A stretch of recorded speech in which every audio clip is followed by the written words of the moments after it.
Please, could you take your seats?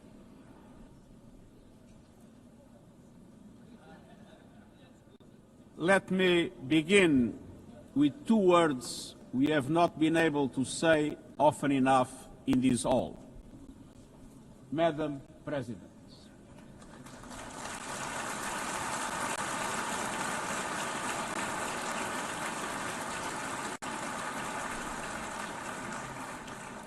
Excellencies, ladies and gentlemen, 8 years ago, in a world scorched by war, leaders made a choice: cooperation over chaos, law over lawlessness, peace over conflict.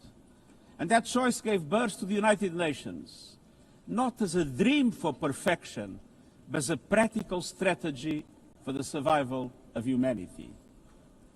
Many of our founders had seen firsthand the hell of the death camps and the terror of war. They knew that true leadership meant creating a system to prevent the replay of those horrors, a firewall against the flames of conflict and World War III, a forum for sovereign states to pursue dialogue and cooperation, and the concrete affirmation of an essential human truth: we are all in this together. And this General Assembly Hall is the heartbeat of that truth. It is why for decades world leaders have come to this one-of-a-kind podium. It is why you are here today. Because at its best, the United Nations is more than a meeting place. It's a moral compass, a force for peace and peacekeeping, a guardian of international law, a catalyst for sustainable development, a lifeline for people in crisis, a lighthouse for human rights, and a center that transforms your decisions, the decisions of member states, into action. 8 years on, we confront again the question our founders faced, only more urgent, more intertwined, more unforgiving. What kind of world do we choose to build together?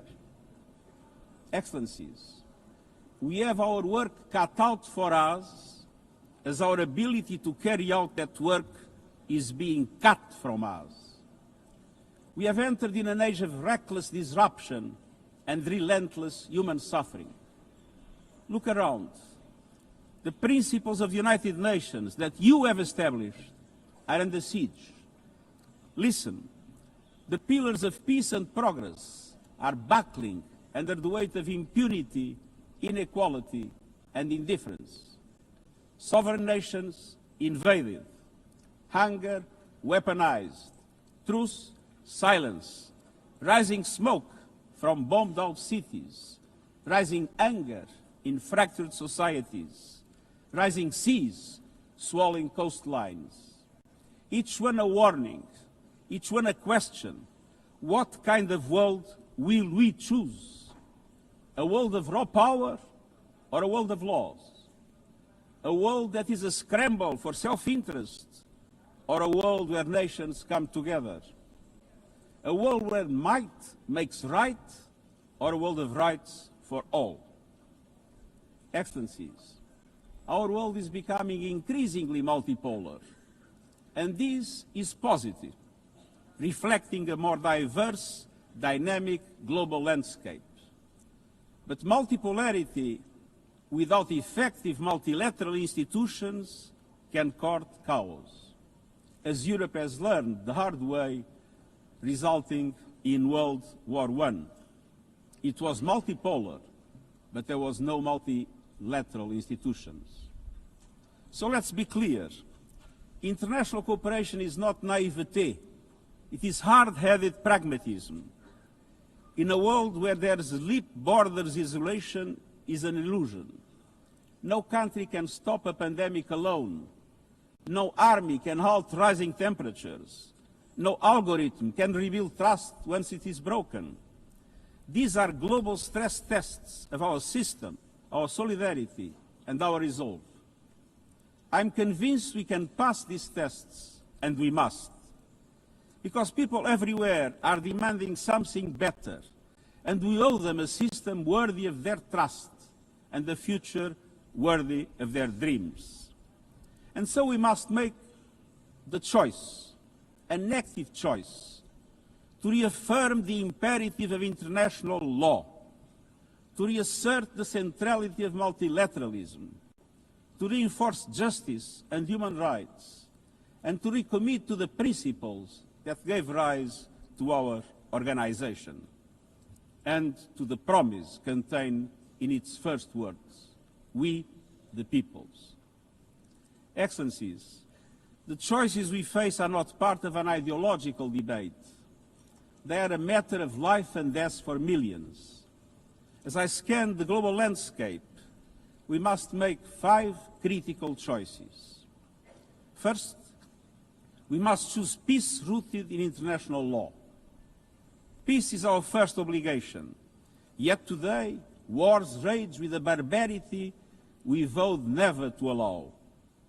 Too often, the Charter is brandished when convenient and trampled when not. But the Charter is not optional. It is our foundation. And when the foundation cracks, everything built upon fractures. Around the world, we see countries acting as if the rules don't apply to them. We see humans treated as less than human, and we must call it out.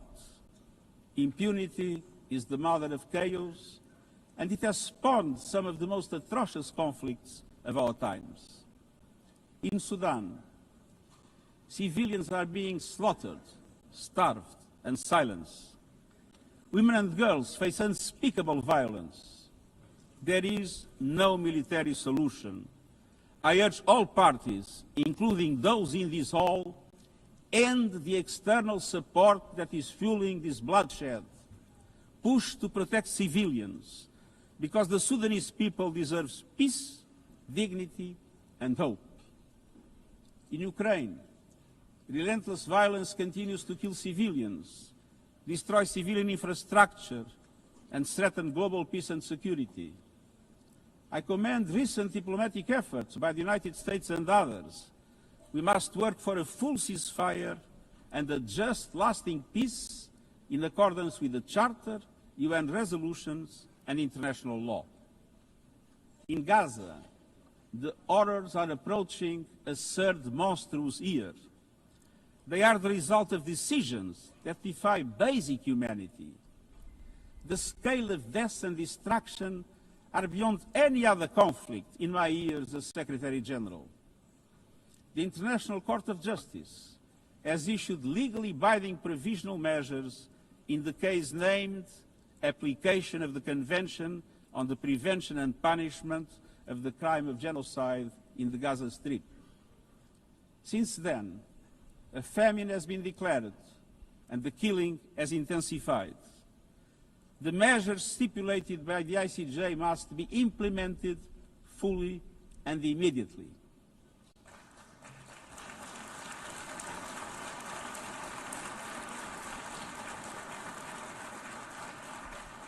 Nothing can justify the horrific Hamas terror attacks of October 7 and the taking of hostages, both of which I have repeatedly condemned. And nothing can justify the collective punishment of the Palestinian people and the systematic destruction of Gaza. We know what is needed. Permanent ceasefire now. All the hostages released now. Full humanitarian access now. And we must not relent in the only viable answer to sustainable Middle East peace, a two-state solution as so eloquently reaffirmed yesterday. We must urgently reverse dangerous trends on the ground. Relentless settler expansion and violence, and the looming threat of annexation must stop.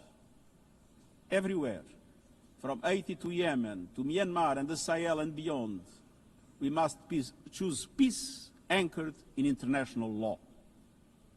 The past year has brought glimmers of hope, including the ceasefire between Cambodia and Thailand, and the agreement between Azerbaijan and Armenia brokered by the United States. But far too many crises continue unchecked. Impunity prevails, lawlessness is a contagion, it invites mayhem, accelerates terror, and risks a nuclear free-for-all. When accountability shrinks, graveyards grow. When UN staff and facilities are attacked, violating legal obligations, so too is the core of our ability to serve and deliver.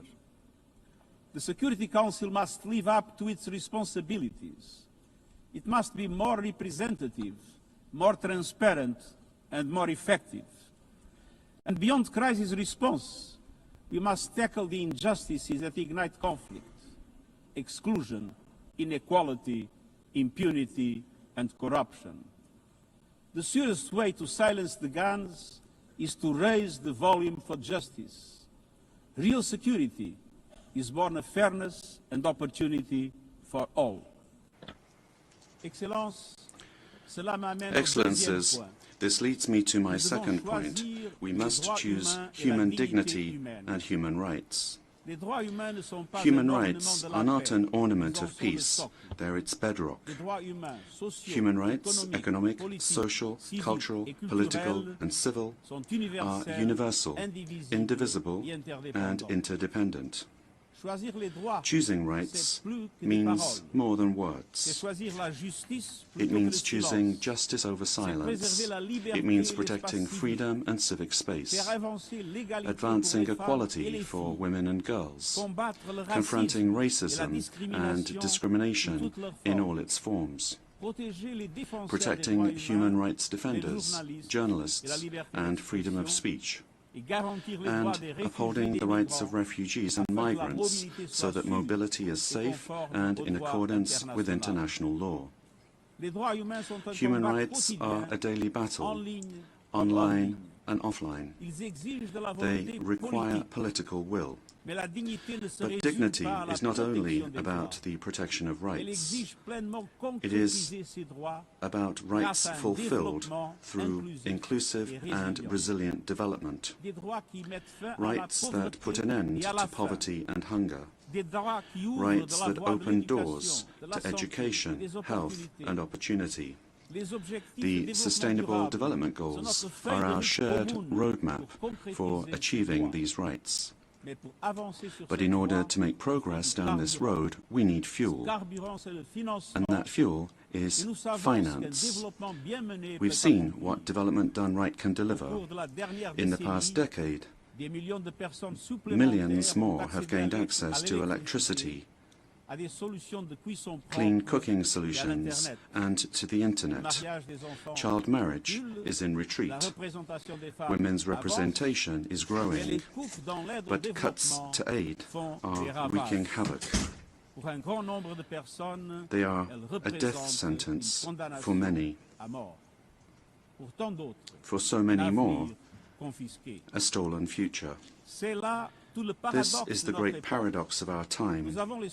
We have the solutions, but we are siphoning off the fuel that would make it possible to make progress. To choose dignity, we must choose financial justice and solidarity. We need to reform the international financial architecture so that it drives development for all.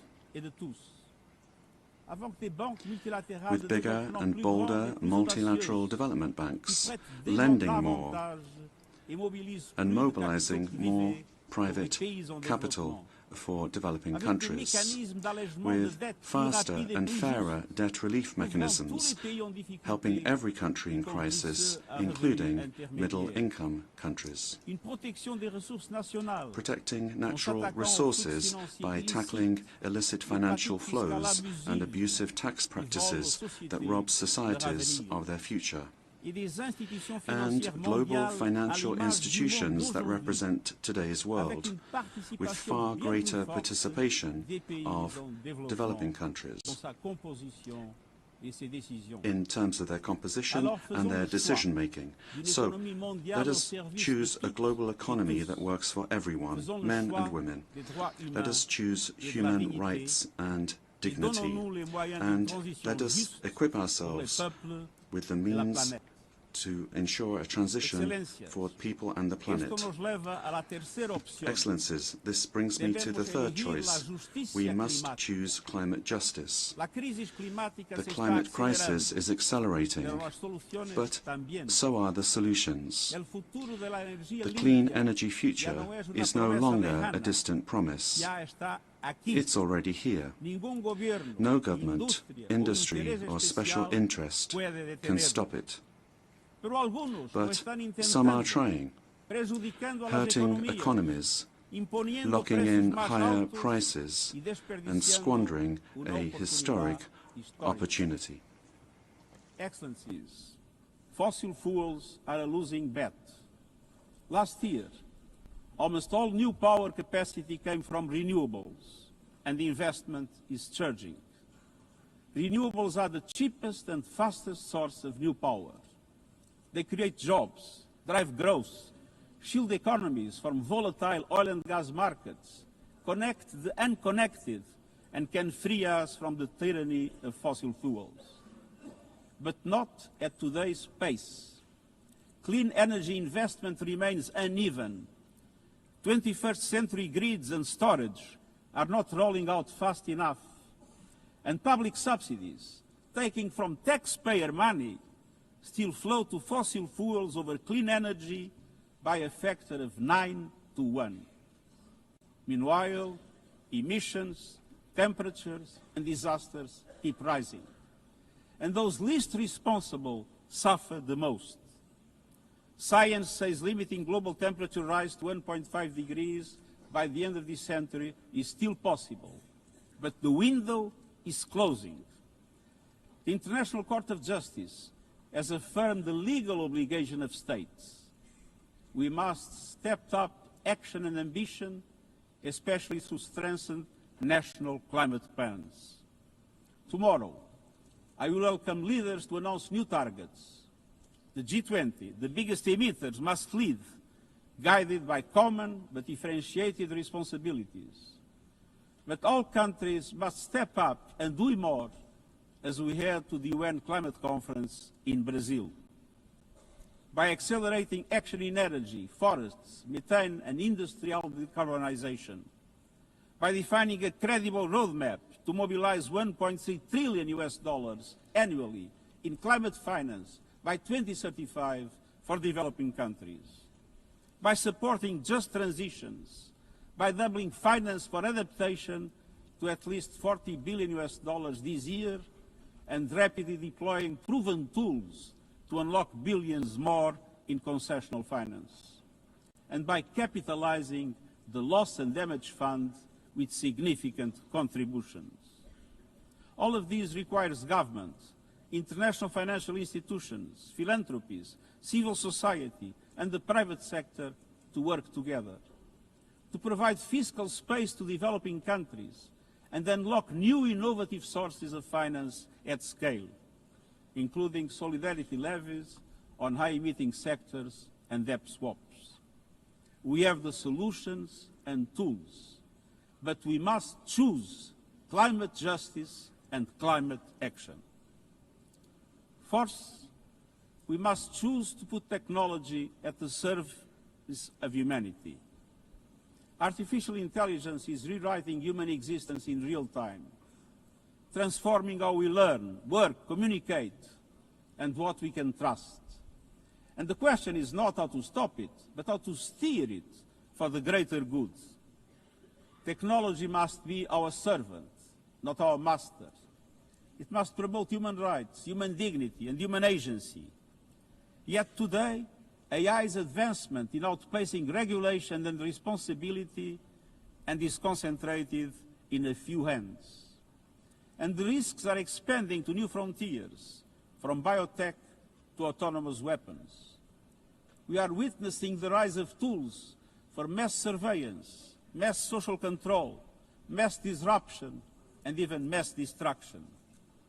Tools that can drain energy, strain ecosystems, and intensify the race for critical minerals, potentially stoking instability and conflict. Yet, these technologies remain largely ungoverned. We need universal guardrails and common standards across platforms. No company should be above the law. No machines should decide who lives or dies. No system should be deployed without transparency, safety and accountability.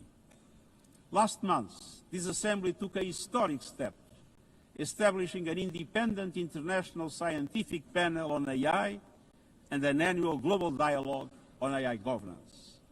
Two new pillars of a shared architecture, connecting science with policy to bring clarity and foresight, enabling innovation to flourish while advancing our values and our rights, and ensuring governments, companies and civil society can help shape common norms. We must build on these mechanisms and close the capacity gap. All countries must be able to design and develop AI, not just to consume it. I have proposed voluntary financing options to build AI computing power, data and skills in developing nations. No country should be locked out of the digital future or locked into systems it cannot shape or trust. And governments must lead with vision and companies must act with responsibility. And we, the international community, must ensure that technology lifts up humanity. So let us choose cooperation over fragmentation, ethics over expediency, and transparency over opacity. Technology will not wait for us, but we can still choose what it serves. So let us choose wisely. Fifth and finally, to meet all these goals, we must choose to strengthen the United Nations for the 21st century. The forces shaking our world are also testing the foundations of the United Nations system. We are being hit by rising geopolitical tensions and divisions, chronic uncertainty, and mounting financial strain. But those who depend on the United Nations must not be made to bear the cost, especially now, when for every dollar invested to support our core work to build peace, the world spends $750 on weapons of war. This is not only unsustainable, it is indefensible. In this moment of crisis, the United Nations has never been more essential. The world needs our unique legitimacy, our convening power, our vision to unite nations, to bridge divides and confront the challenges before us. The Pact for the Future has shown your determination to build a United Nations that is stronger, more inclusive, and more effective. That is the logic and the urgency of our UN80 initiative. We are moving swiftly and decisively. I put forward concrete proposals, a revised budget for 2026 that strengthens accountability, improves delivery, and cuts costs. Practical reforms to implement mandates more effectively and efficiently with greater impact. And ideas to spark a paradigm shift in the structure of the UN and how its parts work together. Most of these decisions rest with you, the Member States, and we will move forward in full respect of the established procedures. Together, let us choose to invest in a United Nations that adapts, innovates, and is empowered to deliver for people everywhere. Excellencies, my overriding message comes down to this. Now is the time to choose. It's not enough to know what the right choices are. I urge you to make them. I grew up in a world where choices were few. I was raised in the darkness of dictatorship, where fear silenced voices and hope was nearly crushed. Yet, even the bleakest hours, especially then, I discovered a truth that has never left me. Power does not reside in the hands of those who dominate or divide. Real power resides from people, from our shared resolve to uphold dignity, to defend equality, to believe fiercely in our common humanity and the potential of every human being. I learned early to persevere, to speak out, to refuse to surrender, no matter the challenge, no matter the obstacle, no matter the hour. We must and we will overcome. Because in a world of many choices, there is one choice we must never make, the choice to give up. We must never give up. That is my promise to you, for peace, for dignity, for justice, for humanity, for the world we know is possible when we work as one. I will never, ever give up. Thank you.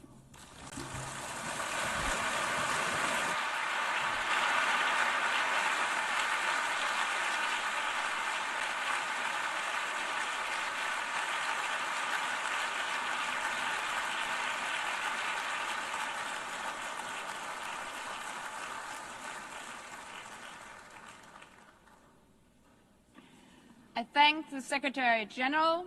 The Assembly will now turn to Agenda Item 8, entitled General Debate.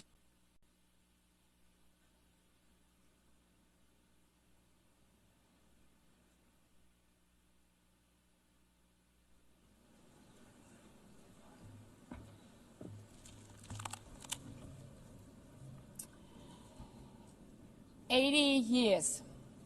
Longer than the average human life. This anniversary of the United Nations should have been a moment of celebration. But this is not an ordinary year. Just look at the state of our world, as the Secretary General described. Thousands of orphans in Gaza are wandering around the rubble, eating sand, drinking contaminated water. 90-year-old women in Ukraine are hiding from drones, trapped in their homes instead of living their final years in peace. Children in Haiti, too afraid to walk to school, afraid they might be gunned down by gangs like their friends. And for every conflict and tragedy that seizes the headlines, there are so many more that are forgotten, lost to the news cycle. Like women in Democratic Republic of the Congo, shielding their daughters from armed groups, fearful they might be raped. And Rohingya children, spending their whole childhood in tattered tents, unable to remember what their home looks like. Faced with these realities, now is not the time to celebrate, but to ask ourselves, where is the United Nations? Distinguished heads of state and government, Mr. Secretary General, Excellencies, ladies and gentlemen, people out there in the world watching us. Clearly, we have to do better. But what we should not let cynics allow to weaponize these failures, to argue that our institution is a waste of money, outdated, irrelevant. When the principles of the Charter are ignored, is it the UN that has failed? When tanks rolled into Ukraine, was it because Article 2 of the Charter is not clear enough about sovereignty and territorial integrity? When civilians, children, are killed in Gaza, is it humanitarian law at fault for failing to protect them? It's not the Charter which fails. It's not the UN as an institution which fails.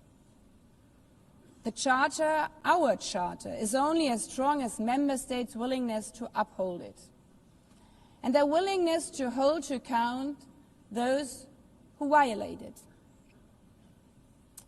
Excellencies, yes, our world is in pain. Yes, we have failures. But imagine how much worse would it be without the United Nations? Would a single person be better off without it? Without UNICEF, 26 million children would not have received an education. Without the World Food Programme, nearly 125 million people would have lacked life-saving food assistance. Without the World Health Organization, over 1 billion vaccines would not have been supplied. Sometimes we could have done more, but we cannot let this dishearten us. If we stop doing the right thing, evil would prevail. This 80th session is not about big celebrations. It's about finding the resolve not to give up, the resolve to be better together, just as our predecessors did 8 decades ago. This institution was born in a world on fire and desperate for reprieve. 750 million, nearly a third of humanity back then, still under colonial rule. 2 world wars in a generation, 70 million dead. The horrors of the Holocaust revealed to our collective shame. This was a generation that knew almost nothing but suffering and despair. The signing of the Charter in 1945 gave hope to millions, gave us a North Star that guided our path from the ashes of war, helped guide nations from colonial rule into independent states, helped end apartheid. Across the decades, the United Nations has been a compass pointing toward peace, humanity, and justice. We have not always succeeded, but the story of this institution is not a story of easy victories. It's a story of falling and rising, of pulling ourselves and each other back up and trying harder.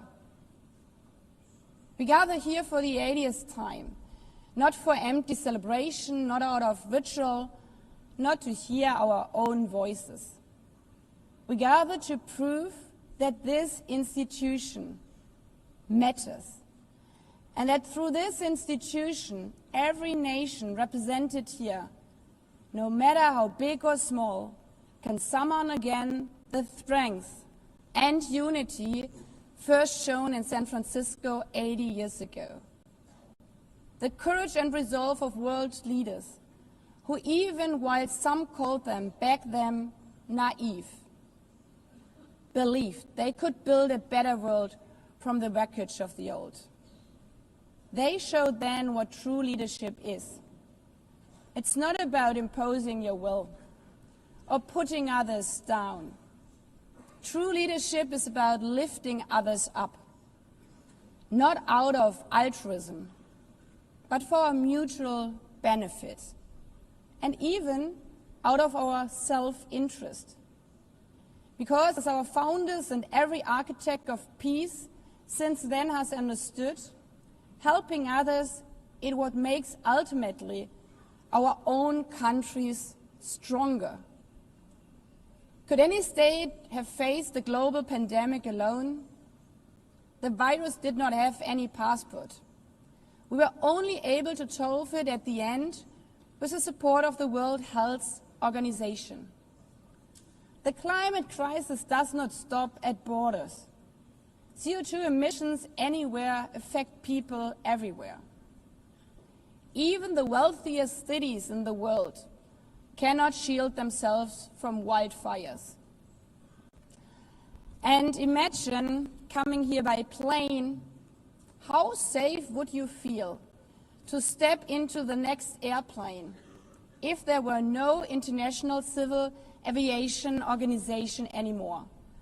which is responsible for setting safety regulations for 5 billion passengers each year. How comfortable would you be with your children using the internet while AI is uncontrolled and unchecked? As the lines between what is real and fake start to blur. In this globalized, digitalized world, we work together or we suffer alone. Excellencies, the theme of this milestone session and the high-level week is therefore better together. 80 years and more for peace, development, and human rights. Will living up to that be easy? No. But this hall was not built for easy times. It was built to come together to confront the hardest topics. This session is a session where the high-level week is about resolving differences. We showed some of it yesterday already. But even the house of dialogue and diplomacy needs a renovation. That is why the UNGA initiative and the wider reform process are not luxuries, but necessities. We are literally now at a crossroads, a make it or break it moment, politically, financially. Therefore, we have to deliver a United Nations that is agile, cost-effective, and fit for purpose. Member States have to give the Secretary General and this process their full support, because reform cannot stop in New York. It must carry through to every capital. That includes delivering the Pact for the Future and accelerating progress on the Sustainable Development Goals. Again, this is not about charity. It's about addressing the core purposes of this institution, about strengthening our foundations across all 3 pillars: peace and security, human rights, and sustainable development. They are inseparable. Leaving hundreds of millions trapped in extreme poverty, vulnerable to crisis, and denied their human rights is not only a moral failure, it's a recipe for global unrest, terrorism, and a tragic waste of humanity's greatest resource, its people. Put it simply, without the SDGs, there cannot be lasting peace. Excellencies, our future as an institution will also be shaped by the selection of the next Secretary General. And here we must pause and reflect. In nearly 80 years, this organization has never chosen a woman for that role. One might wonder how out of 4 billion potential candidates, there could not be found a single one. Of course,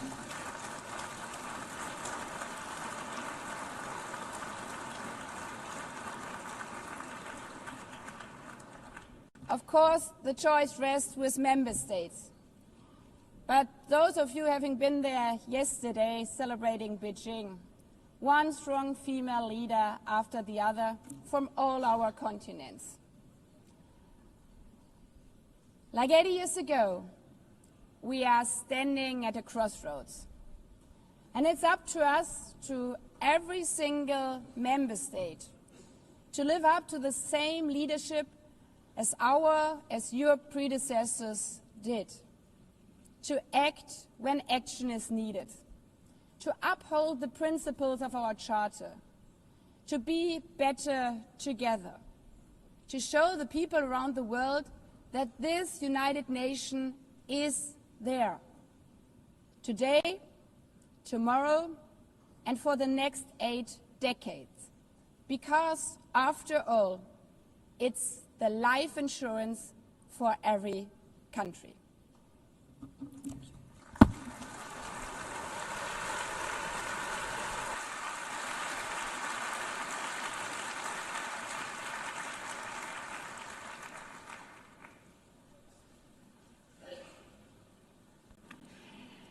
Before giving the floor to the first speaker for this morning, I would like to remind member states that the list of speakers for the general debate has been established on the agreed basis that statements should be no longer than 15 minutes to enable all the speakers to be heard at a given meeting. Within this time frame, I would like to appeal to speakers to deliver their statements at a reasonable pace so that interpretation into the other official languages may be provided properly. I would also like to draw your attention to the decision taken by the Assembly at previous sessions, namely that the practice of expressing congratulations inside the Assembly Hall after speech has been delivered is strongly discouraged. After delivering their statements from the rostrum, speakers are invited to exit the hall through room JA200, located behind the podium, before returning to their seats. May I take it that the Assembly agrees to proceed in this manner? It's so decided. Finally, I should like to draw the attention of Member States that during the general debate, official photographers are in the room and will take official photographs of all speakers by the Department of Global Communications. Members interested in obtaining these photographs are requested to contact the Photo Library of the United Nations. By this, the Assembly will hear an address by His Excellency Luiz Inácio Lula da Silva, President of the Federative Republic of Brazil. I request the protocol to escort His Excellency and invite him to address the Assembly.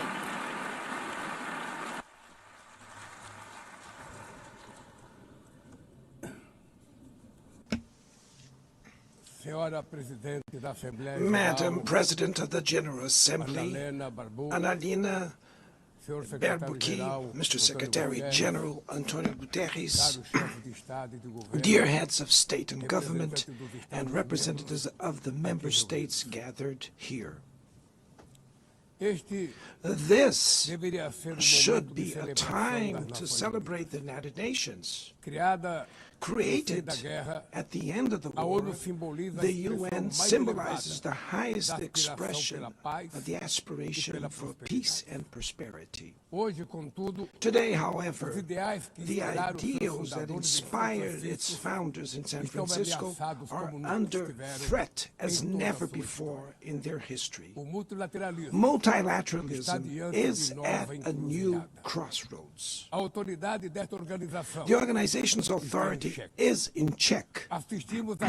We are witnessing the consolidation of an international order marked by repeated concessions to power play, attacks on sovereignty, arbitrary sanctions, and unilateral interventions are becoming the rule.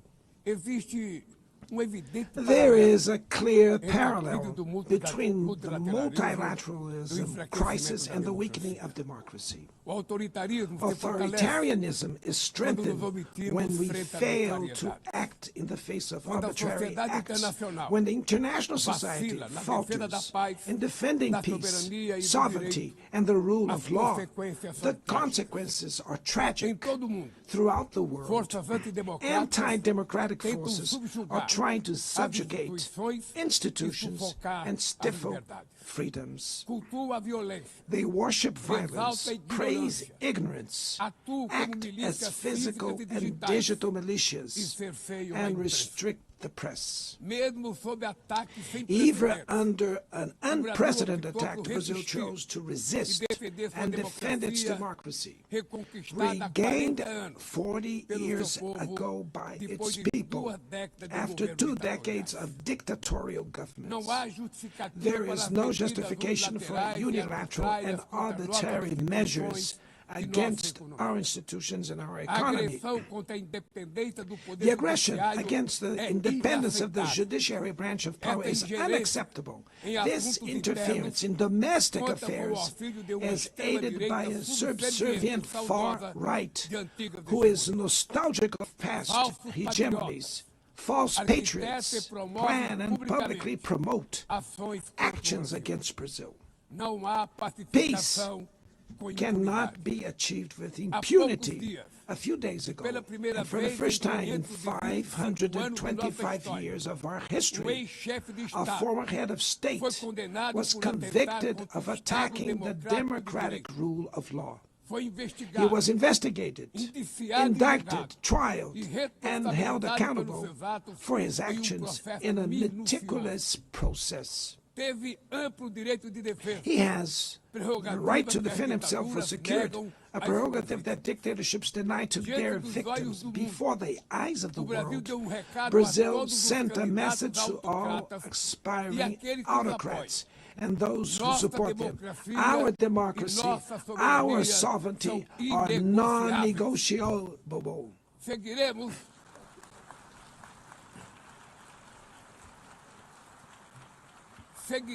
We will continue as an independent nation and as a people free from any type of guardianship. Sound democracies go beyond the electoral ritual. Its strength presupposes the reduction of inequalities, the guarantee of the most basic rights: food, safety, work, housing, education, and health. Democracy fails when women earn less than men or die at the hands of partners and family members. It loses when it closes its doors and blames migrants for the world's ills. Poverty is as much an enemy of democracy as extremism.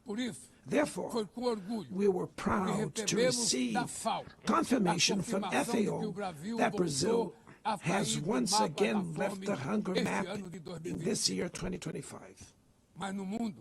But in the world, there are still 670 million hungry people, and about 2.3 billion face food insecurity. The only war of which everyone can emerge victorious is the one we wage against hunger and poverty. This is the goal of the global alliance we launched at the G20 and which has the support of 103 countries. The international community needs to revise its priorities, reduce arms spending, and increase development aid. Relieve the service of the foreign debt of the poorest countries, above all African nations, and set minimum global tax standards so that the super rich pay more taxes than workers. Democracy is also measured by the ability to protect families and the childhood.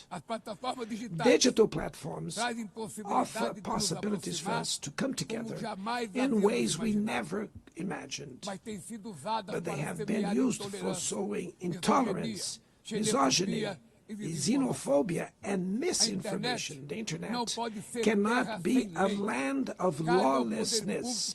It's up to governments to protect the most vulnerable. Regulating does not mean restraining freedom of expression. It's about ensuring that what is already illegal in the real world is treated the way in the virtual environment. Attacks on regulation serve to cover up hidden interests and provide shelter for crimes such as fraud, human trafficking, pedophilia, and attacks against democracy. The Brazilian parliament was right to rush to address this issue. Last week, I proudly enacted one of the world's most advanced laws for the protection of children and adolescents in the digital environment. Also, we sent draft bills to the National Congress to foster competition in digital markets and to encourage the installation of sustainable data centers.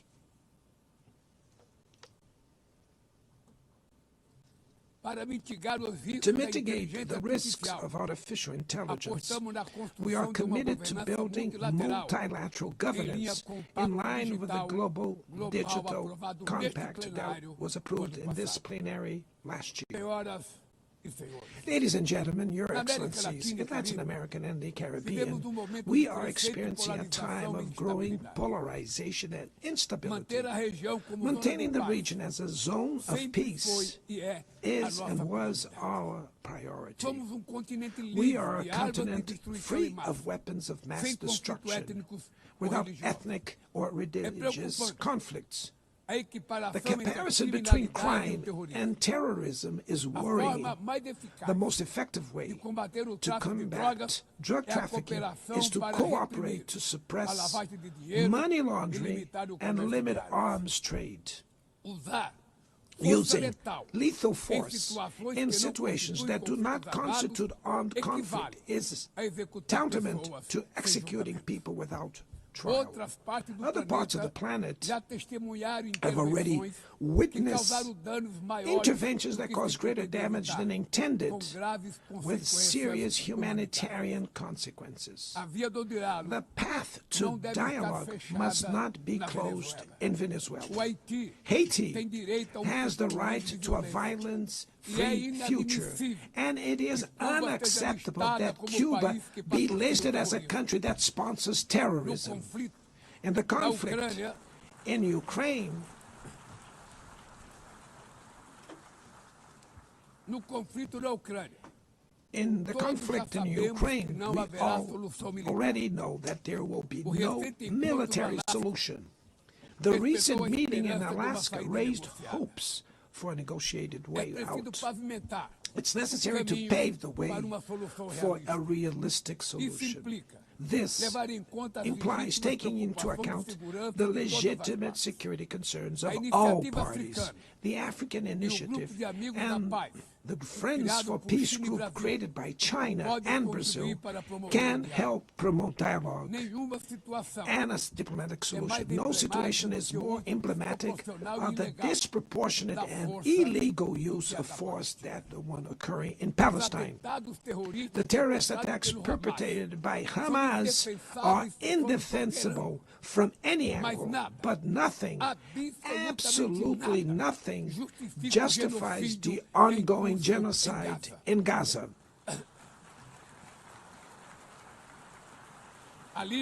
There, under tons of rubble, are buried tens of thousands of innocent women and children.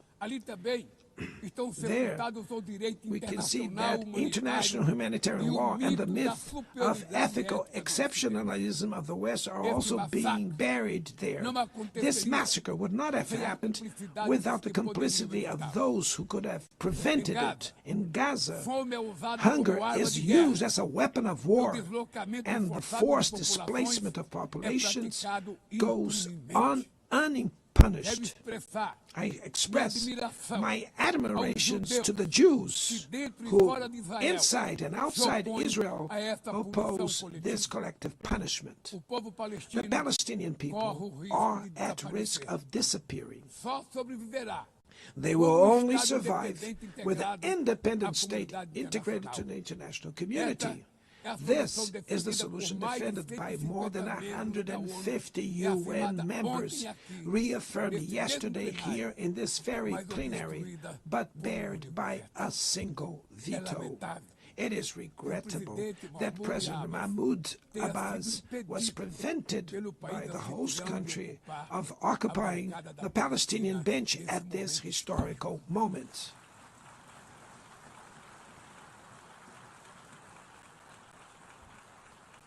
The spread of this conflict to Lebanon, Syria, Iran, Qatar is fueling an unprecedented arms build-up. Madam President, bombs and nuclear weapons will not protect us from the climate crisis. The year of 24 was the warmest already registered. COP30 in the city of Belém, Brazil, will be the COP of truth. It will be the time for world leaders to prove the seriousness of their commitment to the planet. Without a complete picture of the NDC's nationally determined contributions, we were walking blindfolded towards the abyss. Brazil has committed to reducing its emissions by 59 and 67%, covering all greenhouse gases and all sectors of the economy. Developing nations face climate change while grappling with other challenges. Meanwhile, rich countries enjoy a standard of living reached at the expense of 200 years of greenhouse gas emissions, demanding greater ambition and greater access to resources and technology. It's not a matter of charity, but of justice. The race for critical minerals essential for energy transition cannot reproduce the predatory and asymmetrical logic that has characterized recent centuries. In Belém City, the world will learn about the reality of the Amazon. Brazil has already reduced deforestation by half in the region in the last 2 years. Eradicating it requires ensuring decent living conditions for its millions of inhabitants. Promoting sustainable development is the objective of the Tropical Forest Forever facility, which Brazil intends to launch to compensate countries that keep their forests standing.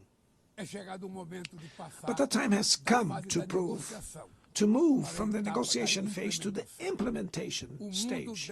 The world owes a lot to the regime created by the Climate Convention.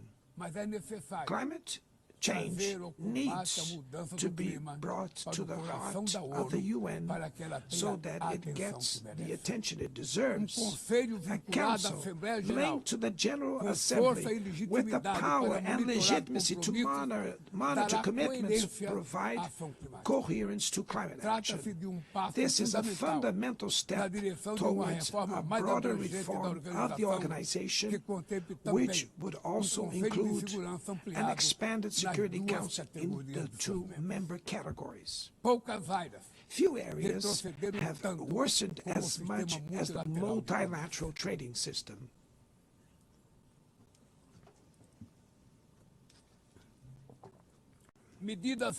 Unilateral measures have rendered fundamental principles, such as the most favored nations clauses, meaningless.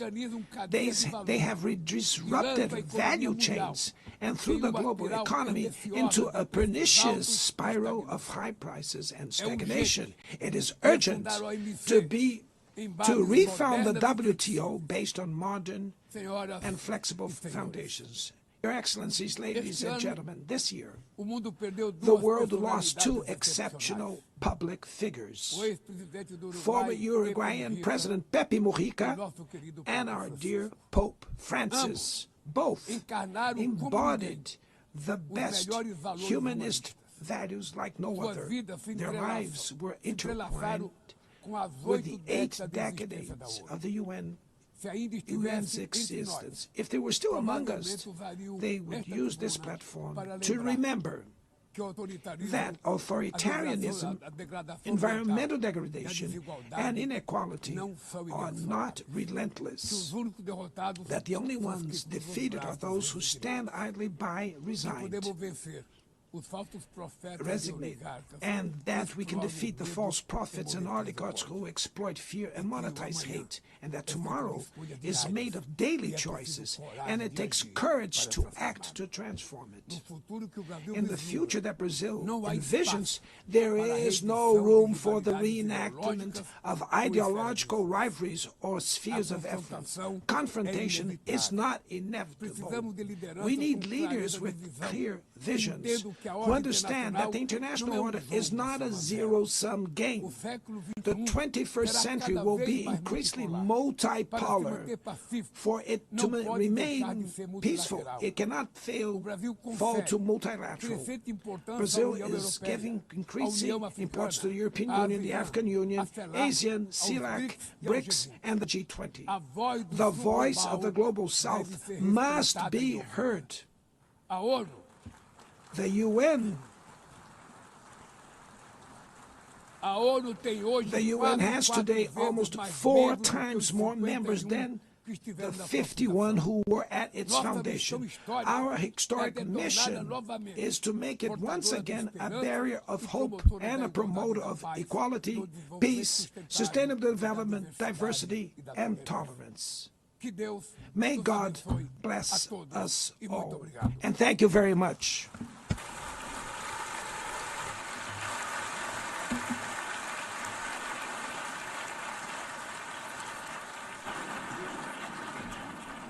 On behalf of the Assembly, I wish to thank the President of the Federative Republic of Brazil,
the Assembly will hear an address by His Excellency Donald Trump, President of the United States of America.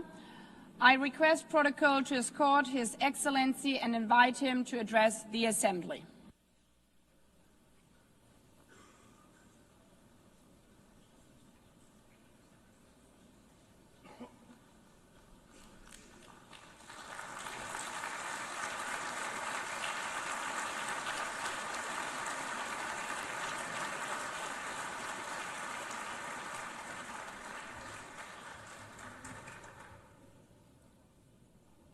Thank you very much. Very much appreciated.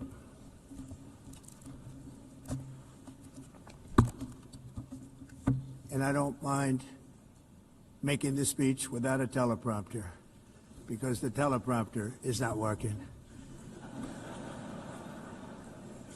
I feel very happy to be up here with you nevertheless, and that way you speak more from the heart. I can only say that whoever's operating this teleprompter is in big trouble.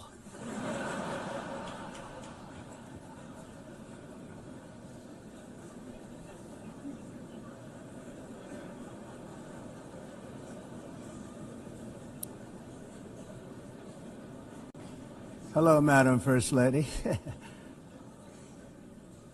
Thank you very much for being here. And Madam President, Mr. Secretary General, First Lady of the United States, distinguished delegates, ambassadors, and world leaders. 6 years have passed since I last stood in this grand hall and addressed a world that was prosperous and at peace in my first term. Since that day, the guns of war have shattered the peace I forged on 2 continents. An era of calm and stability gave way to one of the great crises of our time.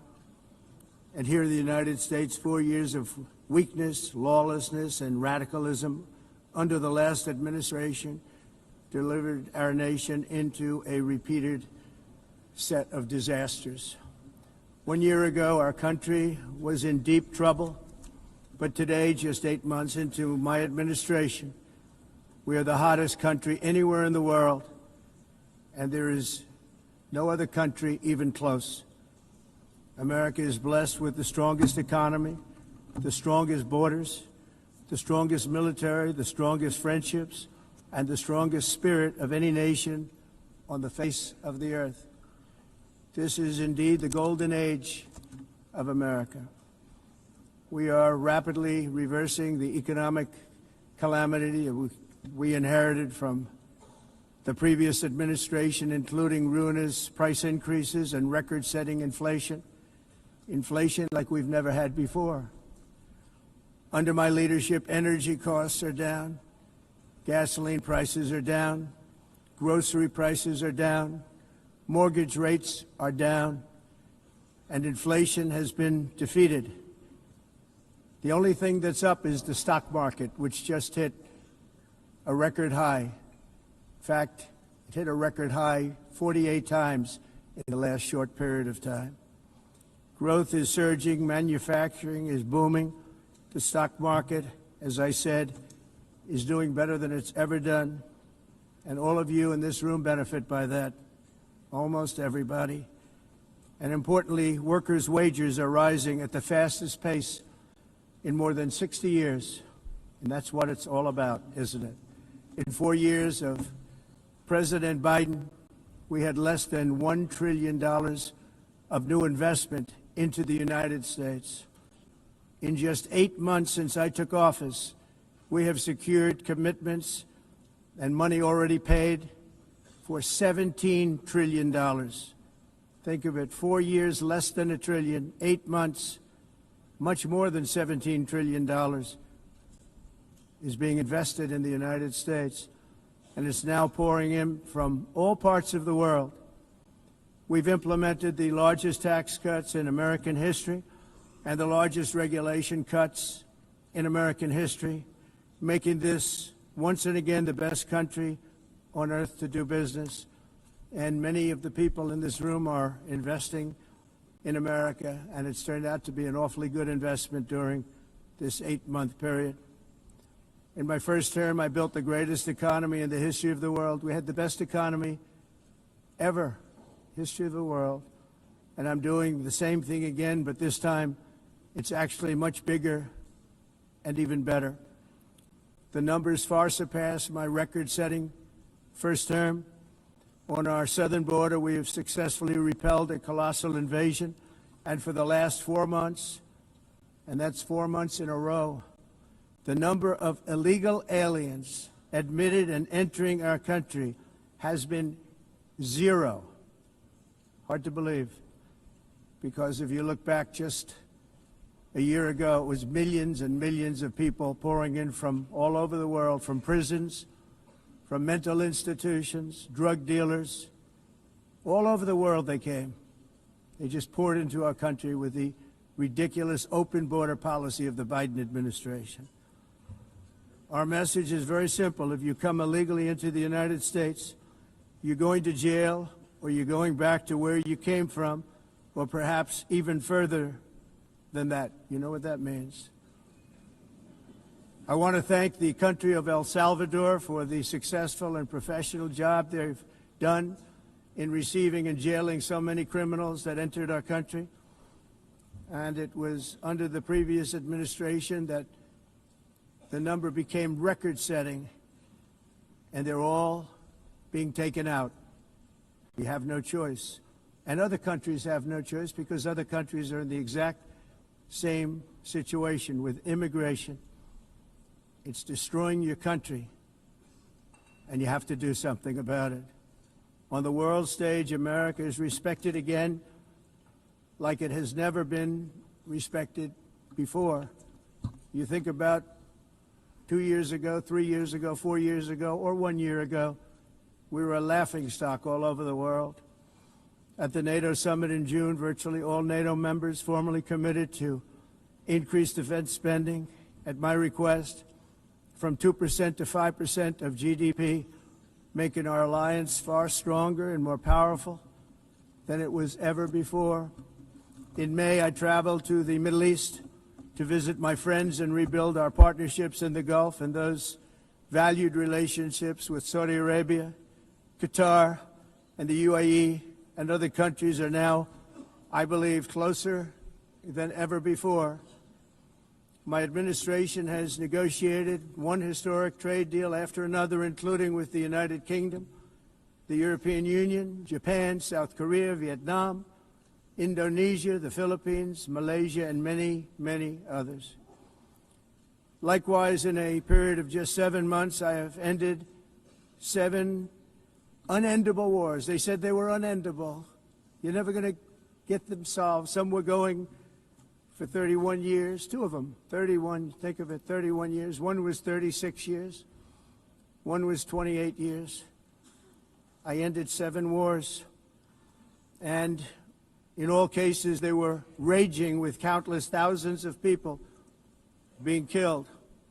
This includes Cambodia and Thailand, Kosovo and Serbia, the Congo and Rwanda, a vicious, violent war that was, Pakistan and India, Israel and Iran, Egypt and Ethiopia, and Armenia and Azerbaijan. It included all of them. No president or prime minister, and for that matter, no other country has ever done anything close to that. And I did it in just 7 months. It's never happened before. There's never been anything like that. I'm very honored to have done it. It's too bad that I had to do these things instead of the United Nations doing them. And sadly, in all cases, the United Nations did not even try to help in any of them. I ended 7 wars, dealt with the leaders of each and every one of these countries, and never even received a phone call from the United Nations offering to help in finalizing the deal. All I got from the United Nations was an escalator that on the way up stopped right in the middle. If the First Lady wasn't in great shape, she would have fallen, but she's in great shape. We're both in good shape. We both stood. And then a teleprompter that didn't work. These are the 2 things I got from the United Nations, a bad escalator and a bad teleprompter. Thank you very much. And by the way, it's working now. It just went on. Thank you. I think I should just do it the other way. It's easier. Thank you very much. I didn't think of it at the time because I was too busy working to save millions of lives. That is the saving and stopping of these wars. But later I realized that the United Nations wasn't there for us. They weren't there. I thought of it really after the fact, not during these negotiations, which were not easy. That being the case, what is the purpose of the United Nations? The UN has such tremendous potential. I've always said it. It has such tremendous, tremendous potential, but it's not even coming close to living up to that potential. For the most part, at least for now, all they seem to do is write a really strongly worded letter and then never follow that letter up. It's empty words, and empty words don't solve war. The only thing that solves war and wars is action. Now, after ending all of these wars and also earlier negotiating the Abraham Accords, which is a very big thing for which our country received no credit, never receives credit. Everyone says that I should get the Nobel Peace Prize for each one of these achievements. But for me, the real prize will be the sons and daughters who live to grow up with their mothers and fathers, because millions of people are no longer being killed in endless and unglorious wars. What I care about is not winning prizes, it's saving lives. We saved millions and millions of lives with the 7 wars. And we have others that we're working on, and you know that. Many years ago, a very successful real estate developer in New York, known as Donald J. Trump, I bid on the renovation and rebuilding of this very United Nations complex. I remember it so well. I said at the time that I would do it for $500 million, rebuilding everything. It would be beautiful. I used to talk about, I'm going to give you marble floors. They're going to give you terrazzo. I'm going to give you the best of everything. You're going to have mahogany walls. They're going to give you plastic. But they decided to go in another direction, which was much more expensive at the time, and which actually produced a far inferior product. And I realized that they did not know what they were doing when it came to construction, and that their building concepts were so wrong, and the product that they were proposing to build was so bad and so costly. It was going to cost them a fortune. And I said, and wait till you see the overruns. Well, I turned out to be right. They had massive cost overruns and spent between $2 and $4 billion on the building and did not even get the marble floors that I promised them. You walk on terrazzo. Do you notice that? As far as I'm concerned, frankly, looking at the building and getting stuck on the escalator, they still haven't finished the job. They still haven't finished. That was years ago. The project was so corrupt that Congress actually asked me to testify before them on the tremendous waste of money, because it turned out that they had no idea what it was, but they knew it was anywhere between $2 and $4 billion as opposed to $500 million with a guarantee. But they had no idea, and I said it cost much more than $5 billion. Unfortunately, many things in the United Nations are happening just like that, but on an even much bigger scale, much, much bigger. Very sad to see. Whether the UN can manage to play a productive role, I've come here today to offer the hand of American leadership and friendship to any nation in this assembly that is willing to join us in forging a safer, more prosperous world. And it's a world that we'll be much happier with. A dramatically better future is within our reach. But to get there, we must reject the failed approaches of the past and work together to confront some of the greatest threats in history. There is no more serious danger to our planet today than the most powerful and destructive weapons ever devised by man, of which the United States, as you know, has many. Just as I did in my first term, I've made containing these threats a top priority, starting with the nation of Iran. My position is very simple. The world's #1 sponsor of terror can never be allowed to possess the most dangerous weapon. That's why, shortly after taking office, I sent the so-called Supreme Leader a letter making a generous offer. I extended a pledge of full cooperation in exchange for a suspension of Iran's nuclear program. The regime's answer was to continue their constant threats to their neighbors and U.S. interests throughout the region, and some great countries that are right nearby.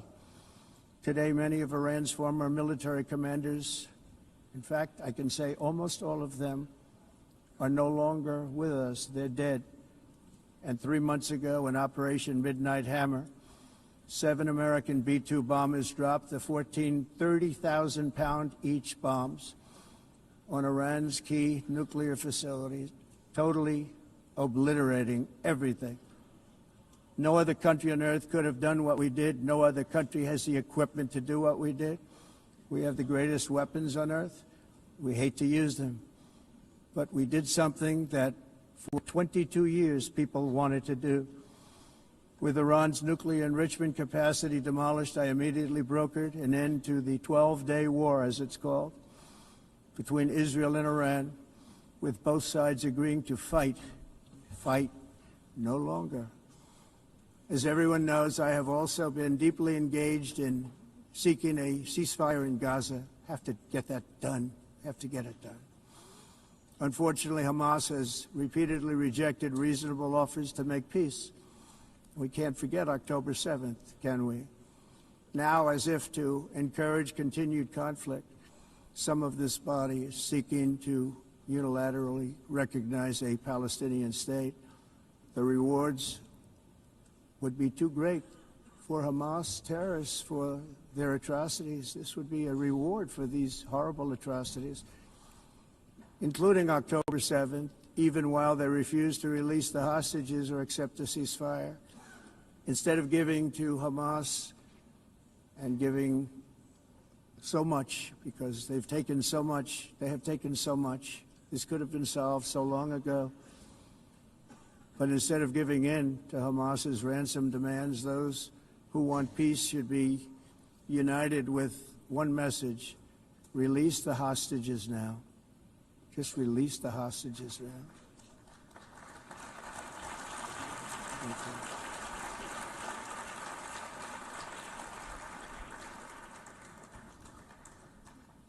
Thank you. As we have got to come together, and we will come together, got to get it done. We have to stop the war in Gaza immediately. We have to stop it. We have to get it done. We have to negotiate, immediately have to negotiate peace. We got to get the hostages back. We want all 20 back. We don't want 2 and 4. As you know, I got, along with Steve Witkoff and others that helped us, Marco Rubio, we got most of them back. We were involved in all of them. But I always said the last 20 are going to be the hardest, and that's exactly what happened. We have to get them back now. We don't want to get back 2, and then another 2, and then 1, and then 3. Have this process. No, we want them all back, and we want the actually 38 dead bodies back too. Those parents came to me, and they want them back, and they want them back very quickly and very badly. As though they were alive, they want them. They want them every bit as much as if their son or daughter were alive. I've also been working relentlessly, stopping the killing in Ukraine. I thought that would be, of the 7 wars that I stopped, I thought that would be the easiest because of my relationship with President Putin, which had always been a good one. I thought that was going to be the easiest one. But, you know, in war, you never know what's going to happen. There are always lots of surprises, both good and bad. Everyone thought Russia would win this war in 3 days, but it didn't work out that way. It was supposed to be just a quick little skirmish. It's not making Russia look good. It's making them look bad. No matter what happens from here on out, this was something that should have taken a matter of days, certainly less than a week. And they've been fighting for 3.5 years and killing anywhere from 5,000 to 7,000 young soldiers, mostly soldiers, on both sides, every single week, from 5,000 to 7,000 dead young people, and some in cities, much smaller numbers, where rockets are shot, where drones are dropped. This war would never have started if I were president. This was a war that should have never happened. It shows you what leadership is, what bad leadership can do to a country. Look what happened to the United States, and look where we are right now in just a short period of time. The only question now is how many more lives will be needlessly lost on both sides. China and India are the primary funders of the ongoing war by continuing to purchase Russian oil. But inexcusably, even NATO countries have not cut off much Russian energy and Russian energy products, which, as you know, I found out about 2 weeks ago, and I wasn't happy. Think of it. They're funding the war against themselves. Who the hell ever heard of that one? In the event that Russia is not ready to make a deal to end the war, then the United States is fully prepared to impose a very strong round of powerful tariffs, which would stop the bloodshed, I believe, very quickly. But for those tariffs to be effective, European nations, all of you are gathered here right now, would have to join us in adopting the exact same measures. I mean, you're much closer to the city. We have an ocean in between. You're right there. And Europe has to step it up. They can't be doing what they're doing. They're buying oil and gas from Russia while they're fighting Russia. It's embarrassing to them, and it was very embarrassing to them when I found out about it, I can tell you that.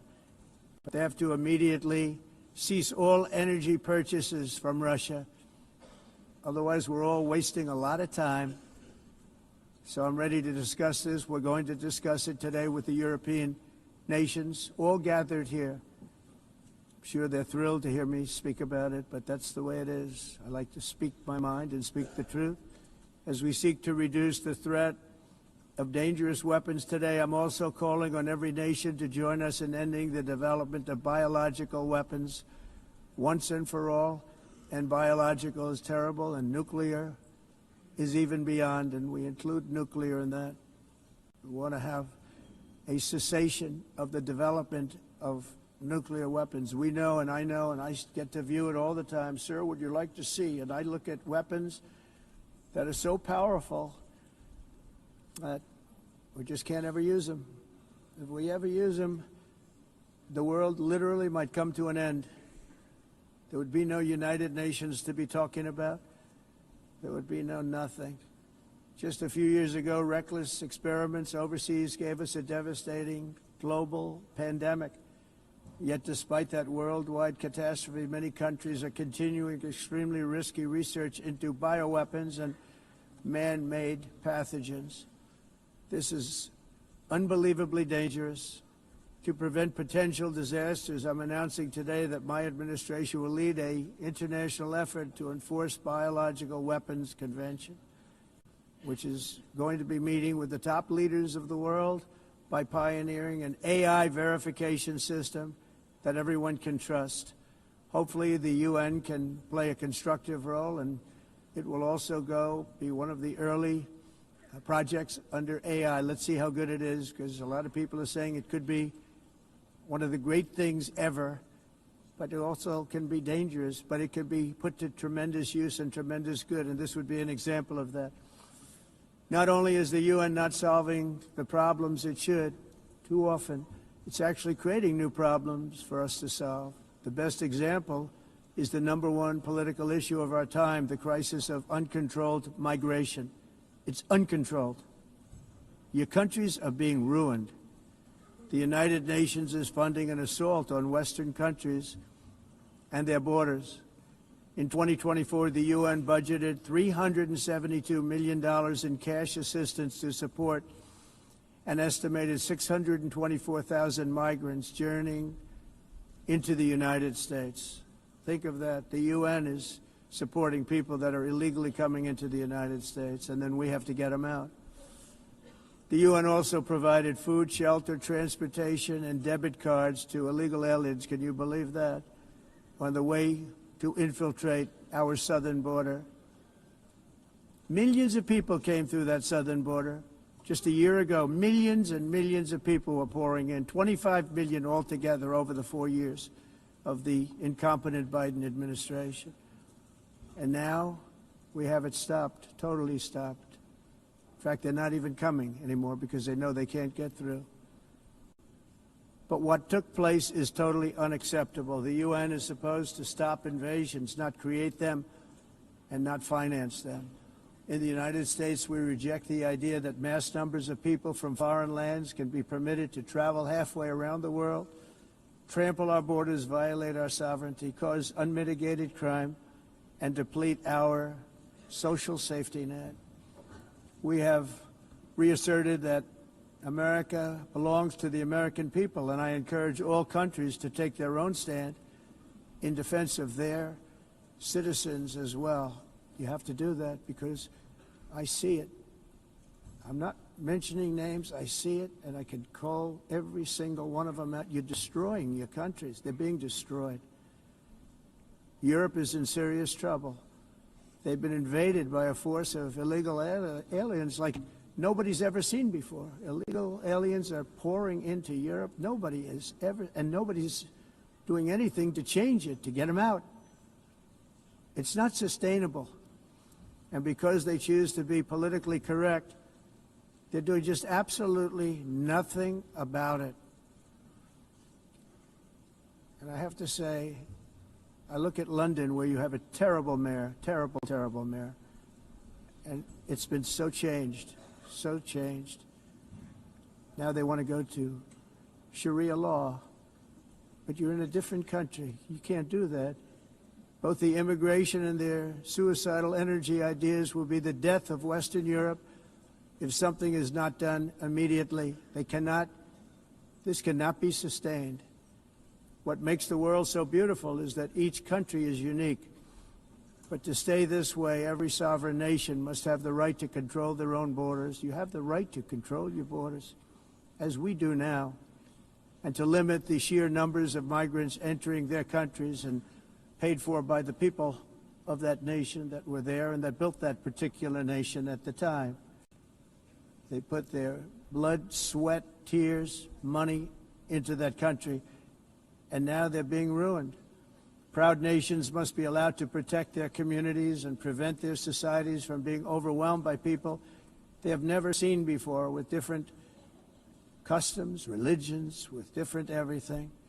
Where migrants have violated laws, lodged false asylum claims, or claimed refugee status for illegitimate reasons, they should, in many cases, be immediately sent home.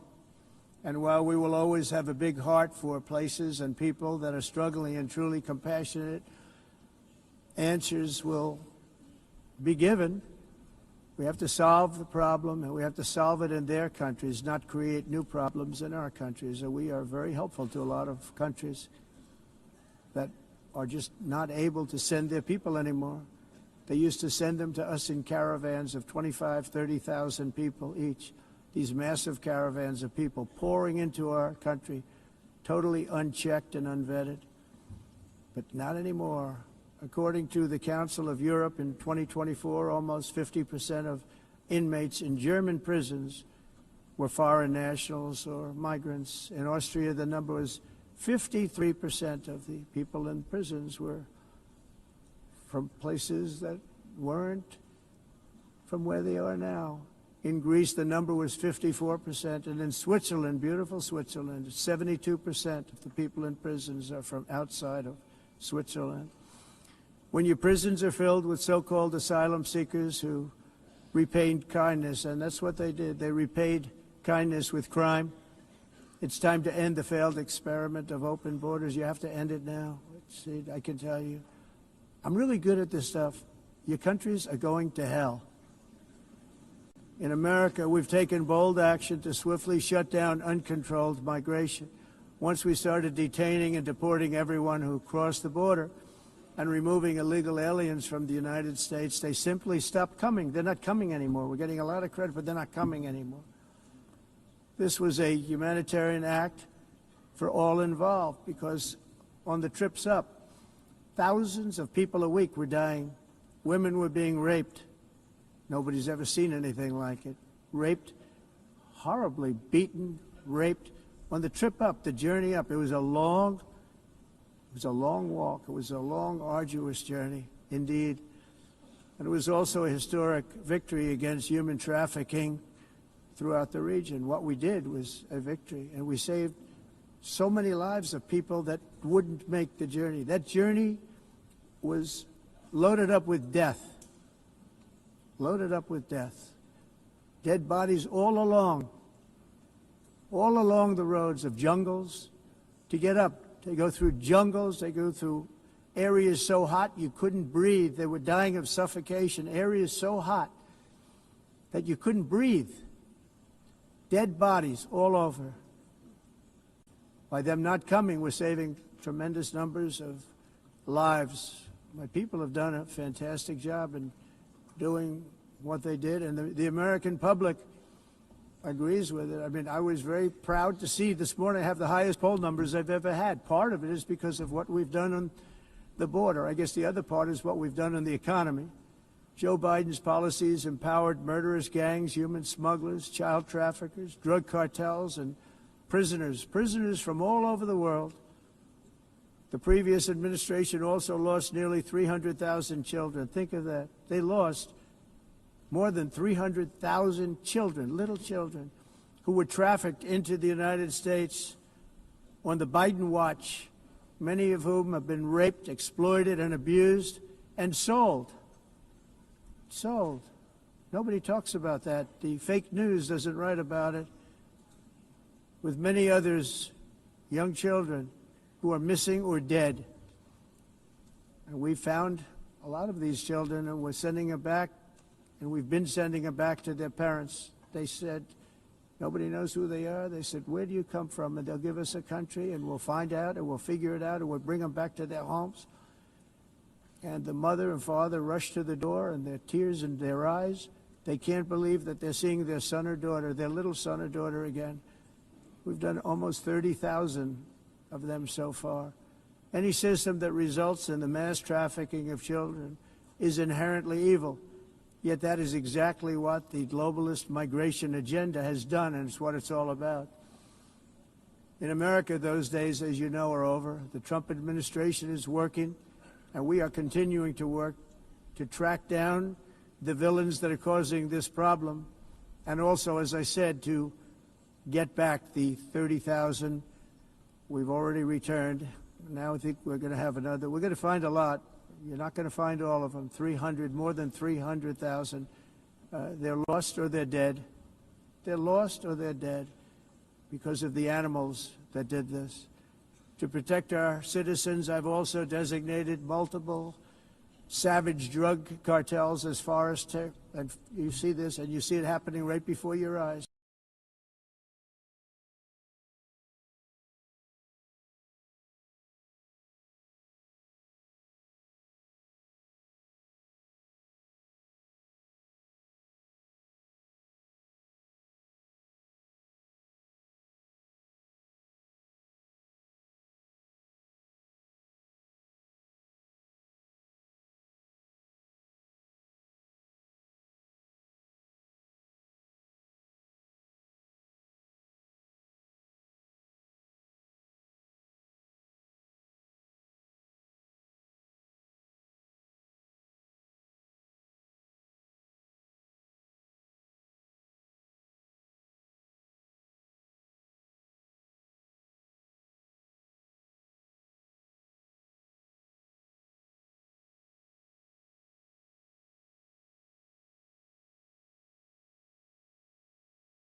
Drugs, 300,000.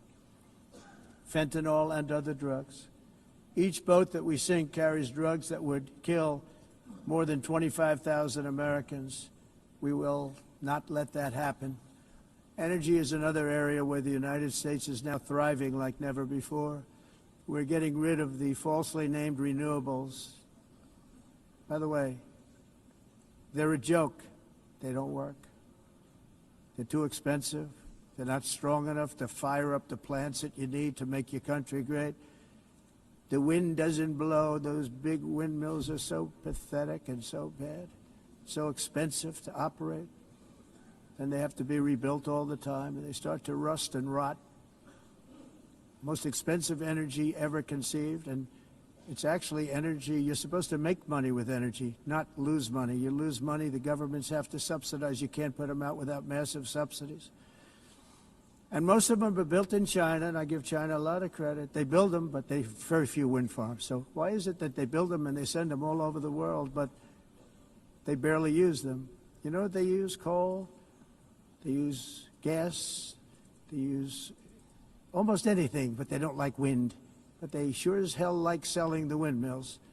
Europe, on the other hand, has a long way to go, with many countries being on the brink of destruction because of the green energy agenda, and I give a lot of credit to Germany. Germany was being led down a very sick path, both on immigration, by the way, and on energy. They were going green, and they were going bankrupt. And the new leadership came in, and they went back to where they were, with fossil fuel and with nuclear, which is good. It's now safe, and you can do it properly. But they went back to where they were, and they opened up a lot of different plants, energy-producing plants, and they're doing well. I give Germany a lot of credit for that. They've said this is a disaster, what's happening. They were going all green. All green is all bankrupt. That's what it represents. And it's not politically correct. I'll be very badly criticized for saying it, but I'm here to tell the truth. I don't care. It doesn't matter to me. I'm in New York City. I'm feeling a lot safer. Crime, we're getting crime down. And by the way, speaking of crime, Washington, D.C. Washington, D.C. was the crime capital of America. Now it's a totally, after 12 days, it's a totally safe city. Everyone's going out to dinner. They're going out to restaurants. Your wife can walk down the middle of the street with or without you. Nothing's going to happen. My people have done a fantastic job. And yes, I called in the National Guard, and the National Guard took care of business. And they weren't politically correct, but they took care of business. We got 1,700 career criminals out, brought them back to where they came from, the countries where they came from, or put them in jails. Washington, D.C. is now a totally safe city again, and I welcome you to come. In fact, we'll have dinner together at a local restaurant, and we'll be able to walk. We don't have to go by an armor-plated vehicle. We'll walk right over there from the White House. They've given up their powerful edge, a lot of the countries that we're talking about, in oil and gas, such as essentially closing the great North Sea oil. Oh, the North Sea, I know it so well. Aberdeen was the oil capital of Europe, and there's tremendous oil that hasn't been found in the North Sea. Tremendous oil. And I was with the Prime Minister I respect and like a lot, and I said, you're sitting with the greatest asset. They essentially closed it by making it so highly taxed that no developer, no oil company can go there. They have tremendous oil left, and more importantly, they have tremendous oil that hasn't even been found yet.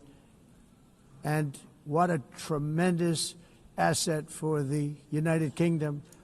And I hope the Prime Minister is listening, because I told it to him 3 days in a row. That's all he heard.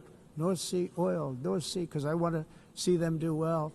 I want to stop seeing them ruining that beautiful Scottish and English countryside with windmills and massive solar panels that go 7 miles by 7 miles, taking away farmland. But we're not letting this happen in America. In 1982, the executive director of the United Nations Environmental Program predicted that by the year 2000, climate change would cause a global catastrophe. He said that it will be irreversible, as any nuclear holocaust would be. This is what they said at the United Nations. What happened? Here we are. Another UN official stated in 1989 that within a decade, entire nations could be wiped off the map by global warming. Not happening. You know, it used to be global cooling. If you look back years ago in the 1920s and the 1930s, they said, global cooling will kill the world. We have to do something. Then they said global warming will kill the world. But then it started getting cooler, so now they could just call it climate change, because that way they can't miss. It's climate change. Because if it goes higher or lower, whatever the hell happens, there's climate change. It's the greatest con job ever perpetrated on the world, in my opinion. Climate change, no matter what happens, you're involved in that. No more global warming, no more global cooling. All of these predictions made by the United Nations and many others, often for bad reasons, were wrong. They were made by stupid people that have cost their countries fortunes and given those same countries no chance for success. If you don't get away from this green scam, your country is going to fail. And I'm really good at predicting things, you know. They actually said during the campaign they had a hat, the best-selling hat. Trump was right about everything. And I don't say that in a braggadocious way, but it's true. I've been right about everything. And I'm telling you that if you don't get away from the green energy scam, your country is going to fail. And if you don't stop people that you've never seen before, that you have nothing in common with, your country is going to fail. I'm the President of the United States, but I worry about Europe. I love Europe. I love the people of Europe. And I hate to see it being devastated by energy and immigration. This double-tailed monster destroys everything in its wake, and they cannot let that happen any longer. You're doing it because you want to be nice. You want to be politically correct, and you're destroying your heritage. They must take control strongly and immediately of the unmitigated immigration disaster and the fake energy catastrophe before it's too late. The carbon footprint is a hoax made up by people with evil intentions, and they're heading down a path of total destruction. You know, the carbon footprint, it was a big, big thing a few years ago. I remember hearing about the carbon footprint, and then President Obama would get into Air Force One, a massive Boeing 747, and not a new one, an old one with old engines that spew everything into the atmosphere. He'd talk about the carbon footprint, we must do so. Then he'd get in and he'd fly from Washington to Hawaii to play a round of golf. And then he'd get back onto that big, beautiful plane and he'd fly back and he'd talk about, again, global warming and the carbon footprint. It's a con job. At extreme cost and expense, Europe reduced its own carbon footprint by 37%. Think of that. Congratulations, Europe. Great job. It cost yourself a lot of jobs, a lot of factories closed, but you reduced the carbon footprint by 37%. However, for all of that sacrifice and much more, it's been totally wiped out and then some by a global increase of 54%. Much of it coming from China and other countries that are thriving around China, which now produces more CO2 than all the other developed nations in the world. So all of these countries are working so hard on the carbon footprint, which is nonsense, by the way. It's nonsense. You know, it's interesting. In the United States, we have still radicalized environmentalists, and they want the factories to stop. Everything should stop. No more cows. We don't want cows anymore. I guess they want to kill all the cows. They want to do things that are just unbelievable, and you have it too. But you know, we have a border, strong, and we have a shape, and that shape doesn't just go straight up. That shape is amorphous when it comes to the atmosphere. And if we had the most clean air, and I think we do, we have very clean air. We have the cleanest air we've had in many, many years. But the problem is that other countries, like China, which has air that's a little bit rough, it blows. And no matter what you're doing down here, the air up here tends to get very dirty because it comes in from other countries where their air isn't so clean. And the environmentalists refuse to acknowledge that. Same thing with garbage. In Asia, they dump much of their garbage right into the ocean. And over about a 1 week and 2 week journey, it flows right past Los Angeles. You've seen it. Massive amounts of garbage, almost too much to do anything about, flowing past Los Angeles, past San Francisco, and then somebody will get in trouble because he dropped a cigarette on the beach. The whole thing is crazy. The primary effect of these brutal green energy policies has not been to help the environment, but to redistribute manufacturing and industrial activity from developed countries that follow the insane rules that are put down to polluting countries that break the rules and are making a fortune. They're making a fortune. European electricity bills are now 4 to 5 times more expensive than those in China, and 2 to 3 times higher than the United States. And our bills are coming way down. You probably see that our gasoline prices are way down. You know, we have an expression, drill. Nós reduzimos os custos de energia porque nós faremos como a expressão, vamos fazer tudo isso, reduzir os custos de energia, e os custos diminuíram nos Estados Unidos. Por exemplo, se você olhar nos países em faturas de energia, nós não climatizamos. Mas nós, nos Estados Unidos, conseguimos usar eles e evitar aumento da temperatura, porque é muito caro também usar nado e ninguém usa tudo isso.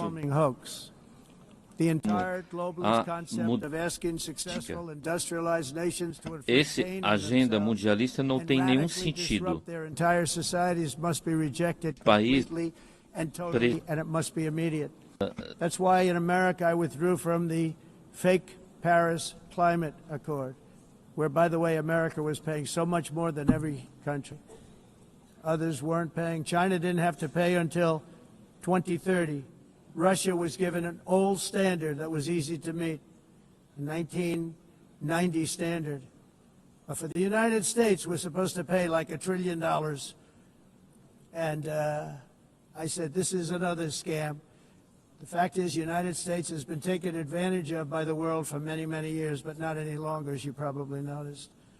I unleashed massive energy production and signed historic executive orders to hunt for oil, but we don't have to do much hunting because we have the most oil of any nation anywhere, oil and gas in the world. And if you add coal, we have the most of any nation in the world. Clean, I call it clean, beautiful coal. You can do things today with coal that you couldn't have done 10 years ago, 15 years. So I have a little standing order in the White House. Never use the word coal, only use the words clean, beautiful coal. Sounds much better, doesn't it? But we stand ready to provide any country with abundant, affordable energy supplies if you need them, when most of you do. We're proudly exporting energy all over the world. We're now the largest exporter. In the United States, we want trade and robust commerce with all nations, everybody. We want to help nations. We're going to help nations. But it must also be fair and reciprocal. The challenge with trade is much the same with climate. The countries that followed the rules, all their factories have been plundered. It's really sad to watch. They've been broken. They've been broken by countries that broke the rules. That's why the United States is now applying tariffs to other countries, and much as these tariffs were for many years applied to us, uncontrollably applied to us. We've used tariffs as a defense mechanism under the Trump administration, including my first term, where hundreds of billions of dollars in tariffs were taken in. And by the way, we had the lowest inflation, and now we have very low inflation. The only thing different is that we have hundreds of billions of dollars flowing into our country. But this is how we will ensure that the system works for everyone and is sustainable into the future. We're also using tariffs to defend our sovereignty and security throughout the world, including against nations that have taken advantage of former U.S. administrations for decades, including the most corrupt, incompetent administration in history, the sleepy Joe Biden administration. Brazil now faces major tariffs in response to its unprecedented efforts to interfere in the rights and freedoms of our American citizens and others, with censorship, repression, weaponization, judicial corruption, and targeting of political critics in the United States. I have a little problem saying this because I must tell you, I was walking in and the leader of Brazil was walking out. We saw him and I saw him, he saw me, and we embraced. And then I'm saying, can you believe I'm going to be saying this in just 2 minutes? But we actually agreed that we would meet next week. We didn't have much time to talk, like about 20 seconds. They were in retrospect, I'm glad I waited because this thing didn't work out too well. But we did talk. We had a good talk, and we agreed to meet next week, if that's of interest. But he seemed like a very nice man, actually. He liked me, I liked him. But if you, and I only do business with people I like. When I don't like them, I don't like them. But we had, at least for about 39 seconds, we had excellent chemistry. It's a good sign. But also in the past, Brazil, can you believe this, unfairly tariffed our nation, but now because of our tariffs, we are hitting them back, and we're hitting them back very hard. As president, I will always defend our national sovereignty and the rights of American citizens. So I'm very sorry to say this, that Brazil is doing poorly and will continue to do poorly. They can only do well when they're working with us. Without us, they will fail, just as others have failed. It's true. Next year, the United States will celebrate the 250th anniversary of our glorious independence, a testament to enduring power and American freedom and spirit. We will also be proudly hosting the 2026 FIFA World Cup, and shortly thereafter the 2028 Olympics, which is going to be very exciting. I hope you all come. I hope that countless people from all over the globe will take part of these will be great celebrations of liberty and human achievement, and that together we all can rejoice in the miracles of history that began in July 4th, 1776, when we founded the light to all nations. And it's something really that an amazing thing came out of that date. It's called the United States of America. In honor of this momentous anniversary, I hope that all countries who find inspiration in our example will join us in renewing our commitment, values, and those values really that we hold so dear. Together, let us defend free speech and free expression. Let us protect religious liberty, including for the most persecuted religion on the planet today. It's called Christianity. And let us safeguard our sovereignty and cherish qualities that have made each of our nations so special, incredible, and extraordinary. In closing, I just want to repeat that immigration and the high cost of so-called green renewable energy is destroying a large part of the free world and a large part of our planet. Countries that cherish freedom are fading fast because of their policies on these two subjects. You need strong borders and traditional energy sources if you are going to be great again. Whether you have come from north or south, east or west, near or far, every leader in this beautiful hall today represents a rich culture, a noble history, and a proud heritage that makes each nation majestic and unique, unlike anything else in human history or any other place on the face of the earth.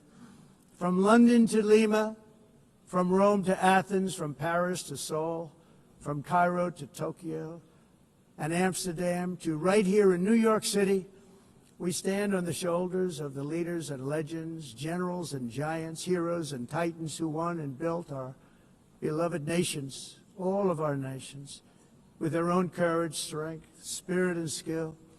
Our ancestors climbed mountains, conquered oceans, crossed deserts, and trekked over wide-open plains. They charged into thunderous battles, plunged into grave dangers, and they were soldiers and farmers and workers and warriors and explorers and patriots. They built towns into cities, tribes into kingdoms, ideas into industries, and small islands into mighty empires. You're a part of all of that. They were champions for their people who never gave up and who never, ever gave in. Their values defined our national identities. Their visions forged our magnificent destiny. Everybody in this room is a part of it in your own way. Each of us inherits the deeds and the myths, the triumphs, the legacies of our own heroes and founders who so bravely showed us the way. Our ancestors gave everything for homelands that they defended with pride, with sweat, with blood, with life, and with death. Now the righteous task of protecting the nations that they built belongs to each and every one of us. So together let us uphold our sacred duty to our people and to our citizens. Let us protect their borders, ensure their safety, preserve their cultures, treasure, and traditions, and fight, fight, fight for their precious dreams and their cherished freedoms. And in friendship and really a beautiful vision, let us all work together to build a bright, beautiful planet, a planet that we all share, a planet of peace and a world that is richer, better, and more beautiful than ever before. That can happen. It will happen. It will happen, and I hope it can happen and start right now, right at this moment. We'll turn it around. We're going to make our countries better, safer, more beautiful. We're going to take care of our people. Thank you very much. It's been an honor. God bless the nations of the world. Thank you very much. Bye.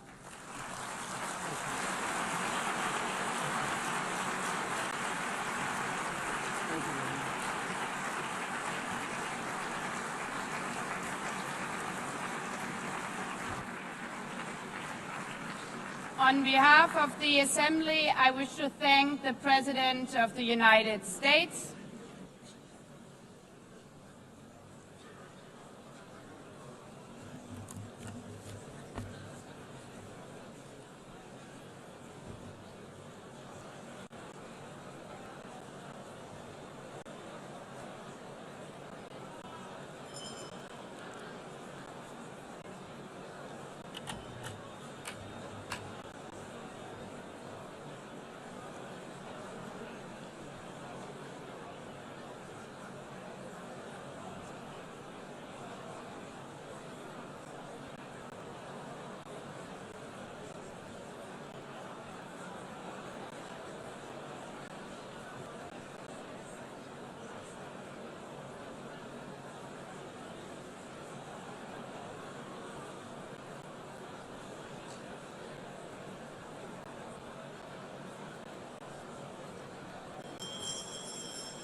please be seated?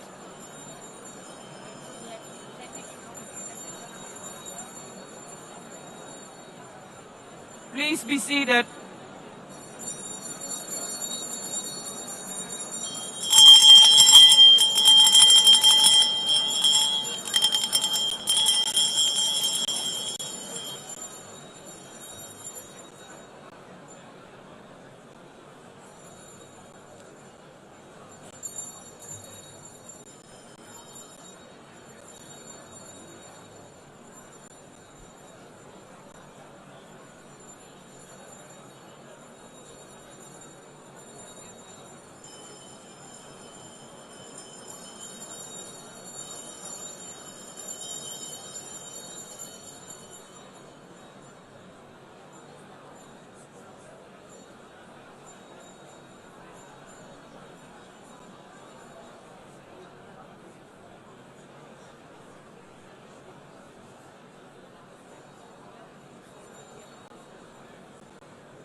Excellencies, could you please take your seats in due respect to the next speakers? The second row, could you please take your seat right now?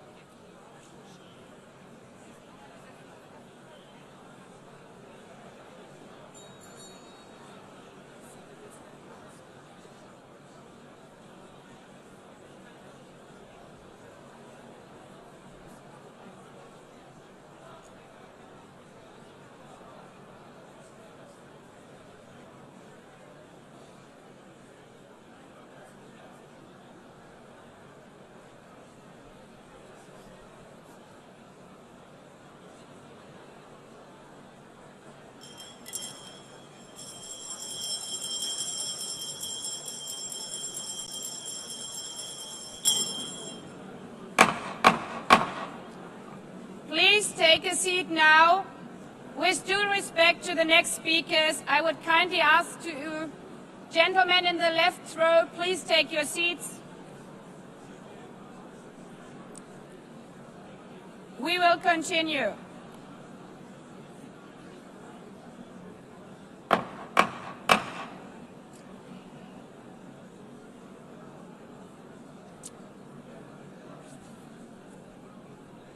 Excellencies, as we are receiving queries, I would like to assure you that don't worry, the UN teleprompters are working perfectly.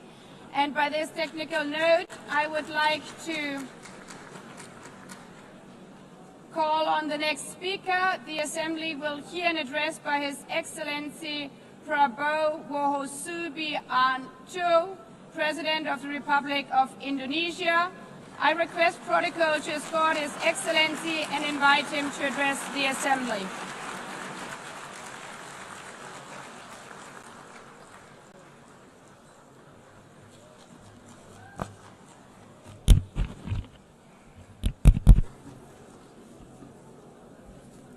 His Excellency Mr. Antonio Guterres, Secretary General of the United Nations, Her Excellency Madame Annalena Baerbock, President of the United Nations General Assembly, His Excellency Mr. Moses Abelian, Under Secretary General for General Assembly and Management, Excellencies, Heads of States, Heads of Governments, distinguished delegates, ladies and gentlemen. It is indeed a great honor for me to stand in this August General Assembly Hall among leaders and representatives who represent almost all of humanity. We differ in race, religion, and nationality, yet we gather together today as one human family. We are here first and foremost as fellow human beings, each created equal, endowed with unalienable rights to life, liberty, and the pursuit of happiness. The words of the United Nations Declaration of Independence have inspired democratic movements across continents, including the French Revolution, the Russian Revolution, the Mexican Revolution, the Chinese Revolution, and Indonesia's own struggle and journey to freedom. It also gave birth to the Universal Declaration of Human Rights, adopted by the United Nations in 1948. All men are created equal was the creed that opened the way to unprecedented global prosperity and dignity.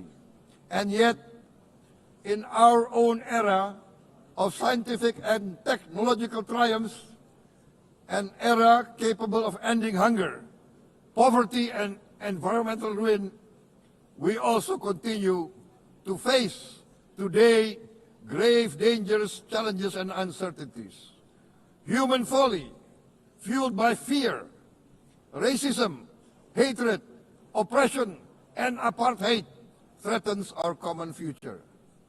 My country knows this pain. For centuries, Indonesians lived under colonial domination, oppression, and slavery. We were treated less than dogs in our own homeland. We Indonesians know what it means to be denied justice and what it means to live in apartheid, to live in poverty, and to be denied equal opportunity. We also knew what solidarity can do in our struggle for independence, in our fight to overcome hunger, disease, and poverty. The United Nations stood with Indonesia and gave us vital assistance. Decisions made here based on human solidarity by the Security Council and this Assembly gave Indonesia independence, international legitimacy, opened doors, and supported our early development through the efforts of the United Nations Children Fund, the United Nations Food and Agriculture Organization, the FAO, the World Health Organization, and many, many other United Nations institutions. And because of that, Indonesia today stands on the cusp of shared prosperity and greater equality and dignity. Madam President, Excellencies, our world today is driven by conflict, injustice, and deepening uncertainty. Every day we witness suffering, genocide, and blatant disregard for international law and human decency. In the face of these challenges, we must not give up. As the United Nations Secretary General said, we cannot give up. We cannot surrender our hopes or our ideals. We must draw closer, not drift apart. Together we must strive to achieve our hopes, our dreams. The United Nations was born from the ashes of the Second World War that claimed scores of millions of lives. It was created to secure peace, security, justice, and freedom for all. We remain committed to internationalism, to multilateralism, and to every effort that strengthens this great institution. Today, Indonesia is nearer than ever before to meeting the Sustainable Development Goals of ending extreme poverty and hunger. Because years ago, this very chamber chose to listen and uphold social and economic justice, we will never forget. And today, we must never be silent while Palestinians are denied that same justice and legitimacy in this very hall. Excellencies, Thucydides warned, the strong do what they can, the weak suffer what they must. We must reject this doctrine. The United Nations exist to reject this doctrine. We must stand for all, the strong and the weak. Might cannot be right. Right must be right. Indonesia today is one of the largest contributors to United Peacekeeping Forces. We believe in the United Nations. We will continue to serve where peace needs guardians, not with just words, but with boots on the ground. If and when the United Nations Security Council and this great assembly decide Indonesia is prepared to deploy 20,000 or even more of our sons and daughters to help secure peace in Gaza or elsewhere, in Ukraine, in Sudan, in Libya, everywhere when the peace needs to be enforced, peace needs to be guarded, we are ready. We will take our share of the burden, not only with our sons and daughters, we are also willing to contribute financially to support the great mission to achieve peace by the United Nations. Madam President, Excellencies, I propose to this Assembly a message of hope and optimism, grounded in action and execution. Today, we heard the speech of Madam President, the President of the United Nations General Assembly. Yes, it is true what she said. Without the International Civil Aviation Organization, will we be here today? Will we sit in this great hall? Without the United Nations, we cannot be safe. No country can feel secure. We need the United Nations, and Indonesia will continue to support the United Nations, even though we still struggle, but we know the world needs a strong United Nations. The world's population is growing. Our planet is under strain. Food, energy, and water insecurity haunt many nations. We choose to answer these challenges directly at home and to help abroad wherever we can. This year, Indonesia recorded the highest rice production and grain reserves in our history.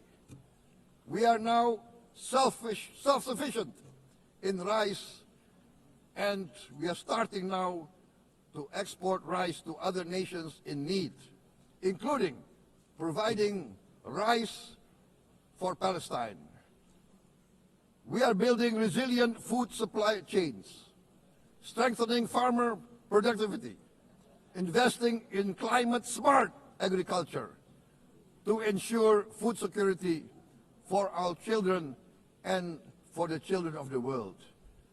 We are confident in a few years' time, Indonesia will be the granary of the world.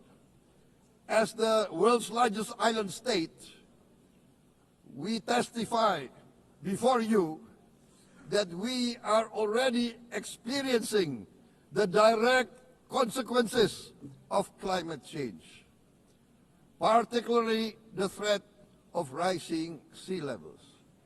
The sea level on the north coast of our capital city is increasing by 5 centimeters every year. Can you imagine in 10 years? Can you imagine in 20 years?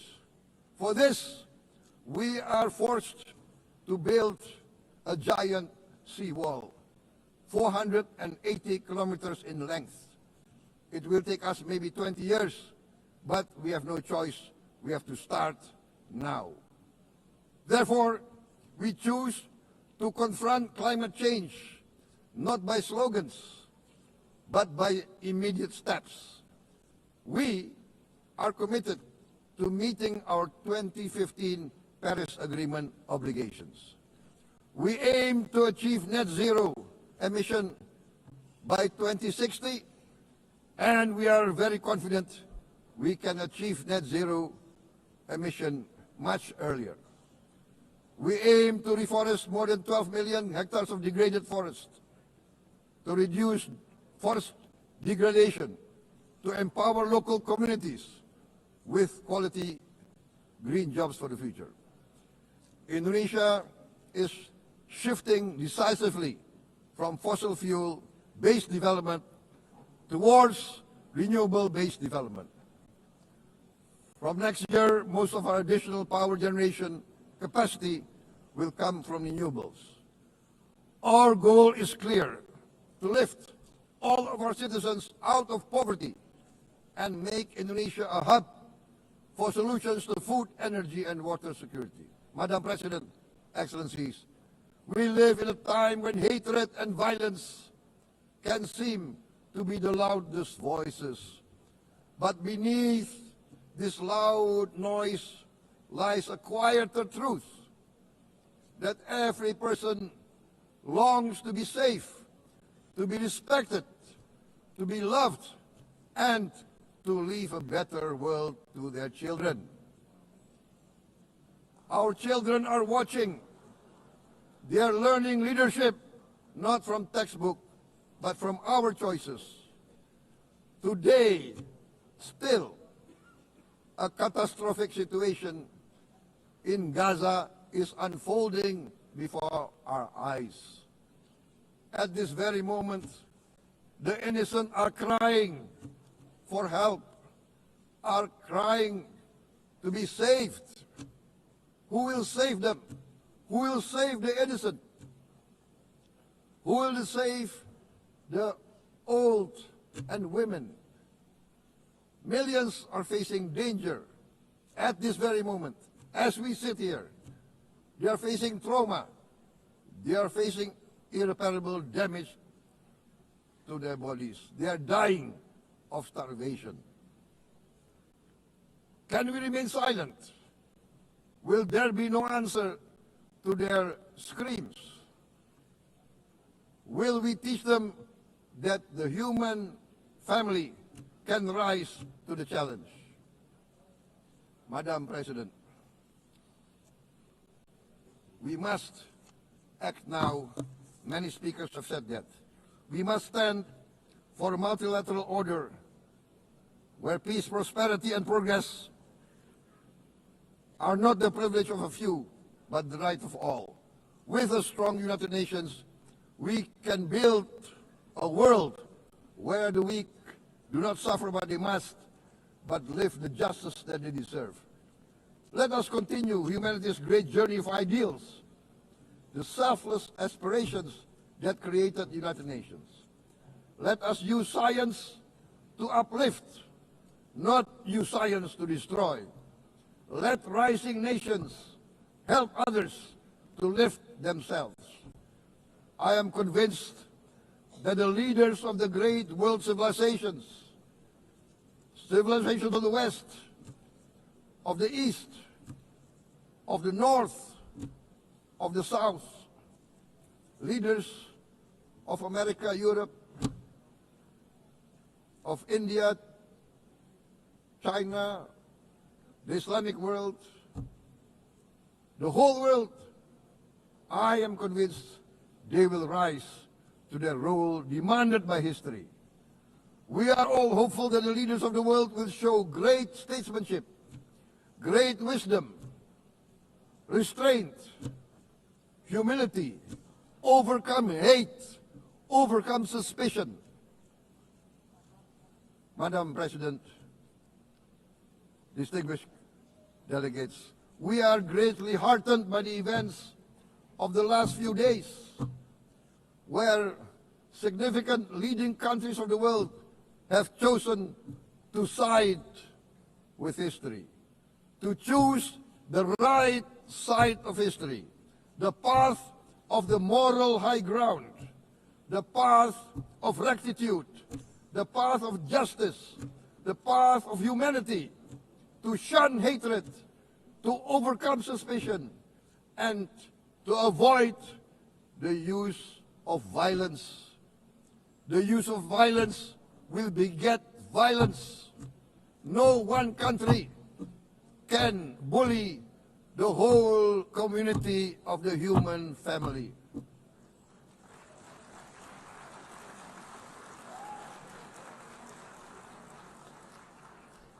We may be weak individually, but the sense of oppression, the sense of injustice has proven in the history of mankind that this sense of injustice, this sense of oppression will unite into a strong force that will overcome this oppression, that will overcome this injustice.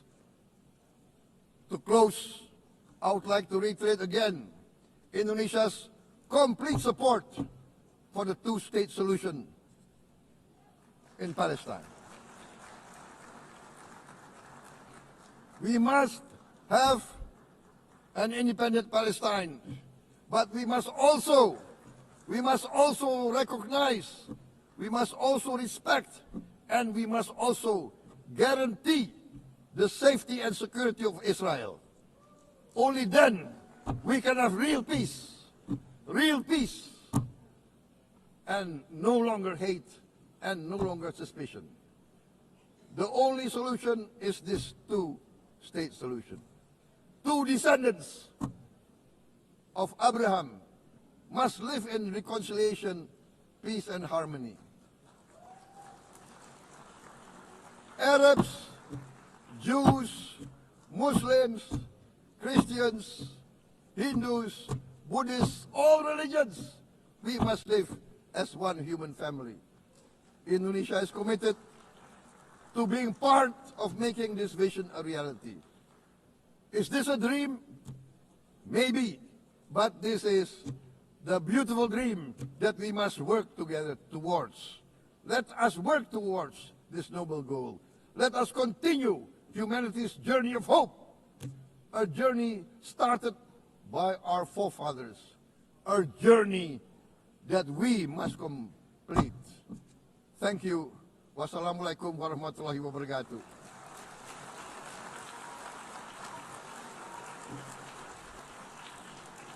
Shalom.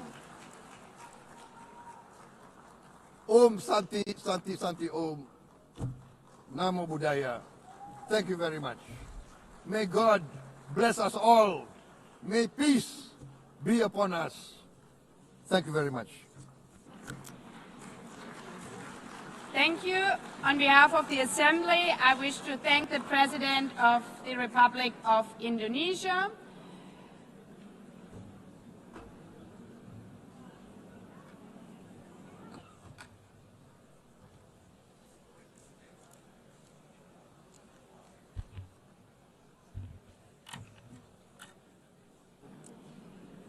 The Assembly will hear an address by His Excellency Recep Tayyip Erdogan, President of the Republic of Turkey. I request protocol to escort His Excellency and invite him to address the Assembly.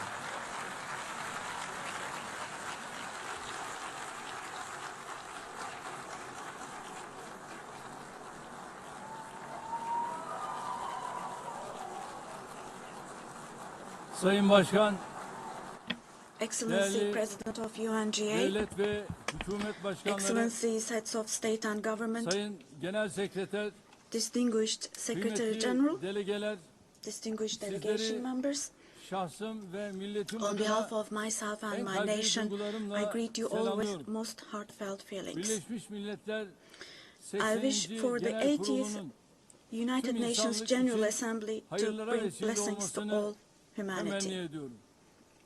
İnsanlığın ortak vicdanını temsil I'm eden deeply honored bu to address kürsüden you once again from this sizlere bir podium, kez daha hitap which etmekten represents the collective büyük bir conscience of bahtiyarlık duyuyorum. humanity.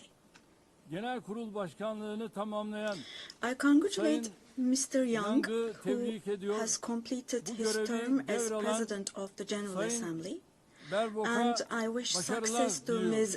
Baerbock, who has Konuşmamın hemen taken over başında this position. Filistin'in giderek artan sayıda ülke At the outset tarafından of my tanındığı speech, bir I would like to dönemde first express my Filistin regret Devlet at the Başkanı absence today Sayın of the Mahmut President Abbas'ın of the State bugün of Palestine, bizzat Mahmoud aramızda Abbas, at a olamayışından time duyduğum when Palestine üzüntüyü is being ifade etmek recognized istiyorum. by an increasing number of Biz countries. bugün bu kürsüde Today, kendi we stand here vatandaşlarımızla on this birlikte podium. I sesi stand here kısılmak on this istenen podium Filistin alongside halkına my tercüman olmak 86 için million de citizens, bulunuyorum. also for our Filistin Palestinian devletini brothers and tanıyacağını sisters açıklayan whose voices are tüm being silenced. ülkelere teşekkür ediyor.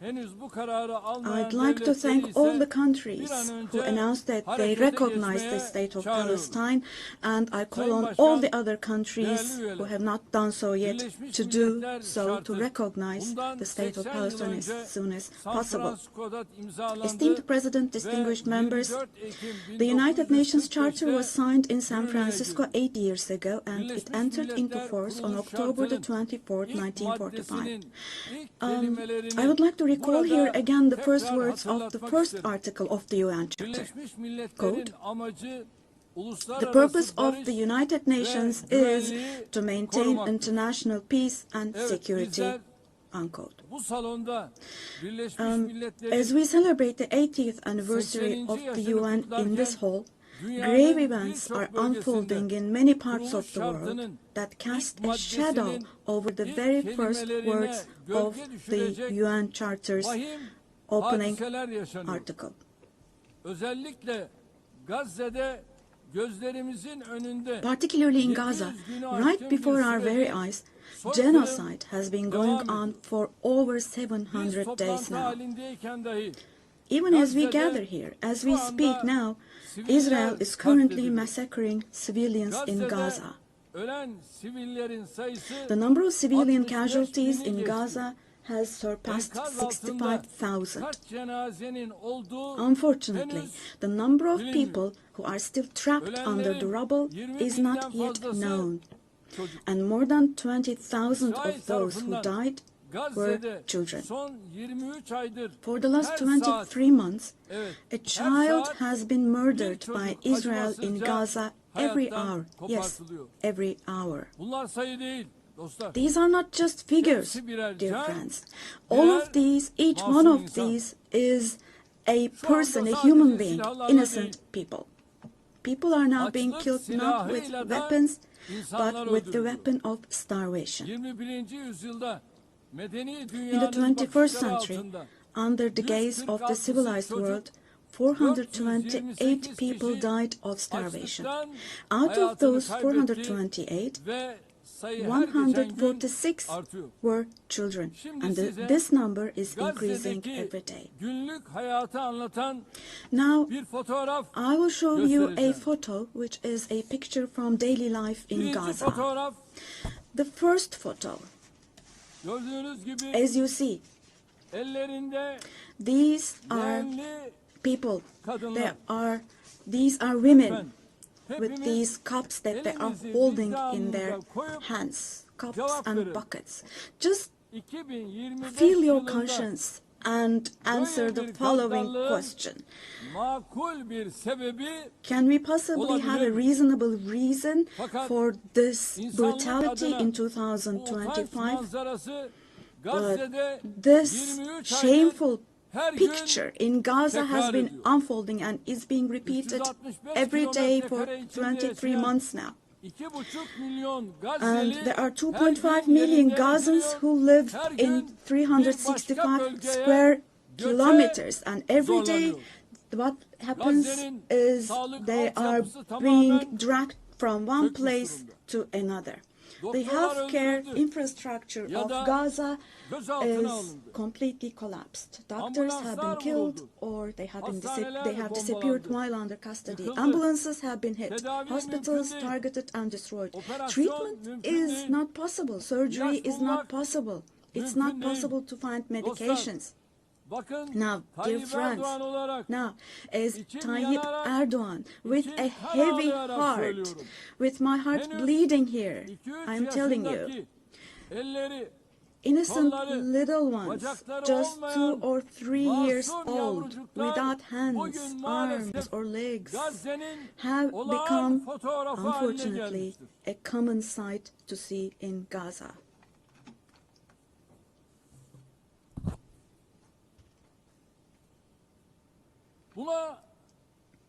This one. What kind of a human conscience can possibly bear this? Possibly. How can one stay silent vis-à-vis this? In a world where children are dying of starvation and lack of medication, can we possibly have calm and peace? We all are parents. We have children or grandchildren who we dearly cherish. Here, say in America or in Europe, anywhere in the world, when a small rose thorn hurts a child's hand, the hearts of parents break. But in Gaza, children's hands, arms, and legs are being amputated without anesthesia. Now, I'm extremely sorry to say, but this represents the lowest point of humanity. Human history has not witnessed such bloodshed within the last century. All of this is happening before our very eyes. The genocide in Gaza is being broadcast live every moment through the media and social media. So far, Israel has deliberately killed 250 journalists working in national and international media in Gaza.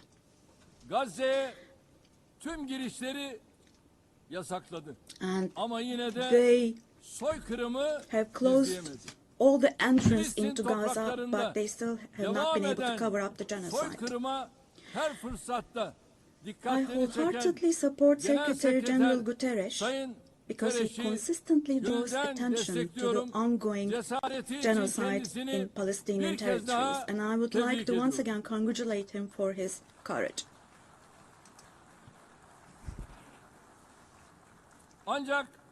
But the United Nations has not even been able to protect its own personnel in Gaza, unfortunately. In Gaza, 500 people rushing to help others have been killed. Out of those 500, 326 were UN staff members. Esteemed President, distinguished members, now,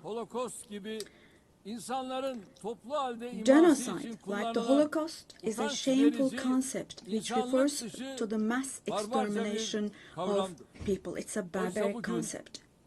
Today, it's not only people who are being killed in Gaza, mind you. Animals are being targeted and killed in Gaza. In Gaza, agricultural land, gardens, trees, grass, century-old olive trees are being destroyed. In Gaza, water supplies are being destroyed and polluted. Buildings, homes, libraries, hospitals, schools, mosques, churches, and historical structures in Gaza are being deliberately destroyed. The soil of Gaza is being rendered useless for humans, for animals, and for plants. So now let me show you yet another photo. And let me ask you here, look at this photo. What could this photo here possibly have to do with security concerns? This is being against life, don't you think? Let me state this openly from this podium. There is no war in Gaza. We cannot possibly talk about the presence of two sides in Gaza. Because in Gaza, on one side, there is a regular army with the most modern, most lethal weapons, and on the other hand, there are innocent civilians, innocent children. This is not fight against terrorism. This is an occupation, deportation, exile, genocide, and life destruction, mass destruction policy carried out by invoking the events of October the 7th. Today, while Gaza is being destroyed under the pretext of Hamas, concurrently, simultaneously, the West Bank, where Hamas is not in power, is also being occupied step by step, and innocent civilians are being massacred through executions. Moreover, Israel is not limiting itself to Gaza and the West Bank only. By launching attacks on Syria, on Iran, Yemen, and Lebanon, Israel is also threatening regional peace. Just recently, an Israeli attack took place against a delegation meeting in Qatar for ceasefire negotiations. The attack on Qatar has also shown that the Israeli leadership is now completely out of control. Netanyahu is not obviously interested in forging peace or releasing the hostages. Not only Israel's neighbors, but all countries in the Middle East are subject to the Israeli government's reckless threats. And we must realize the following. Due to the increasing aggression of Israel in Europe and the West in general, the values that emerged after the Second World War have been eroded. The most fundamental human rights, such as freedom of expression, freedom of the press, freedom of assembly and protest, women's rights, children's rights, democracy, equality, and justice, have been shelved away. At this point, we all have to see the following truth, my dear friends. The Israeli government, driven by an obsession with the promised lands, is openly threatening regional peace and the shared values of humanity.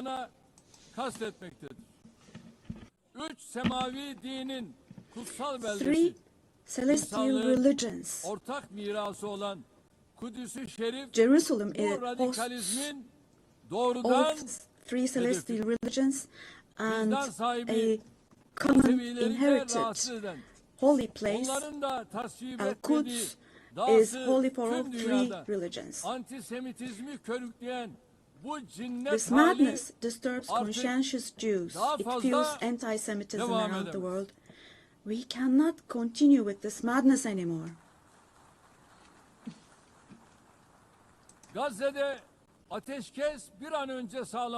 We have to have ceasefire in Gaza as soon as possible. Attacks should stop. Humanitarian aid should be able to enter with no obstacles. The genocide team should be held accountable vis-à-vis international law. And God willing, this will definitely happen. Vis-à-vis the barbarity taking place in Gaza, everyone who is keeping silent is accomplice to this barbarity. From here, I would like to call on all the heads of state and government. Today is the day. Today is the day to stand firm alongside the oppressed Palestinians and alongside humanity. While your peoples back home are reacting to the barbarity in Gaza, do show the courage to take action here. Fulfill your humanitarian duty toward Gaza, where children are raising children. On this occasion, I would like to say the following. There are peoples all around the world who are taken to the streets. Unarmed activists and volunteers from different countries of the world, academicians, students, journalists, everyone, all the defenders of Palestine. I would like to say to them, thank you so much, and clear bows and favorable winds for their actions. Esteemed delegation members, for 13 years, I have spoken to you from this platform about the oppression and conflicts in our neighbor, Syria. Just as I raise my voice today for the oppressed people of Gaza, likely for 13 years, I have also drawn attention to the cries of the Syrians, and here I became their voice and breath as well. The persecution that caused the deaths of 1 million people and that forced millions more to flee their homeland has, thankfully, become a thing of the past with the December 8th revolution. Our Syrian brothers and sisters opened the doors to a new period as of December the 8th.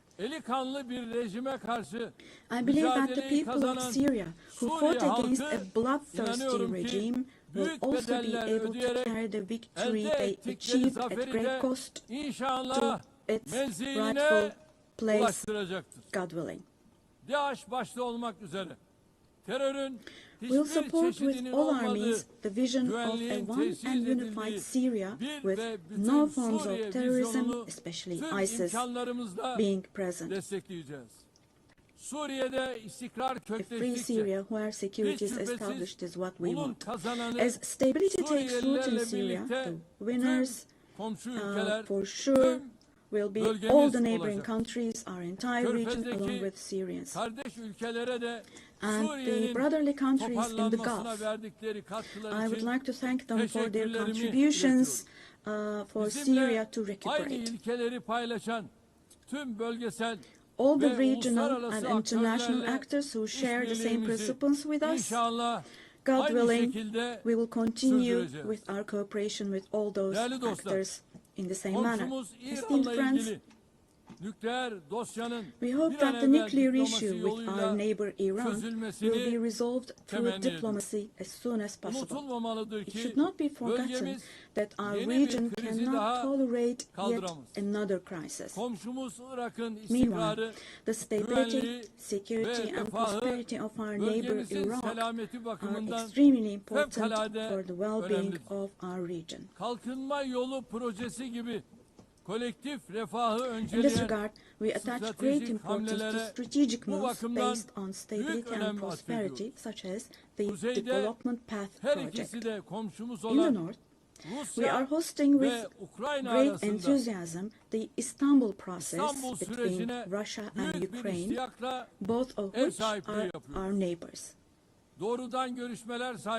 Through direct talks, we facilitated the exchange of several prisoners and corpses, and we worked to identify the modalities of peace negotiations between the parties. Don't forget, there is no winner of war and no losers of a just peace. So with this motto in mind, in the coming days also, we will continue to work hard for a peaceful ceasefire. Meanwhile, we have encouraged the parties from the very beginning to establish peace between Azerbaijan and Armenia. We are pleased that steps were taken on August 8th, steps that will enable the establishment of lasting peace between the two countries. I would like to once again congratulate the President of Azerbaijan, Ilham Aliyev, the Prime Minister of Armenia, Nikol Pashinyan, and the American President Donald Trump, who contributed to this process, and I would like to congratulate them.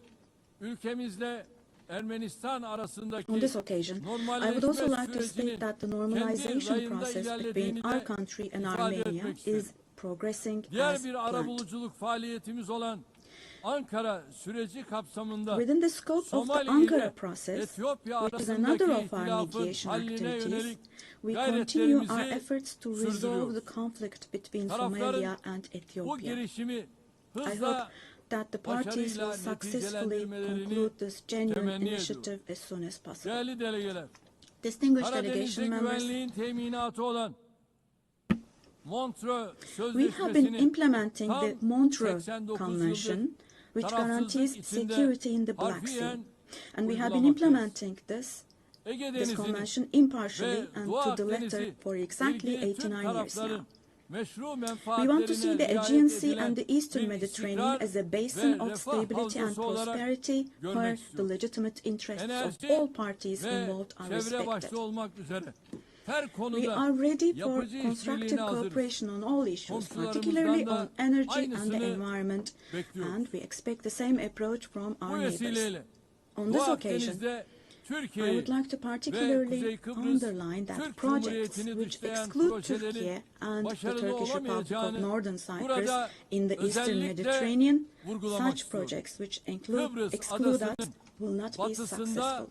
Turkey has rights and authority in the western part of the island of Cyprus, while the Turkish Cypriots have legitimate rights in the areas surrounding.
Sayın Başkan, değerli üyeler, önümüzdeki dönemde in the coming period, Avrupa Birliği ilişkilerinde we desire a new beginning and vision in Turkey-European Union relations.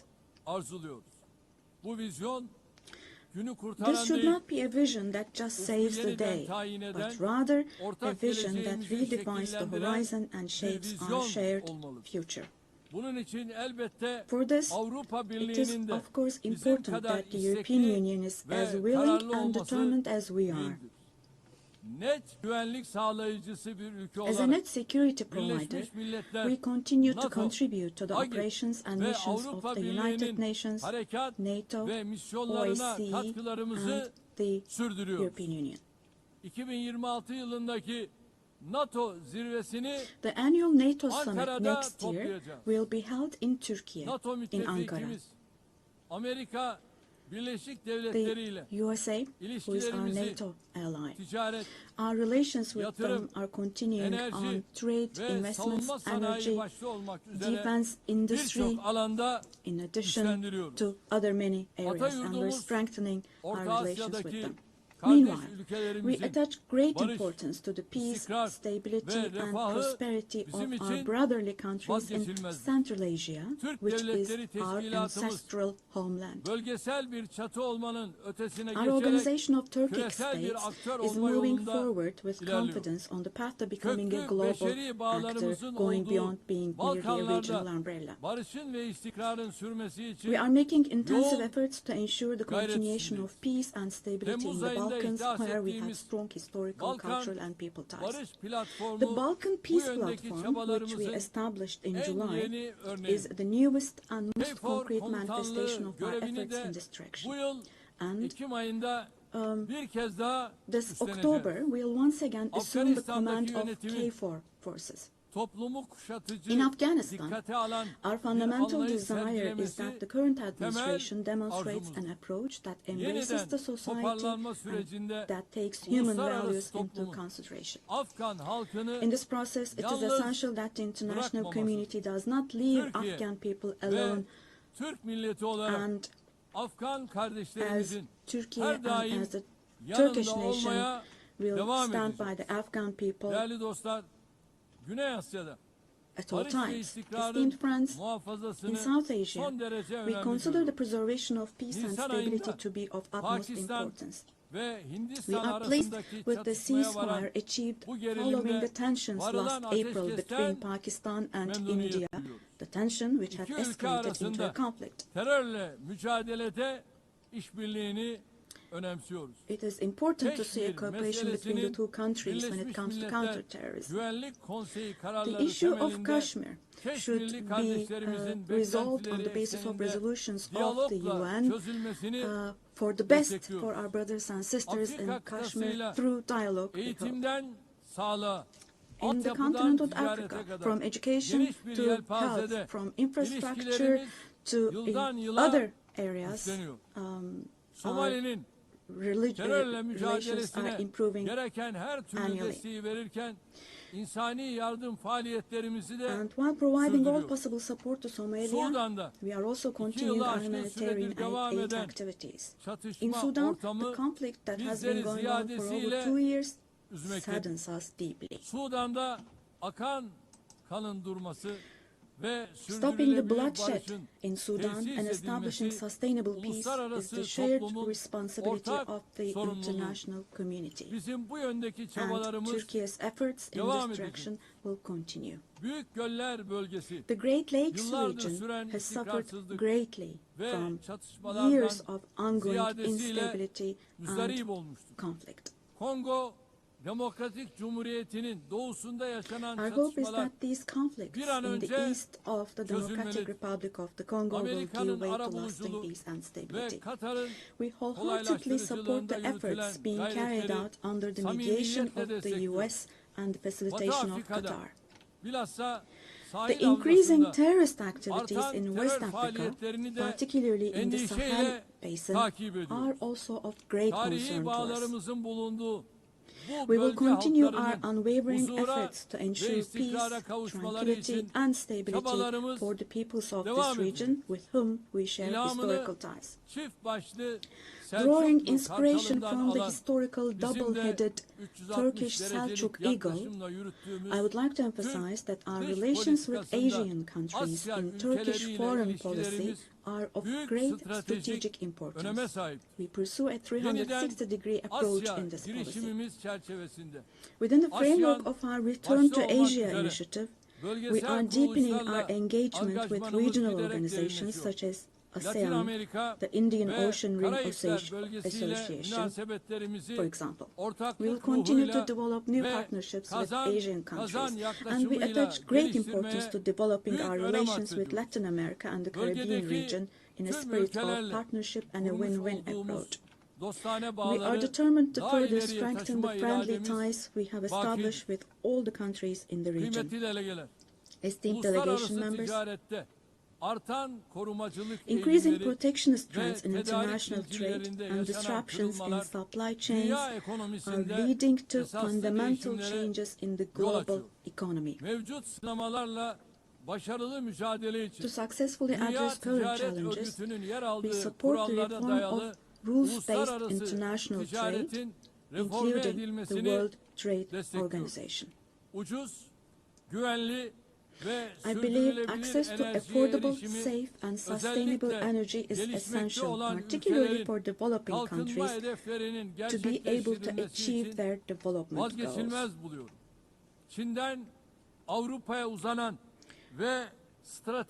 We are resolutely advancing the strategically important Trans-Caspian East-West Middle Corridor project, which extends from China to Europe. We contribute to the development of world trade with our modern transportation infrastructure and the Baku-Tbilisi-Kars line. On our journey to build a future that respects nature, we are moving forward with determination towards the 2053 net zero emission target. We are pleased to observe that the zero waste movement, under the patronage of my wife Emine Erdoğan, has grown in waves around the world every year, reaching more people and hearts.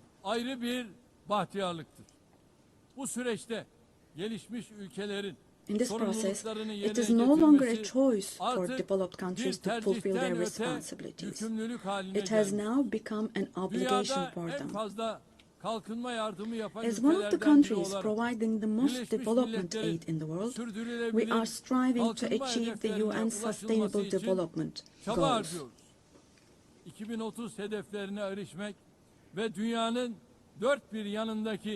To achieve the 2030 goals and to enable hundreds of millions of people around the world to live with dignity, we advocate for aligning the global financial architecture with the principle of leaving no one behind.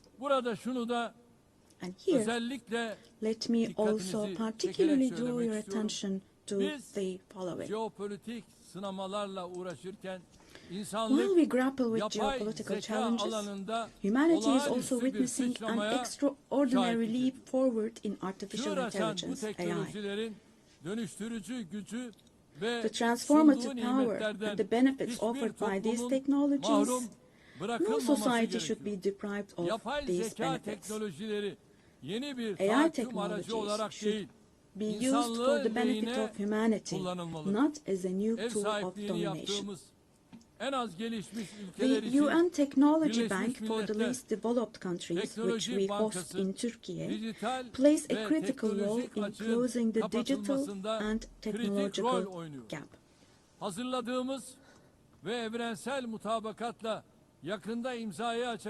We have prepared a children's rights convention in the digital world, and we will soon open this up for ratification. I'm sure this will create a lot of awareness in this area, and we expect your support for this. On the other hand, in today's world, while racism, xenophobia, and particularly Islamophobia have reached alarming levels, combating these trends that directly threaten the culture of coexistence has now become an essential duty for humanity. It is significant that Mr. Moratinos, High Representative of the Alliance of Civilizations, has also been appointed as the UN Secretary General's Special Envoy on combating Islamophobia. As I stated here last year, the institution of the family is under threat today as never before.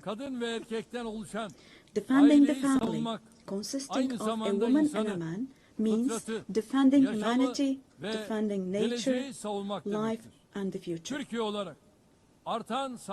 Turkey will continue to defend the family in the face of ever-increasing attacks. Distinguished delegation members,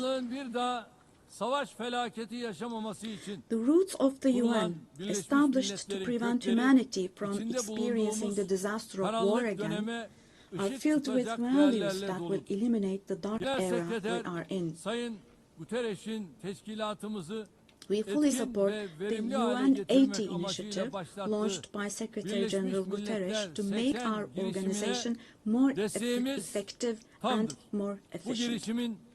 Birleşmiş Milletler'in tüm faaliyetlerini daha da I hope this güçlendirecek bir initiative süreç succeeds olarak as a process that başarıya will further ulaşmasını strengthen all the temenni ediyorum. activities of Bu the UN. sürece İstanbul'u bir Birleşmiş I Milletler express our merkezi readiness to haline provide strong getirme support to this vizyonumuzdan process, da also hareketle driven by our vision güçlü of destek making vermeye hazırız. Istanbul a UN 80. hub. yılda Birleşmiş Milletleri kuruluş ruhuna döndürecek I sincerely adımları believe that atmak it is our shared hepimizin responsibility to ortak take steps sorumluluğudur. that will restore the Biz founding spirit of the UN güçlünün haklı olduğu in değil, its 80th year. We haklının will güçlü continue to olduğu say bir sistem kurulana kadar dünya 5'ten büyüktür the world is demeye bigger than devam 5 edeceğiz. until a system is established where the righteous are powerful, not the powerful are righteous.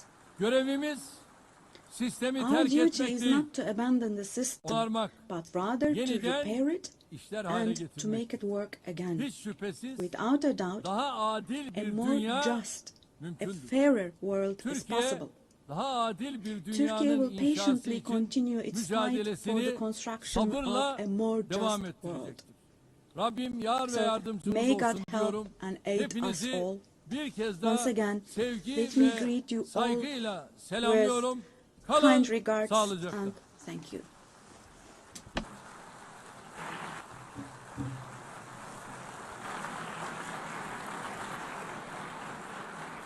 On behalf of the Assembly, I wish to thank the President of the Republic of Turkey,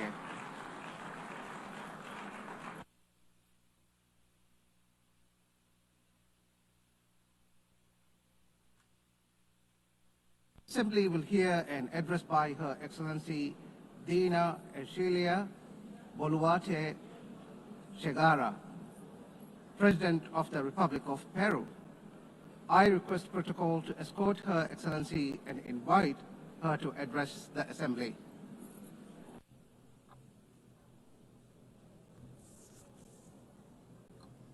Señora Presidenta de la Asamblea Madam General, President of the General Annalena Assembly, Annalena Baerbock, Señor Secretario General Secretary de las General Naciones of the Unidas, United Nations, Antonio Guterres, Señoras ladies y señores, and gentlemen, Jefes de Estado heads of state, y señoras y señores presentes en esta magna ladies asamblea. and gentlemen present here in this august forum. Es el centro y cuna Peru de is grandes the center civilizaciones and cradle milenarias, of great millennial siendo la civilizations, última the last of which imperio de was los the Incas, Inca Empire, que dejó which un left legado us de a grandeza. legacy of greatness. Somos herederos We are asimismo also heirs del of virreinato the del Perú, que Viceroyalty of abarcó las Peru, 2/3 which partes encompassed de 2/3 América of del South Sur. America.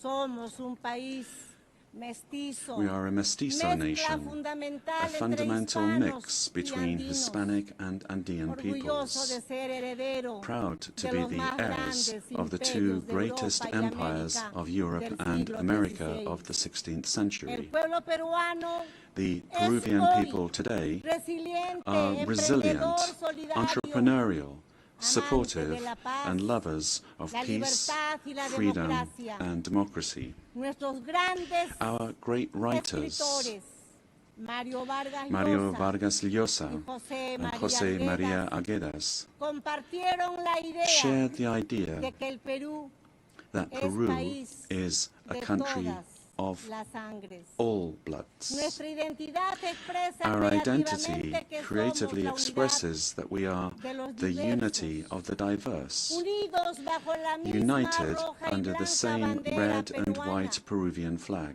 En nuestro país In our country, viven los pueblos native originarios y peoples los pueblos and del peoples mundo of the world paz live together y unidad, in peace and como una unity gran síntesis del as a Perú. great synthesis País en el que vivió y of trabajó Peru, durante 40 the country años in el Papa which León Pope XIV, Leo XIV lived and nacionalizado worked in peruano, for 40 por su years, profundo a amor a naturalized nuestra Peruvian gente, because of his deep love tanto for por our su people, carácter solidario both y for his pacífico, supportive como as por well as su fe his católica peaceful y disposition cristiana.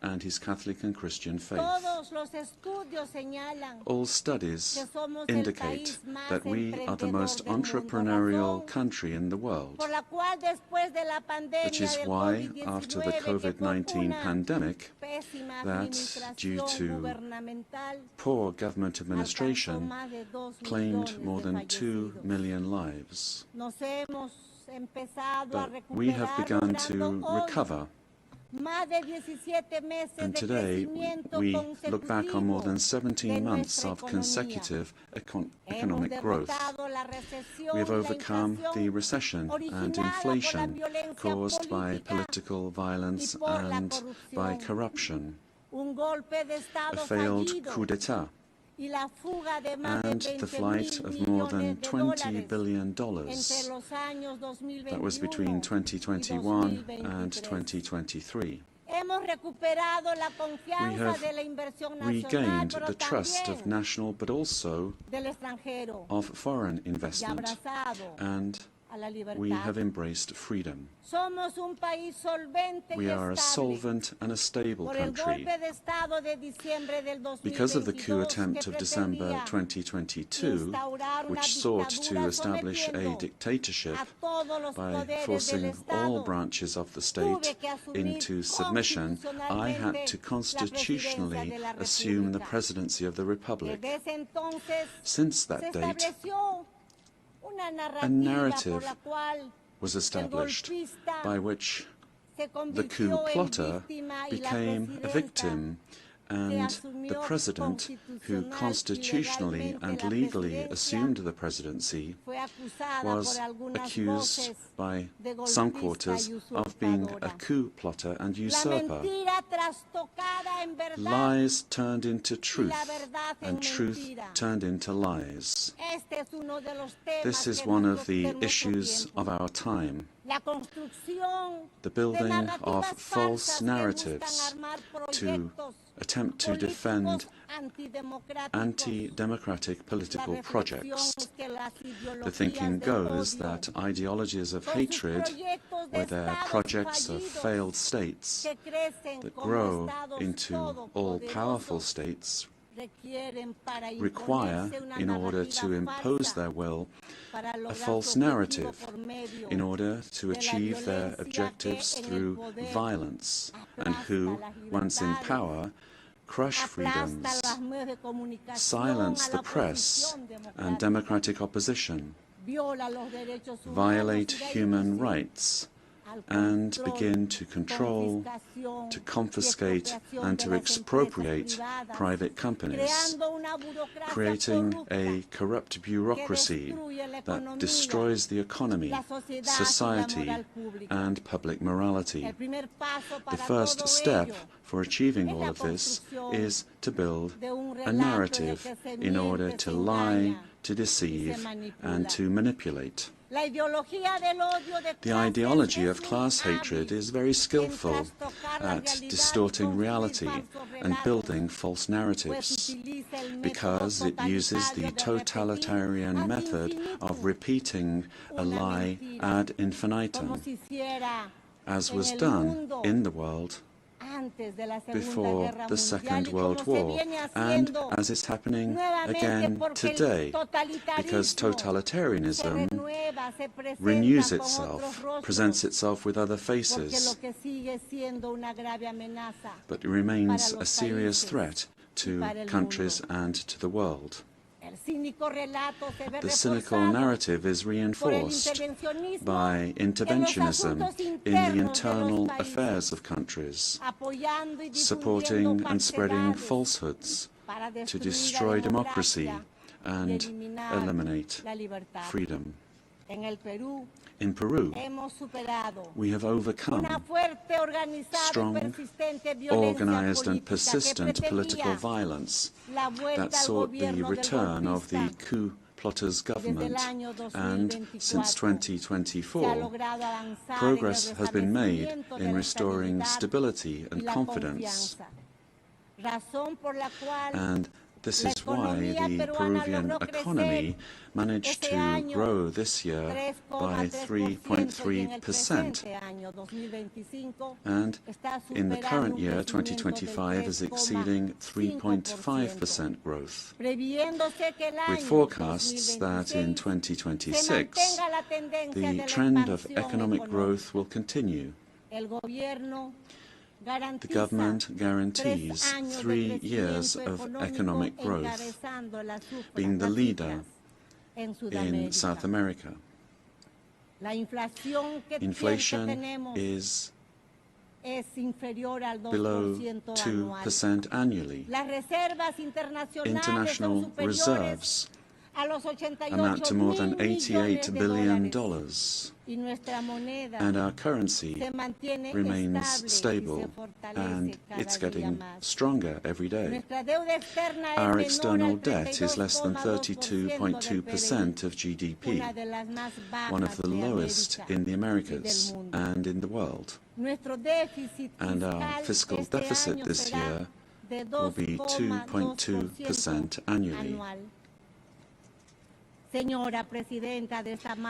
Madam President of this magnificent General Assembly, on October 24th, the UN was created after World War II, when one of the greatest totalitarian political projects built on an ideology of hatred,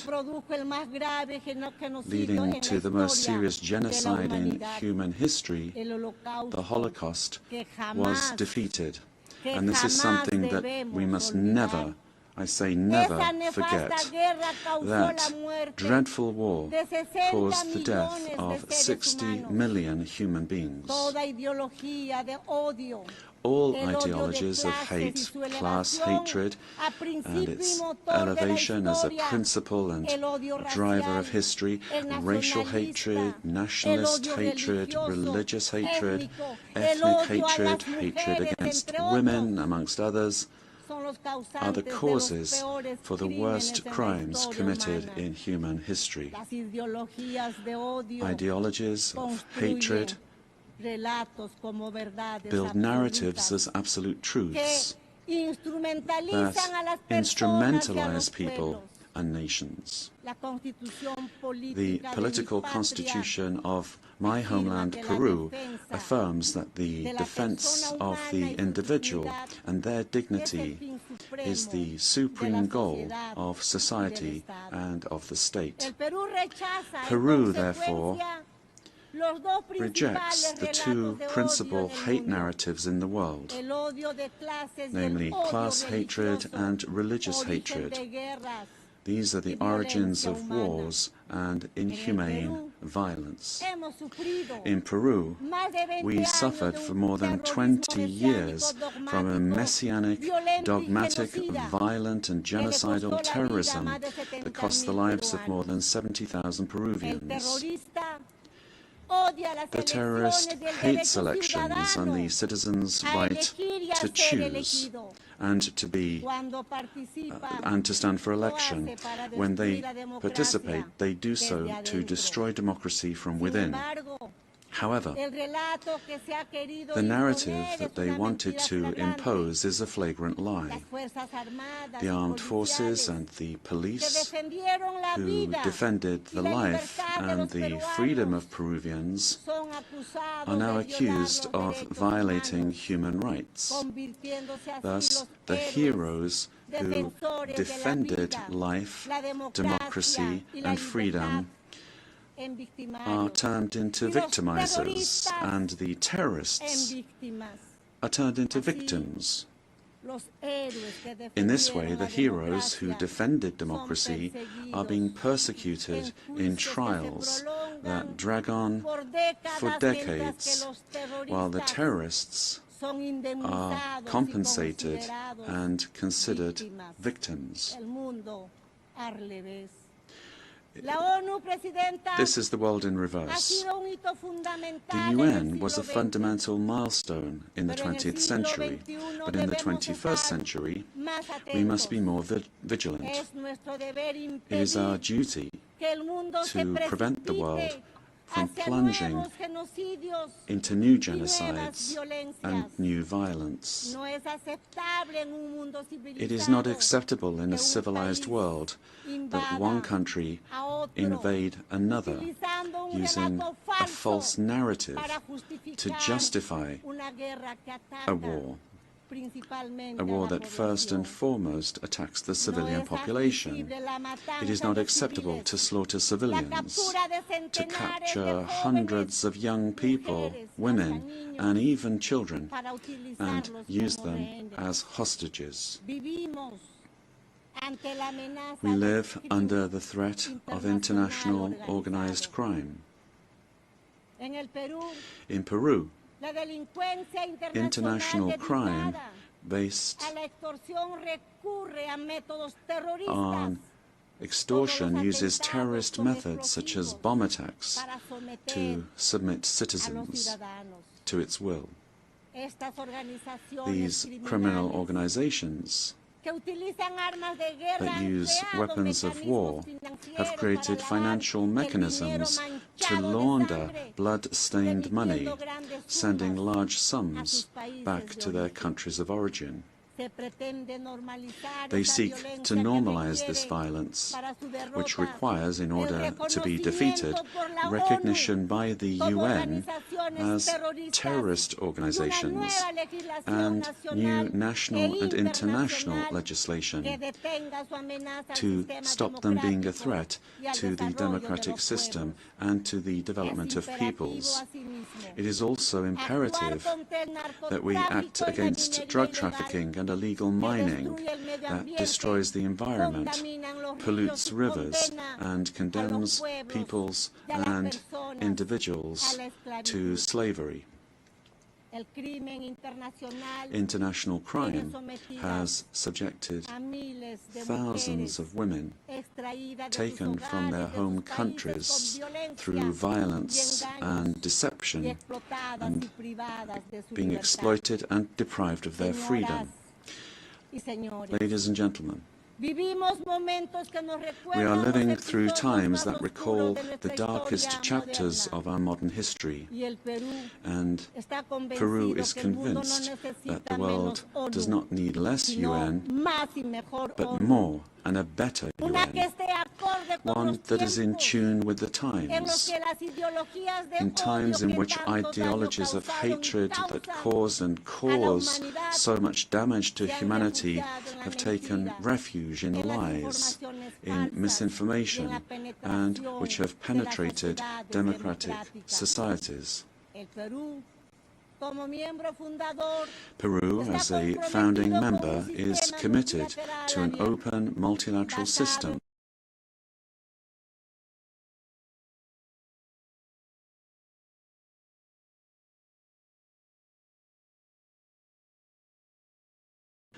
The pillar of the model that has brought peace and prosperity. But we have to look at what's happening around us in the world. At this time, as we're meeting here, in other parts of the world, they are killing children, girls, boys, innocent people.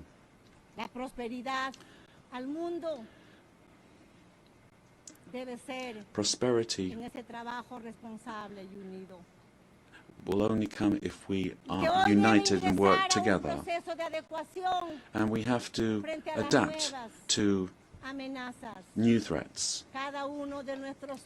Each of our countries has the duty to make their contribution towards finding solutions to the problems that we all face together. And my country is striving to do this. But the interconnection of our societies and economies means that it is only through international cooperation that we can resolve the crises which we face. If we do not reform the United Nations, our common home, to restore representativeness and effectiveness to its action, then we run the very serious risk of seeing one of the most precious instruments that the international community has for world stability disappearing. For this reason, Peru supports the work of the UN-80 initiative, launched by the Secretary-General, placing particular emphasis on the need to refocus the organization on its fundamental functions, bringing it closer to the needs of peoples, and at the same time making it more efficient. UN-80 must be an opportunity to strengthen multilateralism and ensure that the organization is better prepared to achieve its essential goals. This reform can only truly become fully effective if it is complemented by a transformation in UN governance that prevents institutional stalemates when it comes to decision-making, while ensuring its suitability. Ladies and gentlemen, in Peru, our government is working to meet its commitments, both to our citizens as well as to the international community, facing the threat of organized crime resulting from the collapse of tyrannical governments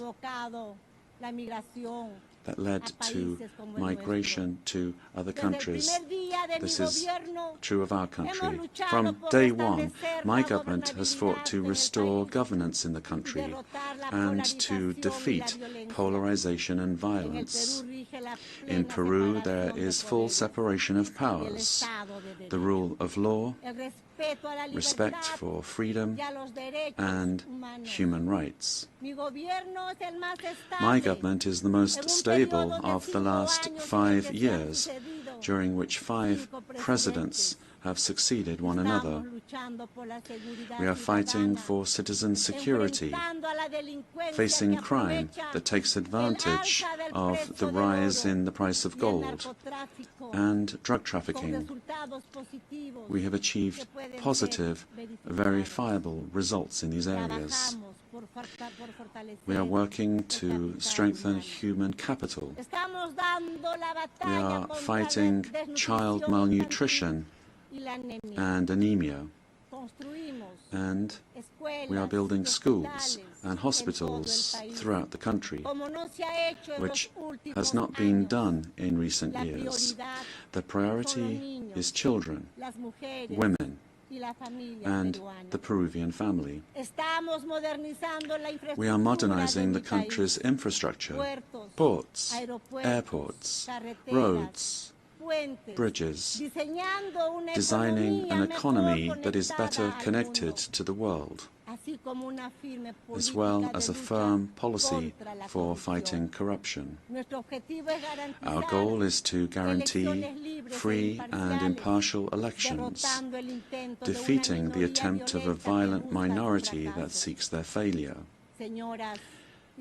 Ladies and gentlemen, the United Nations organization has always been present in the modern history of my country, particularly in its most difficult moments.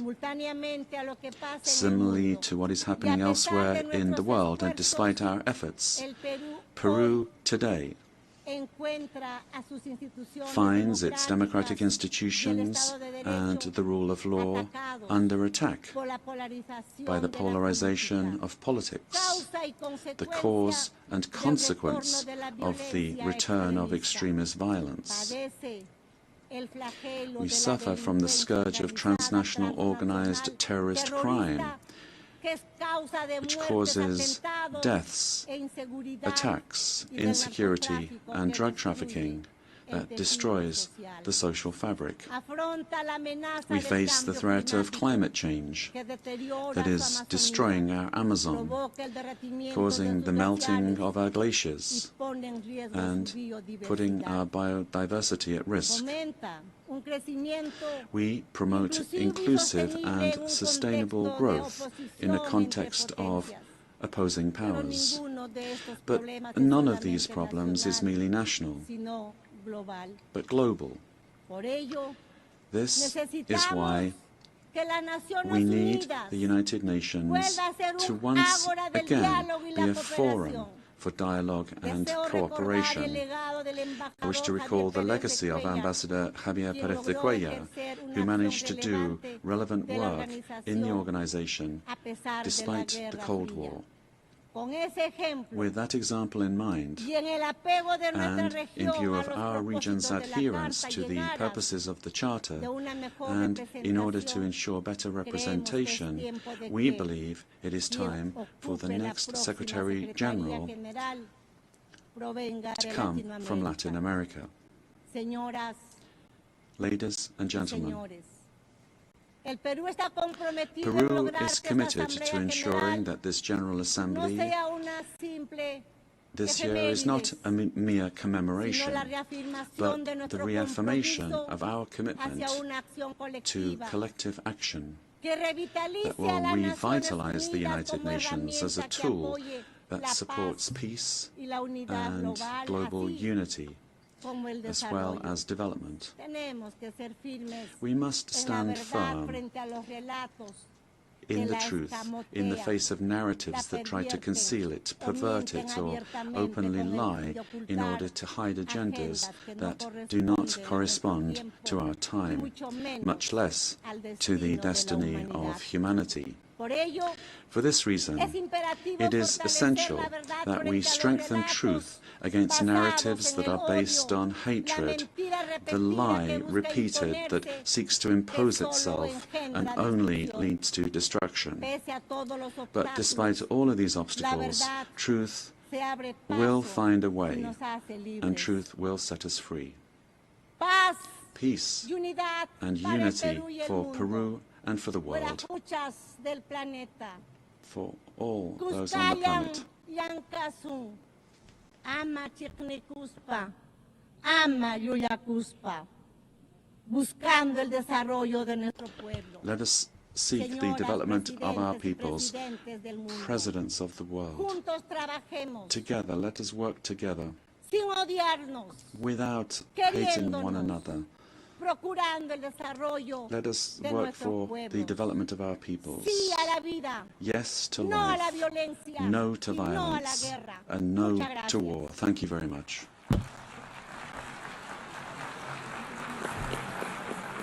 On behalf of the General Assembly, I wish to thank the President of the Republic of Peru.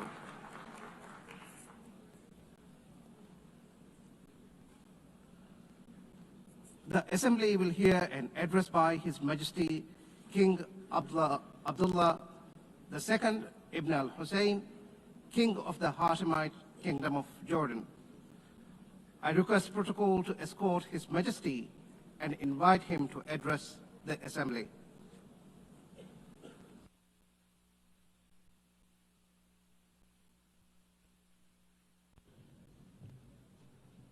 Bismillah ar-Rahman ar-Rahim. Madam President, Mr. Secretary General, in the name of God, the compassionate, the merciful.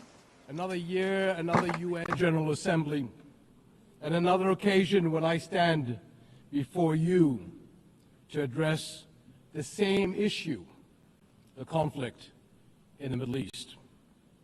And not for the first time, developments on the ground have made me question the worth and utility of words in capturing the magnitude of the crisis. Yet not speaking about it would signal acceptance of the situation and abandonment of our humanity. And that I will not do. Our UN General Assembly was born 80 years ago, pledging to learn from, not repeat, history. The world vowed never again. However, for almost as long, Palestinians have been living through a cruel cycle of yet again, bombed indiscriminately, yet again, killed, injured, and maimed, yet again, displaced and dispossessed, yet again. Denied rights, dignity, their basic humanity, yet again, So I must ask, how long? How long will it be before we find a resolution to this conflict, one that safeguards the rights of all sides and allows a level of normalcy in the lives of the families at its core? How long will it be before I stand before you and speak not of suffering and devastation in my region, but of prospect, prosperity, and potential? Sadly, this is not the only conflict in our world. And some may say that other wars are also devastating. But the Palestinian-Israeli conflict remains unique. It is the longest standing conflict in the world. An illegal occupation of a helpless population by a self-declared democratic nation, and a flagrant violation of repeated UN resolutions, international law, and human rights conventions. A failure that should have elicited outrage and action, especially from major democracies. Instead, it has been met with decades of inertia. My friends, the war in Gaza marks one of the darkest moments in this institution's history. But although it is today's horror, the injustice stretches back decades. The Palestinian-Israeli conflict has been on the UN agenda throughout its 8 decades of existence. How long will we be satisfied with condemnation after condemnation without concrete action? When it comes to the Palestinian-Israeli conflict, it seems that what unfolds in the halls of power is theory. The struggles and suffering on the ground is reality. For decades, we have seen several attempts to achieve a solution by interim agreements and temporary stopgaps, none that delivered on the endgame. In fact, many would argue these processes served as a distraction as Israel grabbed more land, expanded illegal settlements, demolished homes, and displaced entire neighborhoods. Muslim and Christian holy sites in Jerusalem have been vandalized and desecrated by those under government protection.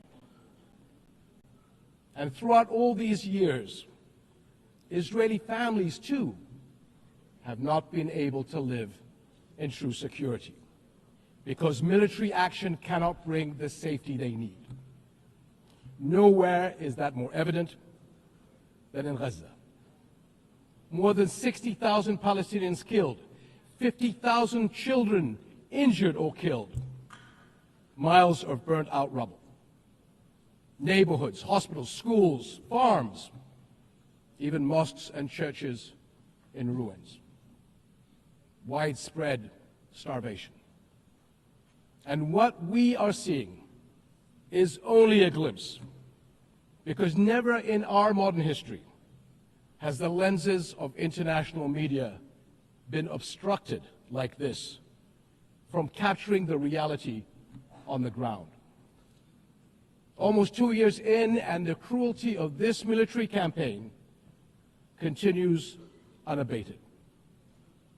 Furthermore, the current Israeli government's provocative calls for a so-called Greater Israel can only be realized through the blatant violation of the sovereignty and territorial integrity of its neighbors.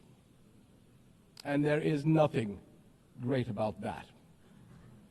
I can't help but wonder if a similar outrageous call were made by an Arab leader, would it be met with the same global apathy? The international community must stop entertaining the illusion that this government is a willing partner for peace. Far from it. Its actions on the ground are dismantling the very foundations on which peace could stand, and intentionally burying the very idea of a Palestinian state. It has shown how little it respects the sovereignty of other countries, as we have seen in flagrant violations in Lebanon, Iran, Syria, Tunisia, and most recently, Qatar. And its hostile rhetoric calling for the targeting of Al-Aqsa Mosque will incite a religious war that would reach far beyond the region and lead to an all-out clash that no nation would be able to escape. How long before we hold all nations to the same standards? How long before we recognize the Palestinians as people who aspire to the same things you and I do, and we act on that recognition? How long before we recognize that statehood is not something Palestinians need to earn? It is not a reward. It is an indisputable right.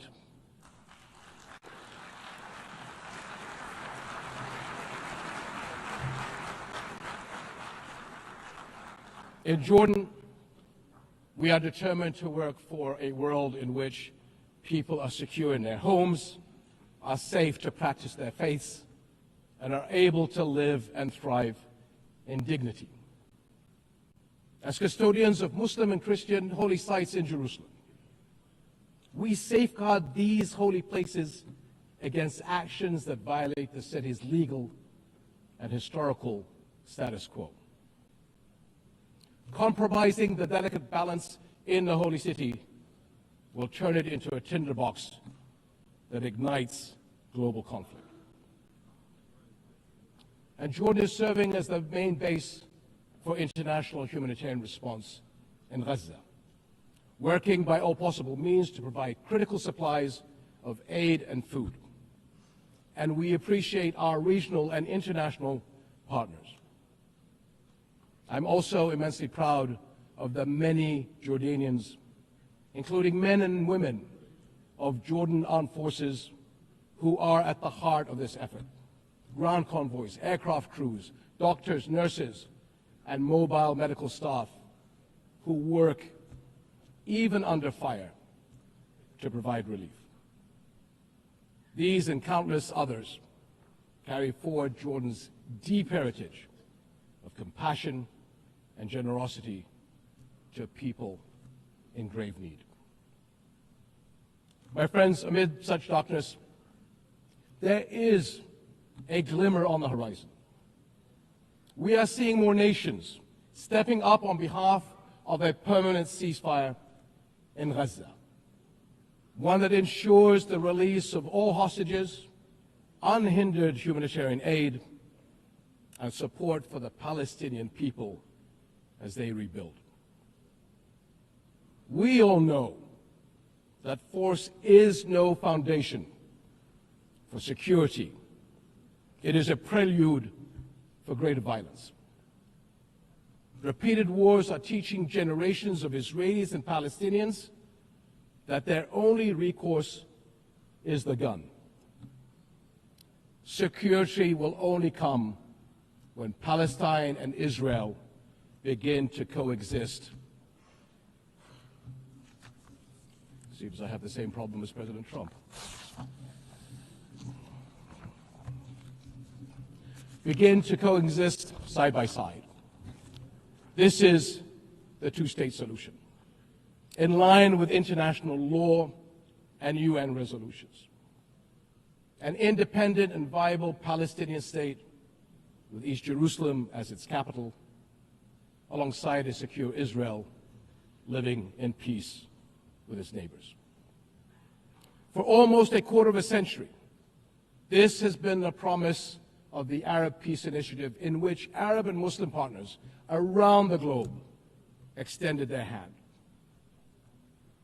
My friends, for the past 2 years, we have finally seen the world's conscience stirring in the courage of ordinary people from every walk of life and every corner of the globe, raising their voices as one and declaring, it has been too long.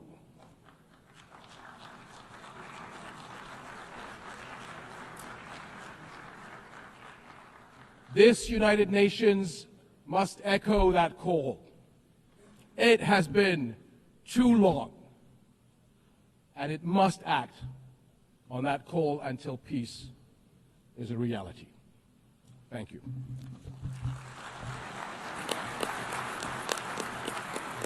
On behalf of the Assembly, I wish to thank the King of the Hashemite Kingdom of Jordan. The Assembly will hear an address by His Excellency Lee Jae-myung, President of the Republic of Korea. I request protocol to escort His Excellency and invite him to address the Assembly.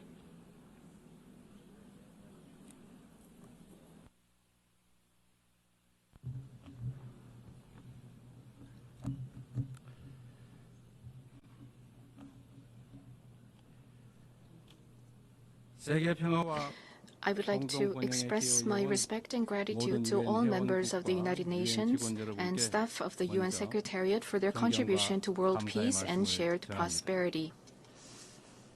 I extend my sincere congratulations to Her Excellency Annalena Baerbock on assuming the presidency of the 18th session of the UN General Assembly. I also pay tribute to Secretary General Antonio Guterres for his unwavering dedication and hard work. I hope the 18th session of the UN General Assembly will achieve even more meaningful results under their outstanding leadership. Madam President, Mr. Secretary, and distinguished delegates, this year is a meaningful year marking the 80th anniversary of the founding of the United Nations. The past 80 years of the UN has been a valuable journey of protecting the dignity and values of humanity and at seeking a path forward for future generations. If someone asks what the UN has achieved, I would confidently reply, look at the 80-year history of the Republic of Korea. It is no exaggeration to say that the Republic of Korea's history, dotted with challenges and responses, is the history of the United Nations, which has constantly confronted enormous challenges facing humanity.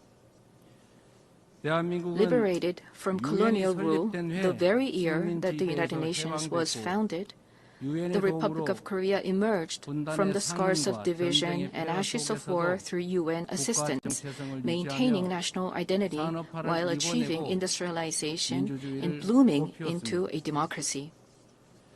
Therefore, the Republic of Korea in itself is a country that has proven the value of the UN's existence. Whenever the Republic of Korea revived the hopes of lives as precious as the weight of the universe amidst horrific wars and disasters, the UN flag fluttered at the center of that intense solidarity. The United Nations has strived to provide equal rights and opportunities to everyone without discrimination, and has provided education and vaccines to make children's lives blossom. The small country in the East, which rose with the support of the UN and the international community, has become a proud UN member that is drawing the world's attention. It is raising its role and responsibility as a member of the international community more rapidly than any other country.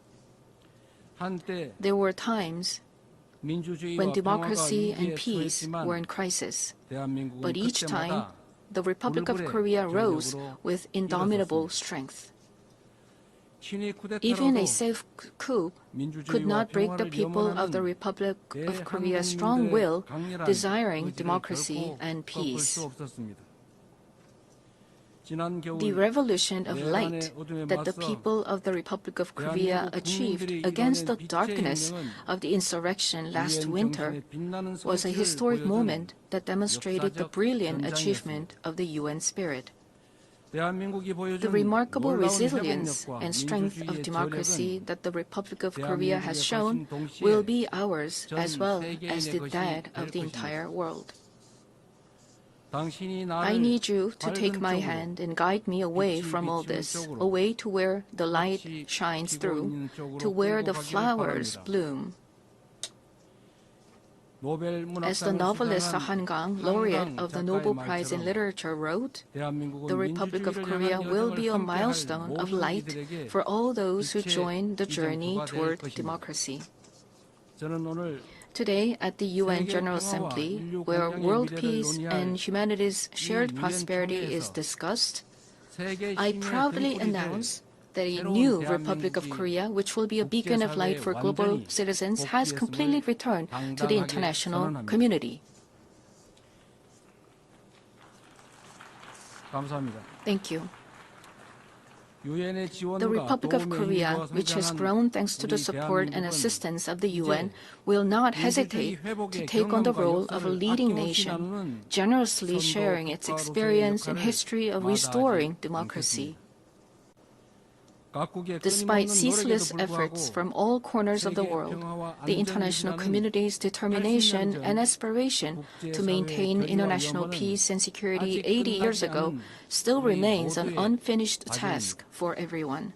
280 million people are still in a state of extreme hunger.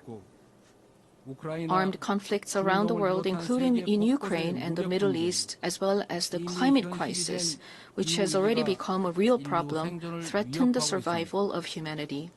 The answer lies in the wisdom of the pioneers who founded the United Nations, as well as the path that the people of the Republic of Korea demonstrated. There is only one way: more democracy. The people-centered government of the Republic of Korea, through the power of collective intelligence, is ceaselessly attempting innovations, seeking better alternatives in democracy.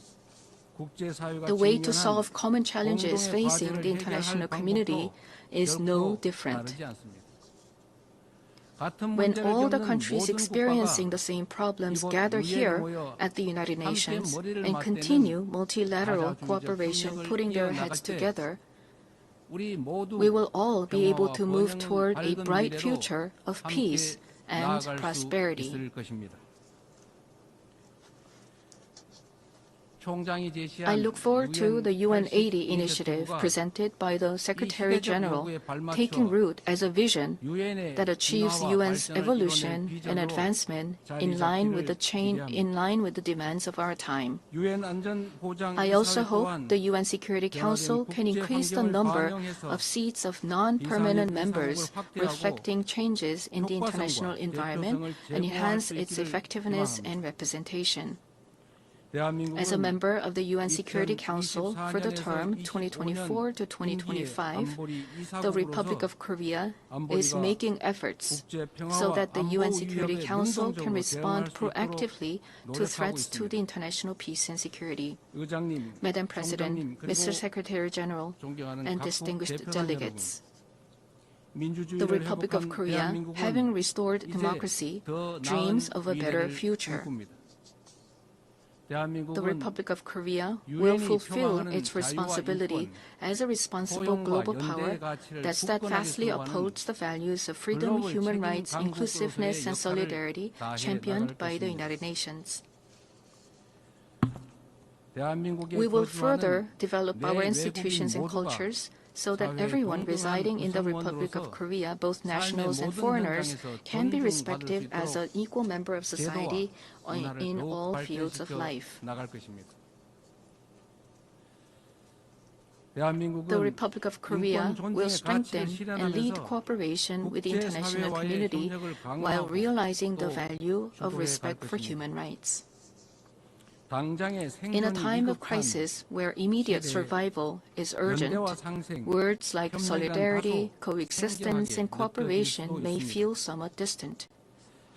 However, humanity has always dreamed of hopes as high as its deep despair and has achieved the progress we see today through a passion for a better tomorrow.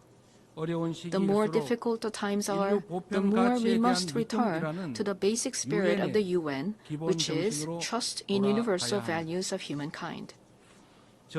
Just as the determination to not pass down the devastation of wars led to the founding of the UN and has prevented conflicts and preserved peace, we today must cooperate more, trust more, and join hands more firmly in order to build a better future, a better world for future generations. Democratic Korea will lead the way in multilateral cooperation toward a sustainable future. Peace is a value that is more important than anything else. In the Republic of Korea, as well as elsewhere in the world, peace is the basic foundation for democracy and economic development.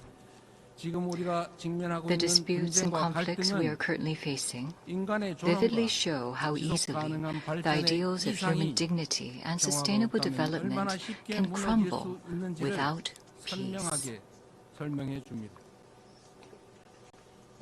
Today, the Republic of Korea is fulfilling its responsibility as a key contributor to the United Nations peacekeeping and peace-building activities. Our brave soldiers, who have steadfastly defended the Republic of Korea, a divided nation, are helping to pave the way towards sustainable peace led by the UN. Threats to peace are not only physical elements. In an era where artificial intelligence technology is critical to security capabilities and cyber attacks threaten national security, we must confront not only visible enemies, but also invisible enemies. If we passively let ourselves be dragged along by the changes of the AI era, we will meet a dystopia of deepening polarization and inequality, unable to shake off the dark shadows of human rights abuses caused by the misuse of technology. However, if we proactively respond to these changes, we can use the high productivity as a driving force to build a foundation for innovation and prosperity and create a useful base for strengthening direct democracy. I hope the open debate that I will preside over as UN Security Council President tomorrow will significantly contribute to the international community's efforts to promote the responsible use of AI. Furthermore, we intend to share our vision for the future of AI through the APEC AI initiative at the APEC Economic Leaders Meeting, which will be held in Gyeongju, Korea next month. We will strive to ensure that the vision of AI for all, where advances in cutting-edge technology contribute to the universal values of humanity, becomes a new normal for the international community. AI-driven technological innovations will be an important new tool for solving global challenges like the climate crisis. Over the past 80 years, the United Nations has paved the way for sustainable development and spearheaded efforts to address climate crisis threatening the survival of humanity. Nations around the world must respond to these efforts. The Republic of Korea is pursuing a great energy transition, leveraging science and technology and digital innovation to increase energy efficiency and expand the share of renewable energy. We will submit a responsible, nationally determined contribution within this year, joining the united will of the international community. At the 4th UN Ocean Conference that will be co-hosted by the Republic of Korea and Chile in 2028, we will also work to build substantive solidarity for the sustainable development of oceans. Such efforts by the Republic of Korea to actively address global challenges are based on a firm commitment to fulfilling humanity's shared promise of sustainable development. Since the United Nations established the Sustainable Development Goals 10 years ago, the international community has made much progress in eradicating poverty and reducing inequality. However, the demand for development financing is continuously increasing, and the most vulnerable are still suffering. Let us squarely face this grave reality and create new momentum for change. We must move toward structurally reforming global development governance while enhancing the quality of financial resources.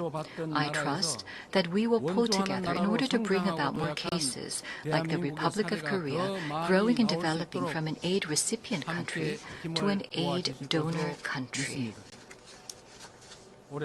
This year marks the 80th anniversary of the founding of the United Nations, as well as the 80th anniversary of the division of the Korean Peninsula. New challenges, as well as unresolved tasks, await us. Democratic Korea will begin a new journey toward peaceful coexistence and shared growth on the Korean Peninsula. The first step will be to restore broken inter-Korean trust and shift to a stance of mutual respect. The government of the Republic of Korea clearly reaffirms that it respects the North current system, that it will not pursue any form of unification by absorption, and that it has no intention of engaging in hostile acts.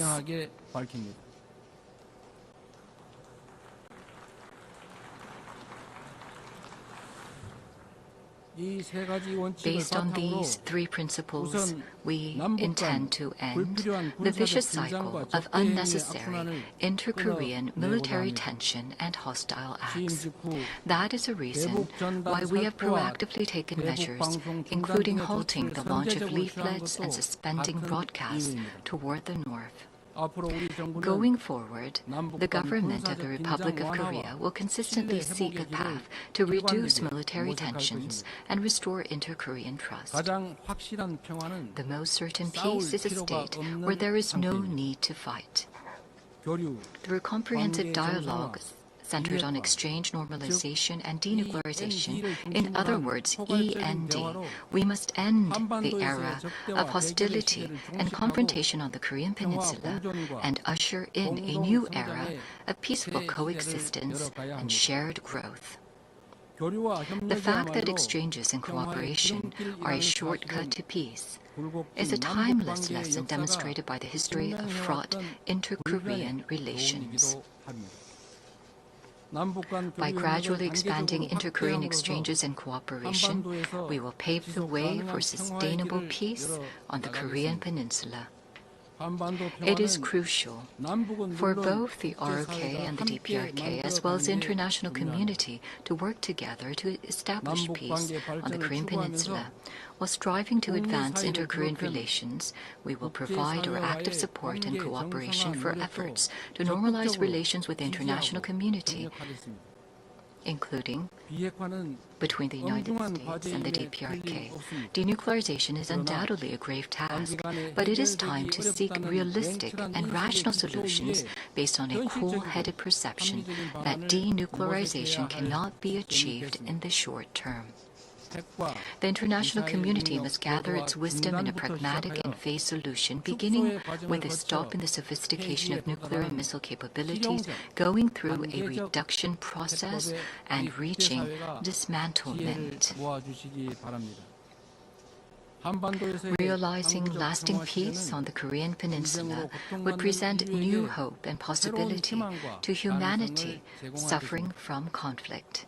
The Republic of Korea will end the Cold War in the Korean Peninsula through the END initiative and fulfill its responsibility and role to contribute to world peace and prosperity.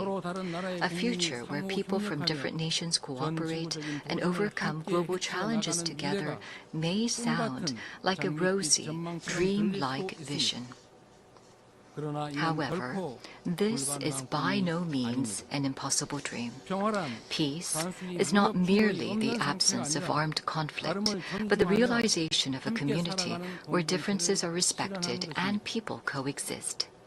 As long as respect and aspiration for diversity is inside us, we can always unite and embrace one another. K-culture is connecting people all over the world beyond borders, language, and cultural differences. The success and spread of K-culture prove that universal empathy is possible, transcending differences in all backgrounds. Gathering the energy of solidarity, coexistence, and consideration, the Republic of Korea, having ushered in a new diplomatic republic, is ready to move toward a sustainable future and a new page in human history. Though a difficult journey is expected, humanity has been able to grow and come this far by not giving up on challenges, even in the face of adversity. As the people of the Republic of Korea raised colorful cheering sticks in the face of a crisis in democracy, I call on the international community and the United Nations to lift the lantern of hope that will light the future of humanity. The Republic of Korea will boldly lead the way toward a new era of peaceful coexistence and shared growth on the Korean peninsula toward a better future together. Thank you very much for your attention. On behalf of the Assembly, I wish to thank the President of the Republic of Korea.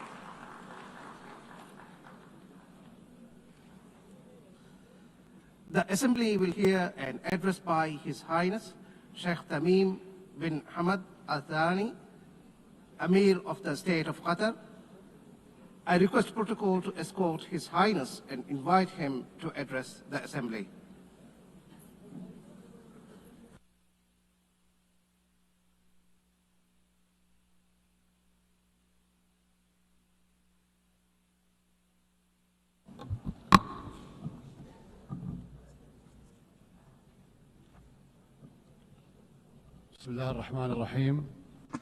In the name of God, most compassionate, most merciful, Your Excellency, President of the General Assembly, Your Excellency, Mr. Secretary General, may the peace of God be upon you. The United Nations has been established 8 decades ago on the basis of principles that humanity has reached after 2 world wars. These rules are based on the maintenance of international peace and security and the respect for human dignity and state sovereignty and a non-interference in internal affairs, and to cooperate for the benefit of our peoples. This means if we allow violations to continue, it means allowing the rule of the jungle, where perpetrators and violators enjoy benefits just because they can. This is the political realism that we are facing, that has been reduced to the ability to impose a status quo. This is a crisis. Such conduct finds that violators consider that tolerating them is a weakness. What must prioritize the discussion in the international community now is how to restore collective security as per the UN Charter, and how to restore the legitimacy of the international system. Your Excellencies, as you know, Doha on the 9th of September has suffered a treacherous attack that targeted the negotiating delegation of Hamas in a residential neighborhood that includes schools and diplomatic missions. As a result of this attack, 6 martyrs have fallen, including a Qatari national who serves in the internal security forces, and 18 people have been injured. This aggression was a violation against our sovereignty and a blatant violation that is unjustified of international law. But the whole world was shocked because of the circumstances of this heinous act, which we have classified as state terrorism. Unlike the claim of the Prime Minister of Israel, this attack is not a legitimate right to follow perpetrators of terrorism. It is an act of a diplomacy that is dedicated to political assassinations, and it undermines any diplomatic efforts aimed at ending the genocide against the people in Gaza. It is also an attempt to kill politicians who are members of a delegation that engages in negotiations with Israel while they were studying an American proposal. As you know, Qatar hosts, as a mediator during the negotiations, hosts delegations of Hamas and Israel. Qatari mediation has, in fact, achieved, in cooperation with Egypt and the USA, the release of hostages, and the last agreement was negated by Israel unilaterally, preventing an ability to reach a permanent ceasefire and the release of all hostages and the withdrawal of the occupying forces from the Gaza Strip and the humanitarian access and the release of Palestinian prisoners. They visit our country and plot to attack it. They negotiate with delegations and plot to assassinate the members of the negotiation teams. It is difficult to cooperate with such a mentality that does not respect the most minimum standards of cooperation. It is impossible. Is this not the definition of a government? The delegation, they consider negotiations a continuation of war in other means and a way to delude the Israeli public opinion. If the release of Israeli hostages is the end of war, the government of Israel is abandoning the notion of releasing the hostages. Their goal is to destroy Gaza so that it is unlivable and where no one can study or receive treatment. In other words, end the viability of the Gaza Strip to displace its population. Therefore, the Israeli leader wants to continue war. He believes in what is called Greater Israel. He believes that war is an opportunity to expand settlements and to change the status quo in the holy sites, in Al-Quds al-Sharif. He also plots for attacks in the West Bank and expansion. This imposition is the goal of this war. This treacherous attack against the sovereignty of a Gulf state thousands of miles away has confirmed that the Israeli Prime Minister, who takes pride in changing the face of the Middle East, reveals a manifestation of Israel's ability to intervene wherever, however it desires.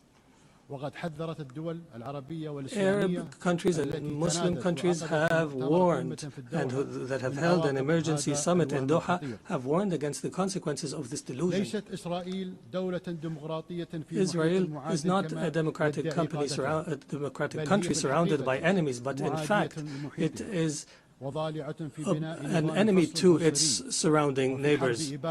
And it's engaged in a genocide, and its leader is proud of preventing the establishment of a Palestinian state, and he promises that such a state will never be established, and he takes pride in preventing peace with the Palestinians, and that he will prevent such peace in the future.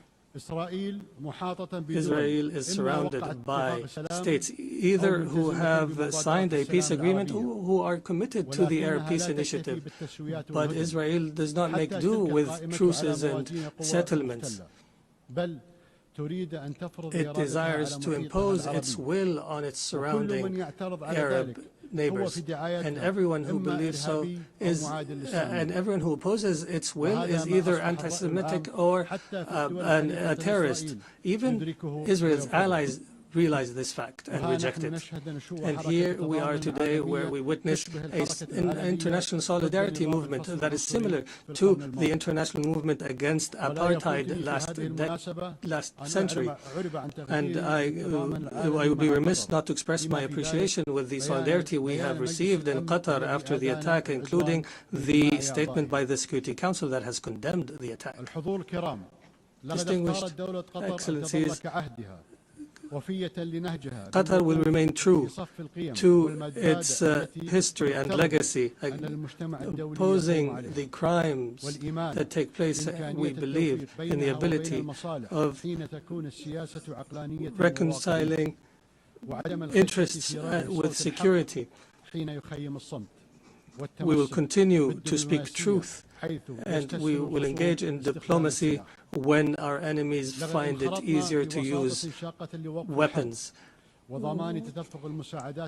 We have engaged to mediate an end to the war and allow for humanitarian access and release hostages, and we have faced disinformation campaigns. However, these campaigns will not deter us. We will continue our efforts in cooperation and partnership with Egypt and the United States of America.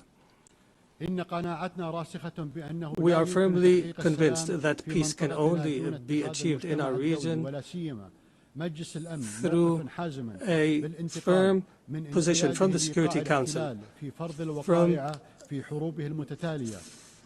accepting and tolerating the occupation's crimes,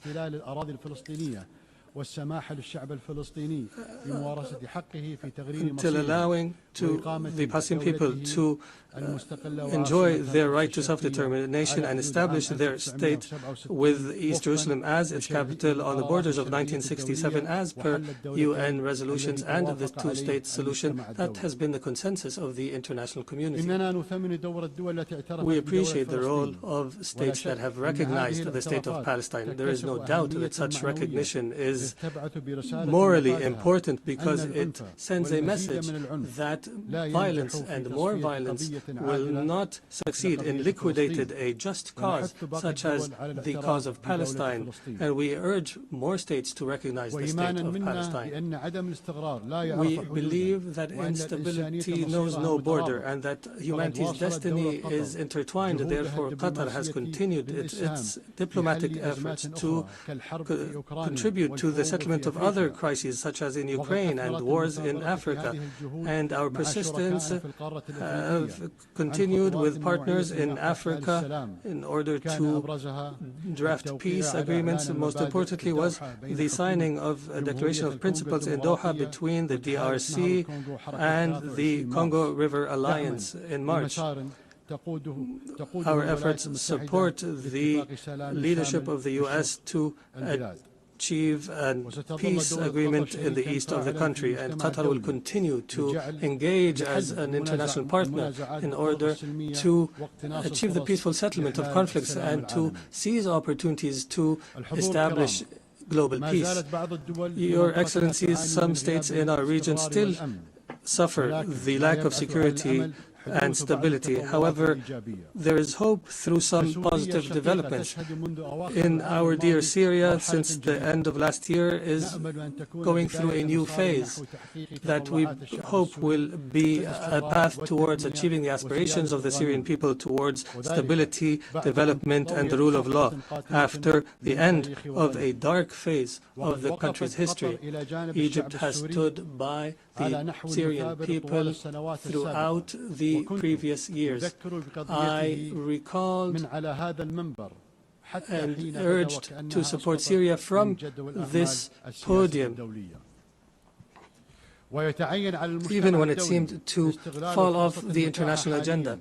The international community is called upon to assist Syria now in order to succeed through the transition phase after decades of suffering.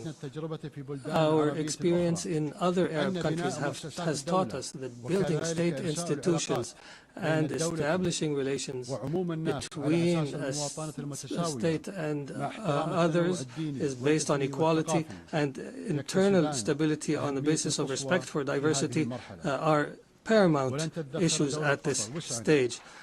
Qatar will not spare an effort to provide the necessary support to our brothers and sisters in Syria. And we have no doubt that the Syrians will be able to overcome this phase and to reject sectarianism in all its forms, and that they will reject external interference, especially the Israeli attempts to divide Syria. And the conduct of Israel that is as though all areas south of Damascus are areas of Israeli influence. The Middle East has also witnessed positive developments through the election of President Ahmed Joseph Aoun in Lebanon and the appointment of Mr. Nawaf Salam as a prime minister, which is a step towards stability in the country. Qatar will continue to support the Lebanon government and people and institutions, and will continue to support the Lebanese army. We emphasize the need to implement Security Council Resolution 1701 and the withdrawal of Israeli forces from the areas it occupied during the last war, and to end Israeli interference in internal Lebanese affairs. For Sudan, the people in Sudan continue to suffer an unprecedented humanitarian crisis because of the continued violence. We call once again on all parties to prioritize the national interest and to engage in a comprehensive dialogue that leads to a permanent peace and that preserves the unity of Sudan and its territorial integrity and independence, and that achieves development and stability. We declare our support for all international efforts that aim to achieve this goal. Distinguished Excellencies, Doha has always been a global capital that hosts major events in all spheres, and an area where leaders convene and decision makers from around the world to engage in negotiations and the formulation of solutions. Doha will host the Second World Summit for Social Development from the 4th to 6th November this year, and we look forward to welcoming you all during this conference. There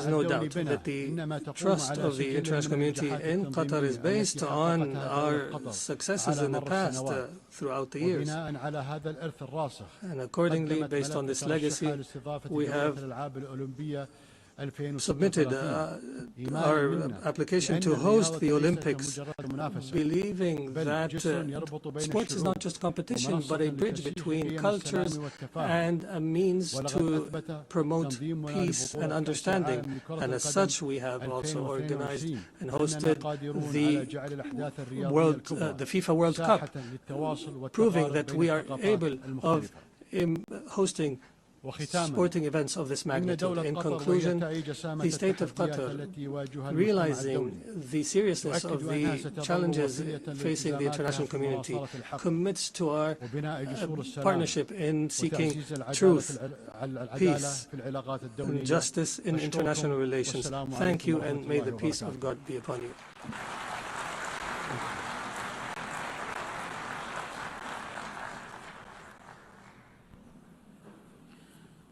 On behalf of the Assembly, I wish to thank the Emir of the State of Qatar.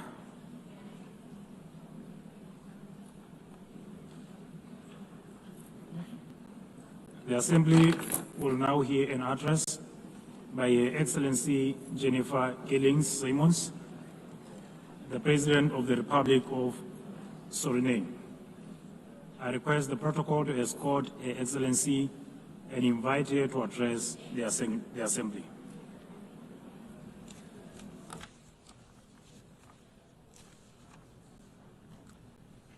Good morning. Madam President, we are here to commemorate in this special moment in history, as we celebrate the United Nations 80th anniversary. And this 80th anniversary of the General Assembly coincides with the 50th anniversary of the independence of the Republic of Suriname and our membership of this organization. On behalf of the government and the people of the Republic of Suriname, I express sincere congratulations to the international community on this occasion. It is clear that a journey that spans over 80 years cannot be and has not been without challenges. The United Nations played, in some instances, an important role in ending colonial rule, worked on advancing human rights, and often provided hope and a future to the most vulnerable in our global community. This is also the organization that provided a voice to the global community and worked to establish a balanced world order aimed at adopting a framework for sustainable development agenda and contribute significantly to advancing human rights, more specifically the rights of women and children. The organization promoted education for all and universal access to health care. In some instances, the peaceful resolution of conflicts was achieved, preventing misery and saving human lives. Madam President, on the other hand, we must admit that the UN, at other times, regrettably has been unsuccessful in avoiding conflicts, wars, and violations of human rights. As we look at the world today, we see that in Europe, war has returned. Elsewhere, wars are displacing millions, killing many, and threatening global security and peace. In other countries and regions, for instance in the Middle East, we have witnessed unspeakable terror at the hands of terrorist organizations. The UN was not able to prevent that. At this moment, there are increased occurrences of grave violations of human rights and more specifically, the rights of children. For example, in Gaza, it is unbearable to even think about their suffering. Also, within our own region, which is the Caribbean, we have not been spared of rising tensions. It is with heightened concern that we noted the Secretary General's recent briefing on the Security Council meeting on the situation in Haiti, mentioning that the Haitians are enduring a perfect storm of suffering. Haiti is still paying a hefty price for being the first to throw away the shackles of slavery in the region of the Caribbean. Our hearts go out to the people of Haiti. Suriname strongly reiterates its position that conflicts should primarily be resolved through dialogue. And we remind the international community that Latin America and the Caribbean are proclaimed a zone of peace. We do not want military aggression in our region.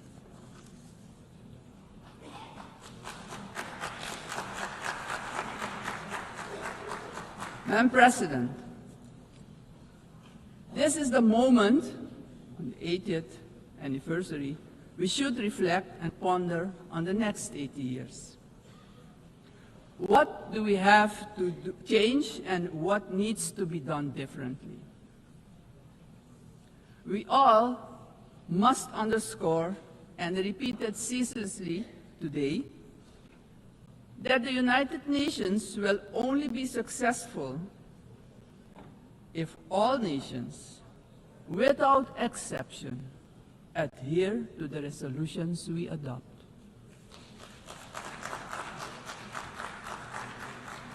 We can only keep the peace if we stop allowing that the votes of all the countries in the world can be nullified by one veto. Today, partially because of the work done by our organization, some poor countries have developed substantially, economically and otherwise. They have become powers who can't be ignored any longer.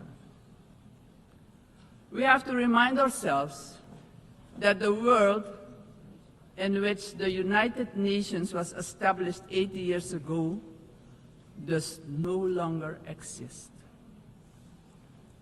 The task ahead, therefore, is that we, in the first place, renew our vows, recommit to the principles and objectives of the Charter of our organization, and recognize all the voices in the world, because people from all regions should have opportunities for a dignified life. Furthermore, the UN should adjust to the world we currently live in. This means, for example, the Security Council should expand to include all nations who exert major influence in the world.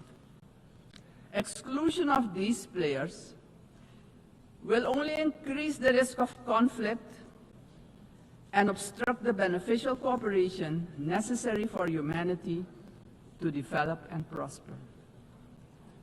It is of great importance that all economically and otherwise strong nations and countries maintain a healthy competition that promotes the scientific advancement we need for sustainable development.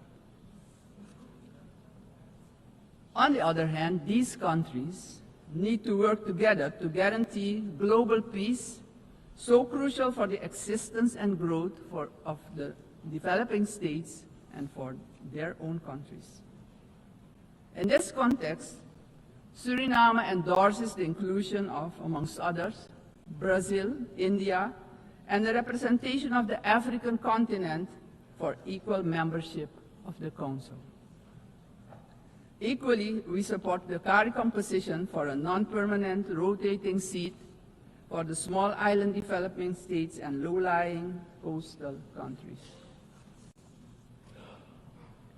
I would also like to remind the member states that my country, Suriname, has presented its candidacy as a non-permanent member of the Council for the period 2043 to 2044. Madam President, the United Nations must be a genuine unity of nations. If our organization, moving forward, wants to play a crucial role in creating a prosperous future for humanity, we have no choice than to genuinely unite, all of us. Suriname stands firmly for global peace, for the rule of law, and for the equal value of every human life. Considering this, Suriname once again calls for the lifting of the long-standing, unjust embargo against Cuba, bringing misery to its people. Madam President, Suriname is a country with people of indigenous, Maroon, Javanese, Hindustani, Creole, African, Chinese, and European descent. We all live together in a mosaic of cultures and faiths. The persons from Surinamese origin living abroad are part of this mosaic of our population and can contribute to the socio-economic development of the nation. We consider this diversity a great asset. Actually, Suriname does not have diversity. Suriname is diversity, and we keep working together to protect and grow our national unity for our own well-being and as an example of harmony in this often divided world. My country also carries immense natural wealth. and it is our vision to create an economy that is resilient, sustainable, and inclusive. Together we strive to build this more diverse economy by developing, among others, our tourism and agricultural sectors, strengthen our educational system, and work towards universal access to basic health care. Suriname has a vast tourism potential. With its green and lustrous hinterland, many waterfalls, rapids, and great rivers for relaxation, as well as for unforgettable adventures, if you're inclined to that. Rich biodiversity, cultural treasures, and the UNESCO-acknowledged historical city of Paramaribo. Through cooperation in the agriculture sector with our neighbors, we aim at improving food security within Suriname and the Caribbean community. My government views energy security as a strategic priority for national development, regional stability, and economic resilience. With an investment of more than $10 billion for the development of our offshore oil and gas, the country is getting a new beginning, a new start that will contribute significantly to our economic growth. However, we know oil and gas revenues should not be the sole fundament of our economic development. Hence, we need investments in relevant sectors in our country. We are steadily advancing our energy transition. While we already source about 50% of our energy needs through hydropower, we are moving toward natural gas and other forms of renewable energy as part of our long-term vision, because we know climate change is a fact. Madam President, I firmly believe that education is the foundation upon which every prosperous society is built.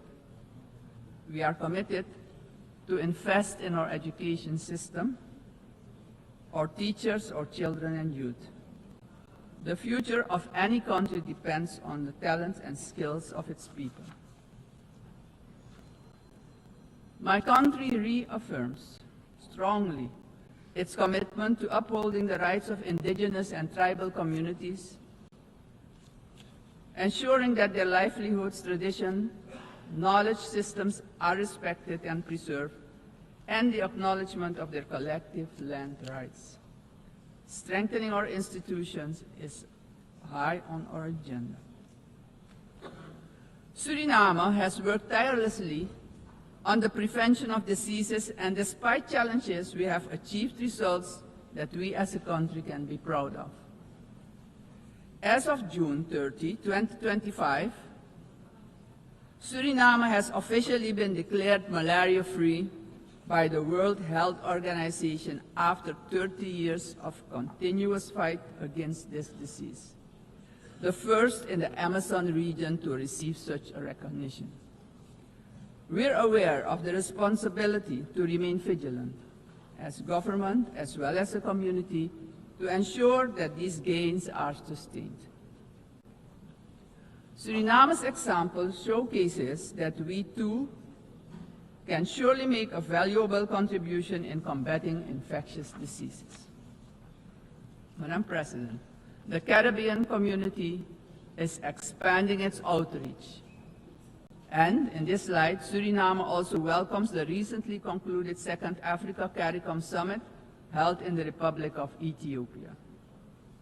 This, Madam President, honors the historic, cultural, and human bonds between the regions of the Caribbean and Africa. Suriname also acknowledges the CARICOM 10-point plan for reparatory justice, which has our full and strong endorsement. Slavery was a crime, is a crime against humanity, and we're talking about reparations, yes. We will furthermore continue to contribute with CARICOM, aiming at enhancing the organization's geopolitical influence.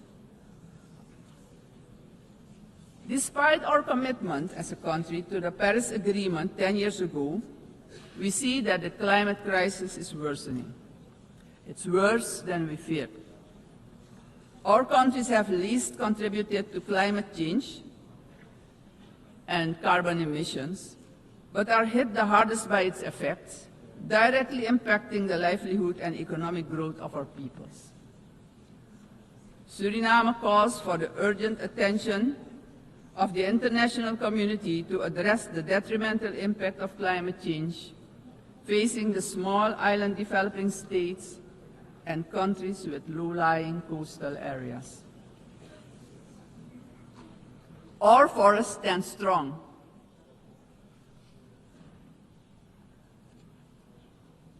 More than 90% of our land is covered by rainforest. And this makes us the most forested country in the world. Your eyes have never seen so much green. Suriname is one of the 3 carbon-negative countries on Earth. Since 1992, our forest has absorbed nearly 290 million tons of carbon, and each year we capture more than we emit, and we want to keep it that way. The protection and conservation of our forests has been a priority. It doesn't stand by default, but by design. We have been logging sustainably for decades, and did so with a sustainable tropical rainforest management system developed in Suriname, an ecological approach to forestry. Also, the indigenous and tribal communities protect the forest by their continued stewardship. We are proud of the way we did it, but pride alone does not pay the bills and does not develop the indigenous and tribal communities. Madam President, we must not forget that these forests, our forests, are in competition with vast resources such as gold, diamond, bauxite, and more. We will need to make difficult choices. We want to keep our forest coverage at a minimum of 90%. But we cannot do it alone. The time has come for the world's largest emitters to share this responsibility, not only with words, but with action, justice, and finance. Suriname strongly calls for global action, predictable climate finance for high forested, low deforestation countries, fair recognition of real carbon removals, and direct support for the communities who live in and protect these forests. Suriname, Madam President, therefore endorses the initiative of the COP30 presidency to launch the Tropical Forest Forever facility and calls upon the international community to contribute to its success. Suriname, as mentioned previously, takes pride in being an example of peaceful coexistence, having different cultures, religions, and the traditions to live together in respect and solidarity. This is our gift to the world. The second gift, because we also have a forest that is delivering services to the whole world. This gift proves that harmony can prevail. As stated upon our admission to the United Nations in 1975, our republic indicated our willingness to engage with the international community. My country reiterates its strong commitment to multilateralism, one of humanity's most important achievements, which needs our protection in this time of change. In closing, aggression and military force should be replaced with peaceful resolution and dialogue, because it doesn't solve problems, it creates destruction and misery. As a matter of urgency, I call on every member state to keep the peace, protect the planet and all human rights. Suriname has shown the world that living sustainably together is possible. We are really better together. Thank you, Grantanye, and may God be with you.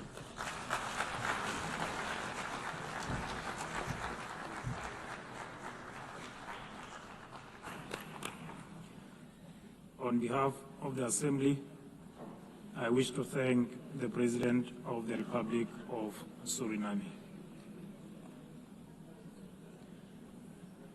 The Assembly will hear an address by His Excellency Katinas Nauseta, President of the Republic of Lithuania. I request protocol to escort His Excellency and invite him to address the Assembly.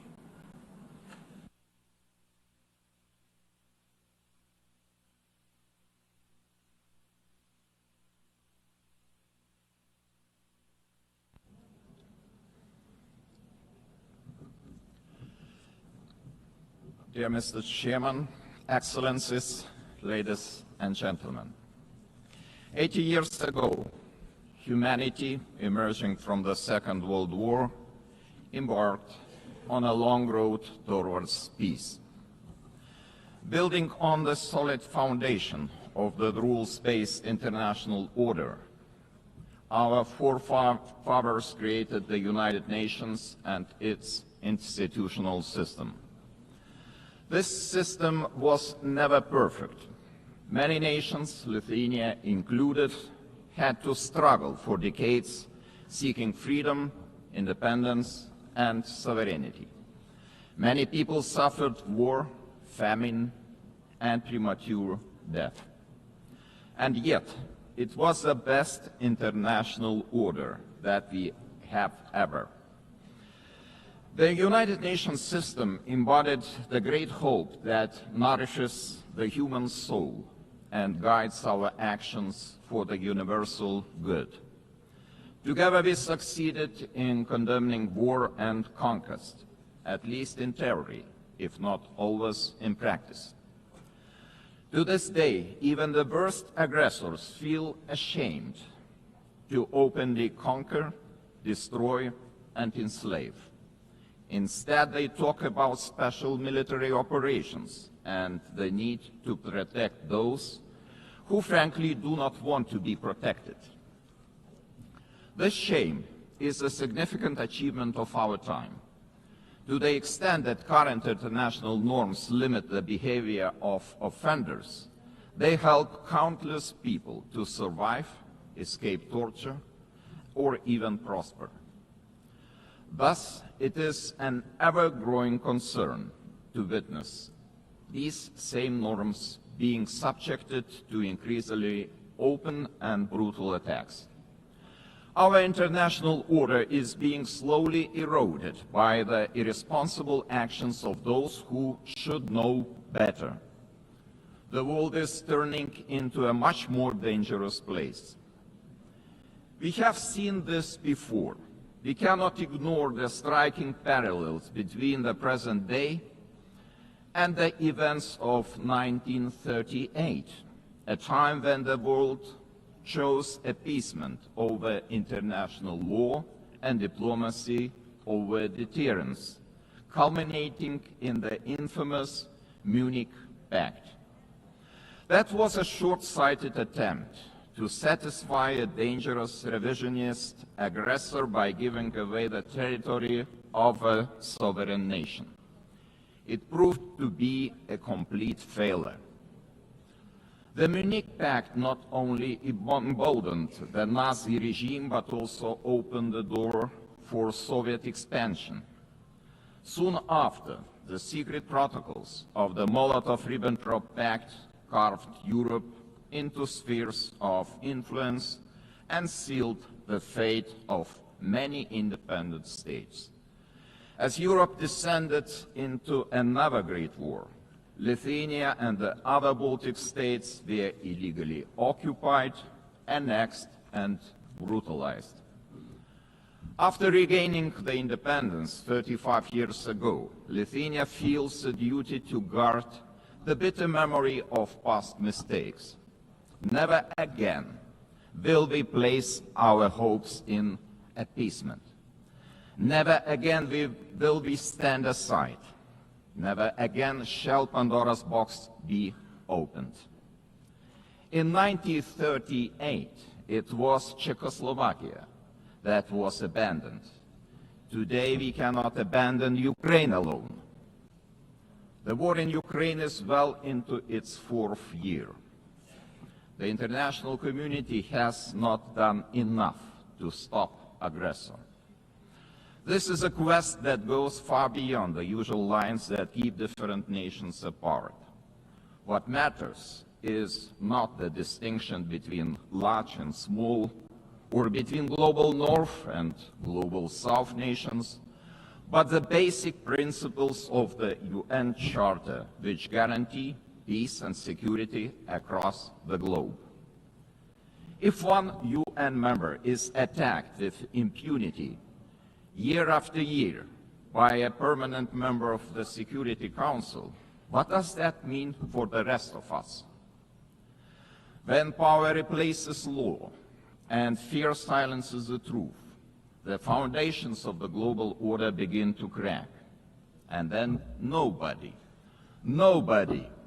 can feel safe anymore.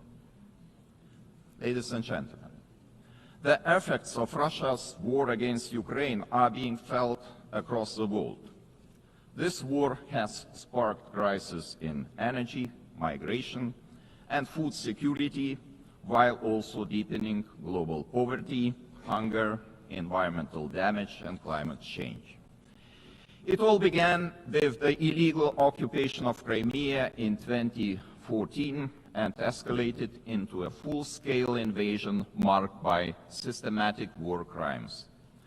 The targeted destruction of civilian infrastructure, indiscriminate missile attacks, and the forced deportation of thousands of Ukrainian children are not isolated abuses. These are calculated efforts to erase Ukraine's identity and undermine its sovereignty and territorial integrity, all in open defiance of the United Nations Charter. Let me be clear, Lithuania will never recognize Russia's illegal occupation and annexation of Ukrainian lands. Ukraine's borders are not up for negotiation. Attempts to redraw them by force are unacceptable. The United Nations Charter is not a menu to pick from. It is a binding foundation of international order. Ukraine is also not the only target. Russia continues to occupy 2 Georgian regions, destabilizes Moldova, and uses proxies and mercenaries to spread instability across the Sahel, the Middle East, and beyond. These are not isolated episodes. They are part of a calculated policy to undermine international norms and export chaos for strategic gain. Russia is not acting alone. The countries enabling Russia's war against Ukraine also violate international law. They prolong the war and deepen unnecessary suffering. Their actions damage us all, every sovereign nation. Lithuania therefore calls on the international community to maintain strong political, military, humanitarian, and economic support for Ukraine. Having already provided more than 1 billion euros in assistance, half of which for reconstruction and long-term recovery, we are setting an example to follow. It is equally vital that the international community stop buying Russia's energy resources. Without all that oil and gas money, Moscow's war machine would finally stop. If history is any indicator, Russia will never stop using energy for its geopolitical goals. Wherever Russian energy resources flow, corruption, blackmail, and sabotage will follow. Let me remind you, This is a country that understands only the language of force. Ukraine's ability to deter aggression will be the decisive factor in the future. Moreover, peace will never be sustainable without justice. Russia's numerous war crimes, from mass killings and attacks on hospitals to the abduction, deportation, and indoctrination of children, demand accountability. My country strongly supports the Special Tribunal for the Crime of Aggression under the auspices of the Council of Europe. We call on all states to endorse this initiative. Accountability must have real consequences, legal, political, and financial. As a co-founder of Register of Damage for Ukraine, Lithuania calls on all eligible states to join this vital effort. Russia's frozen assets must eventually be used to help Ukraine defend itself and rebuild. I also cannot stress strongly enough that the return of all deported Ukrainian children and illegally detained civilians must be a global priority. We urge all states and institutions to strengthen international efforts and to ensure their safe homecoming. Ladies and gentlemen, as crucial as Russia's war of aggression against Ukraine is, it is only part of the broader global upheaval. Lithuania watches the current situation in the Middle East with deep concern. We join the international community in calling for the full and immediate implementation of the ceasefire in the Gaza Strip. To prevent starvation, humanitarian aid must be allowed to reach those in need without obstruction. At the same time, the unconditional release of all remaining Israeli hostages remains a crucial step towards ending hostilities. Lithuania is firmly committed to a just and lasting peace in the Middle East. We condemn all the actions that undermine this goal. The ongoing mediation efforts led by the United States, Qatar, and Egypt deserve our full support. There is no alternative but to revitalize a credible political process towards a two-state solution, ensuring that the State of Israel and an independent, democratic, contiguous, sovereign and viable State of Palestine can live side by side in peace, security and mutual recognition, with Jerusalem as a future capital of both states. Sadly, many states remain trapped in cycles of conflict, crisis and long-term fragility. It is our shared responsibility to support those in need as destabilization spreads far and wide across international borders, regions, and continents.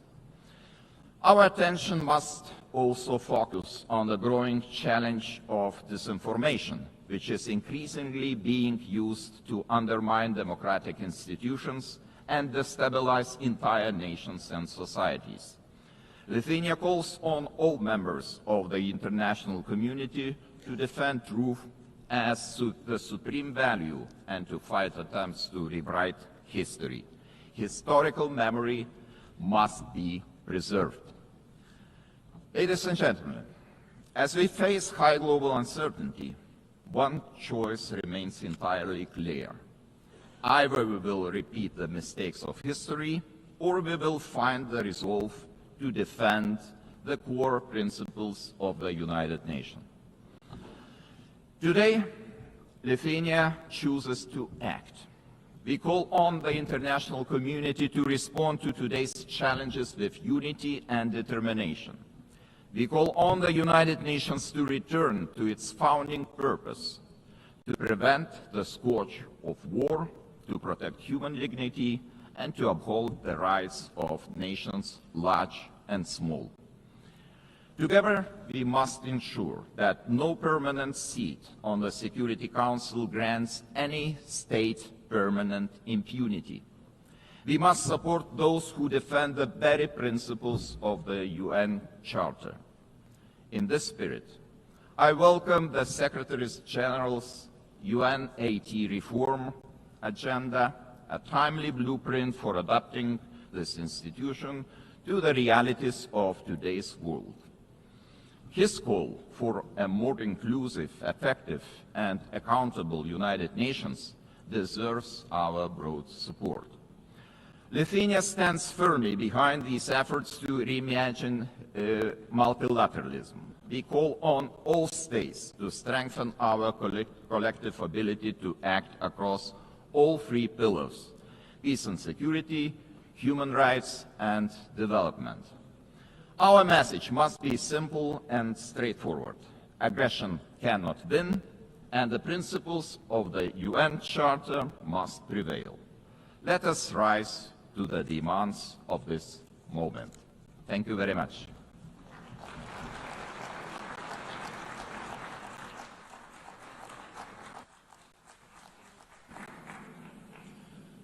On behalf of the Assembly, I wish to thank His Excellency, the President of the Republic of Lithuania. The Assembly will hear an address by His Excellency Marcelo Rebelo da Sousa, the President of the Portuguese Republic. I request protocol to escort His Excellency and invite him to address the Assembly.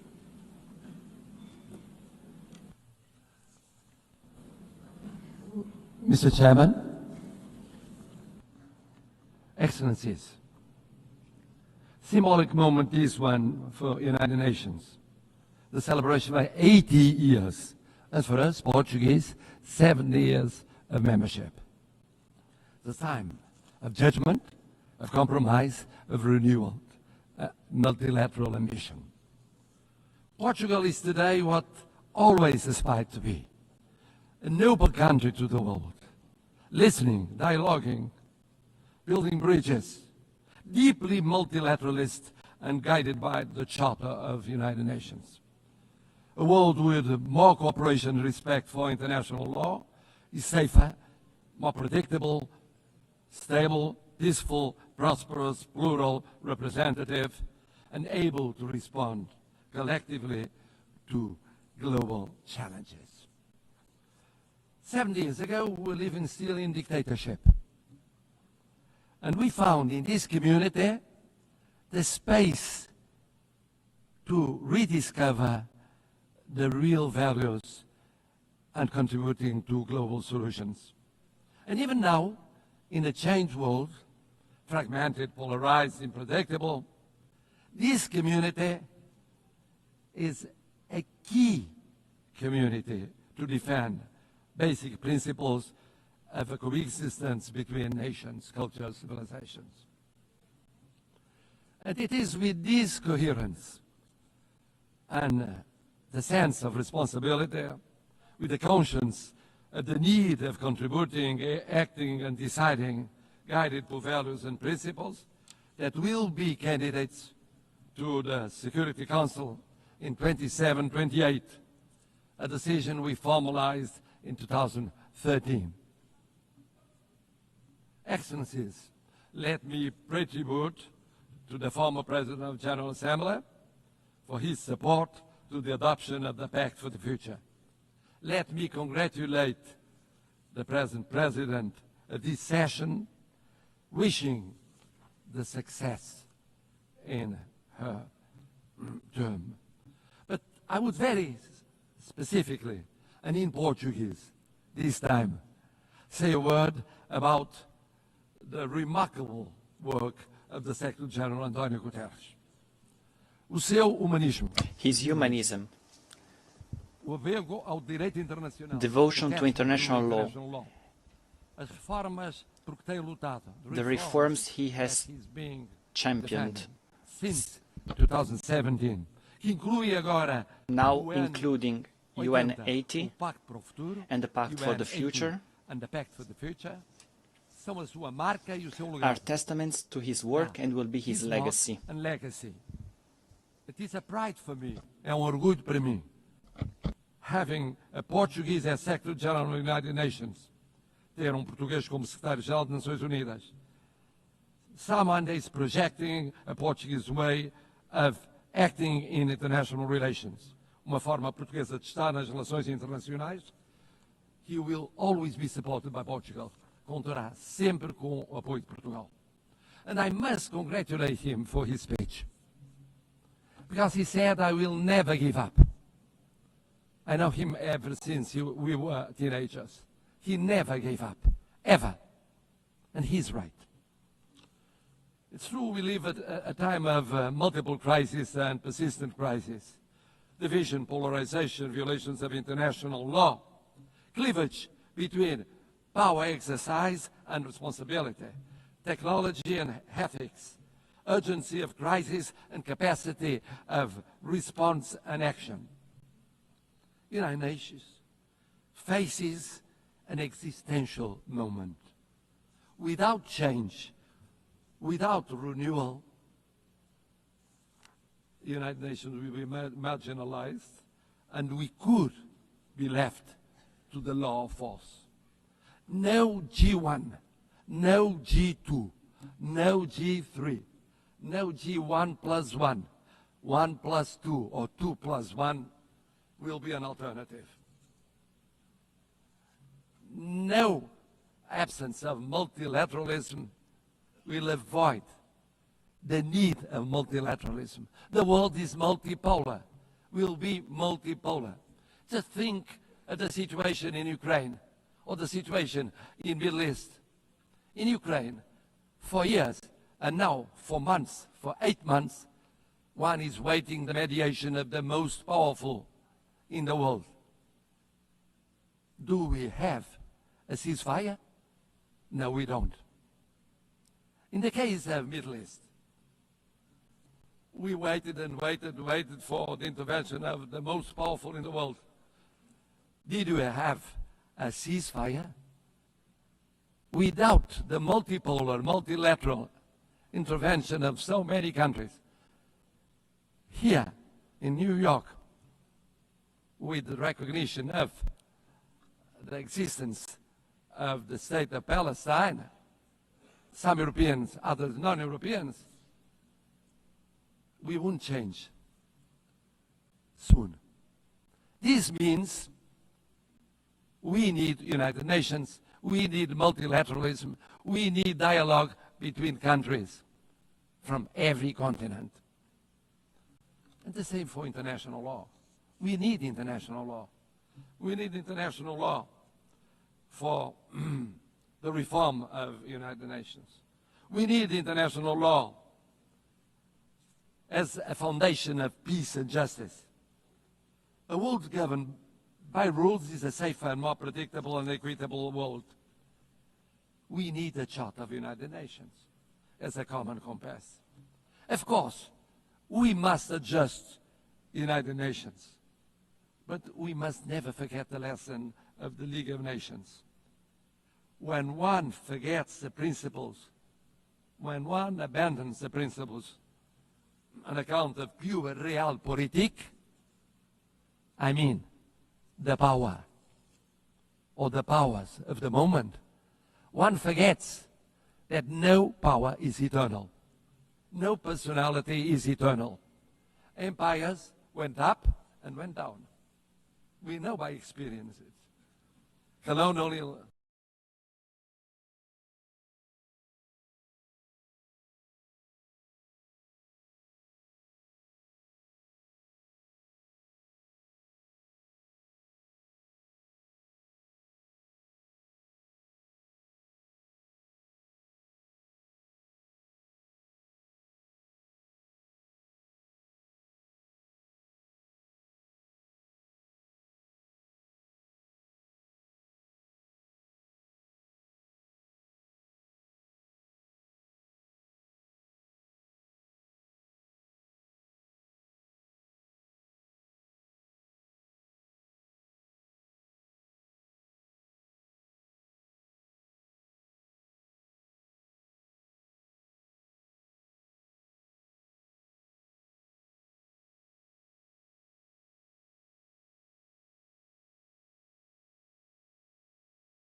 A party to a conflict shall not be the judge of its own case.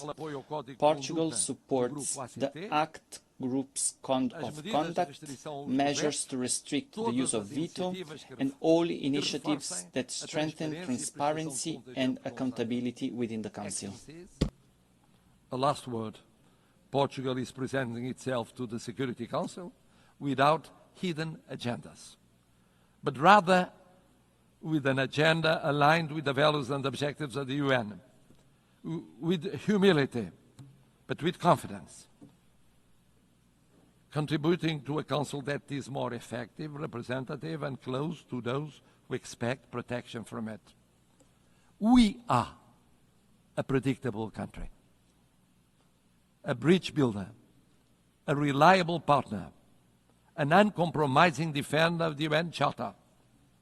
It is in this spirit that we want to serve, that we reaffirm our commitment to the United Nations today, and that we hope will earn your trust for the future of the United Nations, but mostly for the future of the world, more peaceful, more just, more respectful of dignity, human dignity, in so many conflicts that represent a shame for all of us. Thank you.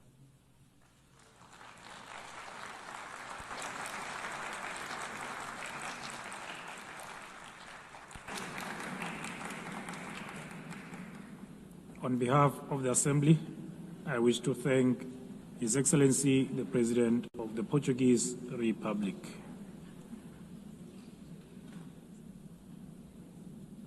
The Assembly will hear an address by His Excellency Yomandu Usi, President of the Eastern Republic of Uruguay. I request protocol to escort His Excellency and invite him to address the Assembly.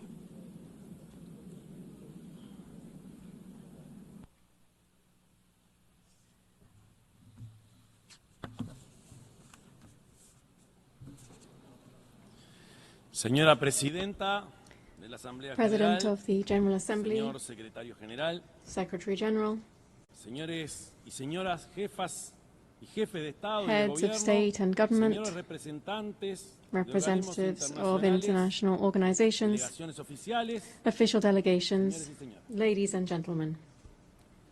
Vengo de una república I come from situada al a oriente republic del río that Uruguay, lies to the east que el of the mapa, Uruguay River, historia y la one cultura which on maps, in history ubican and en in una pequeña culture esquina del occupies sur y a del sur small del mundo. corner of the southernmost tip of the Un país world. pradera, This con is a balcón al country mar, of grasslands donde la overlooking the tranquilidad y ocean, hospitalidad de su which gente stands out for the es una de sus tranquility and principales señas de hospitality identidad. of its people.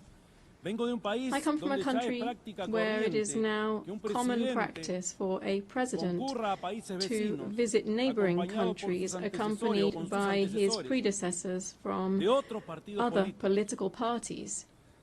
Un país donde la This is a alternancia country de los where the partidos en un handover gobierno between governing no se traduce parties en una does not crisis trigger de carácter an institucional. institutional Es crisis. más, esa alternancia On se the contrary, this constituye en un acto handover de represents pura normalidad. business as usual.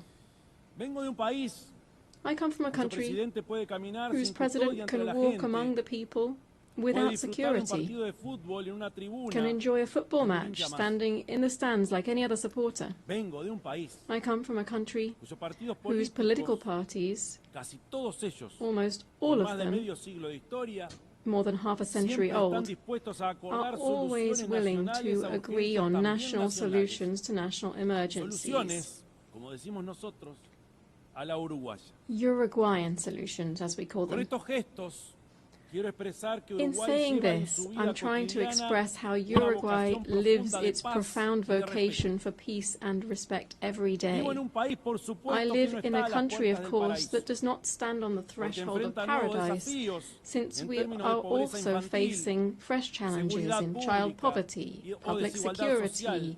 and social Y sobre estos inequality. temas And on también these issues hay en also, líneas generales un consenso there is, nacional. generally speaking, national La consensus. histórica solidez institucional y política Our historically robust institutions and political system have allowed Uruguay to continue to stand out in the region for its high level of human development and its income distribution policies. It has allowed us to be a country with stable rules, where contracts are honored, where international commitments are respected, and where macroeconomic stability is a state policy.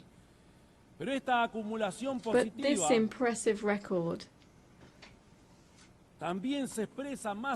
can also be seen beyond our borders, because Uruguay is recognized worldwide for its commitment to peace, its tireless pursuit of the peaceful resolution of conflicts, its unfettered respect for international law as the greatest guarantee of the sovereignty of peoples, and for being a fraternal and hospitable land for migrants from all latitudes.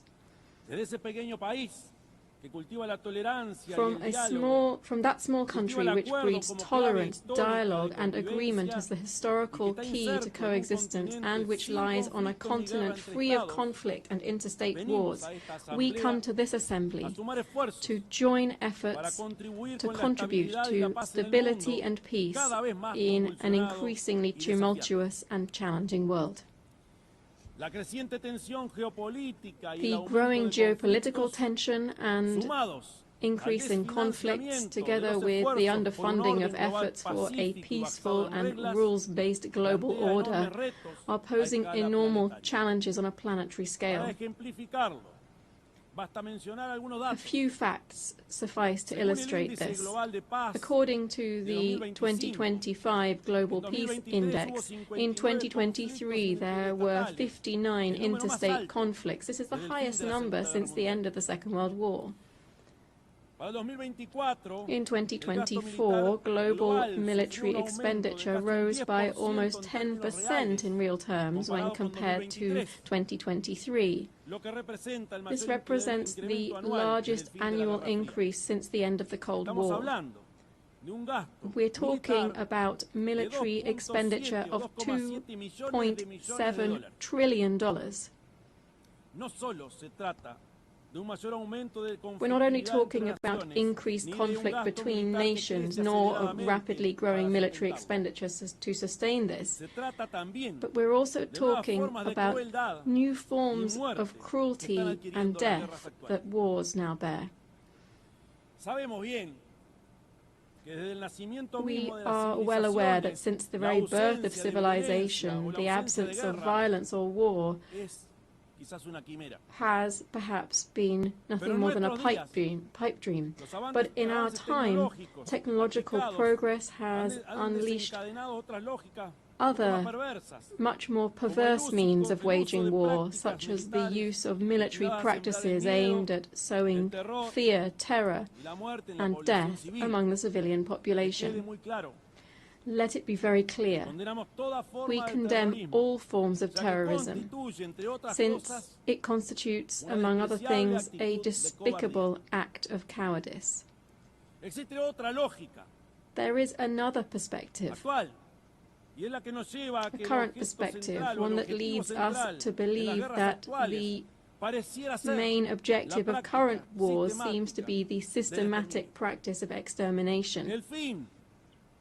The end has never justified the means. We must banish that old precept that war is the continuation of politics by other means. All war is criminal, irrespective of where it occurs, irrespective of the God invoked to justify it, and it will always deserve our most visceral condemnation. It is true that every nation has the right to its own territory and government.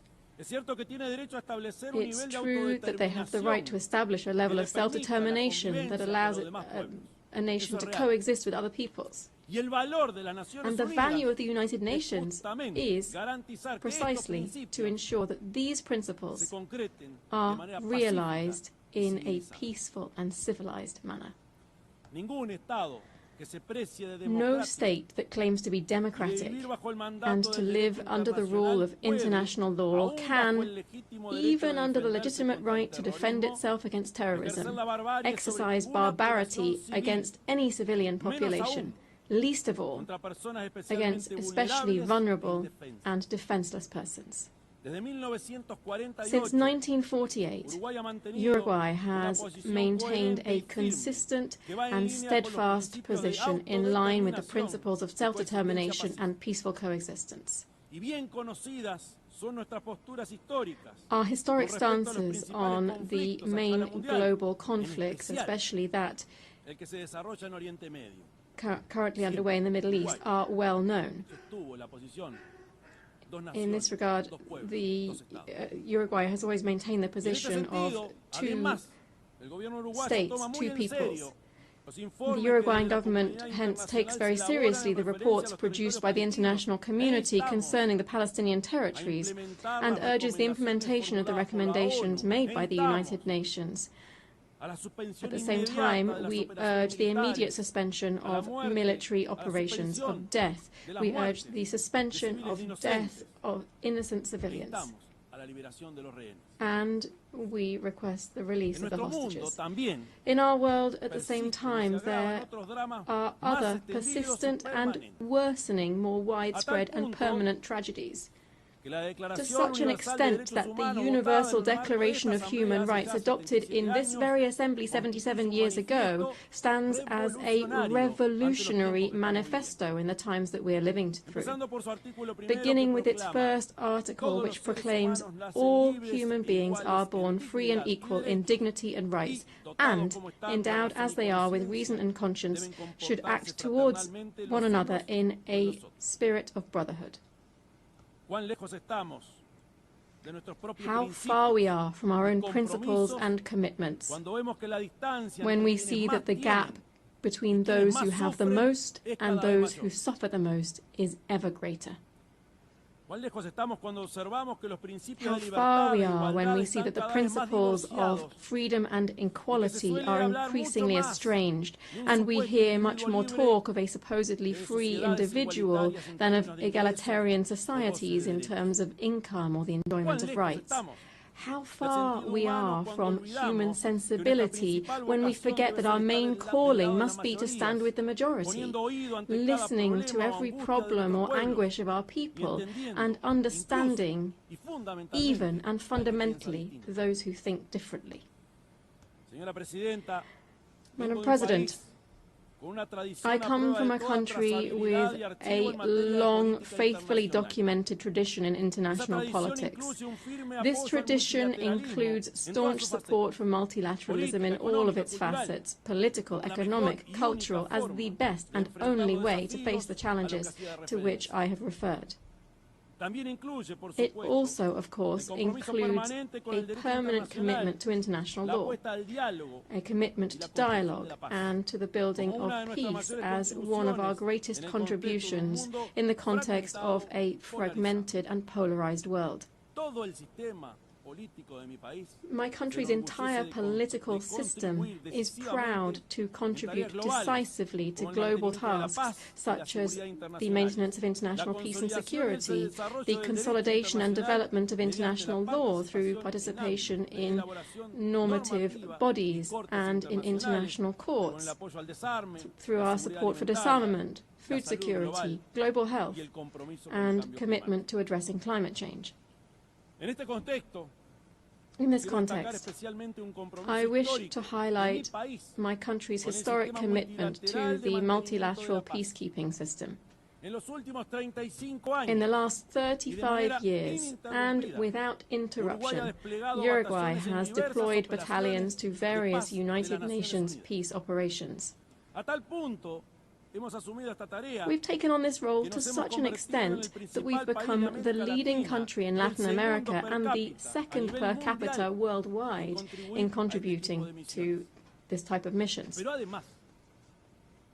Moreover, we have done this with particular distinction because our troops have been specialized in the most emblematic role of these peace operations, that is, the protection of civilians in armed conflicts. The nations represented in this assembly are well aware that my small country is very far from standing out for its military might or its economic dominance. And it is there, paradoxically, that our strength lies. Because we are incapable of standing in anyone's way. On the contrary, our strength lies in intangible capacities that this world greatly needs, because we are a country that can be relied upon to promote dialogue and peace. Firstly, because those principles define us as a republic and are evident in our respect for the separation of powers and the rule of law, the strength of our democratic system, and our respect and promotion of human rights and social equity, among other things. Secondly, because this is how we have historically conducted ourselves on the international stage. As early as in 1907, for instance, my country took a firm stance at the Hague Conference on Arbitration, seeing it as an essential and obligatory mechanism for resolving conflicts between states.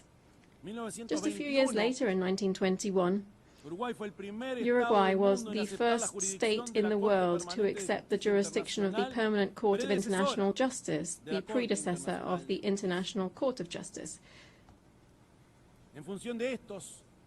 On the basis of these and other historical precedents, I hereby reaffirm that Uruguay is in an excellent position to be able to offer itself to the world as a host for negotiations, as a promoter of networks of dialogue and mediation, leading to the construction of peace and the prevention of conflicts. Believe me, we are prepared for this ever more urgent and necessary challenge. Among other reasons, because we have learned, as my country's former president José Pepe Mujica said, that tolerance is the foundation for peaceful coexistence. Thank you.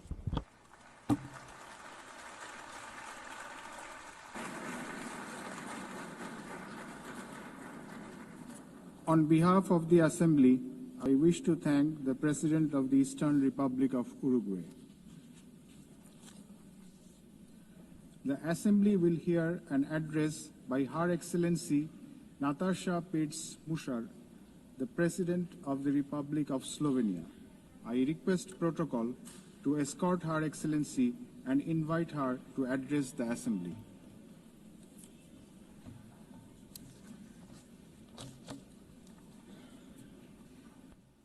Madam President, please accept my warmest congratulations on your election at this historic 80th anniversary of the United Nations. Your election underscores the vital importance of including women in the decision-making process.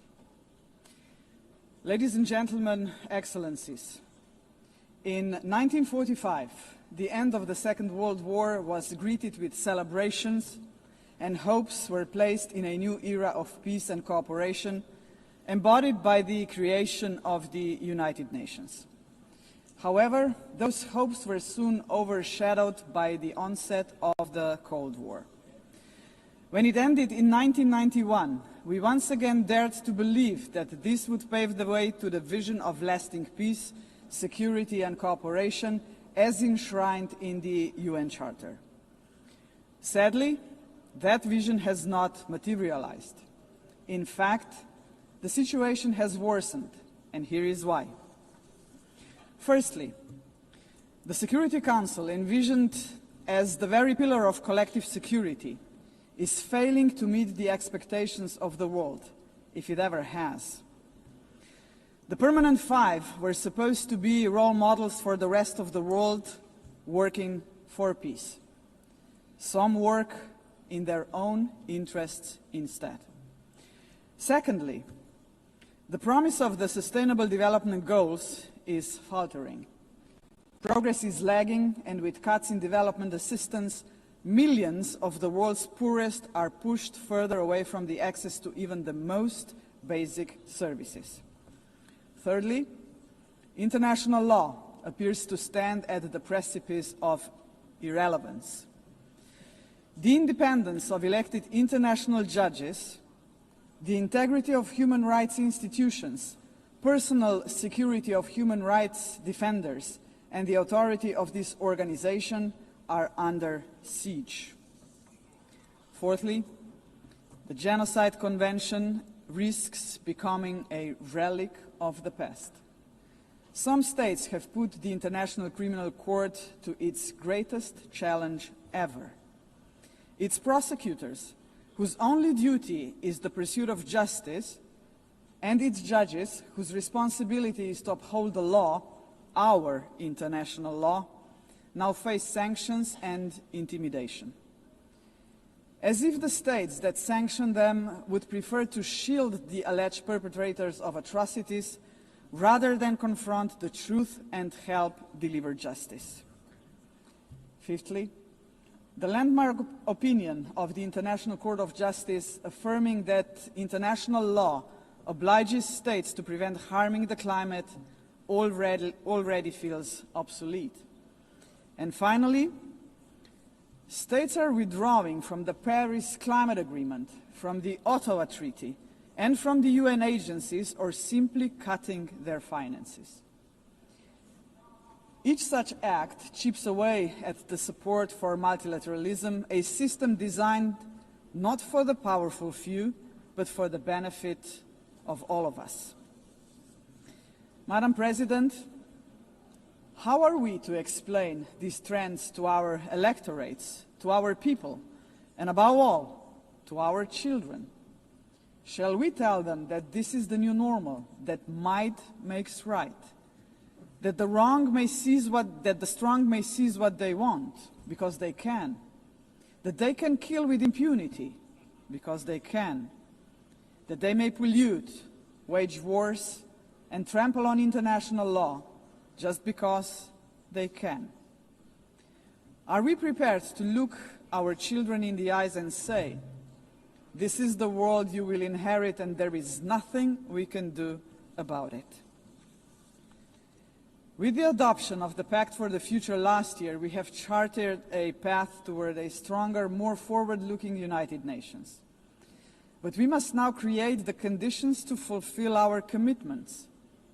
One way forward is to establish a permanent advocacy network to give the Pact unconditional, sustained political support. To this end, I propose the creation of a global forum for the future, an inclusive movement of states committed to multilateralism, mutual respect, and the defense of our shared vision. A movement determined to stand up for the Pact and drive its implementation at every level. As states consider how to implement the Pact for the future, some solutions may be seen as inconvenient today, but in the long run, ladies and gentlemen, they are not optional. They are systemically necessary. The first example is the reform of the Security Council. We all recognize that it is the principal organ entrusted with the maintenance of international peace and security. But what it is not, and must never be, is a body that stands above international law to defend the interests of some at the expense of others. Jus cogens norms must be safeguarded as a matter of principle. If the prohibitions against genocide and crimes against humanity are accepted as jus cogens norms, can any permanent member claim a legitimate veto right in such circumstances? Member states have attempted to address this question through many reform proposals, but with minimal progress. This is why we must dare to go further now. We, the General Assembly, must take a bold step and request an advisory opinion from the International Court of Justice on this very question. Second, we must confront the gap between our words and actions on gender equity. Progress has been made, but far too modestly. Over the past 80 years, 13% of leaders in multilateral organizations have been women. and no woman has ever served as Secretary General of the United Nations. And this, ladies and gentlemen, must change. So, Excellencies, ladies and gentlemen, let us make history. Today, the 80th session of the General Assembly is led by only the 5th woman to hold the presidency. By the end of this session, she would be joined by a Madam Secretary General-elect, a living proof to 4 billion women that even the most impossible job is not beyond their reach. But gender representation is not enough. What we must achieve is actual gender equity because it benefits not only women and girls, but entire societies. True equity requires systemic change, and so women's empowerment must remain at the heart of our global agenda.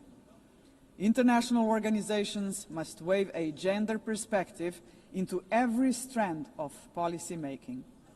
And that should be a result of effective participation of women and girls themselves. Electing a Madam Secretary General would be historic, but it must only be the beginning of a much deeper transformation. Madam President, the Pact for the Future sets out clearly what must be done to change our world for the better. I have mentioned only 2 of the many challenges we must confront decisively. But we can only succeed as a community if we accept that there is no future for humanity without a fundamental change. The mandate of the Global Forum for the Future would be to push towards such a change. This is why it must be inclusive. It must not be merely a coalition of countries. It must inspire hundreds of millions of people. For when it comes to human dignity, the constituency of like-minded individuals is vast, diverse, and knows no borders. Human dignity is indivisible. We must fight for it no matter how great the obstacles are. And there are many, we know that. Think of hunger. Time and again, humanity rose across continents to confront the scourge of hunger, to no avail. Worse still, hunger is now being weaponized, turned into a tool of war. We receive reports on a daily basis of how women and children are starved because they are marked as legitimate targets, as enemies. How cruel, how inhumane is that, ladies and gentlemen? We cannot allow this to happen any longer. 40 years ago, musicians stood against hunger. Instead of guns, they, the Band 8, used music. The world heard them, but they were not loud enough, as hunger has not been eradicated. Today, we have science. We can address on a scale beyond imagination not only hunger, but every act of violence against human beings and all human fears. Granted, science, technology, and global connectivity are too often twisted by cynical leaders and warmongering regimes. But they can also be harnessed for the common good. Artists, influencers, and visionaries with audiences of millions can join forces with the governments of like-minded nations. Together, their voice in defense of humanity could become irresistible. Together, we can demand real action by all governments, all world and community leaders on the Pact for the Future, and hold to account those who betray human dignity to its very core, through wars of aggression, genocidal policies, and crimes against humanity. If we join forces and make ourselves heard, nobody can ignore us, not even the most arrogant governments and individual politicians. Of course, such initiatives cannot emerge out of thin air. They require leadership. Strong, inclusive, and fearless leadership. We, the leaders of today, are only transient custodians of power. Some of us may not be here after the next election, but that is precisely why we must act now.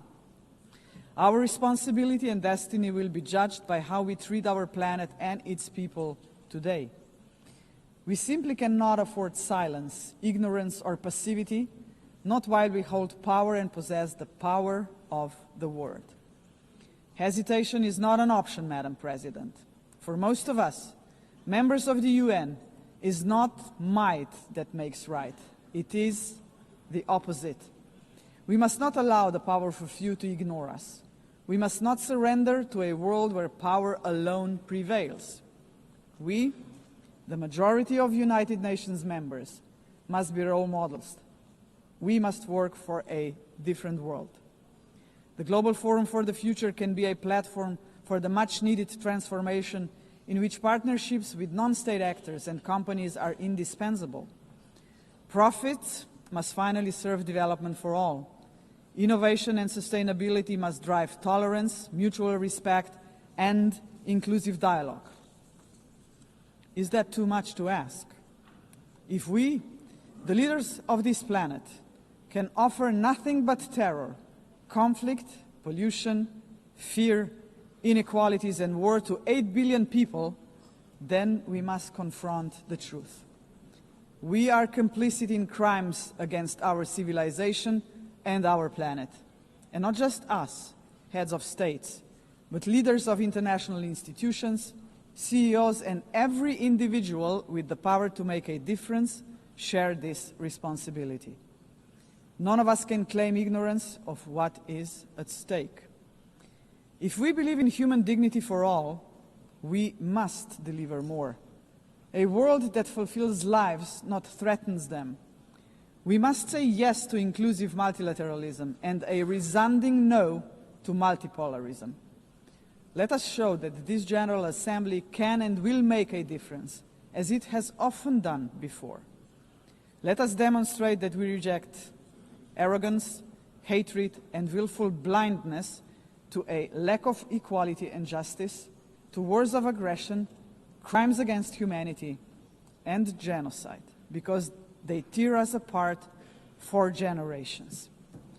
And let us proclaim in all seriousness and sincerity that we embrace personal and collective responsibility to uphold humanity, sustainable development, and international law, because this will keep us together as a civilization for generations. And Madam President, let me end on a personal note. For the sake of future generations, to fulfill our responsibility as human beings, to ensure that we are on the right side of the history, we should do the right thing. We did not stop the Holocaust. We did not stop the genocide in Rwanda. We did not stop the genocide in Srebrenica. We must stop the genocide in Gaza. There are no excuses anymore. None. Ladies and gentlemen, thank you very much. On behalf of the Assembly, I wish to thank the President of the Republic of Slovenia. The Assembly will hear an address by His Excellency Kasim Jomart Tokayev, the President of the Republic of Kazakhstan. I request protocol to escort His Excellency and invite him to address the Assembly.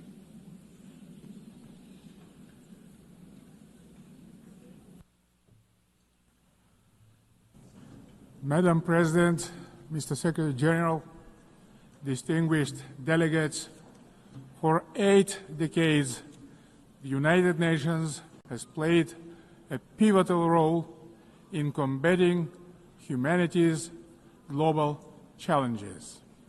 Over that time, it has led our common efforts on collective security, nuclear non-proliferation, peacekeeping, development, poverty reduction, sustainability, and human rights. But we must also face the truth. The world around us has changed profoundly and, unfortunately, not for the better. That's why the United Nations remains today a symbol of hope for millions around the globe. This historic meeting is a unique opportunity to recommit ourselves to the founding principles and goals of our universal and truly indispensable organization. However, we cannot turn a blind eye to the real crisis thrust in multilateral institutions. Serious violations of international law have become new normality, which undermines global stability and erodes confidence between peoples, between political leaders, and between states. In this challenging time, we all must empower the United Nations to make it more adjustable to the realities of today's unpredictable world. The spirit of mutual understanding and eagerness to cooperate must prevail over dangerous warmongering. State leaders have a responsibility to move toward making peace. A failure of the current generation of leaders to act is not an option, because future generations will pay a much greater price. In this regard, comprehensive reform of the United Nations is a strategic necessity, not a subject for endless contemplations. We need to establish a new group of truly dedicated people who will highly professionally and without any hesitations make concrete proposals for reforming the United Nations to make it better suited to the challenges of today and objectives of tomorrow. A central pillar of this bold effort to renew the United Nations should be a reform of the Security Council. Major powers of Asia, Africa, and Latin America should be represented in the Security Council on the rotational basis. In addition, Kazakhstan strongly believes that the voices of responsible middle powers also need to be seriously amplified in the Security Council. In fact, they have already started to play a larger positive role in international relations, bringing balance and building trust. They can act as bridges within the United Nations when major powers are divided or failing to resolve pressing issues of common concern. Above all, a credible United Nations for the 21st century requires member states to take concrete steps toward durable peace and security. Otherwise, the United Nations is doomed to forever mitigate consequences while root causes forever proliferate. We can begin this process already today by reaffirming our steadfast commitment to the Charter of the United Nations. The founding principles of sovereignty, territorial integrity, and peaceful resolution of disputes must be upheld without exception. Selective application of the Charter undermines its credibility. The world needs a new consensus based on trust, inclusiveness, and shared responsibility.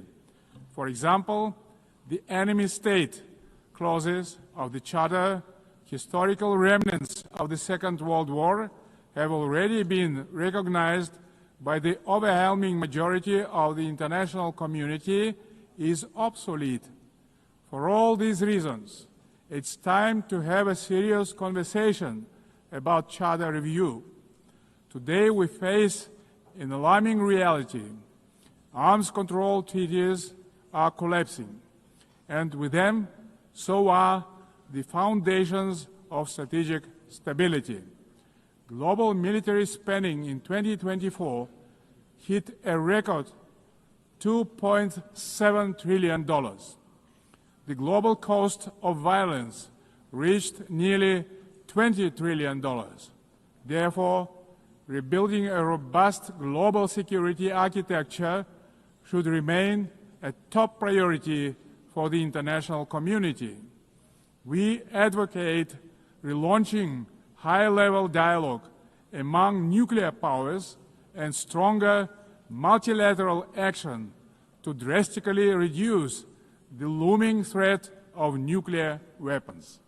More widely, we must begin the hard work of getting rid of the militant mindset. We can do so by tracking closely how much our countries invest in peace. Kazakhstan is ready to host a new dialogue on nuclear disarmament and non-proliferation.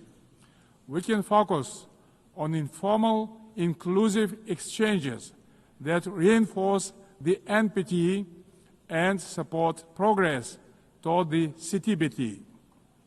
We also call to advance our proposal to establish international agency for biological safety and security.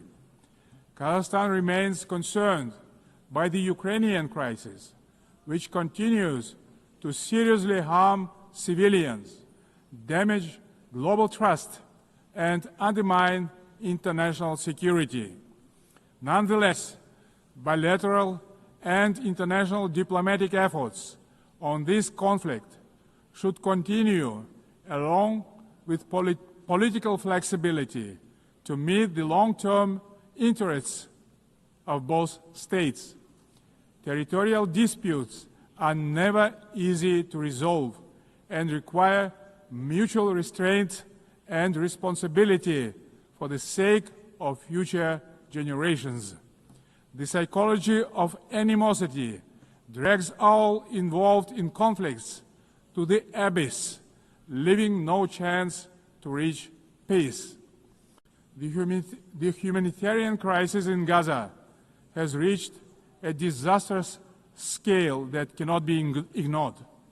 This conflict stems from a complex historical background. We cannot ignore the root cause of this belligerence. Kazakhstan calls for full protection of all civilians and unhindered humanitarian access in strict compliance with international humanitarian law. We reaffirm our support of the two-state solution, with the United Nations playing a central role. Kazakhstan acknowledges diplomatic initiatives aimed at regional reconciliation in the Middle East, including the Arab Peace Initiative, the New York Declaration, and the Abraham Accords, and others. They demonstrate that leadership and political will can turn division into cooperation and shared benefit. We also welcome the normalization of relations between Azerbaijan and Armenia under the mediation of the United States President. It shows that even entrenched conflicts can be settled through diplomacy and common sense. Guided by this principle, Kazakhstan consistently favors diplomacy over escalation and dialogue over force. Current geopolitical tensions sometimes tempt some leaders to claim that a clash of civilizations is inevitable. Yet, these divisions are not fact or fate. They are political choices. Global public goods such as science, medicine, sports, religion, and culture should not become subjects of geopolitical divisions and sanctions. These spheres of human activity bind us together under a humanitarian umbrella. When political leaders make irresponsible statements or take reckless decisions, manipulating religion and identity for political gain, they in fact seriously damage the trust and goodwill in striving for peace. Political leadership must be rooted in mutual understanding and respect, not mutual suspicion and arrogance.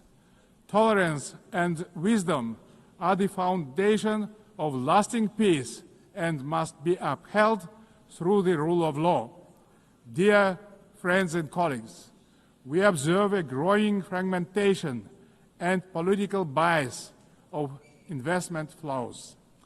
As a result, global FDI fell to $1.5 trillion last year. Kazakhstan strongly advocates for greater international investment cooperation. More than $400 billion have been attracted to our economy within 30 years of independence. Our commitment to open market principles is absolutely firm and will remain a cornerstone of our state policy. Located in the very center of Eurasia, Kazakhstan is poised to play a crucial role as a logistic hub, handling 80% of all overland transit between Asia and Europe. We are investing tens of billions of dollars in our transport and transit infrastructure, including the Belt and Road Initiative, the North, South, and Trans-Caspian transit corridors. Kazakhstan will continue to develop regional supply chains that are the heart of the emerging global transport network. By 2029, we plan to build 5,000 kilometers of new railway lines. Kazakhstan has made the Sustainable Development Goals a core pillar of its national agenda, integrating their targets into state planning and budgeting. With the support of the United Nations Secretary General and partner states, Kazakhstan now hosts the new United Nations Regional Center for SDGs for Central Asia and Afghanistan in Almaty. Today, Central Asia is demonstrating a renewed sense of unity and mutual trust. It is emerging as a proactive contributor to international peace and progress. The Central Asian Five are strengthening cooperation, proving that regional solidarity can be a powerful force for development and security. This has enabled our region to engage key global partners in the unique Central Asia Plus dialogue format. Kazakhstan believes that inclusive development in Afghanistan is a basis for long-term regional peace and stability. We continue to support the Afghan people through humanitarian assistance and cooperation in trade, food security, infrastructure, and transport connectivity.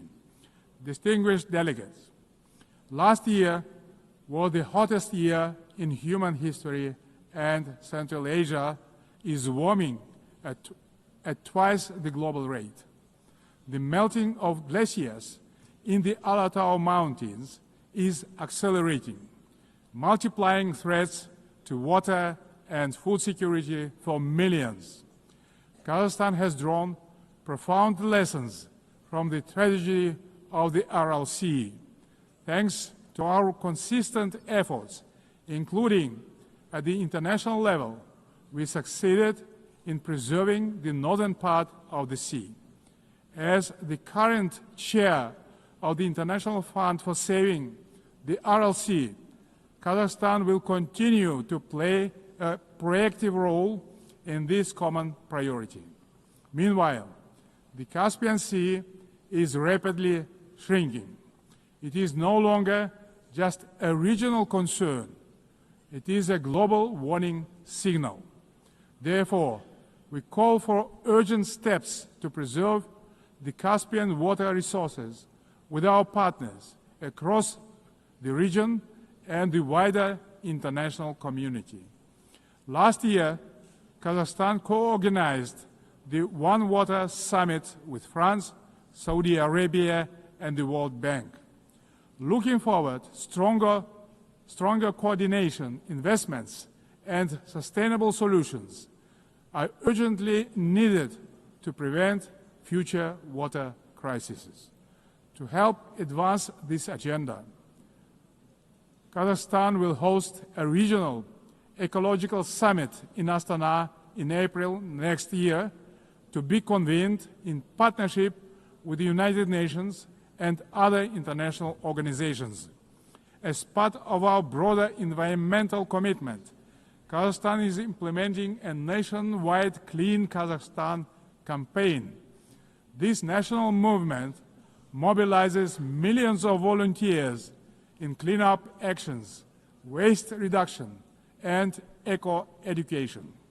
At this initiative of Kazakhstan, the United Nations declared 2026 the International Year of Volunteers for Sustainable Development. We invite all member states to collaborate on this important endeavor. In this spirit, I propose that the General Assembly adopt a resolution proclaiming April 22 as the International Day of Greening the Planet. Dear friends, Kazakhstan views artificial intelligence not as one more technological advancement, but as a major breakthrough that can be a true engine of human progress. Yet, as artificial intelligence accelerates, so do the related risks, specifically deepening technological, economic, and geopolitical divides. At the same time, we should not let ethical norms fall behind this rapid evolution. Pressing questions of fairness, accountability, and individual rights must be addressed with clarity and urgency. We must act collectively to ensure that every country can benefit from AI.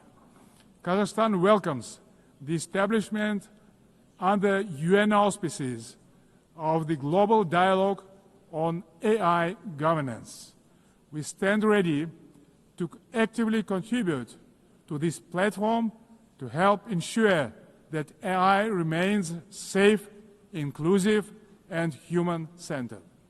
In Kazakhstan, artificial intelligence will be integrated across all sectors of economy and public services.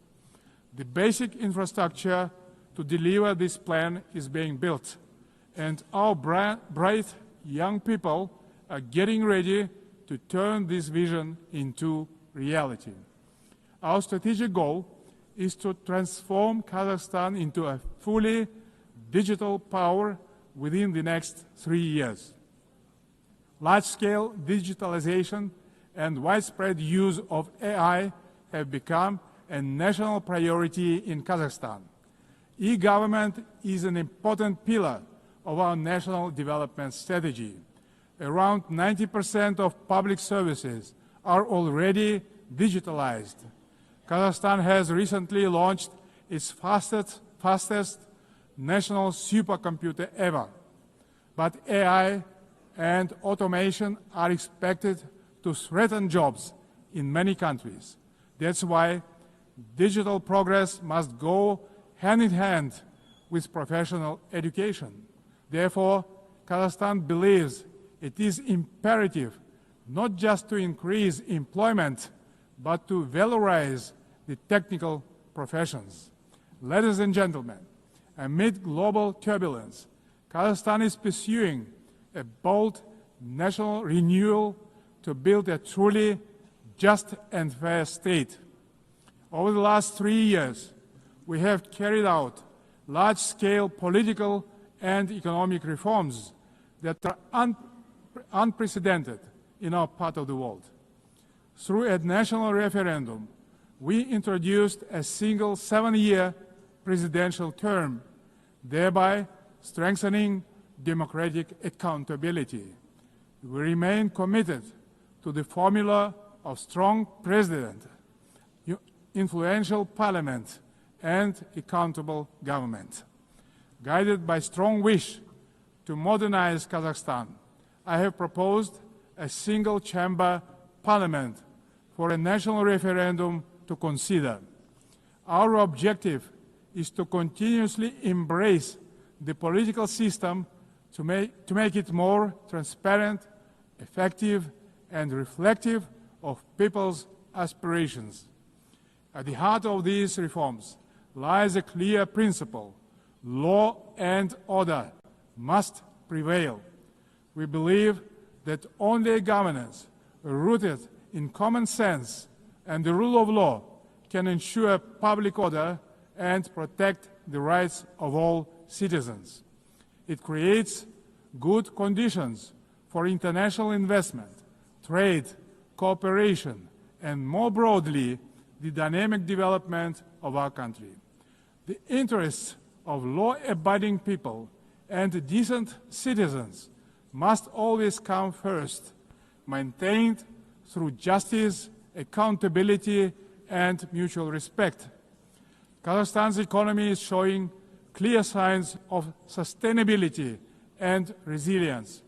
This year, economic growth is expected to exceed 6%, underscoring the sustainability of our economy as the largest in our part of the world. But we are not complacent. We will continue our efforts to ensure a long-term growth. Kazakhstan's energy strategy is based on 4 pillars: oil and gas, coal, uranium, and critical minerals. These precious assets are the basis of reliable energy partnerships. Climate change and the green agenda cannot be accepted by all countries that have huge deposits like coal, which nowadays can be cleaned up by advanced technologies. That's why we have committed to decarbonize our country in 35 years.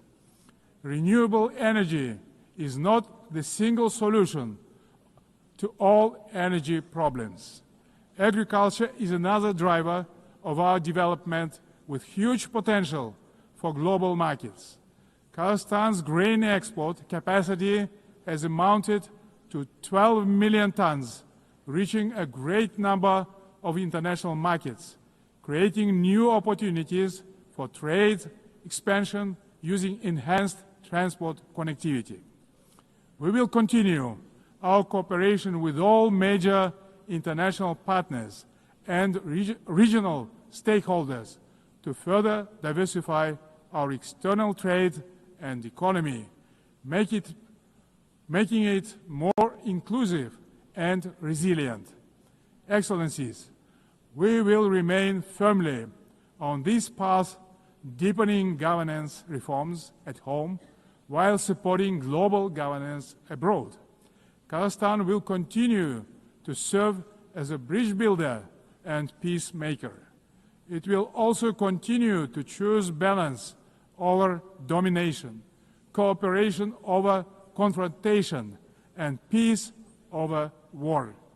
We stand ready in cooperation with other players, stakeholders in the international community to renew the promise of the United Nations as a beacon of peace, justice, and cooperation. Thank you very much.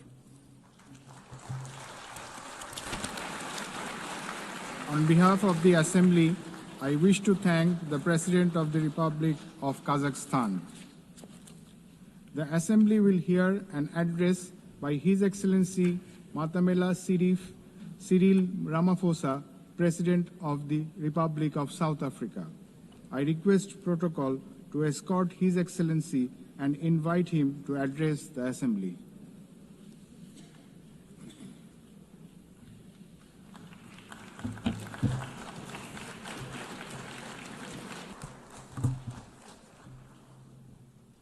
Thank you, President of the 80th session of the UN General Assembly, United Nations Secretary General, Excellencies, Heads of State and Government, and ladies and gentlemen. 80 years ago, the United Nations was established to save succeeding generations of humanity from the scourge of war and to build a peaceful, prosperous, and just world arising from the devastation brought about by global conflict. Through the UN Charter, the nations of the world pledged to uphold peace, development, and human rights, which would be underpinned by international law. Now more than ever, we are called upon to uphold the values and advance the purpose of the United Nations. We are also called upon to advance cooperation and solidarity between nations. We are called upon to promote multilateralism and safeguard the institutions that enable it. South Africa's engagement in the international sphere echoes our domestic imperatives of eradicating poverty, reducing unemployment, and addressing the root causes of inequality. Our foreign policy is guided not only by the needs of our people, but also those of the continent of Africa and the global South. Inspired by our own history, South Africa strives to maintain world peace and also the settlement of all international disputes through negotiation and dialogue and not through war. We therefore welcome the strong partnership between the African Union and the United Nations in promoting peace, security, and stability on the African continent. This year, South Africa is honored to preside over the G20. This is the first time that G20 Leaders Summit will be held on the African continent, the cradle of humanity. South Africa's G20 presidency is guided by the theme equality, solidarity, and sustainability. To give full meaning to our theme of equality, solidarity, and sustainability, we have invited the G20 countries to join us in prioritizing the following areas. Firstly, in discussion to strengthen disaster resilience and response by addressing the increasing frequency and impact of climate-induced natural disasters. Secondly, to ensure that we have debt sustainability for low-income countries by crafting innovative ways to support countries to have low levels of debt to maintain economic stability. Thirdly, to discuss how to mobilize finance for a just energy transition by encouraging investments in renewable energy and sustainable technologies, without foregoing what we would call baseload energy sources.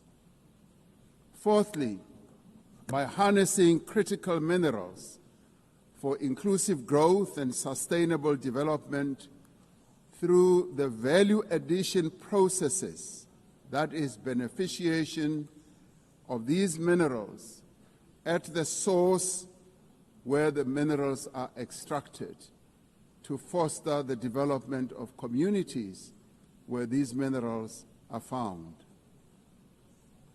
These priorities reflect South Africa's commitment to addressing global challenges and promoting inclusive growth and sustainable development. Our country's G20 presidency is a significant opportunity for South Africa to advocate for Africa's development agenda and to amplify African voices in global economic governance for a continent that is irreversibly on the rise. As member states of the United Nations, we have all adopted the Sustainable Development Goals. However, many of these goals remain elusive. There are many reasons that hold many countries back from fulfilling and implementing these development goals. Some of these reasons are lack of sufficient financial resources that can finance the advance that these countries need to make to fulfill those goals. Many countries with developing economies, especially in Africa and the global South, do not have adequate capital to finance their development goals. They are indebted and are paying much more on debt servicing than they do on health and education. In fact, these countries pay much more than countries in the North for their debt. Yet through global solidarity, by having fairer lending rules, especially for several of the global South countries, we can achieve our shared commitment. Through the G20 process, we are working towards building consensus on how this problem can be tackled, including the reform of international financial institutions, particularly multilateral development banks, to better tackle global challenges that many countries face. The multilateral trading system needs to be reformed as we reconfirm that the World Trade Organization remains the only multilateral body that is capable of managing differences and coordinating positions in global trade. Trade is one of the most important instruments to mobilize domestic resources for development. It is concerning that geopolitical shocks and unprecedented trade policy volatility are destabilizing the global economy and jeopardizing a critical source of development finance. In fact, trade is now being used as a weapon against a number of countries in the world. We must redouble our efforts to strengthen the link between trade and development.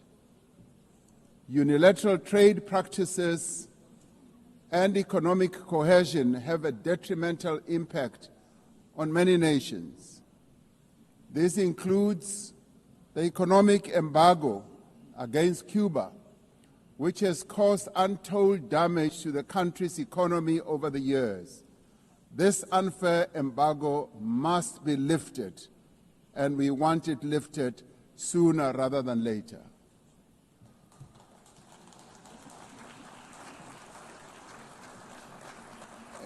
In the midst of global trade uncertainty, the African continent is providing a pragmatic example of constructive collaboration and cooperation by using the African Continental Free Trade Area as an engine for sustainable growth and development. This will, with commitment, become the central pillar of economic cooperation and integration for our continent. As part of the effort to build more inclusive economies, South Africa's G20 presidency has launched an extraordinary committee of independent experts on global wealth inequality. This committee, chaired by Professor Joseph Stiglitz, a Nobel laureate, will deliver the first ever report on global inequality to G20 leaders when they meet in November in Johannesburg in South Africa. Climate change is an existential threat. We are failing future generations by our inability to reduce global warming. Climate change is reversing economic growth and development gains in many countries, especially in the global south. Although Africa carries the least responsibility for climate change, many countries on the continent of Africa experience much of its harshest effects. Extreme weather events like floods and droughts are driving food insecurity, displacing populations, causing damage to infrastructure, and leading to the unnecessary loss of livelihoods. Member states must honor their undertakings and commitments in line with the guiding principle of common but differentiated responsibilities and respective capabilities. The Secretary General recently reported that global military expenditure has reached historic highs, just as the world is falling behind on its core development promises. We are building weapons when we should be building social infrastructure that advance the lives of our people. We are fighting wars that cause death and destruction when we should be fighting poverty and developing the livelihoods of vulnerable people. We must act decisively to silence all the guns everywhere to realize the goal of sustainable development and global peace. And I do believe that this is an objective that is possible to reach. As we commemorate the 80th anniversary of the UN, the relevance of this institution and various multilateral processes for the maintenance of international peace and security is being willfully undermined. There is an increasing reliance on unilateral military action in contravention of international law. The United Nations Security Council has proven to be ineffective in its current form and composition in carrying out its charter mandate to maintain international peace and security. South Africa remains deeply concerned by the erosion of the credibility of the Security Council and its failures to ensure accountability and uphold international law. As the security and humanitarian situations in the Democratic Republic of the Congo, Sudan, Gaza, and elsewhere deteriorate, it is a matter of great concern that there are countries that continue to violate international law and also defy the United Nations resolutions and rulings, also from bodies like the International Court of Justice. The establishment of the Hague Group and the Madrid Group aim to reaffirm the primacy of international law, promoting accountability and ensuring support for a just peace. We cannot and should not accept that members of this organization continue willfully to violate without consequence the charter that we have all agreed to uphold. Therefore, as nations that have pledged to uphold the UN Charter, we have the ultimate responsibility to ensure and protect the rights of the Palestinian people to self-determination, consistent with the case that South Africa brought before the International Court of Justice, there is growing global consensus. There is growing global consensus that Israel is committing genocide in Gaza. Just last week, the United Nations Independent International Commission of Inquiry found that Israel is responsible for the commission of genocide in Gaza. As Palestinians continue to face genocide and famine, we have a duty to act. South Africa has acted in the interest of saving lives by insisting that the International Court of Justice should make a ruling that indeed genocide is being committed in Gaza and that it should stop. And we stand here to say it must stop.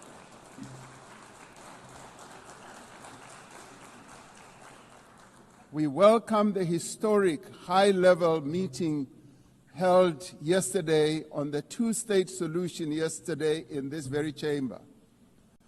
This reflects the determination of the global majority, a global majority that now stands at 142 and more countries, that Palestinians deserve a peaceful state alongside a peaceful Israel.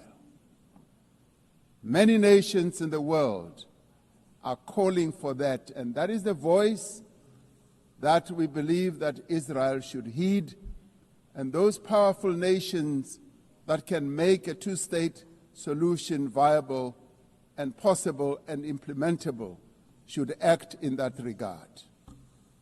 The long overdue announcement by increasing number of countries to recognize the state of Palestine is testament to this determination. We have a responsibility as the member states of the United Nations to reaffirm the right also of self-determination of the people of Western Sahara.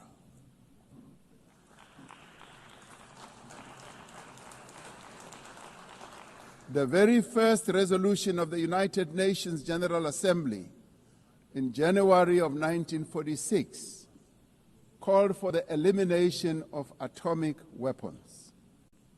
The resolution was passed shortly after the catastrophic use of atomic bombs on Hiroshima and Nagasaki that killed thousands of people.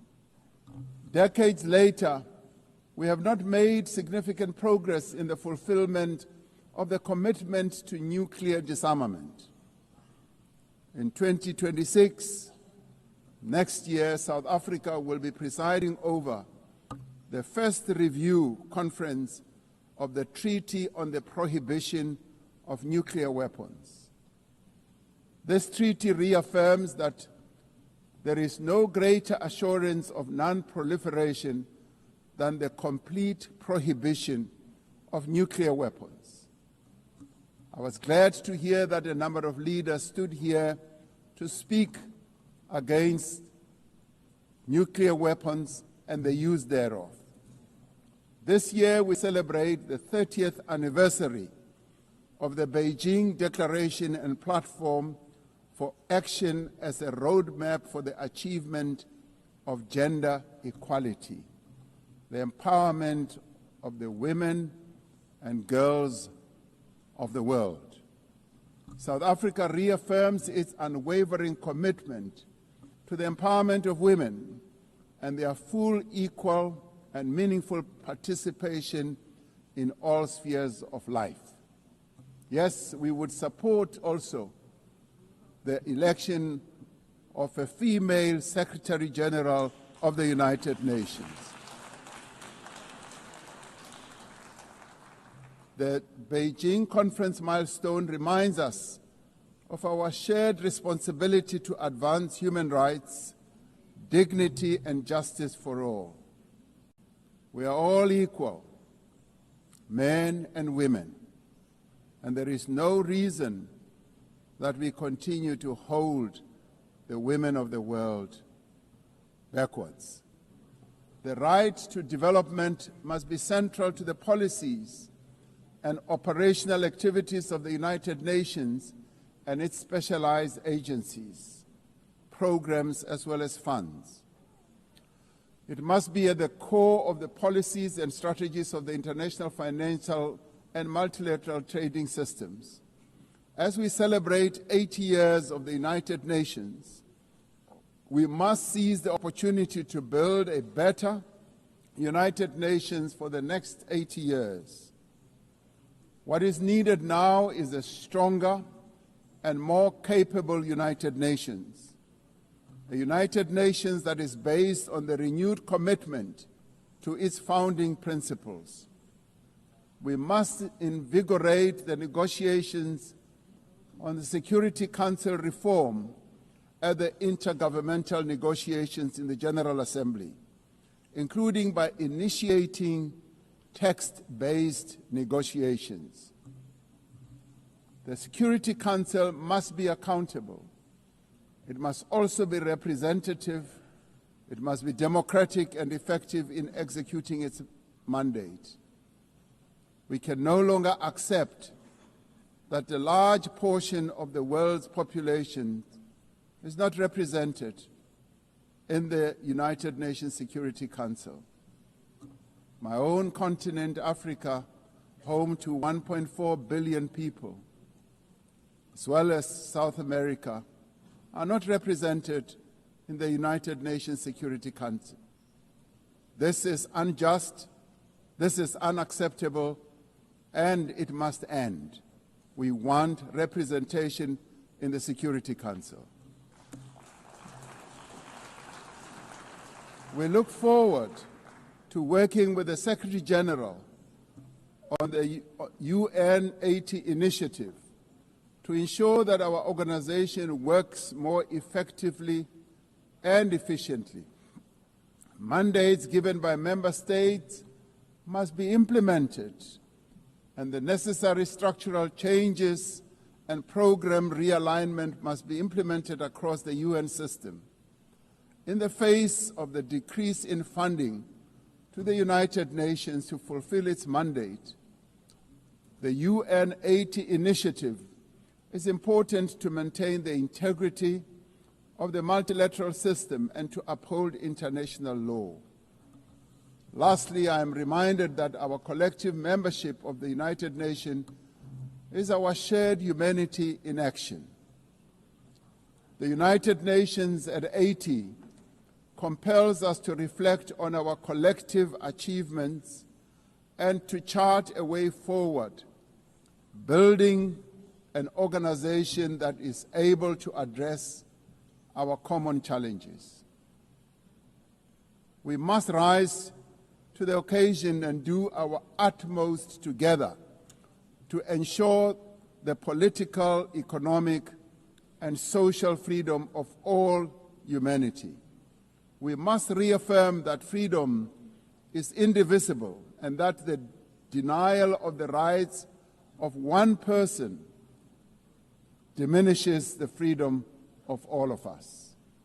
We must reaffirm the equal dignity and worth of every person and must therefore leave no one behind and no country behind. I thank you. On behalf of the Assembly, I wish to thank the President of the Republic of South Africa.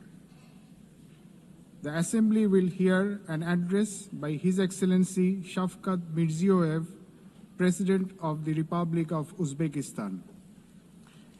I request protocol to escort His Excellency and invite him to address the Assembly.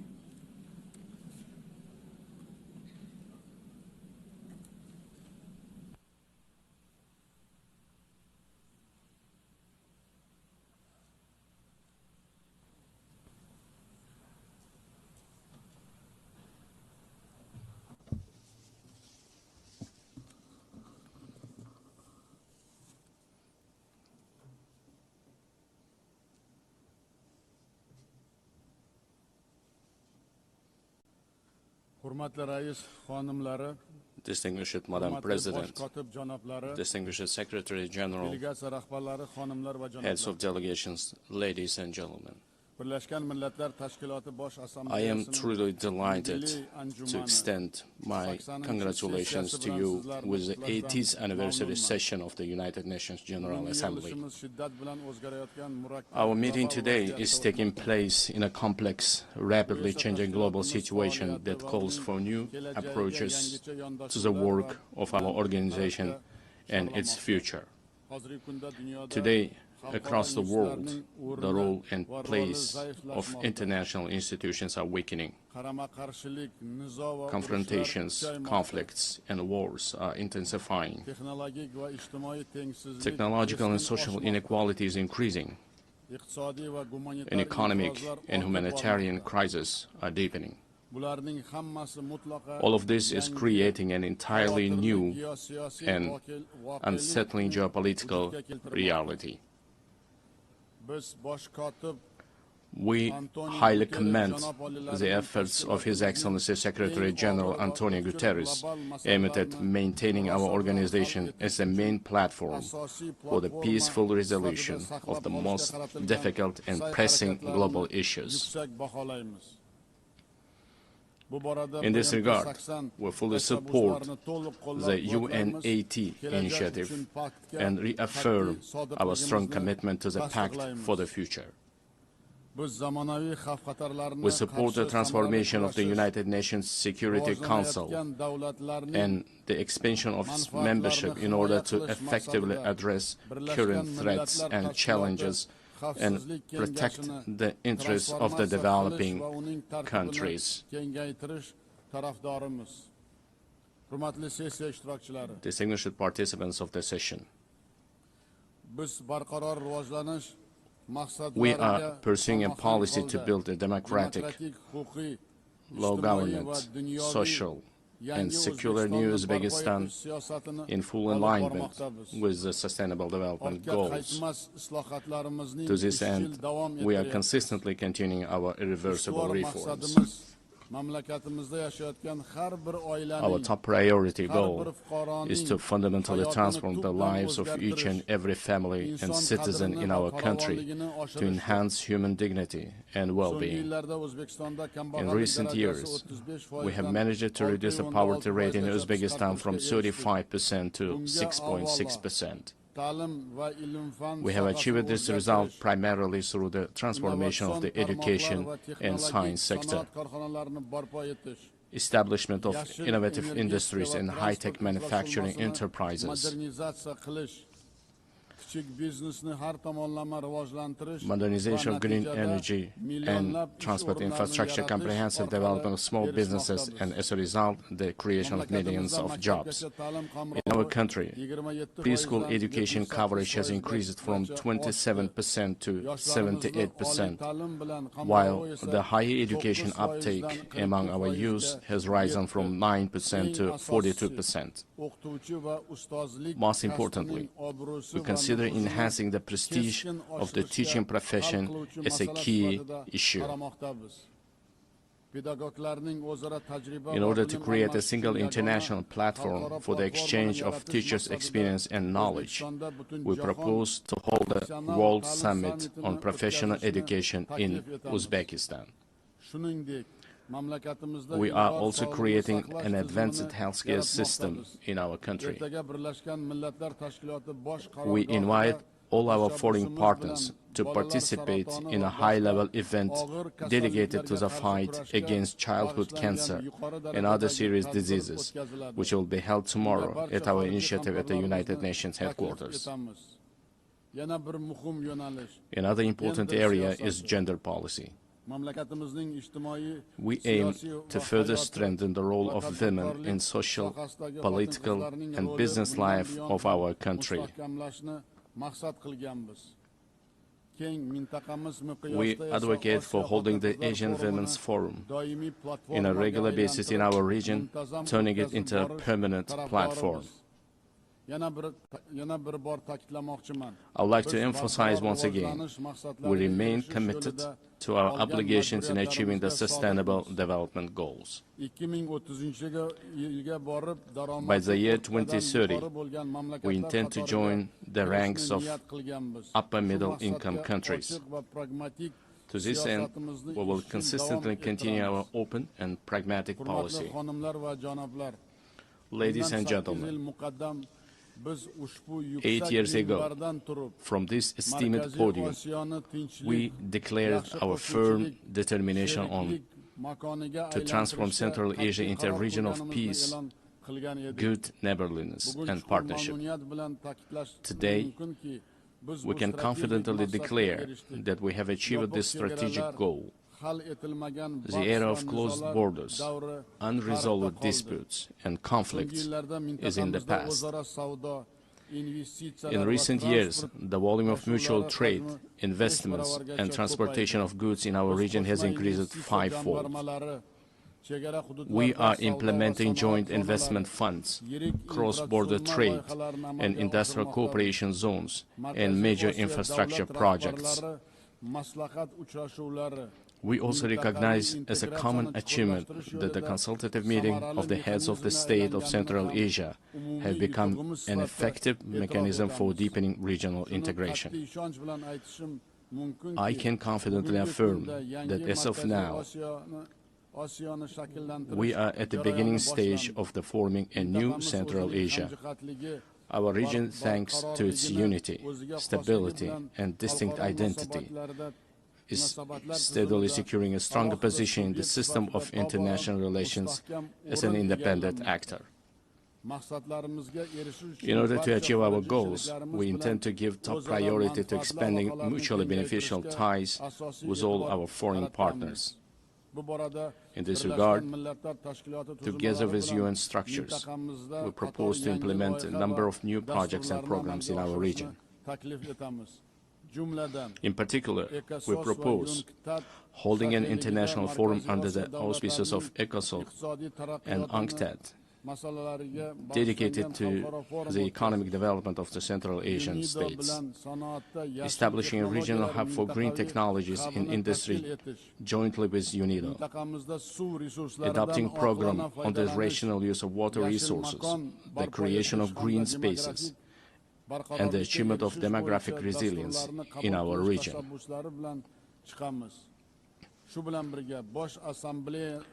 In addition, we propose the adoption of UN General Assembly resolution supporting the efforts of the Central Asian countries aimed at deepening regional partnership and economic integration.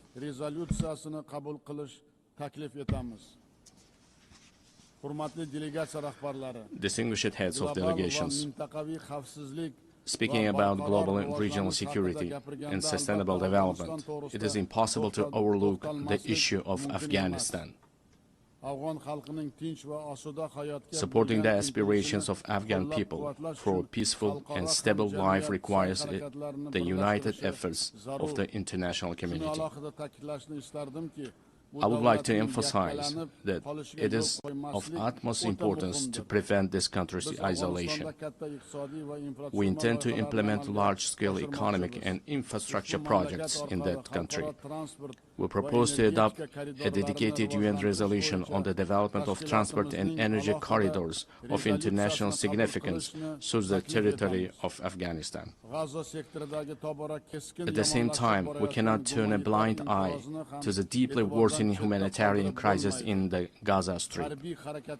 We call for an immediate cessation of hostility and the continuation of political negotiations.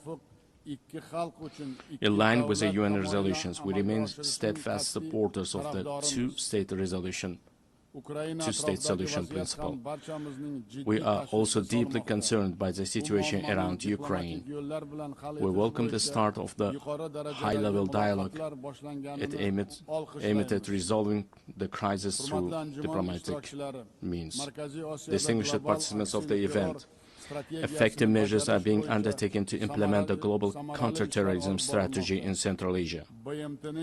In cooperation with the UN Office of Counterterrorism, a regional council on rehabilitation and reintegration was established. We propose to transform this council into an international competence center. This very body will serve as an important platform for exchanging experiences on adapting to peaceful life for those repatriated from conflict zones. Furthermore, we stand ready to provide all the necessary conditions for the establishment of the Regional Office of Counterterrorism in Uzbekistan. Dear ladies and gentlemen, in today's world full of threats, we are witnessing how vulnerable the global transport system is. These challenges primarily have a negative impact on the stability of landlocked developing countries. It is of utmost importance to ensure the security of international transit corridors and to establish efficient logistics networks. In this regard, we believe the time has come to introduce a global mechanism on strengthening transport connectivity to achieve sustainable development goals. I would also like to draw special attention to the increasingly acute challenges of climate change. For instance, the consequences of the RLC desiccation must remain at the constant focus of the international community. We are consistently continuing our work to restore the RLC ecosystem. In recent years, salt-tolerant desert plants have been planted on 2 million hectares of the dried seabed of RLC. By the year 2030, green cover will be created on 80% of this area. Another serious issue is the water scarcity. As of now, more than 2 billion people in the world do not have access to clean drinking water. We are planning to hold a World Forum on water saving in our country. The outcomes of this conference are expected to recognize the water crisis as a serious threat to sustainable development. We intend to adopt a special roadmap for the wide introduction of innovation technologies in a global level. Another adverse consequence of climate change is the intensifying trend of climate migration. Unfortunately, clear international mechanisms and the legal framework in this direction have not yet been created. We advocate for the adoption of the Global Pact for a broad international partnership and coordinated policy on this serious issue. Dear participants of the meeting, it is of great importance to prevent inequalities in digital development and the use of artificial intelligence between countries. We propose to create an international cooperation mechanism aimed at the gratis exchange of practical solutions and models of artificial intelligence in healthcare, education, and culture. I would like to emphasize another priority issue. Our future, the destiny, and the prosperity of the world are in the hands of the younger generation. It is our urgent task to instill in the hearts and minds of our sons and daughters the most noble ideas, such as peace, humanism, and friendship, mutual trust, and respect. In this regard, we put forward the proposal to establish the World Youth Movement for Peace and to locate its headquarters in Uzbekistan. We are consistently implementing a policy of tolerance in our society. At the same time, we will actively continue our efforts to deeply study the ideas of Islamic enlightenment and promote them to the world. In the coming months, we will open the Center of Islamic Civilization, which is unique for our wider region. We intend to hold a special presentation at the United Nations of the rich spiritual and scientific heritage of our great ancestors, thinkers and scholars such as Imam Bukhari, Imam Tirmizi, and Imam Maturidi. Dear ladies and gentlemen, the new Uzbekistan is a supporter of mutual solidarity, open dialogue, and close partnership with all countries. We are always ready to contribute to strengthening dialogue among peoples, cultures, and civilizations, and to achieving universal human goals.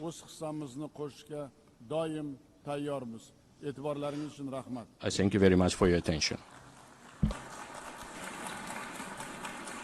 On behalf of the Assembly, I wish to thank the President of Republic of Uzbekistan. We have heard the last speaker in the general debate for this meeting. The next plenary meeting to continue with the general debate will be held immediately following the adjournment of this meeting. The meeting is adjourned.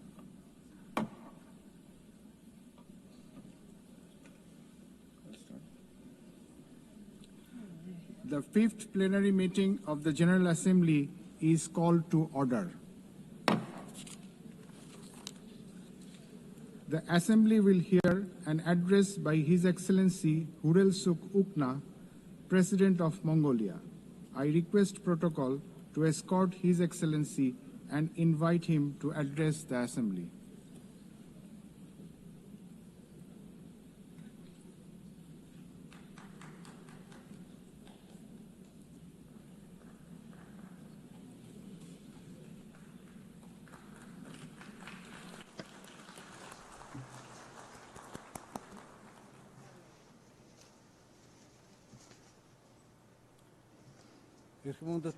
Madam President, Mr. Secretary General, distinguished delegates, ladies and gentlemen, at the outset I wish to extend my sincere congratulations to Ms. Annalena Baerbock on assuming the important role of the President of the General Assembly at this historic moment marking the 80th anniversary of the United Nations, and my best wishes for a successful session. 8 centuries ago, the great Chinggis Khan established the great Mongolian Empire, bringing together the West and the East under the rule of justice and principled statecraft. Spanning the vast expanse of Eurasia, the Pax Mongolica era heralded a period of remarkable progress and flourishing for humankind.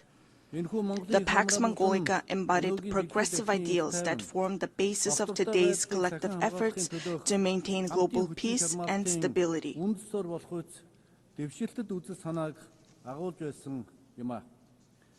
Then, 8 decades ago, when the dust and ashes of the World War had not cleared yet and humanity had not healed yet from fear and anxiety, the United Nations, a great family of nations, rose to prominence as a guarantor of world peace and security and a sanctuary of hope and trust. Since its establishment, the United Nations has illuminated humanity's path, serving as a steadfast beacon of hope and trust for nations to maintain peaceful coexistence and share a prosperous future. In today's volatile and challenging international environment, we welcome Better Together, 80 years and more for peace, development, and human rights as the theme for the 80th session of the General Assembly and the general debate.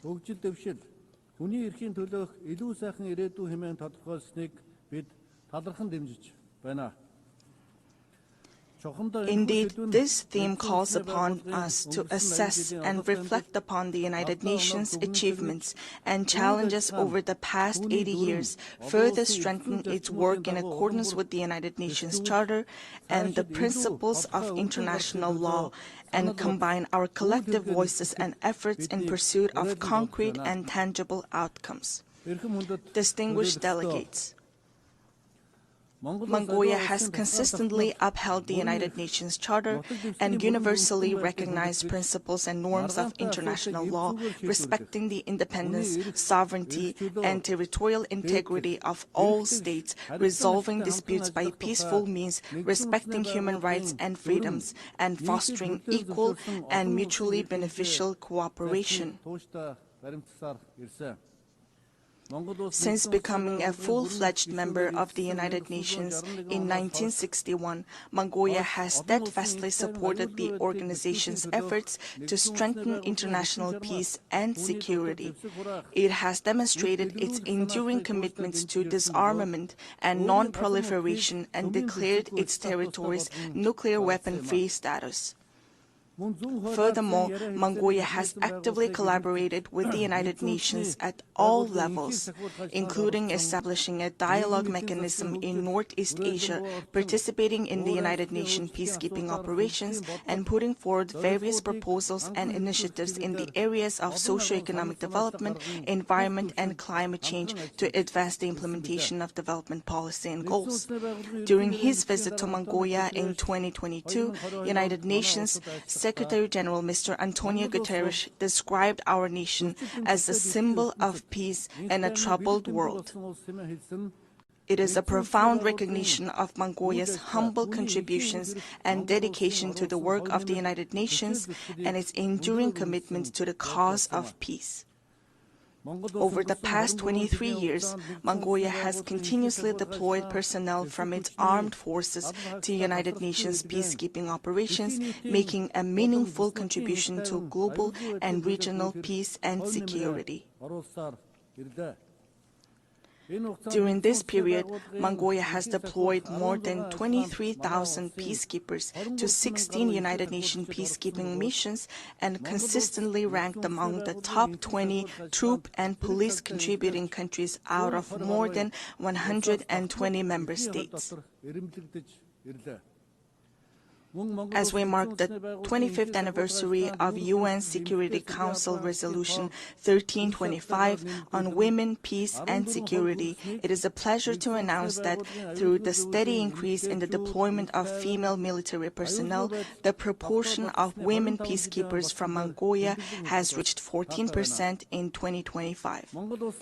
Mongolia will continue to extend its unwavering support to the United Nations in its efforts to maintain international peace and security, and it remains committed to contributing to peacekeeping operations. Distinguished delegates, at this critical juncture, with only 5 years remaining until the 2030 agenda deadline, global progress toward achieving the Sustainable Development Goals stands at the mere 17%. According to the Sustainable Development Report 2025, Mongolia's implementation of the SDGs has reached 66.7%, ranking it 14th in the United Nations Multilateralism Index. This is a testament to our decades-long efforts and a worthy achievement. I want to acknowledge the tremendous efforts of the international community and all member states in advancing the implementation of the Sustainable Development Goals.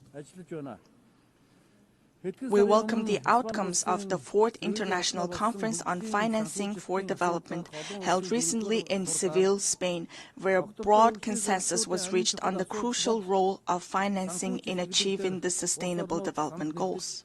We also appreciate that the conference agreed to increase the engagement of developing countries and take comprehensive actions aimed at reforming the current international financial architecture. Within the framework of implementing the Seville commitment adopted at the conference, it is essential to direct international development cooperation towards supporting the most vulnerable groups and addressing their challenges.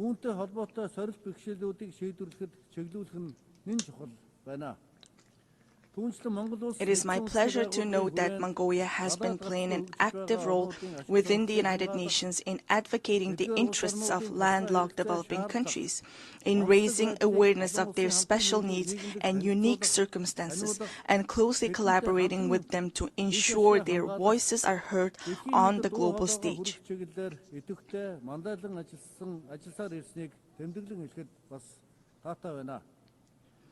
The 3rd United Nations Conference on Landlocked Developing Countries convened in August in Turkmenistan and adopted the Avaza Program of Action for 2024 and 2034.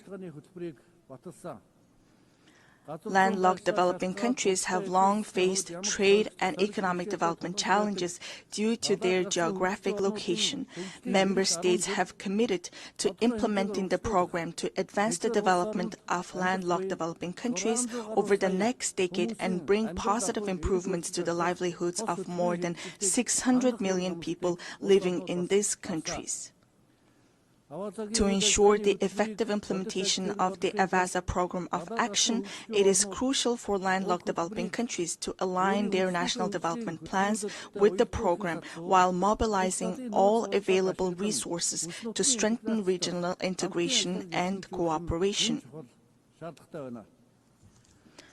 Furthermore, we call upon the international community, financial institutions, and development partners to provide concrete support and cooperation with landlocked developing countries.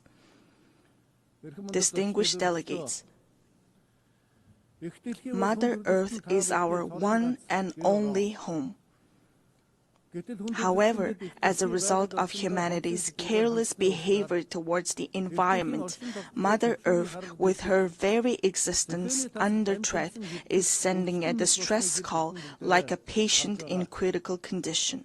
If we do not take resolute action to preserve our Mother Earth now, she will inevitably find her own way to survive, with or without us. Since ancient times, we Mongols have believed that all beneath the sky is alive. We have revered mountains, rivers, plants, and animals, understanding that the harmony of the earth and the living world is inseparably intertwined with humanity's inner life and conscious actions. 2 millennia ago, the great Han Modon of the Huns, the Mongols' ancestors, proclaimed that the very foundation of the state is the land. Thus, UNESCO recognized this time-honored tradition of revering nature by inscribing the Mongolian traditional ritual of worshipping sacred sites on the last of the intangible cultural heritage in need of urgent safeguarding. We Mongols are a people blessed with the beautiful tradition of living in harmony with Mother Nature, preserving her pristine purity and nurturing our children from an early age with the mindset and spirit to cherish her. Accordingly, the United Nations General Assembly resolution entitled 800 Years of Mongolian Statehood, adopted in 2005, highly appreciated the contribution of Mongols to humankind's history and recognized the ever-increasing significance and relevance of a culture of living in harmony with nature, which is inherent in nomadic civilization in today's world.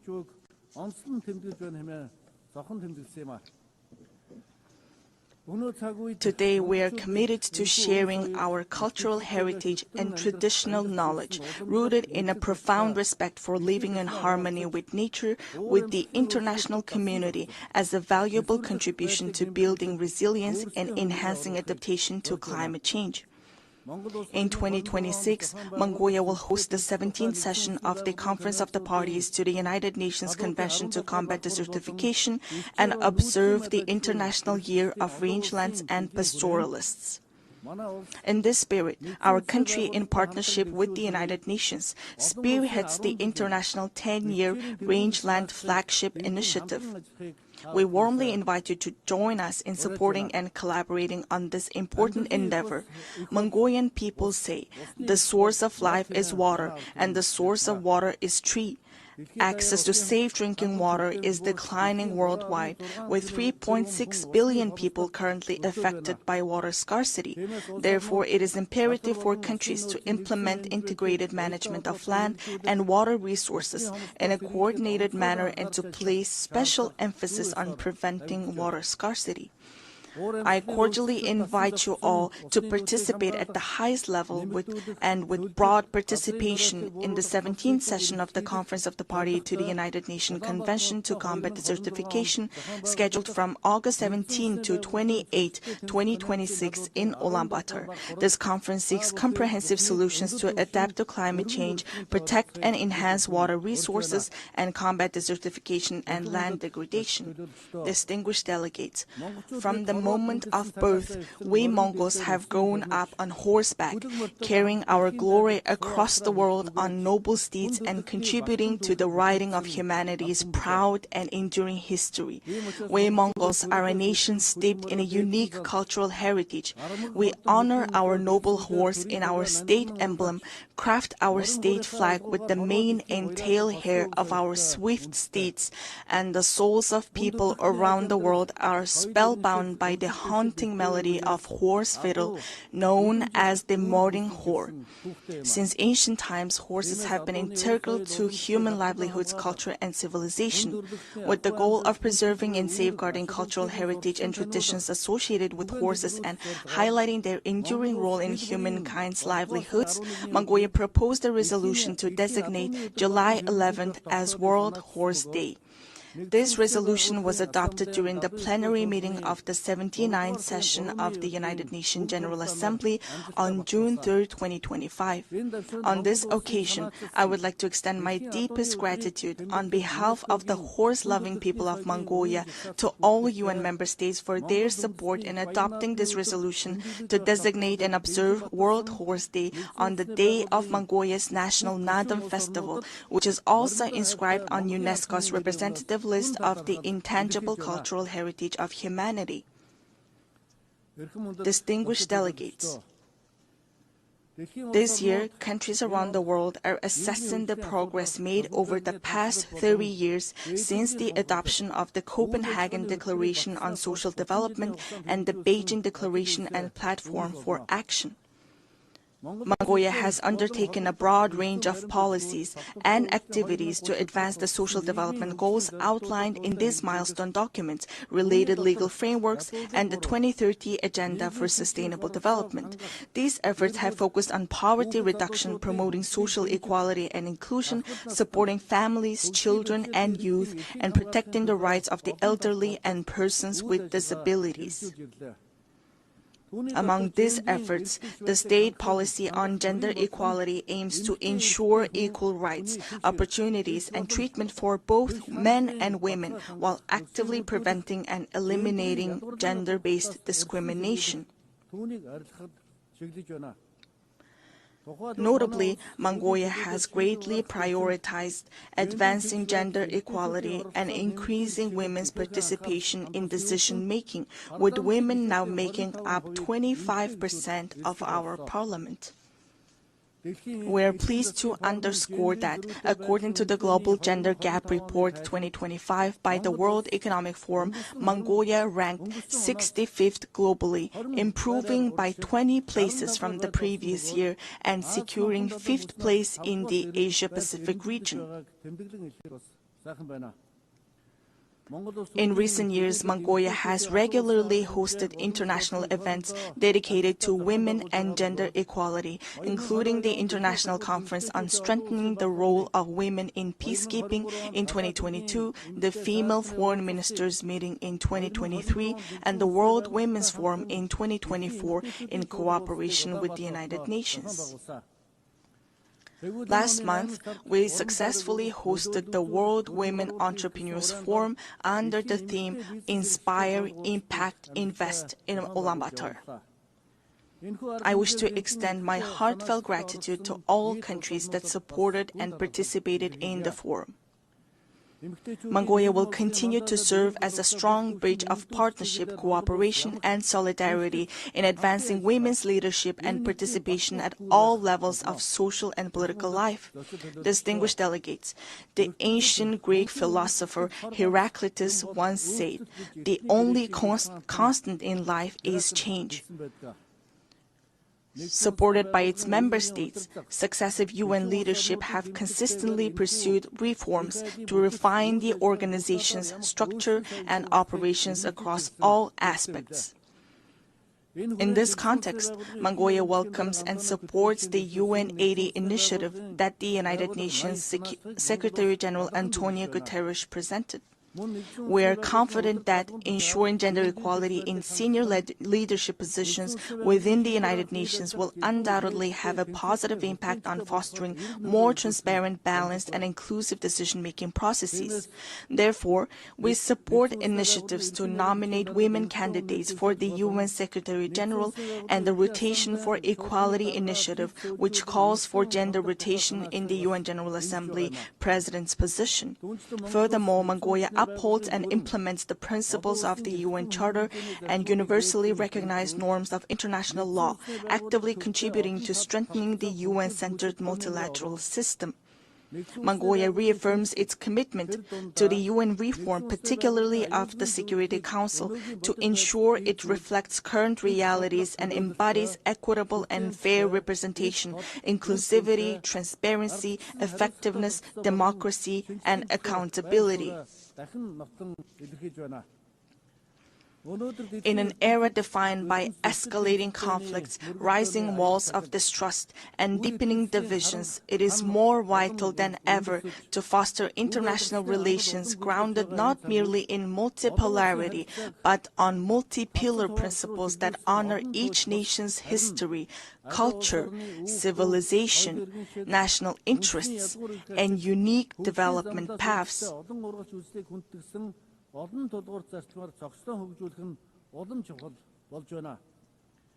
The United Nations was established 80 years ago with the noble goals of saving humanity from the scourge of war and maintaining international peace and security.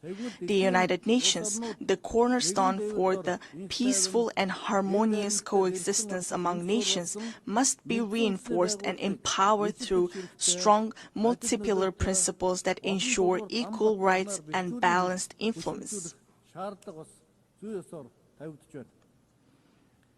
Therefore, let us reflect solemnly on whether the mission entrusted to the United Nations 8 decades ago has been fully realized, and let all member states join hands in a shared commitment to revitalize the organization into a powerful institution strong enough to usher in Pax Globalica, a lasting world peace, by embodying the ideals of the Pax Mongolica, which laid the foundation for peaceful coexistence among nations and human progress 8 centuries ago.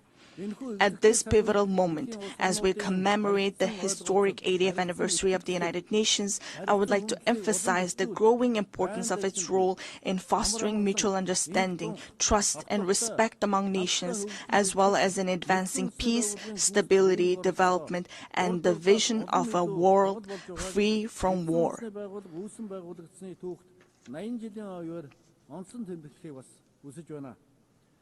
Mongolia has consistently pursued a peace-loving and multi-pillar foreign policy, made tangible contributions to international peace and sustainable development, and remains committed to fulfilling this responsibility with honor.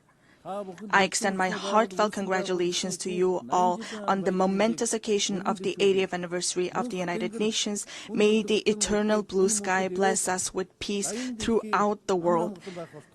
Thank you for your attention.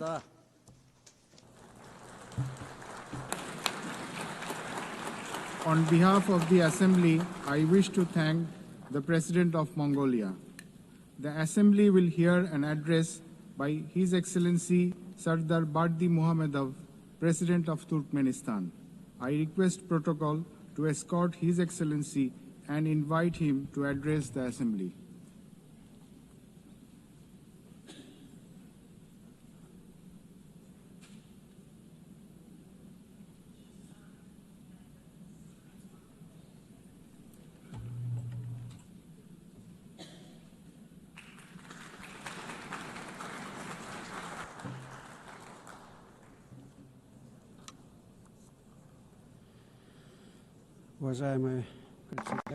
Distinguished Mr. President, distinguished heads and members of delegations, ladies and gentlemen, first of all, allow me to congratulate you on the opening of the 80th session of the United Nations General Assembly and to wish you a productive session.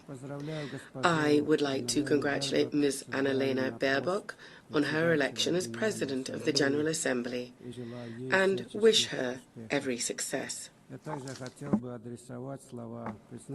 I would also like to express my sincere appreciation to Ambassador Philemon Yang for his skillful and effective leadership of the General Assembly during the previous session. Distinguished participants, the current state of global affairs, as well as the nature and trends of political, economic and social processes, objectively require a decisive shift towards coordinated interaction among states and international organizations in order to achieve our shared overarching goal, the maintenance of peace and security, the creation of conditions for further progressive development, and the preservation of the legal foundations underpinning the modern world order. It is precisely from this standpoint that Turkmenistan views the main objectives of the 80th session of the General Assembly, placing great hopes in its role in shaping a robust, balanced and secure global architecture. A key area of Turkmenistan's cooperation with the United Nations is ensuring international peace and security. Recognizing its responsibility as a permanently neutral state, Turkmenistan stands ready to take further practical steps to foster an atmosphere of cooperation, mutual understanding and respectful dialogue. These are the principal defining conditions for ensuring stability and sustainable development at the global and regional levels. We are convinced that one of the most effective mechanisms for advancing and achieving these goals today is the practical application of the principle of neutrality. In this regard, Turkmenistan has initiated the inclusion of a separate item on the agenda of the 80th session of the United Nations General Assembly, entitled Neutrality for Peace and Security. We deem this important in light of the growing recognition by the international community of the significance of neutrality, as well as the awareness of its potential and utility in the context of the UN's peace-building strategy. In line with this, during this session, Turkmenistan will propose a draft resolution entitled The Role and Importance of the Policy of Neutrality in Maintaining and Strengthening International Peace, Security, and the Process of Sustainable Development. As you are well aware, this year has been proclaimed by the General Assembly the International Year of Peace and Trust on the initiative of Turkmenistan. This landmark event coincides with the anniversary of the establishment of the United Nations. In December this year, Turkmenistan will host a major high-level international forum on the Year of Peace and Trust. We see this as a tangible contribution to achieving the strategic goals of the United Nations, and we look forward to broad and representative international participation. We believe that harmonizing national approaches to global development trends, as well as to establishing and strengthening trust and mutual understanding, should be systematic and consistent. In this regard, Turkmenistan is seeking to initiate the convening of a World Summit on a culture of peace and trust. One of the key objectives of this summit would be to develop a global code of international trust. This would serve as a universal foundation for building relations between states based on the respect for sovereignty and territorial integrity, as well as on cooperation and joint efforts to address global problems. We believe that ensuring universal peace and mutual understanding is inseparable from the civilizational aspects of modern development and from the need to preserve and foster cultural and spiritual ties. In this context, Central Asia, which for centuries has played a clear role as a bridge spanning the civilizations of East and West, is now called upon to revive its historic mission to become a space for dialogue, cooperation and the convergence of values and worldviews.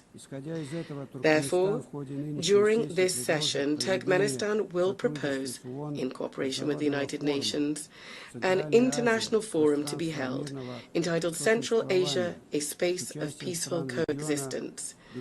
Countries of the region will participate, as well as other interested states and international institutions. Turkmenistan will also submit a draft resolution to the General Assembly on proclaiming an International Day of Mediation. This would emphasize the importance of diplomacy and neutral platforms in preventing and resolving conflicts. One of our country's priorities remains our active involvement in implementing the Sustainable Development Goals and in strengthening cooperation in key areas such as transport and energy. As Turkmenistan is one of the centers of multilateral dialogue on these issues, we will continue to contribute to establishing a fair, balanced, and inclusive international development system. During this session, Turkmenistan will initiate the proclamation of a United Nations Decade for Sustainable Transport for the period 2026-2035 and will submit the relevant draft resolution. We are convinced that this will help to consolidate the efforts of the international community in developing transport corridors, enhancing their sustainability and ensuring accessibility for all countries. Our country will also submit a draft resolution to the General Assembly entitled "The Key Role of Reliable and Stable Energy Connectivity in Ensuring Sustainable Development." At present, one of the priority issues on the development agenda is the digital transformation. We are convinced that this transformation must be balanced. It must reflect the realities and legitimate interests of all states, including the developing world, and also must be free from politicization and bias. In this regard, Turkmenistan intends to put forward an initiative to establish a world platform on digital integration. This is to be based on the principles of equality, trust, and on preventing the use of information and communication technologies to harm peace, security, and sustainable development. During the 80th session, Turkmenistan will continue its work on environmental and climate issues. It will strive for them to be taken into consideration systematically, as they are basic components of ensuring security, and we will advocate for the establishment of multilateral mechanisms to monitor and respond to climate, environmental and man-made disasters. Turkmenistan will seek to bring about a regional center to combat desertification for Central Asian countries. It is our belief that the establishment of such a center would contribute to building regional capacity, to strengthening cooperation in the field of environmental protection, and would also make a significant contribution to achieving the Sustainable Development Goals, particularly in combating climate change and protecting land-based ecosystems. Our country will promote the Caspian Environmental Initiative, proposed at the 78th session of the United Nations General Assembly, which is intended to become an international platform to preserve the Caspian Sea ecosystem. An important step in this direction is the Caspian Environmental Forum, which we propose holding in 2026. We are convinced that now it is especially important to strengthen the role of the UN in fostering broad humanitarian cooperation, in promoting rapprochement and mutual understanding among peoples, and in overcoming value and spiritual barriers, as well as engaging effective channels of cultural diplomacy.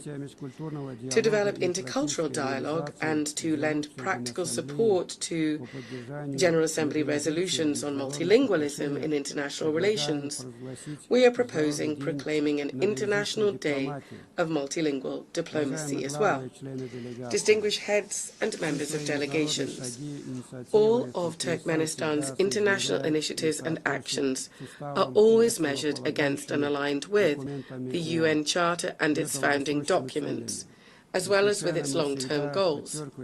It is no coincidence that we always emphasize that cooperation with the UN is a strategic priority for Turkmenistan. We say this with the conviction that the UN is the only international organization endowed with universal legitimacy. In this regard, it must remain the guarantor of peace and development and be the backbone of global security and stability. Turkmenistan will continue to advocate consistently for strengthening the central role of the UN in international affairs. We consider strengthening the primacy of international law and in improving the international legal framework and increasing the effectiveness of the implementation of UN conventions, treaties, agreements, and other multilateral documents as key factors in this regard. In this context, Turkmenistan is initiating the proclamation of the Year of International Law in 2028.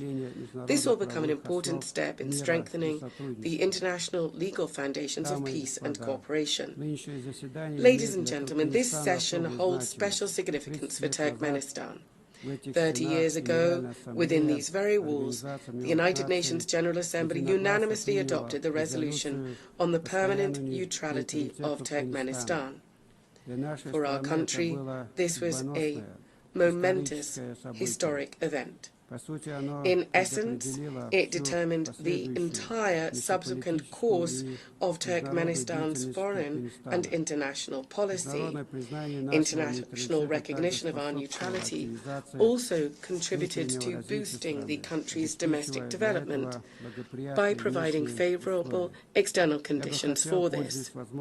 I would like to take this opportunity on behalf of the people of Turkmenistan to express my gratitude to the United Nations Member States and the entire international community for the decision adopted in December 1995 to recognize the permanent neutrality of Turkmenistan, a decision reaffirmed by 2 subsequent UN General Assembly resolutions. Turkmenistan will always remember the trust placed in it and will steadfastly and unswervingly uphold its international commitments.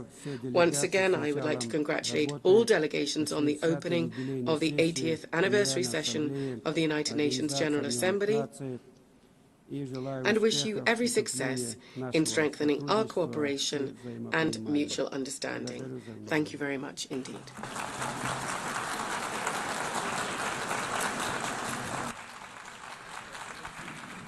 On behalf of the Assembly, I wish to thank the President of Turkmenistan.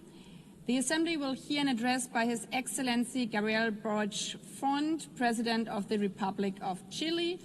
I request protocol to escort His Excellency and invite him to address the Assembly.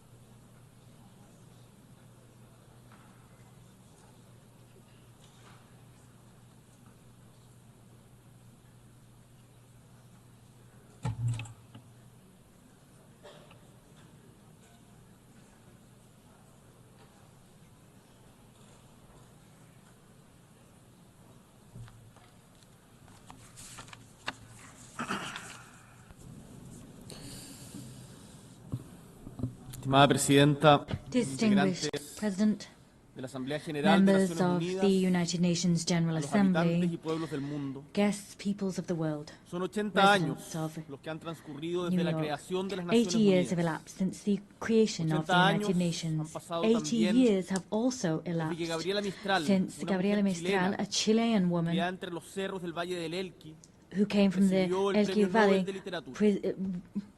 won the Nobel Literature Prize. Her voice as a poet, a teacher, as a diplomat continues to ring out in our homeland and across the world. And it was precisely here in New York in 1955 that the Chilean ambassador, José Massa, conveyed a message about human rights that was written by Gabriela Mistral. That message said, "I would be happy if our noble strength, our noble struggle to obtain human rights was taken up faithfully and loyally by all nations of the world. This triumph would be the greatest we could achieve in our time." We have we notched up that victory? Have we triumphed in that way? The answer is categorical, no. And the fact is, at this stage, I don't really know what to say about Gaza, because many people have said everything already at this podium and at others, but there are our words and those that may be spoken by anyone, but regardless, we still have the fact that innocent people have lost their lives. We still have the empty stares of those suffering. In 2025, thousands of innocent people have lost their lives simply on the grounds of being Palestinian. 80 years ago, the same thing happens. Millions lost their lives simply for being Jewish. Instead of talking about figures, issuing condemnations or demands, as we tend to within these walls, instead of that, I want to talk about humankind. Humanity. Gaza is a global crisis because it is a crisis of humanity. And in this chamber, and for those who are listening to us in their homes, within their delegations, in their various countries, all of us are human beings. That's what I'd like to say.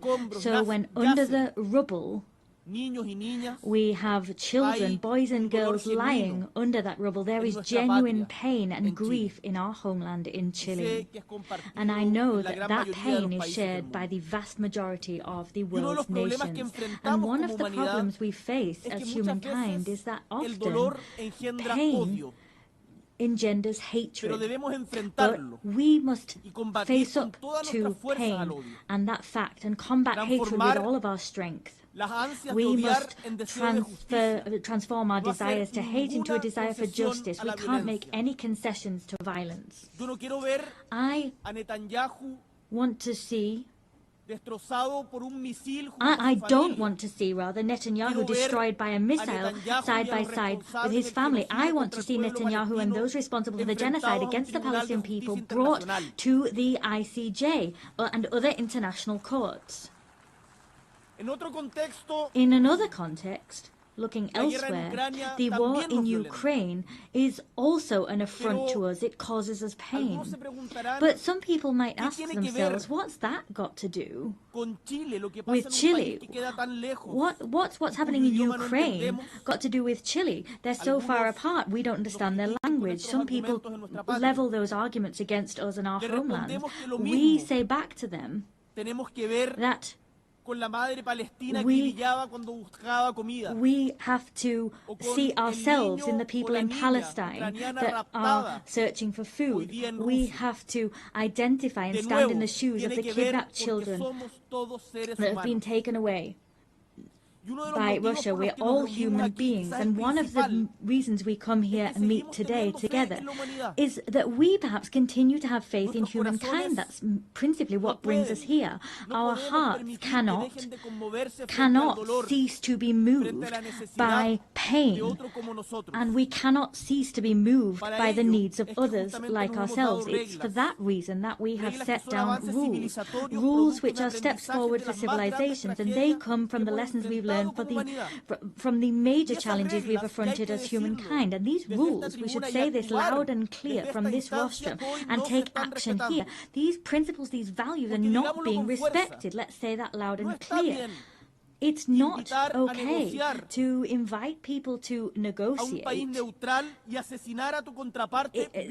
invite a neutral country to negotiate and then assassinate someone that's helping negotiations. That's what happens with Qatar. We can't bomb the nuclear facilities of another country. We can't invade countries like Iraq, saying that there are weapons of mass destruction that don't exist. That's not okay. It's not okay to invade a sovereign country like Ukraine and then impose negotiations on those people. And we all seem to resign ourselves to the fact that that's going on, as was recalled by the French writer Albert Camus when he talked about the experience of the Second World War.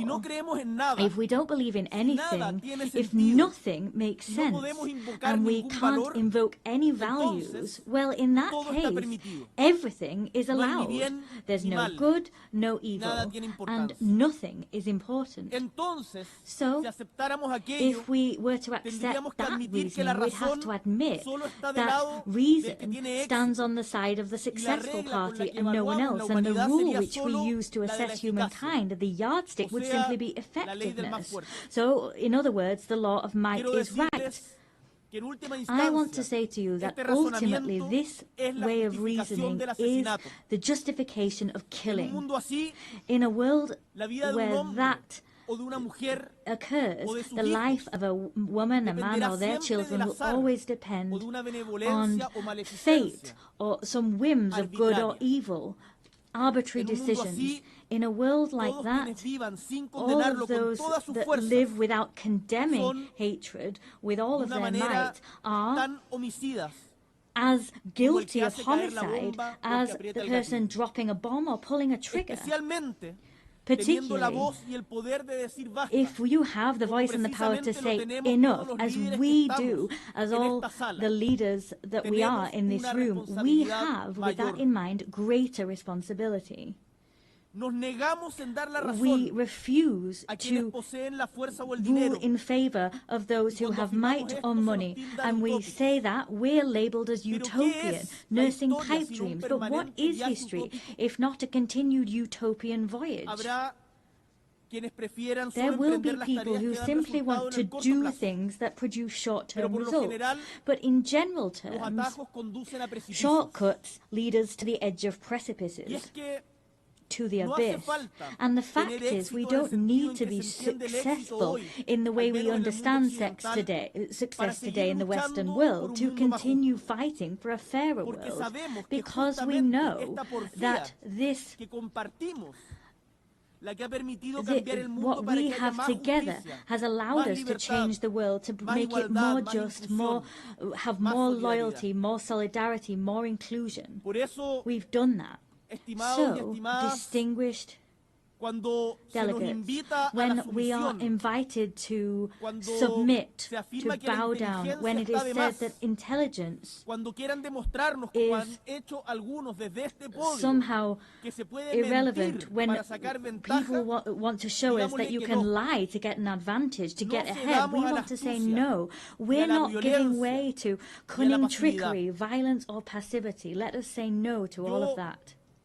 I can and I must respect the person who likes blue more than red, someone who is of a faith that's not my own, the person who thinks it's better to increase or reduce taxes according to the circumstances. Ultimately, I can and I must respect diversity of opinion. But at the same time as I respect different opinions, the opinions of those who think different to me, I face the outrage, the fact that people lie. And what's all the more outrageous is that they're aware that they're lying. Perhaps, for example, it's been said at this very rostrum today that there's no such thing as global warming. This is not an opinion. It's a lie. And lies must be fought against. Of course, we can discuss the best way of tackling global warming, or we can talk about who are more responsible than others, but we can't deny global warming. We can argue, we can discuss how the Nazis managed to govern such vast swathes of Europe, but we can't deny the Holocaust. We can study the secondary effects of a vaccine, but we cannot state with no evidence whatsoever that vaccines cause autism. The world needs a true, genuine dialogue between those of us who think differently, between people who have different visions of the world. It's for that reason that we created the United Nations, for that precise reason, to have dialogue and to decide that brutality is not acceptable, to decide that human rights must be protected regardless of ideologies or who's the victim or who's the torturer. The international law is the guarantee that reason will prevail over might always. Opposed against this dialogue, the other direction is lies and silence, and both will bring us to the edge of an abyss, into deepest suffering. So what is the task before us today? We have to chart the course that we want as humankind and work with the United Nations who are paving this path. Chile is rallying behind this shared vision, this shared respect for democracy, human rights, social justice, equity, unfettered respect for the freedom of expression, climate action, all of these things that stand as pillars of hope and action to address the difficult changes and weather these current storms. Today we need to say loud and clear that we defend a commitment to democracy always in an unnuanced fashion with no excuses whatsoever. For that reason, this week, together with Brazil, Spain and Uruguay and Colombia, we convened the second meeting for the defense of democracy. That was a collected effort that began here in the United Nations a year ago. We want to build bridges so that we can identify the shortcomings of democracy. We want to look at ways of remedying these shortcomings and of improving the quality of life of our peoples. We will not settle with simply pointing out what we don't like about the world. We will not settle for saying that doesn't represent us. We want to propose ideas that we want to see and champion them. With all of that in mind, I'd like to briefly dwell on one particular issue. I come from Chile, that is a tricontinental country. Tricontinental. It has inextricable ties to the ocean. We have more than 6,700 kilometers of coastline. We are a country that looks at the ocean, and as such we are proud of having been the first country in America and the second in the world to have ratified the BBNJ agreement to extend governed ocean area beyond areas of national jurisdiction. In recent weeks, we saw the 60th ratification necessary for it to enter into force. As such, the first part of that agreement will be held next year. We do hope it will be held early next year.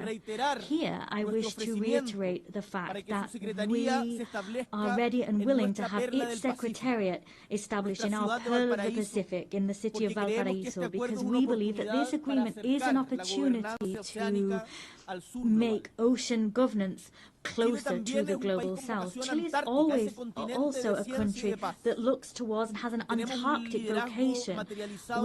Our leadership in scientific research is clear. We provide logistical support for research, and we have campaigns for the protection of this area. When you've gone to Antarctic, you will have done so through Chile. In 2 weeks, we'll have another meeting of the Commission for the Preservation of Marine Antarctic Resources. So I call upon states parties now to approve the proposal of the Marine Protected Area for Dominion 1. That was the proposal established by Chile and Argentina. We cannot simply exploit resources if we don't adopt appropriate preservation measures, because ultimately we'll see the destruction destruction of marine life, which we also depend on. Let us not forget that we are part of one single ecosystem.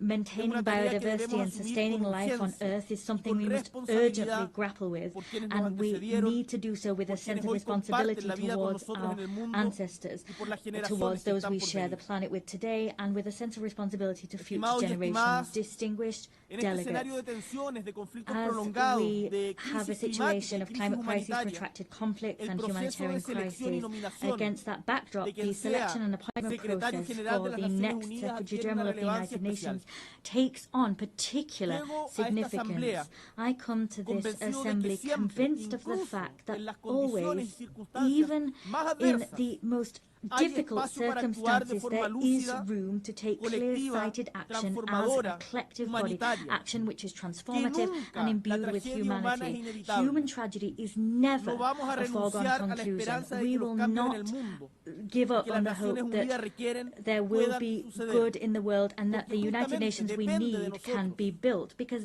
that conclusion depends on what we do. I want to say to you that regional balance must be respected in the Secretary General appointment process. It's time for Latin America and the Caribbean to have their moment. We are a war-free region with a rich diplomatic tradition. We forge consensus. We are unwaveringly committed to the UN Charter and have been since its very inception. Tackling the historic gender imbalance within the United Nations is important. We've never had a woman Secretary General, and that is something we must remedy. 80 years of history without a woman having been appointed Secretary General. The UN must reflect the progress made by the world and recognise that a woman at the helm is not just a symbol of equity, but also represents and makes it reflects the fact that women are half of the population, and appointing a woman as Secretary General will send out the clear signal that women can occupy all parts of the world and nothing's closed off to them. Chile wants to actively contribute to that collective effort, and for that reason it is for me a great honour to announce from this rostrum that Chile will nominate our former President Michelle Bachelet as candidate to the post of Secretary General of the United Nations. She is here with us at this session. Michelle Bachelet is not only someone known to all of you on the global stage. She is a woman whose own trajectory is fully in line with the values that inspired this organization. She was head of state of Chile twice. Incidentally, she was also the first female head of state. She was also the Minister for Health and Defense. She was the Executive Director of UN Women and also High Commissioner for Human Rights at the United Nations. Michelle Bachelet has governed, has negotiated, has solved problems and has listened. Her trajectory, what she's done throughout her life, combines empathy with strength and resolve, experience with openness, and she combines all of these with a proven ability to make decisions and to take action. In times of mistrust and fragmentation, I firmly believe, and I know that this conviction is shared by my nation, that Michelle Bachelet is someone able to build bridges between the North and the South, between the East and the West, between urgent needs to find solutions and the urgent need to defend principles. With her leadership, the United Nations will be able to restore credibility, effectiveness and a sense of purpose in the face of current challenges. She will build on the legacy of Antonio Guterres that I can say has given the best of himself from the good of humankind within this institution, with humility and a sense of conviction.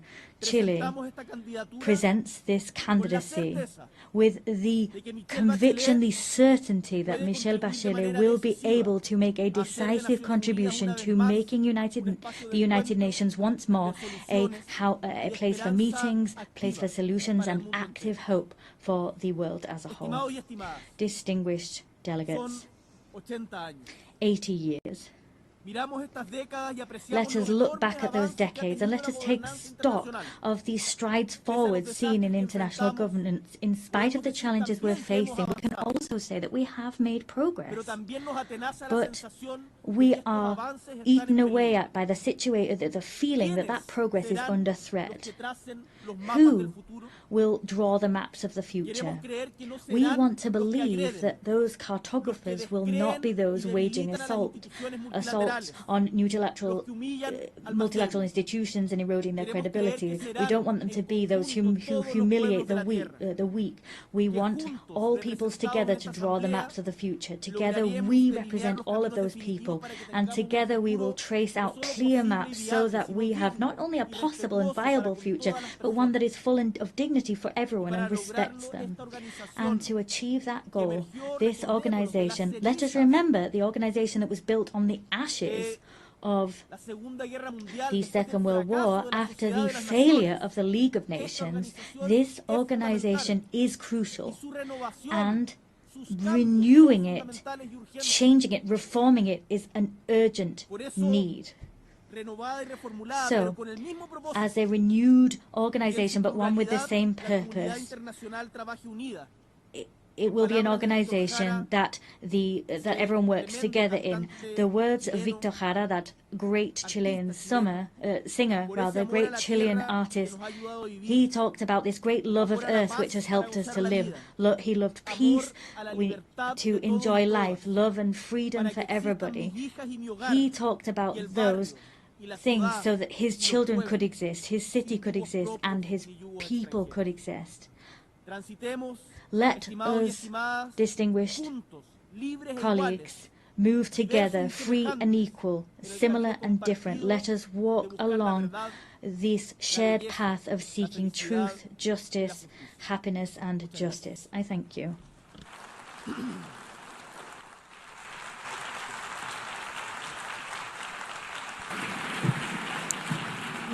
Muchas gracias. On behalf of the Assembly, I wish to thank the President of the Republic of Chile. The Assembly will hear an address by His Excellency Emomali Rahmon, President of the Republic of Tajikistan. I request the protocol to escort His Excellency and invite him to address the Assembly.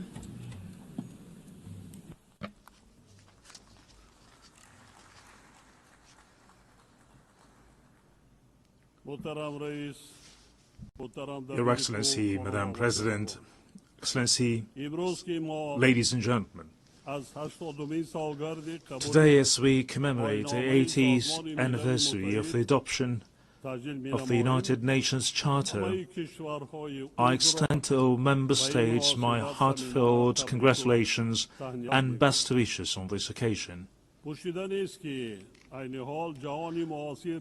The contemporary world is undeniably experiencing a period of instability, turbulence, unpredictability, and escalating complexity. Geopolitical tensions, efforts to reshape a framework of international relations, conflicts and confrontations in different parts of the world, along with series of security threats and challenges, have posed significant risks to lasting peace and safety. At the same time, the consequences of climate change and growing social inequality impose restrictions on the process of sustainable development and sustainable global development. In such a complex and turbulent circumstances, the role of the United Nations as a platform for inclusive dialogue, cooperation and the promotion of peace and security worldwide becomes more important than ever. In this regard, our countries should make joint and consistent efforts in international practice to protect this principle, return to full compliance with international law. In this process, strengthening equal cooperation among small and large states is also considered to be an important and timely step. Madam President, Tajikistan's National Development Strategy 2030 is fully aligned with the Sustainable Development Goals, and we support a full and timely implementation of this item of global agenda. Unfortunately, developing countries, particularly those mountainous and landlocked, face multiple challenges and difficulties in achieving these goals.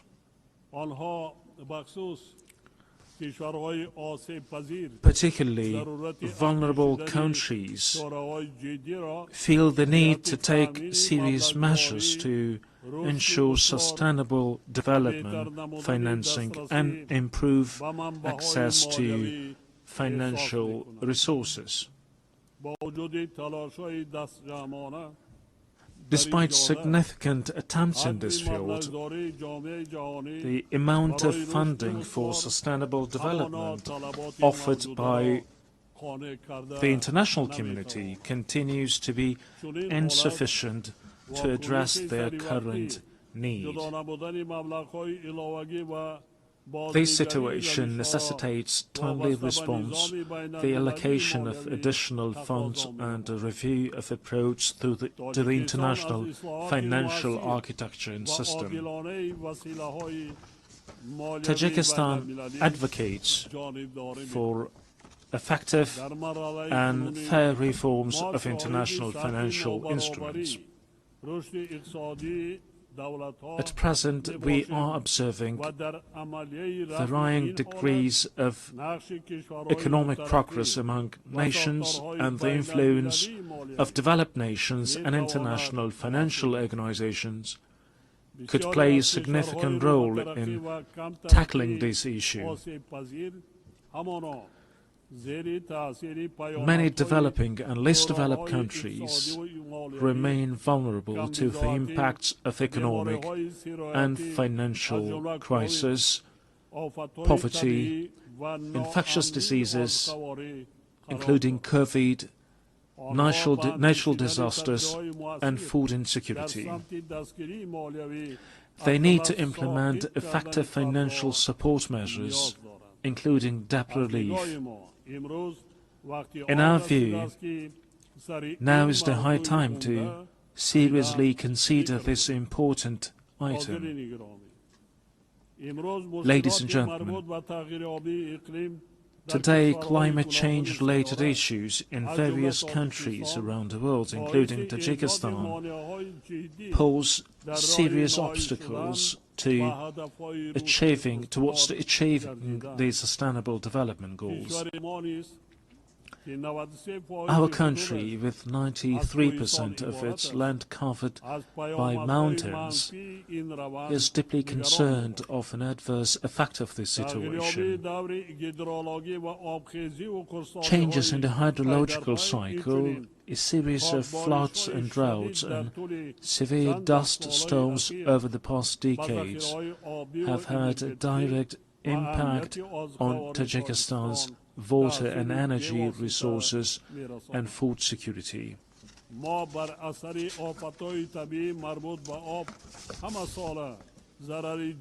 Every year we suffer tremendous material and financial losses due to water-related natural disasters. Regrettably, these phenomena often result in loss of life and the destruction of vital infrastructure. The impacts of climate change and rising temperatures have led to accelerated melting of glaciers and the deterioration of marine and ocean ecosystems. I would like to recall that Tajikistan hosted the high-level international conference on glaciers preservation this summer in Dushanbe. This meeting brought the international community together to intensely deliberate on issues related to the cryosphere. It is worth noting that of Tajikistan's 14,000 glaciers, which are one of the region's main sources of drinking water, more than 1,300 have completely melted, and the rate of melting of these ices is accelerating. This is even though Tajikistan's glaciers and other water sources account for up to 60% of Central Asia's water resources.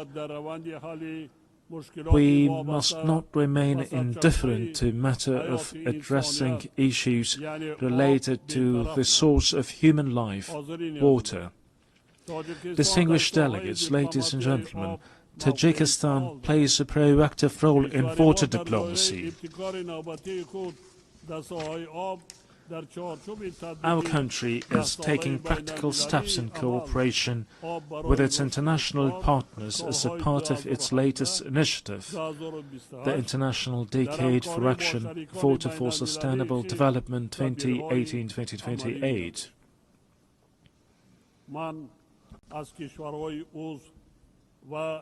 I call on member states and stakeholders to actively participate in the next event within the Dushanbe water process, the high-level international conference which will be held in Tajikistan next year. This event will undoubtedly give a new impetus to our continued joint efforts within the framework of the Water Action Agenda. We are confident that it will also serve as a solid foundation for preparations for the 2028 United Nations Water Conference in Dushanbe. Madam President, strong institutions and legal literacy are the ground of a just and stable society. Today, the international community is witnessing disrespect for and violation of international law, which is the foundation of order, peace and stability throughout the world. We emphasize the need for strict adherence to international law and the resolution of all disputes and disagreements within the framework of the law.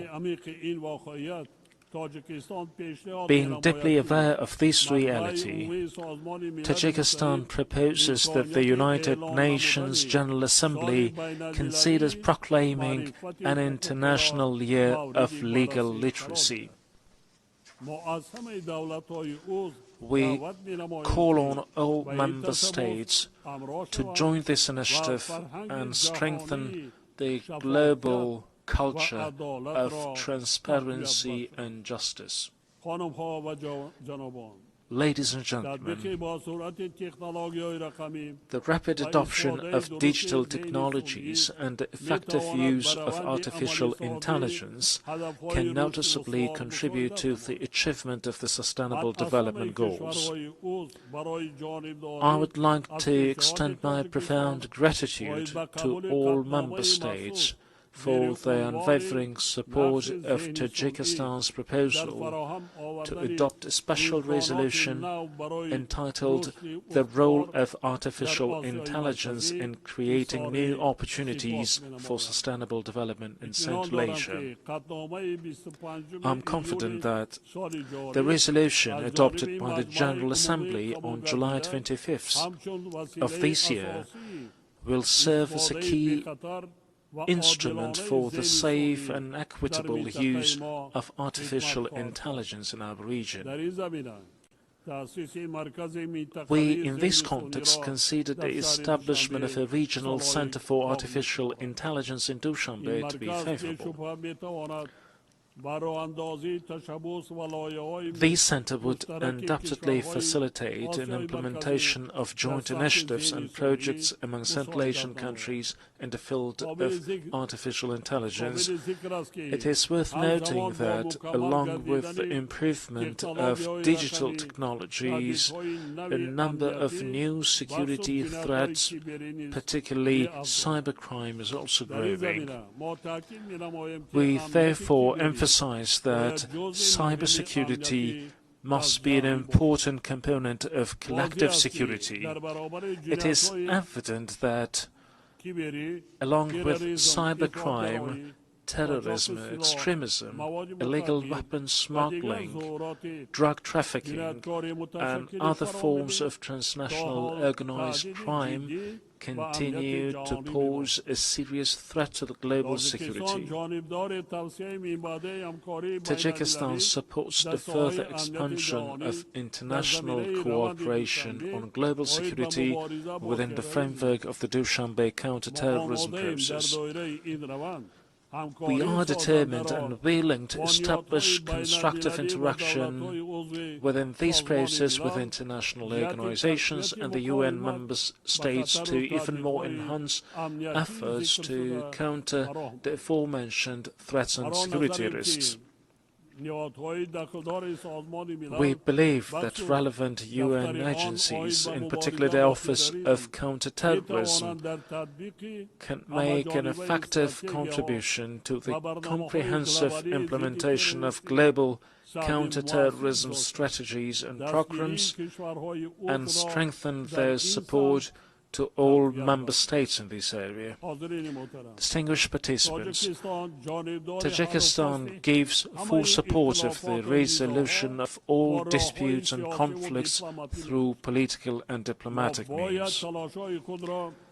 We must redouble our efforts to enduring, lasting and comprehensive peace based on international law.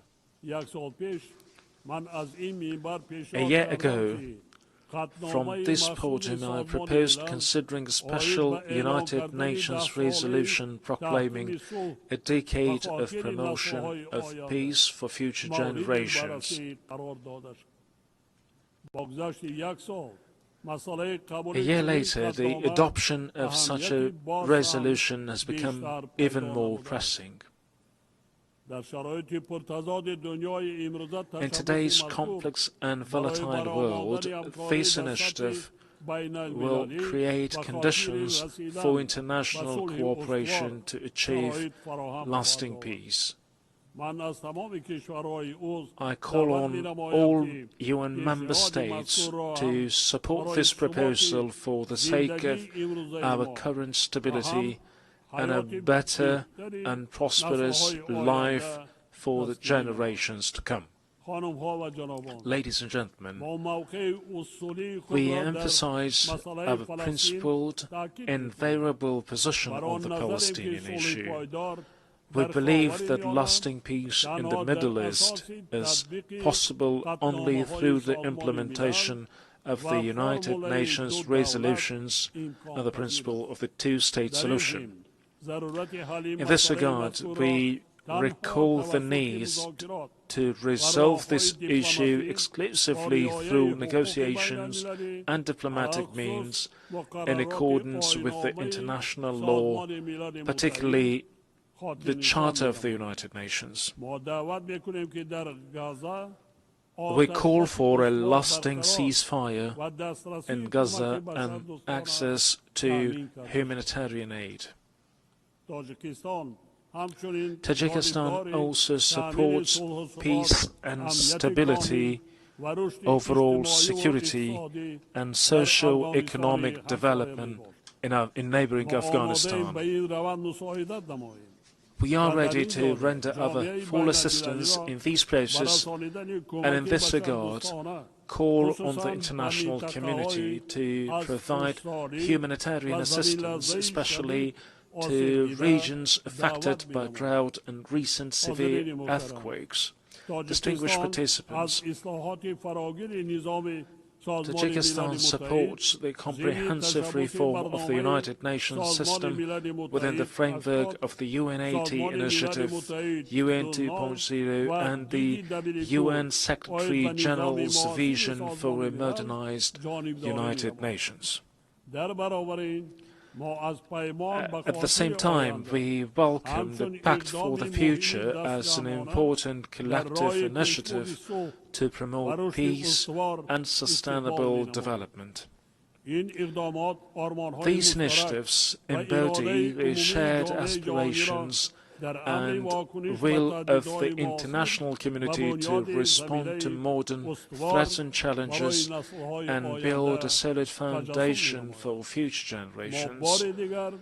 We reiterate the need to strengthen the key and coordinating role of the United Nations in ensuring inclusive peace and security. Only with trust, cooperation and unwavering determination we can build a just, peaceful and sustainable future for all humanity. Tajikistan stands ready to cooperate with partner countries and all United Nations member states in achieving these noble goals and addressing other pressing issues on the global agenda. I thank you for your attention.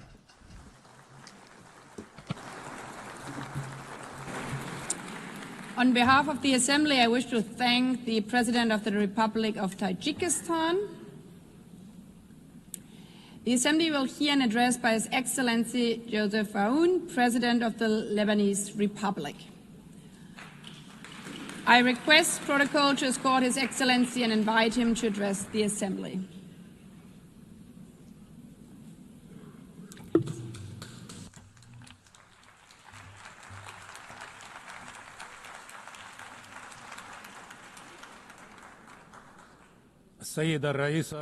Madam President, Mr. Secretary General, fellow colleagues, heads of state and delegation, I stand before you today to talk about peace, development and human rights at a time when some of my fellow citizens are facing death, parts of my country are under occupation, and while my homeland and my people live in uncertainty.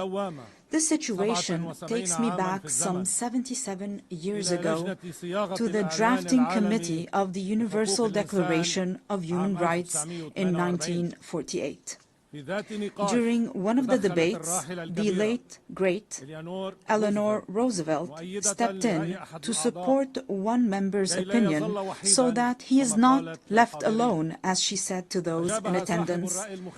The dissenting member respectfully responded, "Honorable lady, my concern is not to side with the majority or the minority, but to align with the truth." The author of these words was no other than Charles Malik, the Lebanese philosopher who worked alongside other great minds of the time to give humanity this eternal declaration. He was also granted the honor of presiding over this august assembly from 1958 to 1959 to represent my country, Lebanon. Madam President, Mr. Secretary General, colleagues, ladies and gentlemen, I recall this incident today, first, to express my profound sense of pride and my heightened sense of responsibility as I stand before you today for the first time in my capacity as President of Lebanon on the 80th anniversary of this great organization. Second, because our session focuses on examining the inherent relationship between three human virtues, peace, development and human rights, and between these three virtues and my country, Lebanon. The Lebanese experience, alongside lessons from our region and the world, have shown that there can be no development without peace, For growth cannot take place within chaos, and prosperity cannot be achieved amid conflicts and wars. Peace is the only foundation for development. Experience has taught us that just as there is no development without peace, there can be no peace without justice, and no justice without human rights, particularly the right to live in dignity. Without dignity, peace becomes an illusion, and the only growth will be in poverty, underdevelopment, violence, and bloodshed. Since the establishment of this great organization, its charter stipulated the need to save succeeding generations from the scourge of war, to live together in peace with one another as good neighbors, and to employ international machinery for the promotion of the economic and social advancement of all peoples. These noble principles remained on paper for 80 years, as the blood of our people was spilled on the ground. The reasons might be numerous. One can attribute them to the authoritarian nature of man, the nature of relations between countries based on power struggle, hegemony, and the race for absolute dominance in all fields. However, another reason has stirred this tragedy. At least 30 years ago, since talk began in this very chamber about a new world order, the reason is related to the issue of identity and plurality within any society or within societies and countries, especially in the era of globalization. On the one hand, people need one another. On the other hand, they fear for their identity. This led to an emerging issue that drove humanity back to the path of conflict. Let us acknowledge here that religion remains a primary factor in defining the identities of human groups.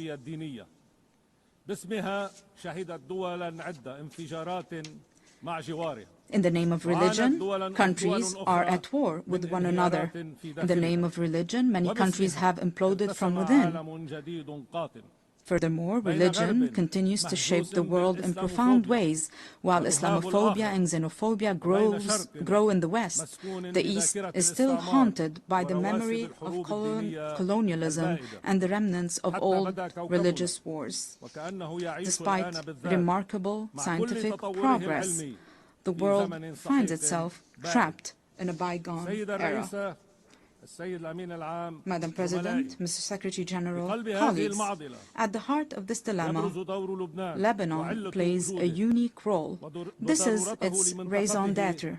This is the significance of Lebanon and its message to the world. Amid the global clash over religious identities, Lebanon stands out as a nation where Christians and Muslims coexist as equals, under a constitution that guarantees equitable representation to both communities in the Parliament and the Council of Ministers, with full citizenship for all individuals. This model is open for progress. This model was criticized by some. However, it offers a unique, evolving approach. As the late Pope John Paul II observed, Lebanon is more than a country. It is a message of freedom and plurality for the East and the West. End of the quote. I reiterate and emphasize a message of freedom and plurality. In a region where people are killed over their religious belief, or even for displaying a symbol of faith, In a wary world torn between those who want to impose religious attire and others intent on banning it, Lebanon offers a unique, unmatched, and irreplaceable model. A model that deserves to live, that must exist for the region and for the world. A model that allowed me, as an Arab Lebanese, to serve as the only Christian head of state from East Asia to the coast of Europe. My country, Lebanon, the land of human secularism with profound faith, without any imposition or prohibition of any kind. A model that requires all those who are committed to a better future for humanity to ask the following two questions. First, why would there be an international and UN obligation to preserve Lebanon? And second, how can we achieve this goal? First, indeed, there is a human obligation to preserve Lebanon. If this model falls, this model of coexistence between two different religious communities that are completely equal, where else around the world can we replicate this experience? If Christians were to disappear from Lebanon, this equation, this delicate balance will fall, and with it, justice. If the Muslim community in Lebanon no longer exists, this balance will also fall, and this will also undermine justice. The fall of Lebanon, precipitated by the loss of any of its integral components, would foster the rise of extremism, violence, and bloodshed, both in our region and in the world. It is clear to me today that many of the underlying causes of the war on Lebanon, as well as the deeper, more insidious motivations behind it, have been aimed at dismantling Lebanon's unique model. These actions serve to justify an Orient fractured by conflicting identities and perpetual ethnic rivalries, destined to remain in a state of ongoing conflict. While certain may benefit from this situation, however, it is ultimately in the interest of the world and humanity to strive for international peace. Hence, the success of the Lebanese experience will set a benchmark for any country. This model today is a vibrant, steadfast, and energetic country determined to live, resolutely refusing to succumb to adversity. What it takes to save it? Simply a clear and firm stand, in words and action, aimed at liberating all the Lebanese territory and securing the exclusive sovereignty of the Lebanese state, enforced solely by its legitimate and legal armed forces over its land. This is the unanimous will of the Lebanese people since the Declaration of November 27, 2024, which was adopted with the support of the United States and France and this very organization as a mechanism to enforce UN Security Council Resolution 1701. I reaffirmed this commitment in my inaugural address following my election as president in January 2024, and it was also approved by the government in its ministerial statement of February 2024. Throughout our negotiations with President Trump's envoy, Ambassador Tom Barak, we worked on drafting a paper to guarantee full stability on our land, to which we are still bound and still await the same commitment by other concerned parties on our borders as well. This is what Lebanon seeks. Let me be more frank. Allow me to feel some pride for my country and my people, for they do deserve it. Ladies and gentlemen, we are truly an exceptional country by all measures. We are a country that each year receives people from the Lebanese diaspora, the equivalent of a third of the country's residents. This underlines the unwavering connection between the Lebanese people and their homeland. There is hardly a major project in our region that does not bear the signature of a Lebanese person, nor a cultural or artistic event that lacks a Lebanese imprint. In fact, it is almost certain that Lebanese contributions can be found in every significant endeavor among the member states of this distinguished organization. One could scarcely find a nation that does not have within its borders a member of the Lebanese diaspora who is engaged, productive, and creative. These individuals integrate harmoniously with their host societies. We, ladies and gentlemen, are a country capable of embracing modernization, and we have started already implementing a gradual program of financial and economic recovery. Together with an independent financial audit, a fair restructuring of the banking sector, and the modernization of the administration, we have also taken on the fight against corruption and organized crime to rebuild the trust of the Lebanese people in their state and the world's confidence in Lebanon. Simultaneously, we have launched legislative and institutional reforms consecrating the independence of the regulatory bodies of the state's productive sectors and enhance the independence of the judiciary aligned with international standards in the fight against money laundering and the financing of terrorism. Our government has also recently joined the United Nations Convention on Biological Diversity, in line with our history of commitment to the principles of international legitimacy. We are also set on advancing public freedom, combating hate speech, and empowering young men and women in the decision-making process. We can only be prosperous if all our citizens live in dignity.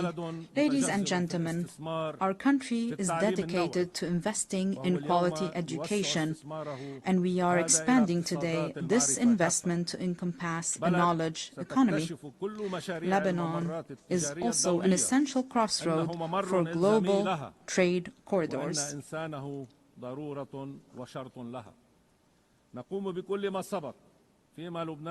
While advancing on all these fronts, our country simultaneously shoulders numerous burdens. And we shoulder these burdens with responsibility and seriousness. Most pressing among them are the persistent instabilities along our southern border. We call for the immediate cessation of Israeli aggression, the full withdrawal of its occupying forces from all Lebanese territory, and the release of our hostages that we shall not forget nor leave behind. And we insist on the complete implementation of UN Security Council Resolution 1701. This will be achieved with the help of the mandate given to UNIFIL, working in coordination with the Lebanese army over a transitional period to achieve peace and stability. In this context, allow me to extend my gratitude to the members of the Security Council who adopted the resolution to renew UNIFIL's mandate to help us achieve lasting peace and stability. However, the deep underlying causes of our crises extend beyond our immediate borders.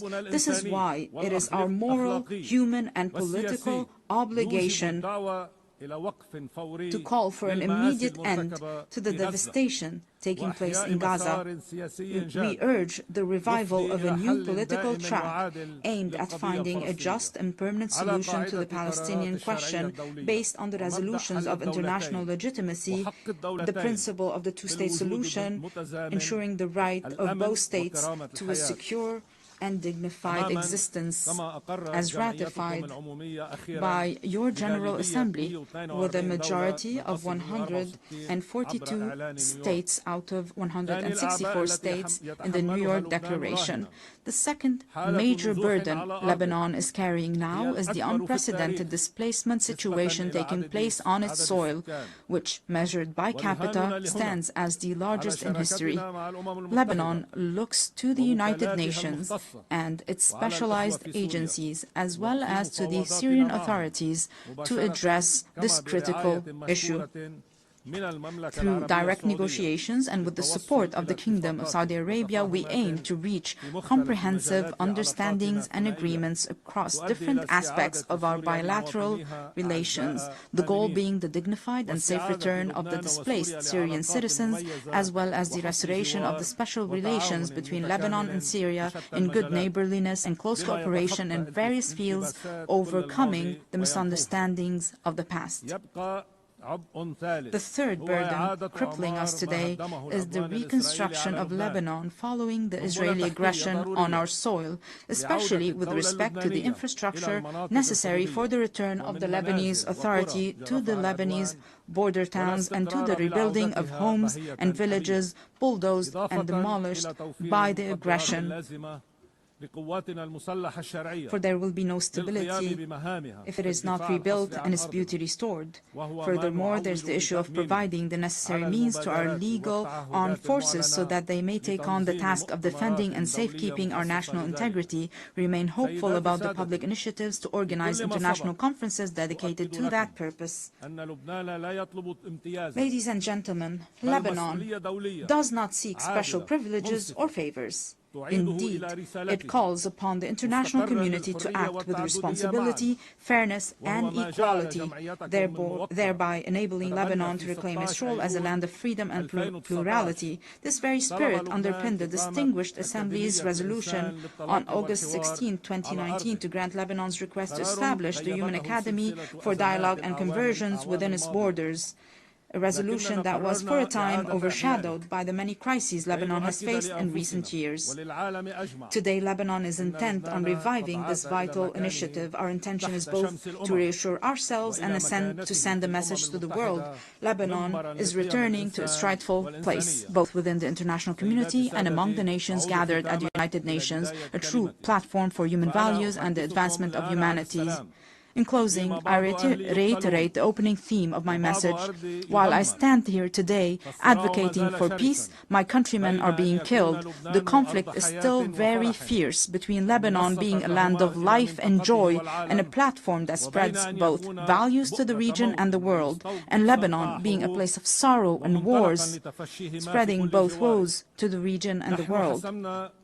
We in Lebanon have made our choice. We choose to be a land of life and joy, and we shall abide by it. I call upon you all, for the sake of peace in our region, for the good of humanity, stand with us. Do not abandon Lebanon. I thank you.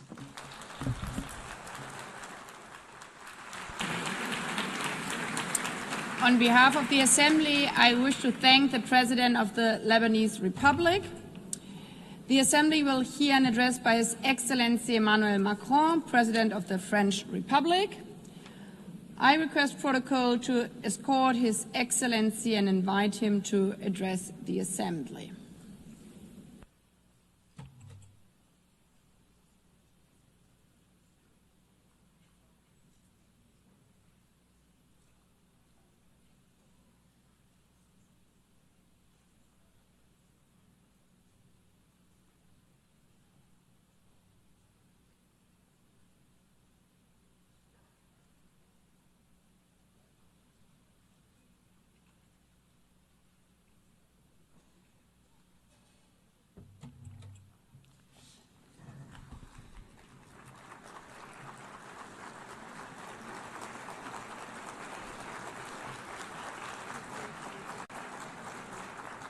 Madame la Présidente de l'Assemblée Générale, President of the General Assembly, Secretary General, Deputy Secretary General, Mesdames et Messieurs les chefs d'État ladies et and de gentlemen, gouvernement, heads of Mesdames, state Messieurs and les government, ministres, ministers, Mesdames, Messieurs les ambassadrices, ambassadeurs et ambassadors délégués. and delegates. Je suis heureux de I m'exprimer am une nouvelle fois delighted devant to vous once again stand lors de before you cette to 80e issue an session address de at the l'Assemblée générale 80th des session Nations of the Unies. United Nations General 8 Assembly. décennies 8 decades que nous avons voulu consacrer au service ago, we wanted to serve peace, development, human rights, 80 ans qui nous obligent à and we've been mesurer doing le that for chemin 80 parcouru years. After that et 80 à years, we adapter now have to notre take pas à la stock marche of du our monde. progress and ensure that we keep pace with today's world. In 1945, March, we adopted the Charter of the United Nations following 2 world wars.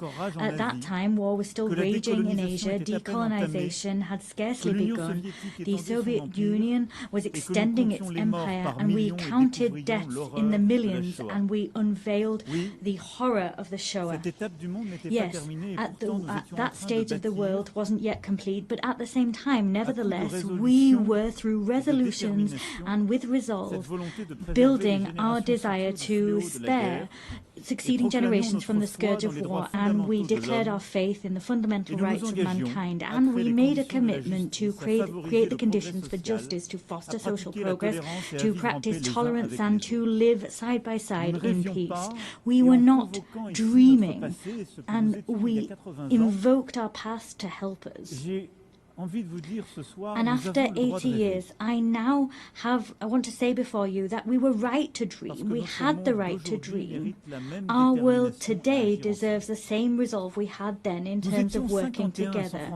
51 of us were at San Francisco, and now 193 of us are gathered here in the General Assembly. The text that created this organization enshrined the principle of collective action and enshrined common values. It defined robust processes, and I know, nevertheless, how great frustration is. We see that states are unequally represented, particularly on the Security Council, and that fuels frustration, and that's why I unequivocally support its expansion, the reform of the Security Council, particularly its expansion for the African continent. I also know the extent to which political and social balances and states of place have changed, and different actors have taken on more responsibilities. Many people are asking about whether the United Nations promises have been upheld, whether it's in sync with reality, and whether it brings with it any benefits. Let us not kid ourselves. This 80th anniversary is not a fact that we can just accept. Conflicts, international, national, state conflicts are proliferating. Criminal and terrorist activity is proliferating, and people are deliberately trampling on the Geneva Conventions as if war was just about terror, revenge and victory. Haiti, Burma, Ukraine, the Democratic Republic of the Congo. The list is as long as it is unconscionable. There are more and more cases of violence being weathered by people whose nations are at war. Major transformation is also underway for us all across the globe. Climate change is not under control. Biodiversity is collapsing. Efforts that the majority of us are ready to make are coming up against the obstacles of the cynicism of a few that can make a difference but refuse to do just that still. And we see the technology picking up pace.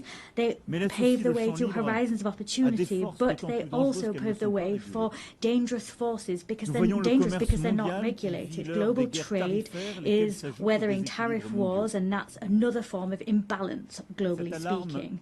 Alarm bells are ringing out loud, but that doesn't extinguish hope. Our divisions do not mean a lack of hope did not mean Syria wasn't able to free itself from war. Ukraine is staying the course, and peace is possible in the Great Lake regions. We've also adopted treaties, ambitious agreements that some people thought were impossible. A treaty on pandemics, a treaty to protect the high seas, another to finance development. The world's complexity is not a reason to throw in the towel on our principles and our ambitions. To a certain extent, ours is a moment of paradox. We need, more than ever before, to restore the spirit of cooperation that prevailed 80 years ago. And, however, in spite of that, we're isolating ourselves. There's more and more divisions, and that's plagued the global order. The world is breaking down, and that's halting our collective capacity to resolve major conflicts of our time and stopping us from addressing global challenges. France is proud to be among the people of the United Nations and pay tribute to all the people that serve them, soldiers wearing blue helmets that maintain peace where no one else wants to go, humanitarian personnel and healthcare workers that come to the aid of the most vulnerable, legal specialists, observers, rapporteurs that bear witness to the reality, ensure that the rule of law can prevail, that arbitrary whims do not rule the day. I'm talking, of course, about our NGOs, our nurses, our journalists, and many other people who bear witness to the fact that this organization cannot be replaced. It is for this reason that those that are its harshest critics are also those that want to change the rule of the game, because they want to exert domination. And these are people that do not want the common good to prevail. They want to serve their interests, and that is the major risk of our time. The risk of seeing the facts as they are just become the ongoing state of play. We don't want to see might is right prevail, but that's the risk. We don't want to see the selfishness of some people win the day. That's the risk. The risk is that some people, an elite, will decide the course that the world will run, and that they will forget that there's an international community. There needs to be respectful relations between peers. There needs to be cooperation between peers. That alone makes peace possible. That alone makes it possible to address climate change, to have a successful digital transformation, or to fight against military proliferation. It is for this reason that 80 years later, our priority is to really find the crux of effective multilateralism, to get back to that gem, collective effectiveness. We need to be clear here. The anti-game of some people makes it almost impossible for our organization to be collectively effective. They're playing against us. We need to work together to get back to that collective multilateralism. There's no point here in dividing the North from the South to think that there can be a united West in the face of a global South.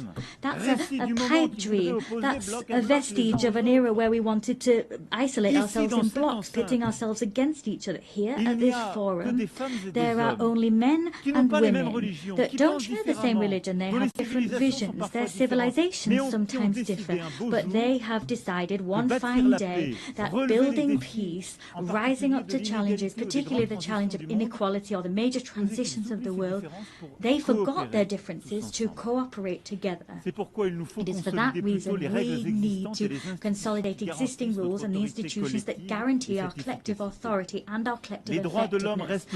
Human rights remain the very fundamental pillar of the United Nations House, and they give coherence to all of the action we undertake. And at that time, at a time when conflicts spread and increase in number, we also have mass human rights crises that we're facing at the same time. Our duty is to ensure that there is a respect for international humanitarian law. We proposed ensuring that as part of the global initiative that we champion alongside a number of counterparts: South Africa, Brazil, China, Jordan, Kazakhstan, and the ICRC. Let us support the ICC in its fight against impunity. Let us allow the orders of the ICJ to be implemented, their rulings be upheld. The authority, the force of law is our best chance in stopping the rule of might is right from prevailing. Upholding our values is the only way of throwing out a double standards principle. We've always called out that principle since we came together as a global parliament. Peace and security are everything. For that reason, it's so important for Ukraine to resist Russia and have peace. They need to get their territory, their children, their wealth, and their future back. The Russian aggression is not a problem of Europe, but rather a problem which plagues us all. It's our problem. It poses the eternal question of the force of law against might is right, freedom against imperialism. Ukraine didn't want war. Ukraine wants peace. France too wants peace. The Europeans want peace. The United States of America want peace. As such, Ukraine has a fundamental right, that is to live in security and to no longer fear that Russia will attack once more. It is for this reason France, with the United Kingdom, built a coalition of the willing, bringing together 35 nations to give Ukraine crucial security guarantees for the long term. As such, we're creating the conditions for a robust, just peace which will allow the Ukrainian people to really be masters of their own fate. And what happens in recent weeks in Poland's airspace, Mr. President, Romania, the provocations that we saw in Estonia and elsewhere are the proof that all European people are also challenged by threats of Russian destabilization. and unity can thwart those. Ukraine has often said it's ready for a ceasefire and can agree to negotiations and accepts them. It's now up to Russia to prove that it can choose peace, even at a time it's stepping up attacks against Ukrainian civilians and the provocations to which I've just referred. France is ready as we wait to stand shoulder to shoulder with Ukraine alongside our European partners and all those that understand that we need to hold Russia back to preserve the global order. And I welcome the proposal we saw a few hours ago from the President of the United States, recalling the gradual weakening of the Russian economy. I welcome what he said, the on-the-ground failures of Russia. In more than 1,000 days, Russia's hardly gained 1% of Ukrainian territory. There have been so much loss, so many civilian victims, and few territorial gains. I welcome the fact that the President of the USA believes in Ukraine's ability not only to hold the course, but to uphold and ensure its rights prevail with us. It's because there is this refusal of double standards that France will stand side by side with Ukraine as we do for peace in the Middle East. Yesterday, we adopted a credible plan to put an end to the war in Gaza, to preserve a two-state solution, Israel-Palestine, to allow the release of all hostages and to save so many lives. We've charted a course towards peace, which requires first and foremost that hostages still in Hamas's hands are released, that strikes on Gaza cease. And I am delighted that Saudi Arabia and France have convinced a large number of the members of this assembly to sign the New York Declaration. 142 members of this assembly have signed that declaration. We've held out our hands to forge the path towards peace, immediate peace, release of hostages, ceasefire, stabilization of Gaza, the demilitarization and dismantling of Hamas, and a reciprocal recognition of two states and a Palestinian state which is demilitarized, which recognizes Israel, an Israeli state which recognizes the state of Palestine, and all the states of the region that have not yet done so, we hope will recognize the state of Israel through this mutual recognition. That is, in fact, a path towards peace. It's also the stability of the region as a whole that we seek to build. There cannot be any security or stability for Israel if we have a permanent war being waged with its neighbors. Peace with Palestine in the West Bank and in Gaza and throughout Jerusalem. Peace in Lebanon. There, the struggle against terrorism cannot be waged to the detriment of sovereignty of the Lebanese people. And it's for that reason I am delighted at the work that we have undertaken hand in hand with the United States of America, with the United Nations and UNIFIL to build this path that will make it possible to restore Lebanese sovereignty, to make the Lebanese armed forces once again able, with UNIFIL, to really anchor their sovereignty and to build this monopoly over weapons, a monopoly that can only be held by the Lebanese armed forces. Lebanon breathes easier when Hezbollah is weaker, and the rest of Lebanon will breathe even better when all of armed caches, when all of the arms held by Hezbollah are back in the hands of the Lebanese armed forces. There's no other choice. We'll soon hold a support conference for the reconstruction of Lebanon, and we'll also support the conference that our Saudi friends will hold supporting the Lebanese armed forces. In the same vein, Syria must recover its unity and its sovereignty. Syria is freer since Assad's regime fell. I received the transitional president in Paris. I welcomed him there. I'll see him again tomorrow. And with several states of the region, we are striving so that Syria can respect all components of its civil society, because that's where its strength lies. At the same time, it's in finding that unity once more, they will be able to also fully recover their sovereignty. The region can only be in peace if the Iranian nuclear program that has been partially destroyed is once again fully under control. It is for this reason France, Germany, the United Kingdom triggered by way of a collective agreement a process leading to the restoration of all international sanctions previously imposed upon Iran. That alone, Iran alone is responsible for being in breach of its obligations, but they have decided to open the doors to the IAEA and allow them to inspect HEU stocks and to conduct inspections. The next steps to come will be decisive. Either Iran makes a gesture and goes back to the path of peace and accountability that make it possible to get back on course and for the IAEA to do its work and for stockpiles to be transferred, or sanctions will have to be imposed. I'll have an occasion to meet with the President, if needs be, tomorrow. On each of these crucial issues, France puts forward concrete proposals, solutions. The plan for the war to stop in Ukraine exists. The plan to make peace in the Middle East is on the table. A plan to put the Iranian nuclear program back under proper control exists. The plan to restore the full sovereignty of Lebanon in the south exists. We always want to be the partner of all of those who share this demand that everyone take effective action. However, there is a risk that we will stop taking action and look away from too much suffering. The humanitarian tragedy currently in Sudan is undoubtedly the biggest of those facing us today. It's up to us collectively to rally, to mobilize, as we did in Paris in 2024. Let us coordinate our efforts to act together so that the warmongers accept negotiations and put power back in civilian hands. In the same way, in the Great Lakes region, the sovereignty and territorial integrity of the Democratic Republic of the Congo must be upheld. We need to return hope to the people of Kivu and to the hundreds of thousands of people that have been displaced. And it is also for that reason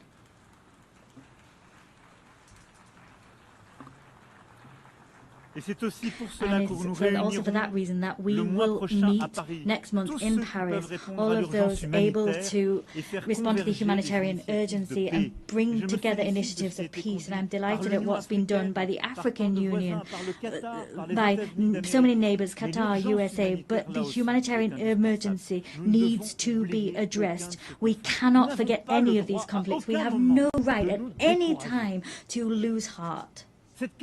This capacity to take a leap of action is our source of strength. That's what brought us together 80 years ago. We have no right to get tired, to show fatigue.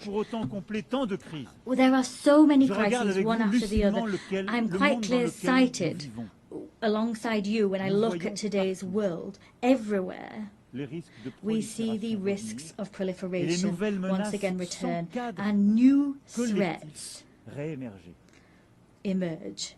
There is an urgent need to rebuild a credible framework, a verifiable framework to combat any nuclear proliferation, to rebuild a credible framework to once again contain these threats, ballistic proliferation, and not forgetting bacteriological, chemical threats or the new risks that posed by AI, cyber technology, space technology, quantum technology. We have common frameworks, but they've been weakened in all of these domains in recent years, sometimes because some people sort of said they were outdated, and sometimes because the rules for verification weren't properly observed, sometimes because the pace of technological development meant that these frameworks, their capacity to innovate,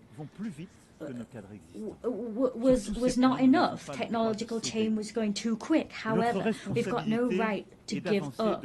Ours is, we have to build that crucial framework for peace. The same demand for effectiveness, effective multilateralism is one that we need to uphold for our global challenges. The Secretary General attaches great importance to our organization, and he has ambition for it, and that's shown through his initiative UN80, and I share his concerns about our organization. Yes, we need, at this time of disarray that I talked about as a result of these major issues of war and conflict, we can't forget there are so many global challenges that mean that we must all come together. Let us stare straight in the face global imbalances. All economies affected, all economies, and I'm speaking as one of the richest among them, but also middle-income countries, developing countries, and of course the poorest nations among us.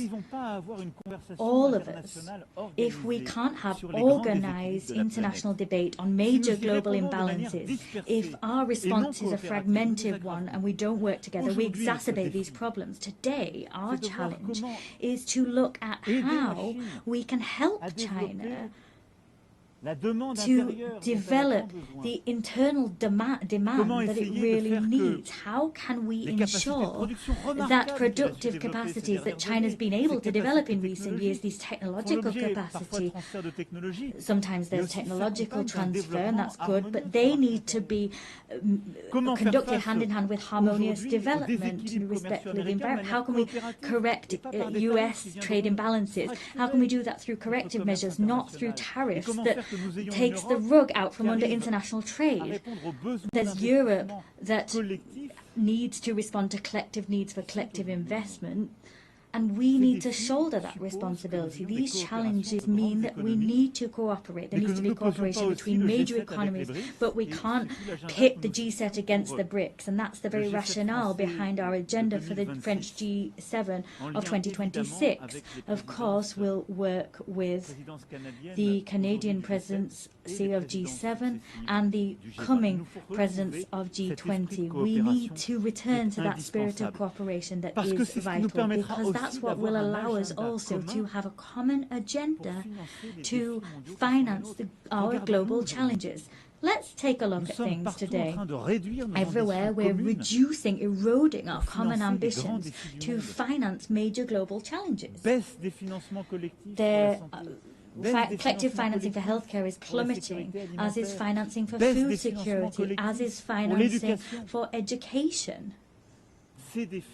These challenges are, however, our challenges, even more than they were before the pandemic, the COVID-19 pandemic. And so it is absolutely pivotal that together we prove ourselves able to develop concrete solutions and find new financing to address our challenges.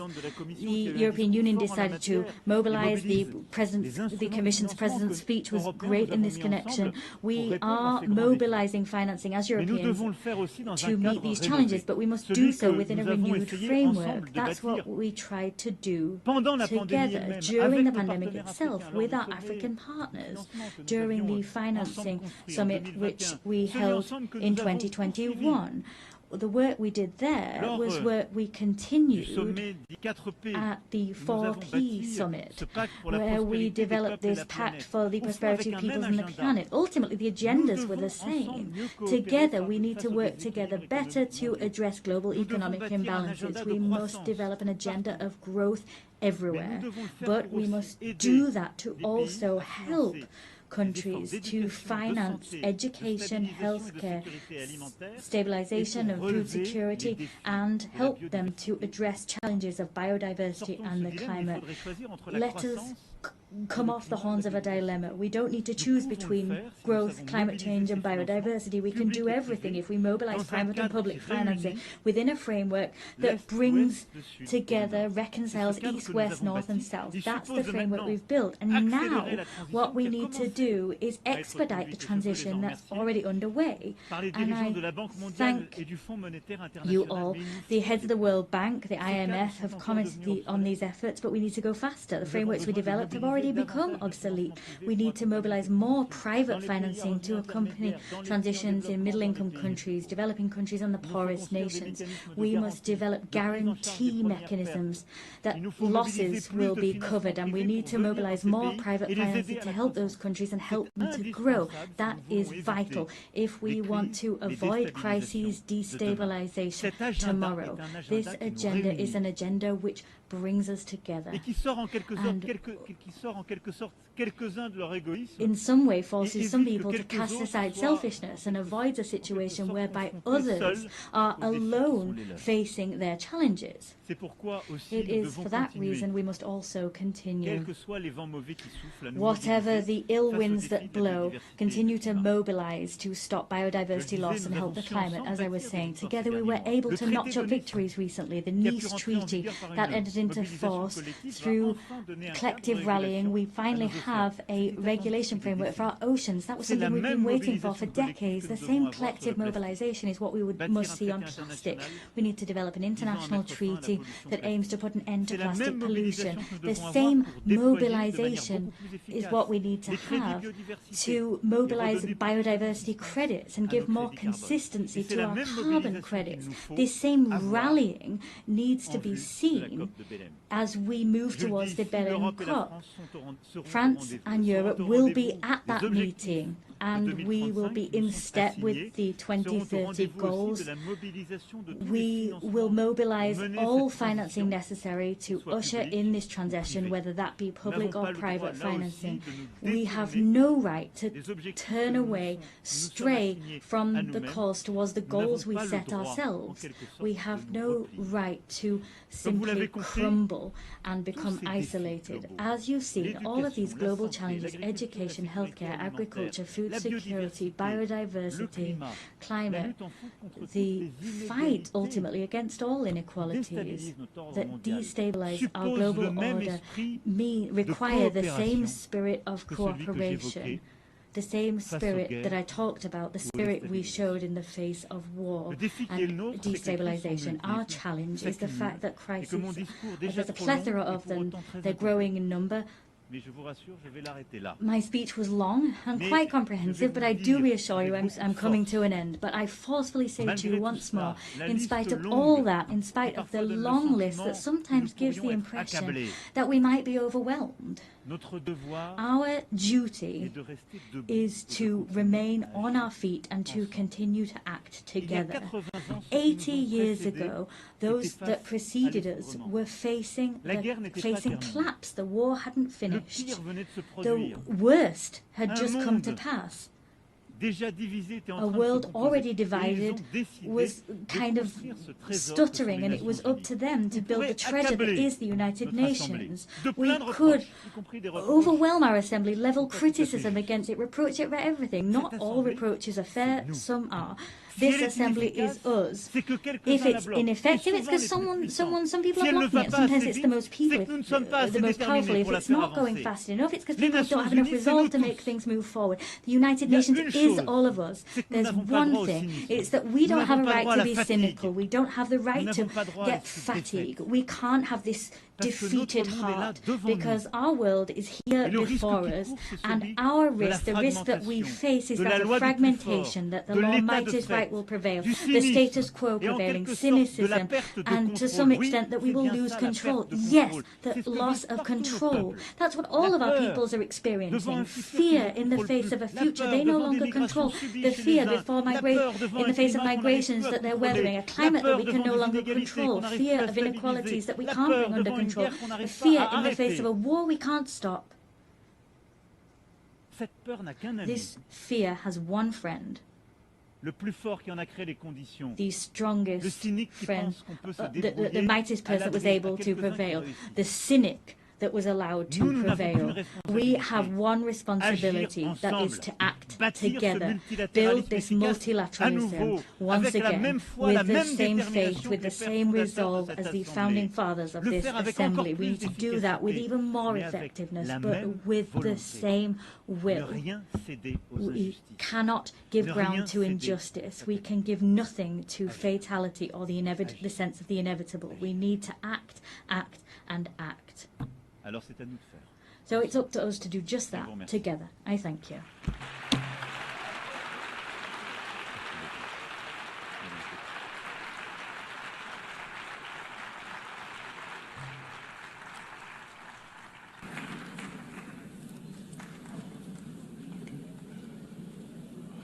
On behalf of the Assembly, I wish to thank the President of the French Republic.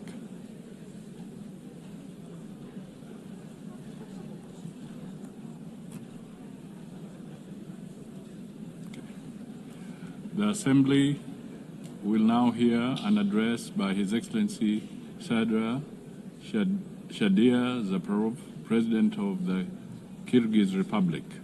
I request protocol to escort His Excellency and invite him to address the Assembly.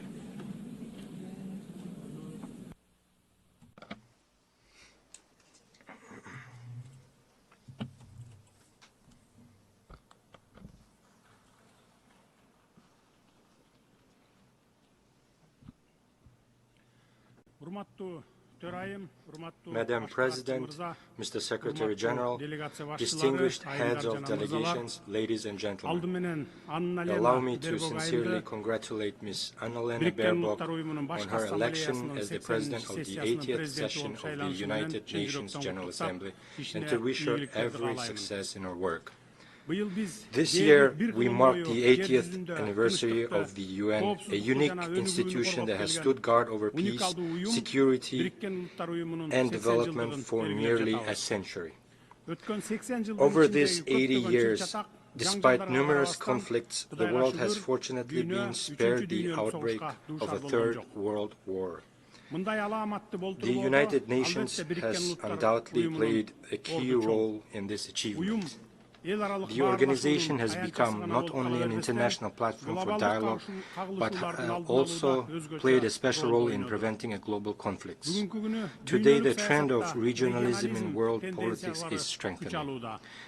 We are witnessing continued price hikes, a shortage of liquidity, and a war of sanctions in the global economy. The threat of terrorism and extremism has spread across all countries. Despite criticism, the UN remains the only truly universal organization endowed with both moral authority and institutional capacity. Today, Kyrgyzstan takes pride in the political stability it has achieved and in the ongoing social and economic transformation. These achievements did not come easily to us. For us, the price of attaining freedom and independence was very high. But I can state one thing with confidence. We have been able to establish Kyrgyzstan as a state. This achievement allows us to set ambitious goals for the future.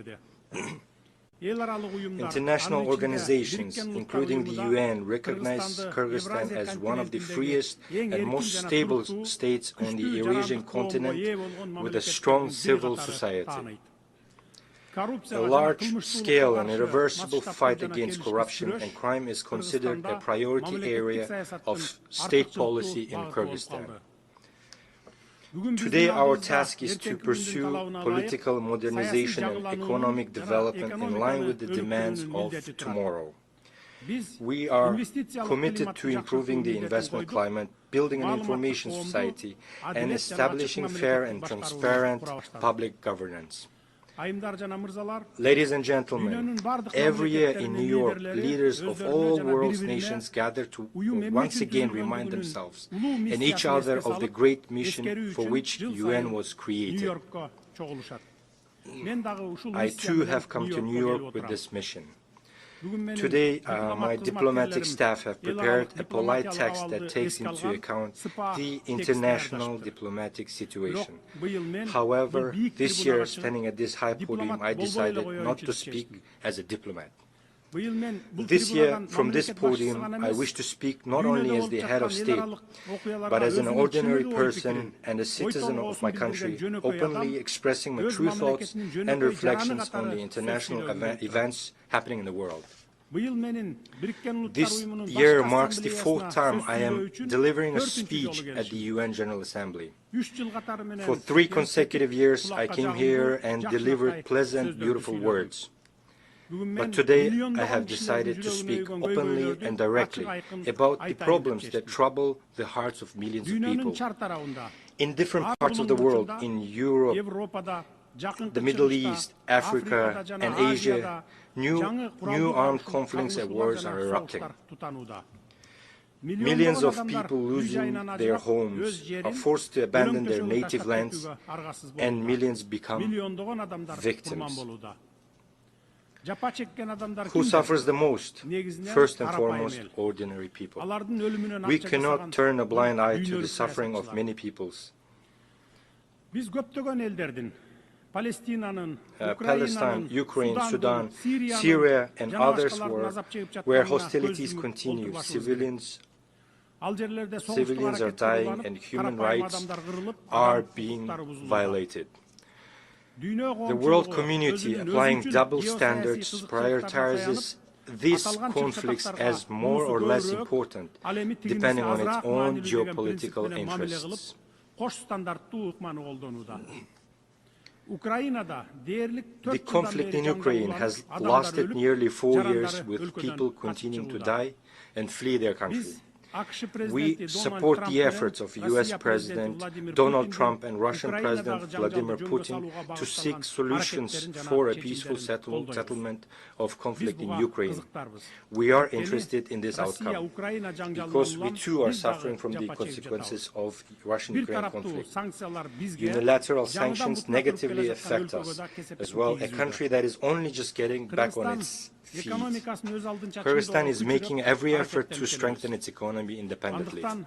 Therefore, we view unjustified sanctions as interference in our internal affairs and as pressure that hinders the development of our still-forming economy. I have always said, I will say again, Kyrgyzstan has strictly fulfilled and will continue to fulfill its international obligations. However, we cannot sacrifice the interests of our citizens and the economic development of our country.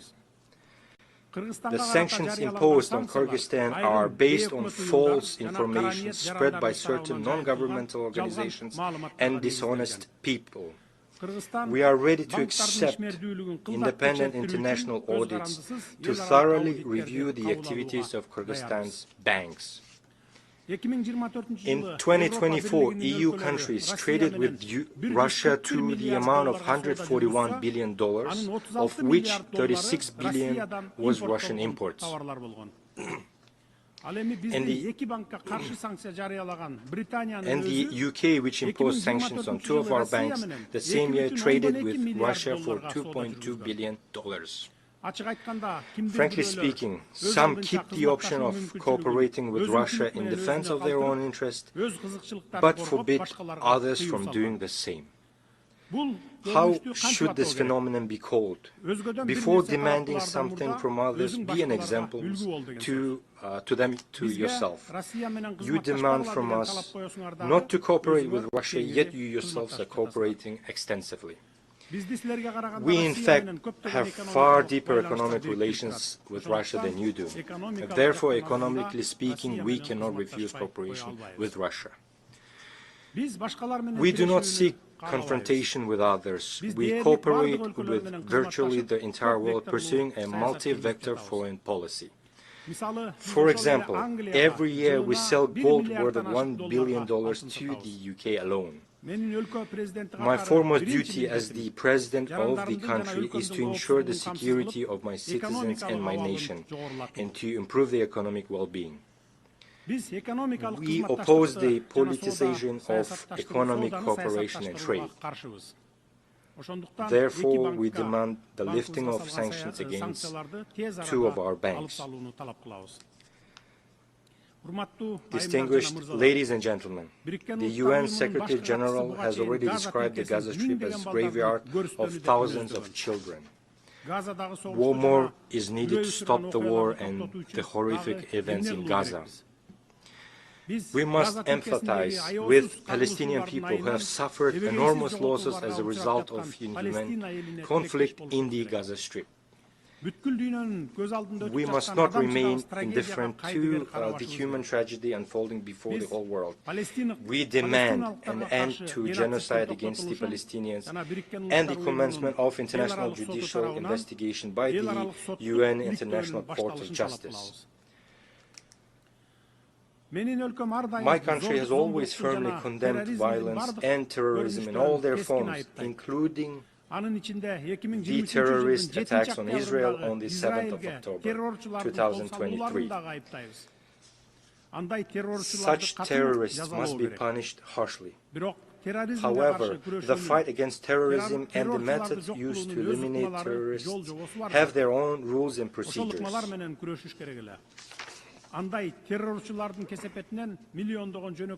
Those methods must be used. Because of actions of such terrorists, millions of ordinary civilians should not perish.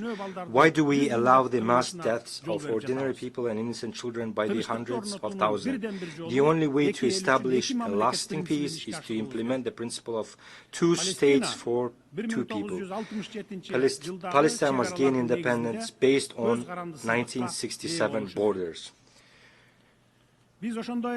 We also condemn the recent rocket strikes on the territories of Qatar and Iran, since such attacks infringe on the sovereignty of independent states, create threats to regional stability and security, and run counter to the norms of international law.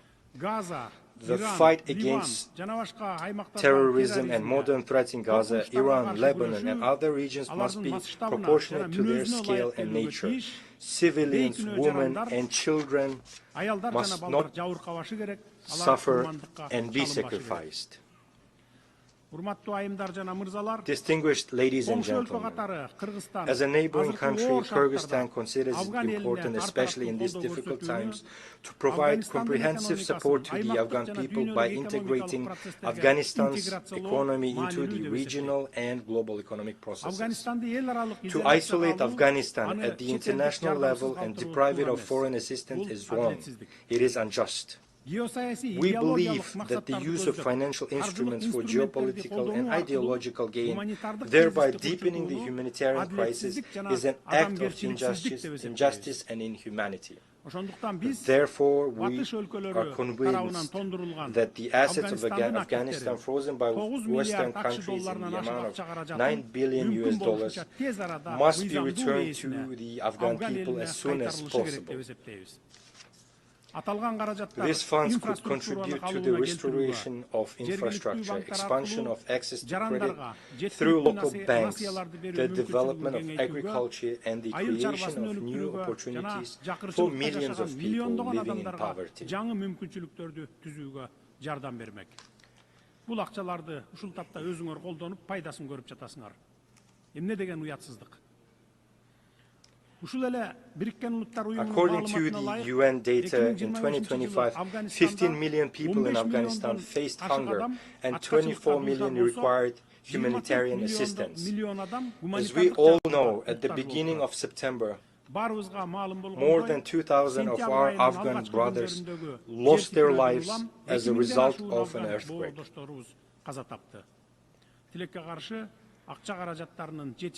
Tragically, due to lack of financial resources and weak infrastructure, timely assistance could not be provided to those affected. We call upon the leaders of Western countries to immediately return these assets for the sake of future of the Afghan people. If you truly want the Afghan people to overcome poverty, hunger, as soon as possible, return them without delay. Only then will your words about human rights and interstate obligations correspond to your actions. Distinguished participants, today's challenges in African countries, from conflicts to food insecurity, require not sympathy in words, but solidarity in action. Africa is 54 countries with a population of more than 1.5 billion people.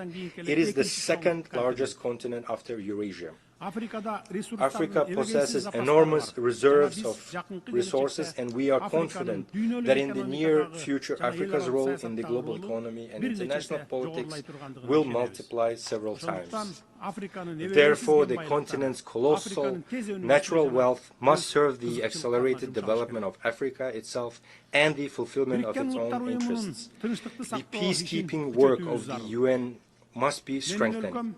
My country began sending its peacekeepers on UN missions at the dawn of its independence in the early 1990s. This once again proves that we are sincerely wish to contribute to the cause of strengthening peace and security in the world.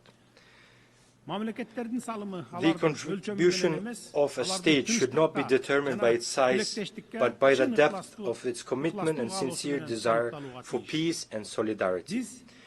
We support the strengthening of international treaties, including the Treaty on Non-Proliferation of Nuclear Weapons. It is important to educate the younger generation to perceive a world without nuclear weapons. It is essential to raise awareness among young people about the devastating consequences of weapons of mass destruction. The International Day for Disarmament and Non-Proliferation Awareness, initiated by Kyrgyzstan and supported by the UN member states, is an excellent platform for implementing this concept. Kyrgyzstan is one of the initiators and the depository of Treaty on Nuclear Weapon-Free Zones in Central Asia. We have acceded to all fundamental international instruments on disarmament and non-proliferation, including the Treaty on Non-Proliferation of Nuclear Weapons and the Comprehensive Nuclear Test Ban Treaty. In line with the principles of consistency, this year the Kyrgyz Republic made the political decision to sign the Treaty on Prohibition of Nuclear Weapons. We firmly believe that our planet must exist without nuclear weapons. This human invention must be used solely for peaceful purposes. Ladies and gentlemen, for sustainable development and regional integration, the countries of Central Asia require equal dialogue and active cooperation. Despite complex historical and geographic factors, Kyrgyzstan has peacefully resolved its border issues with neighboring countries, in particular Tajikistan and Uzbekistan. This process involved lengthy negotiations at high political levels, expert levels, and was resolved with due respect for the interests of all sides. I can state with confidence that today the borders between Kyrgyzstan, Tajikistan, and Uzbekistan are borders of friendship, trade, and cooperation. This experience confirms that peace is possible where there is political will, respect and dialogue, which enabled us to resolve existing contradictions and embark on a path of creation and development. Kyrgyzstan is ready to share this experience of resolving complex issues with the international community. Let us use the more than $3 trillion that are spent annually on armaments worldwide to improve people's lives, eradicate hunger, protect our environment, and clean the air. After all, there are no borders when it comes to breathing air. We all breathe the same air. Therefore, I call on us to live not in a race for who has the most powerful weapons, but in a competition for whose country has the cleanest nature and air. Dear friends, climate change is a reality we are witnessing today. We face threats of drought, melting glaciers, changes in ecosystems, and loss of biodiversity. Kyrgyzstan, as a mountainous country, is particularly vulnerable to these changes. We are already experiencing the threat of declining water resources and risks to agriculture and biodiversity. Although Kyrgyzstan is landlocked, it actively participates in international environmental initiatives and can play a significant role in supporting agreements aimed at protecting global ecosystems. The Kyrgyz Republic consistently advocates for recognition of the interconnection of natural systems from mountains to oceans, which are two poles of a single system.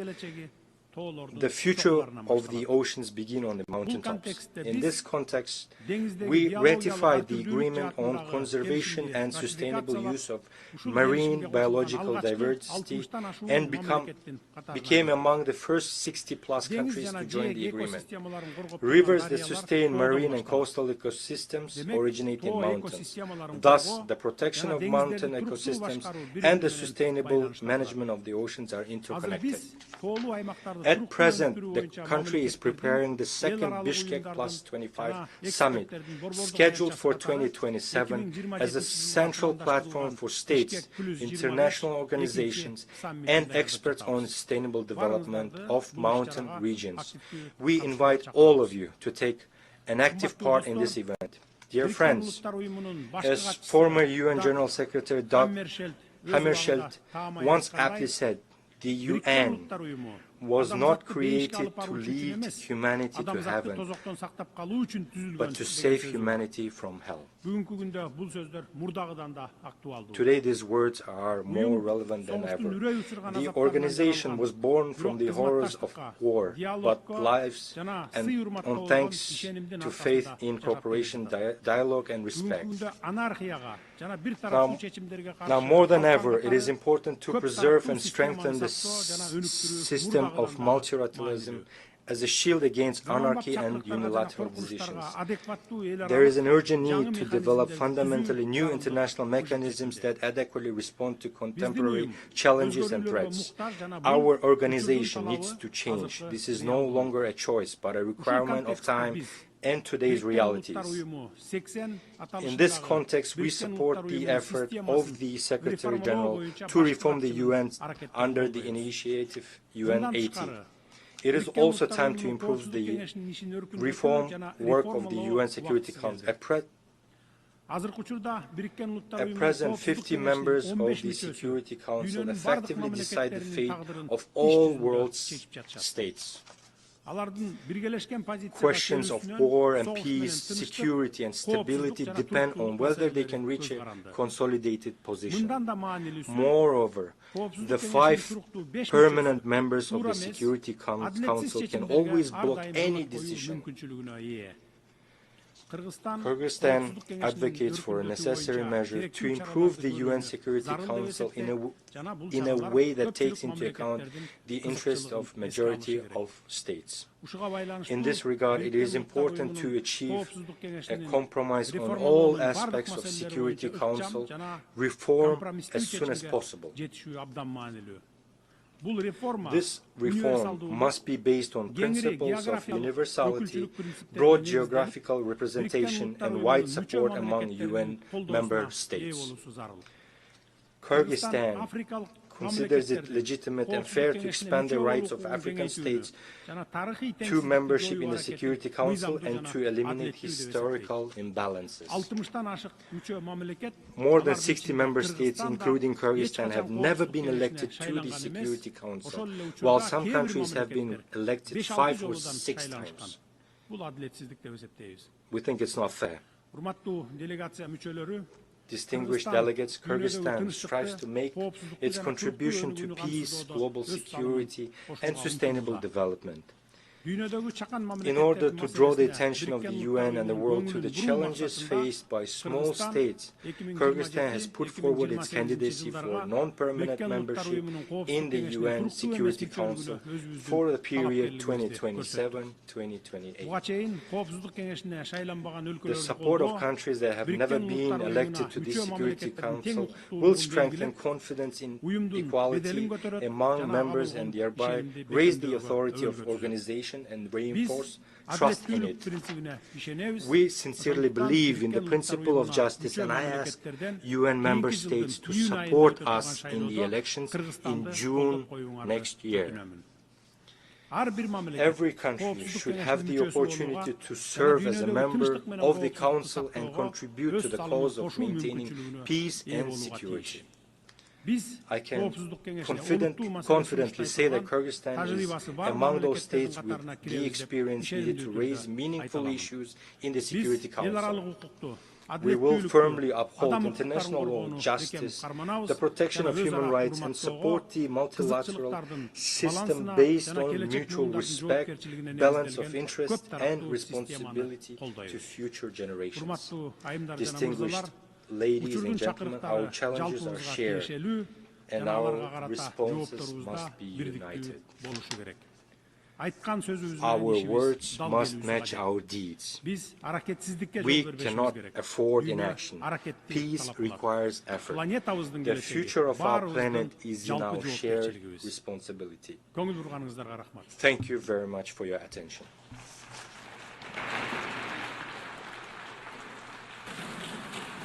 On behalf of the Assembly, I wish to thank the President of the Kyrgyz Republic.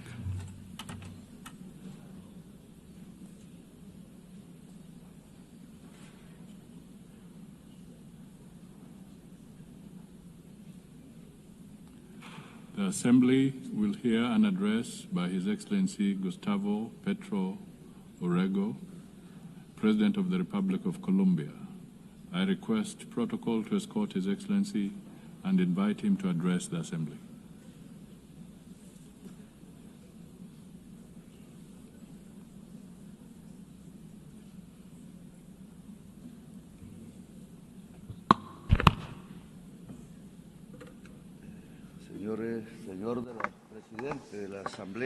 President of the General Assembly, this is my last statement as President here. It's the fourth time. In my first speech, I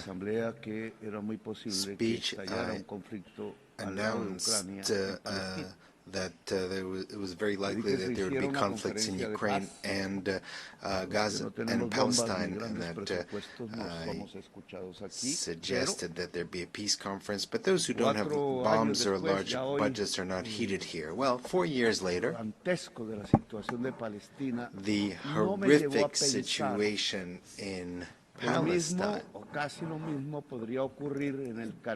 did not lead me to think that almost the same thing could happen in the Colombian Caribbean area, where unarmed young people are being shot at with missiles in the open seas. And now we are in a different situation. Perhaps it's more global, a kind of Stone Age that has descended on all of humankind. Missiles against 17 unarmed young people in the Caribbean Sea, some of them Colombians. The persecution, imprisonment, and expulsion of millions of migrants, missiles that have killed some 70,000 people in Gaza, the lack of action on the climate crisis. All this is linked, and all this has the same cause. Migration is simply an excuse so that a rich society, rich, white, and racist, believes itself to be the superior race, and is not realizing that its leaders are leading it to the abyss, to its own distinction, together with the rest of humanity.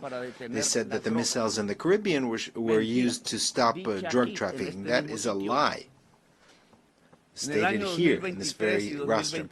In 2023 and 2024 were years when the largest amount of cocaine was seized, and over 700 drug traffickers were extradited to the United States in Europe. I extradited them, and my government seized, confiscated the cocaine, and we didn't shoot a single missile, nor did we kill any youths. The years where I was able to prove that it's more effective to substitute coca crops than eradicate them, than forced eradication using poison, forcing peasants to use it.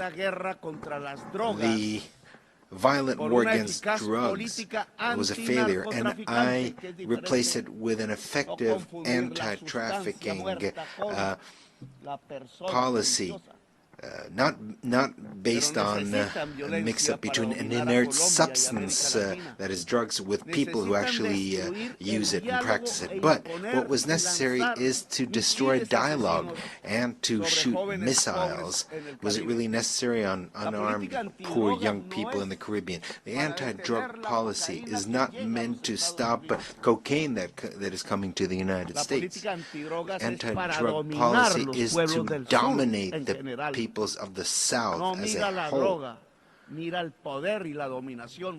shouldn't look at the drugs, you should look at who has the power and who dominates.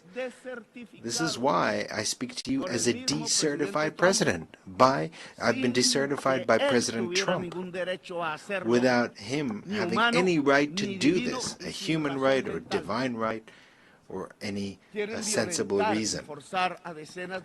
They want to force by violence tens of thousands of peasants to do what the U.S. government wants to do, which are influenced by mafia groups in Colombia.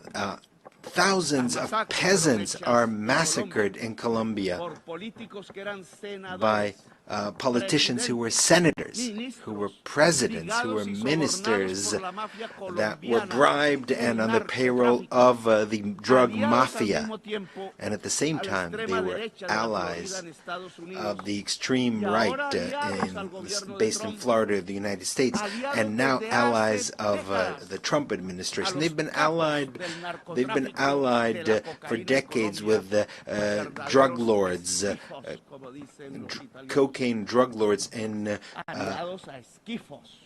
Colombia. They were allies, and so they led this anti-drug policy from Washington. I don't know if Trump even knows that his foreign policy towards Colombia, Venezuela, and towards the Caribbean is based on advice from Colombians who are allies of the cocaine mafia. I myself denounced these politicians, including the paramilitaries, drug traffickers, naming them by their names in the Congress of Colombia when I was senator, and many times they wanted to kill me because of that. And they did not want me to become president. They wanted me to shut up. And now they don't want another progressive government to be reelected. That is why I've been personally decertified, and they have spread calumny against Colombia. Colombia has confiscated the highest amount of cocaine in the history of the country under my government, and I've been decertified. In Colombia, we have managed to stop the increase in the rate of expansion of coca crops that was 43% under the government of Duque, and has dropped to 3%. And Duque was not decertified. He was who had someone who financed his campaign who was a drug trafficker, and instead they've decertified me.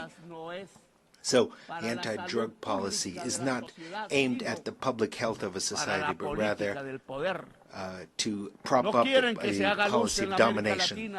They don't want to give the power to the people. The young people that were killed using missiles in the Caribbean were not from Hamas. They were not from other terrorist groups. They were poor Colombians. And with apologies to those who dominate the United Nations, there should be criminal cases against those officials of the United States for doing this, including the utmost official, President Trump, that allowed the shooting of missiles against these young people who were simply trying to escape poverty. Youths in a speedboat who might have had a certain amount of drugs were not drug traffickers. They were simply poor youth. But the real drug traffickers live somewhere else, not in America, not in Latin America. So it's easy to shoot missiles against the speedboats with migrants and accusing them of terrorism and drug trafficking when they don't have a single weapon to defend themselves, when the real drug traffickers live in New York, here, just a few blocks from here, in Miami. And they reach agreements with the DEA. And they're allowed to traffic in Africa, in Russia, in China, but not in the United States. A country that has not managed to reduce its consumption of cocaine. because it's drug addicts, or rather they did manage to reduce the consumption of cocaine simply because their addicts switched to another type of drug, fentanyl, which is much deadlier. This fentanyl is produced in the industrial heartland of the United States, here, not far from here. And the consumers are here as well. It's produced and consumed in the United States. That is the worst. They're addicted to fentanyl and to gasoline, the two main poisons of life in the world. Gasoline is even worse than fentanyl. Only the black-skinned people here, those who are ancestral here, that were thousands of years have been here, or young people, or women who don't want to see their children die of any color of their skin. The people are still hooked on fentanyl or hooked on television. Only they can stop this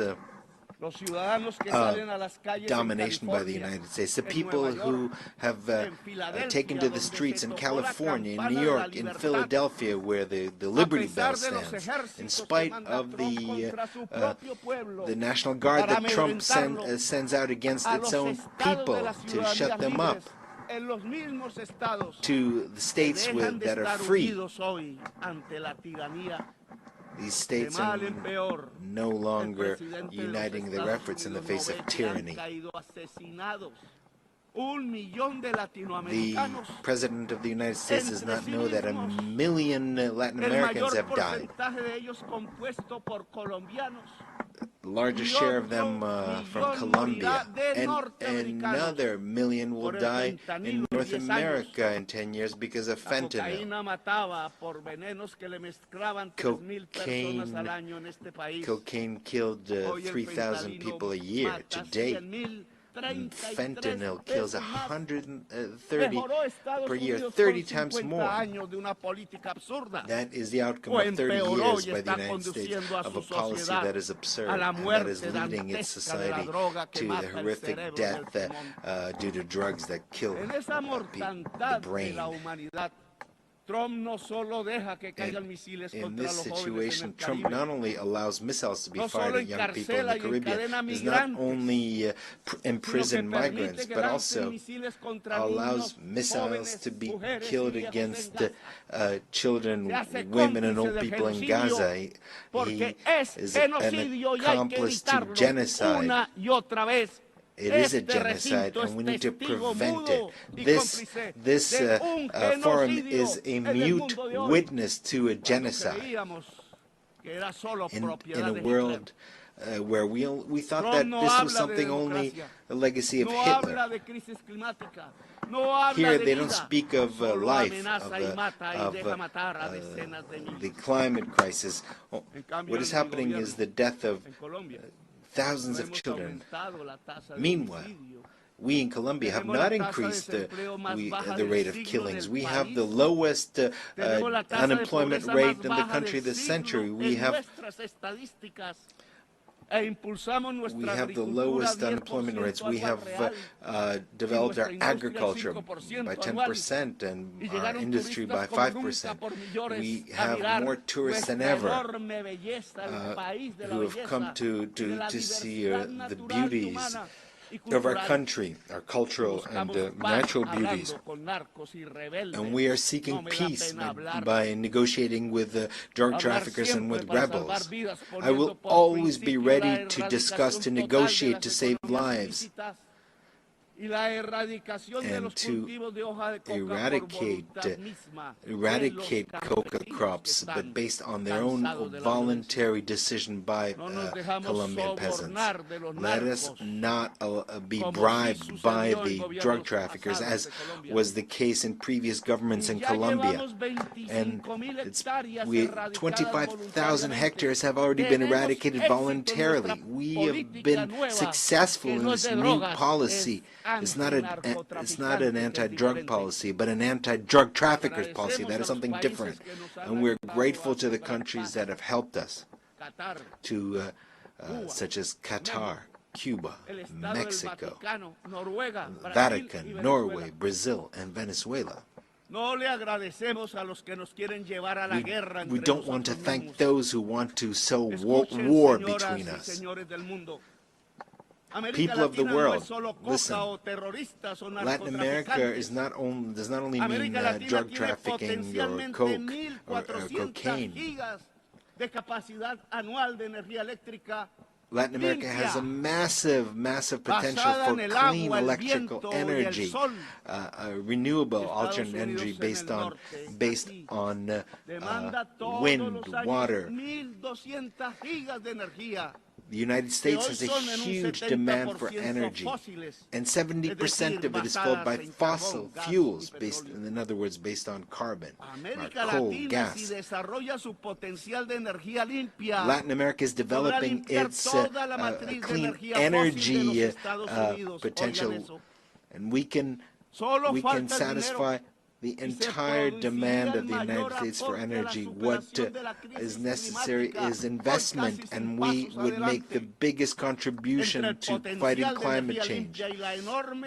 Given the huge potential for clean energy and the capacity to absorb by the Amazon, Latin America can make a tremendous contribution to save the life in this planet. All that is necessary is $600 billion to develop this potential. Africa and Europe can do the same. It is this decarbonization would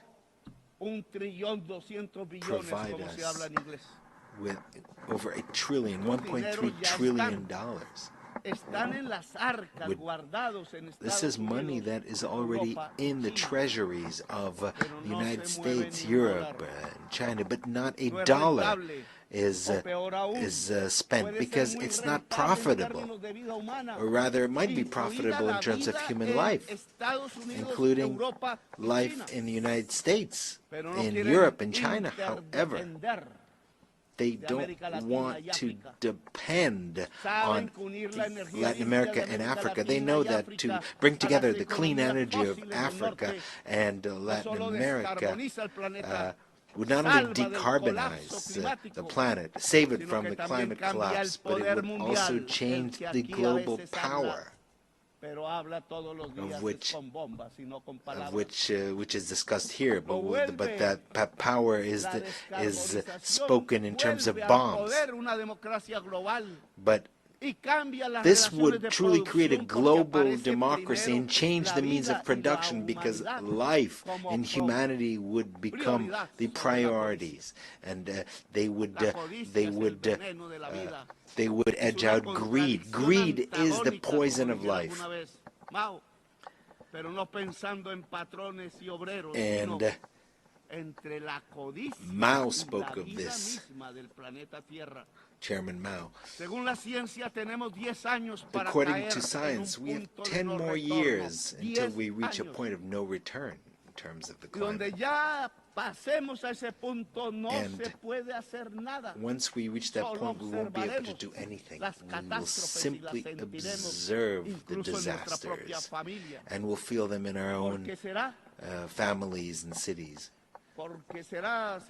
Because It will be irreversible. The extinction of life, the extinction of human life will be, there'll be an irreversibility of the process, and no technology, no political or social force will be able to do anything about it to stop this collapse. And we only have 10 years left. That is what science tells us. But here people don't believe in science. The most powerful man in the world does not believe in science. That is the irrationality. And Germany, the country of great philosophers, of Kant, Feuerbach, and others,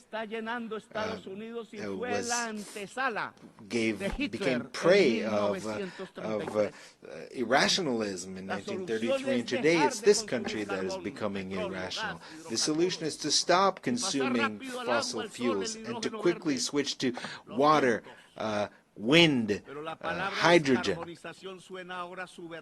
But the word decarbonization sounds subversive at the conferences of the most powerful countries, the G7 or G20 or Davos, among the rich. Just as 5 centuries ago, the word democracy sounded subversive here, or in Bogota, and in Paris, in Madrid. These dollars that I mentioned here, 600 billion or 1.3 trillion. This is significant. This is just a little more than what the rich countries pledged at the COP in Paris, and they have not fulfilled their pledges because they're not interested in decarbonization. And what has come is basically loans from multilateral banks, which are just small amounts compared to what is needed. The climate crisis means that in all public budgets, investment in decarbonization and adaptation should be the priority. A global financial policy is necessary that is different. The debt risk premium should be abolished. Which countries are the riskiest? They are the countries that have the highest greenhouse gas emissions, such as this one. These are the riskiest countries. Whereas the countries that absorb CO2, and we have jungles and a lot of water in the south, we absorb the CO2 of the north. But the market does not agree with that. So the debt of the poorest countries must be forgiven. There should be swaps, debt swaps for adaptation and mitigation and investment in the climate crisis. So people from the United States and those from Wall Street, from London, you want to collect the interest payments from the debt of our countries. What you will find eventually is cemeteries, because we'll all be dead. The money will be useless in the midst of all the cemeteries. Another subversive word is the plan. A global plan. The word plan has been forgotten because it was not necessary to plan, because the plan is anathema.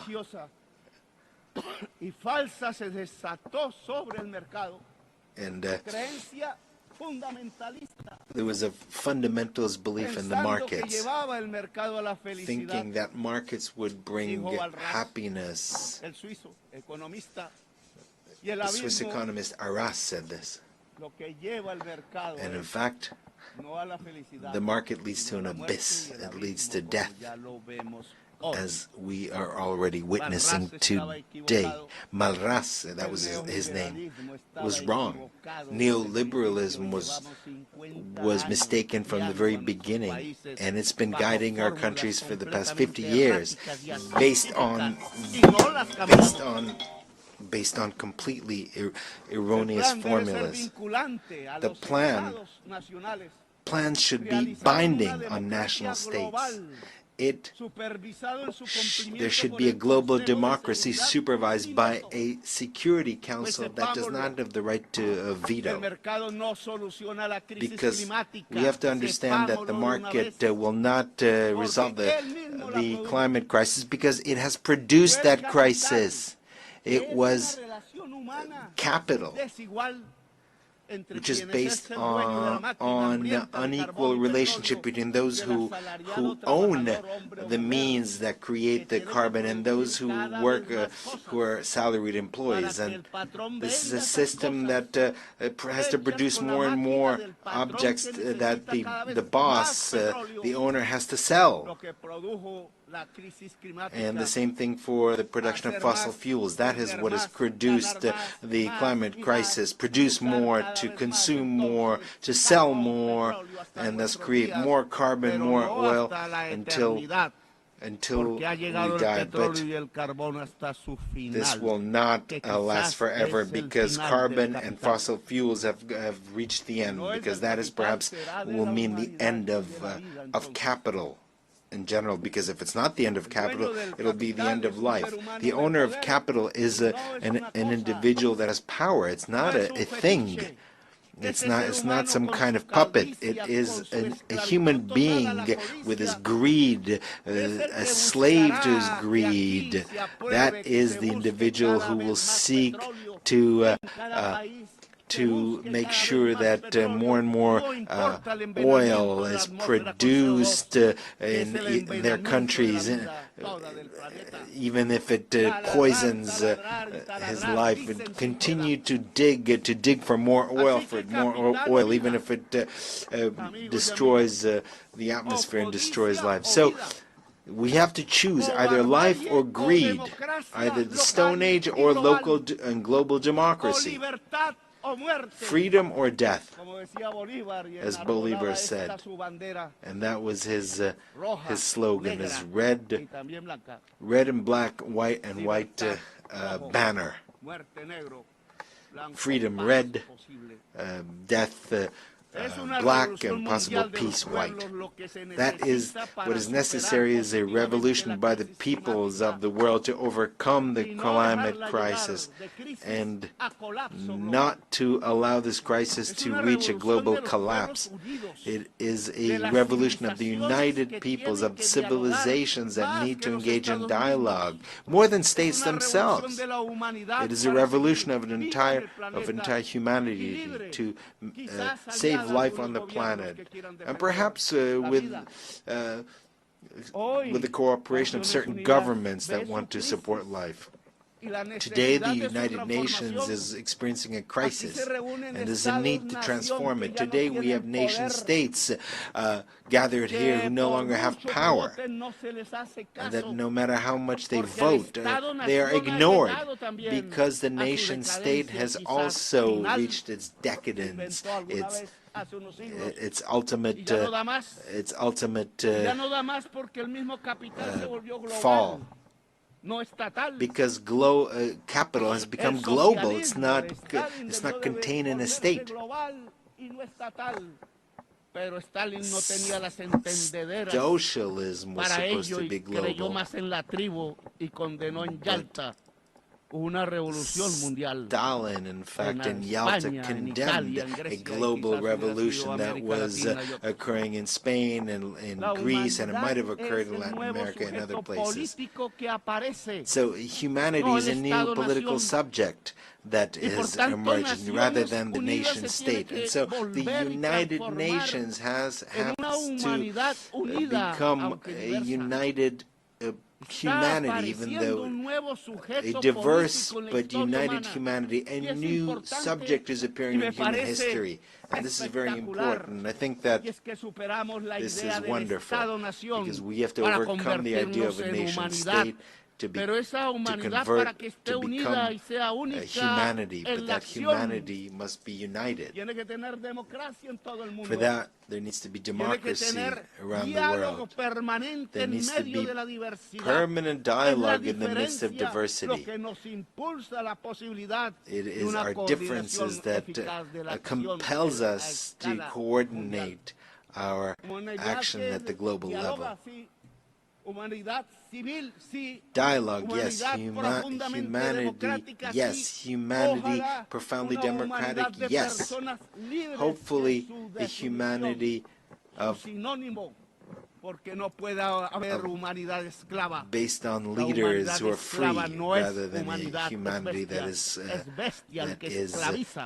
basically slaves, just beasts of burden. A humanity that shoots missiles against young people, are defenseless armed people, or shoots missiles in a place of the world near where Jesus was born.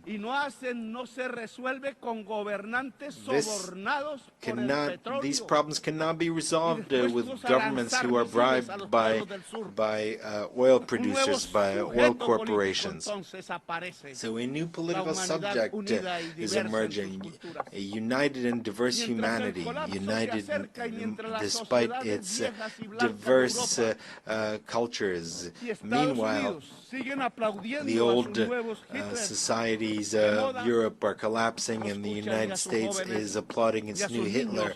It's not listening to its own young people or its older people who died in Europe in the battlefields of Europe fighting against Hitler and against his criminal ideology. Today, the same thing is being done as Hitler did, building concentration camps for migrants. And it stated that migrants are of an inferior race, and they blame them just like Hitler blamed the Jews.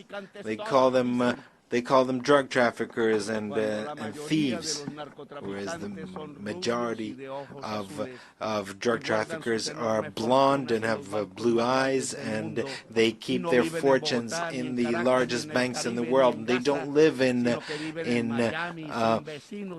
Bogota or in Gaza. They live in Miami. They are neighbors of President Trump. They live in Dubai or in Paris or London. They don't live where there's poverty. But the missiles are fired against those where there's poverty. Tren de Aragua is a group that is considered a terrorist group, but that is not true. Migrants are not criminals. They should not be put in concentration camps, expelled and chained up. Immigration is not immigration is due to a blockade against countries like Iraq or Cuba. Immigration is a result of the impoverishment of many countries because of their indebtedness, because of wars unleashed by the United States and Europe to grab their oil. Immigration is a consequence of a climate crisis that leaves the tropics without water and destroys the environment. The solution to migration is very different from missiles or prisons or camps. There is no higher race. There's no supreme race.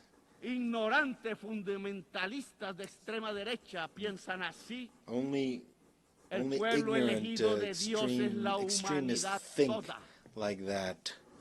All of humanity is made in God's image. They use immigration as a scapegoat to do nothing against the climate crisis, which will put an end to life. They use immigration to get the votes of the whites, but what is necessary is to put an end to the consumption of CO2 and oil, and stop drilling and drilling and drilling for oil. We need a different world, a humane world. And first and foremost, we need to stop the genocide in Gaza. Humanity cannot allow a single day more of this genocide, or for the genocidal Netanyahu and his allies in Europe and the United States to continue. The United Nations must uphold the decisions of the International Court of Justice. International law is the basis of civilization and of its wisdom as distilled in history, and it must make sure that the decisions of international justice are implemented, are applied. Diplomacy has been tried in Gaza. It could not resolve the situation. I'm sorry, and I'm sorry, President Macron. We can keep insisting and insisting, when every single day, every single minute, a missile is fired and destroys the bodies of babies and children in the Arab state of Palestine. Every day, there are decisions, resolutions that are vetoed in the Security Council. Every day, more and more children die. More and more bombs, more and more dead.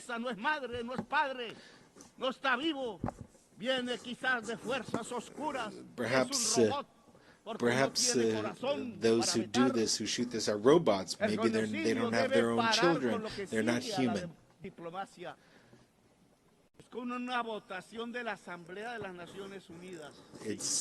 Can we stop the genocide with a vote, the General Assembly? Yes, that's what we should do rather than a vote in the Security Council, because that is vetoed. United for peace for Palestine. We should establish a peacekeeping force to protect. What's necessary today are words, not blue helmets that are often lack training, and they're not ready to do this. No, what we need is a powerful army of countries that do not accept genocide. That is why I invite nations of the world and their peoples, most importantly, as an integral part of humanity, to bring together weapons and armies and to defend Palestine.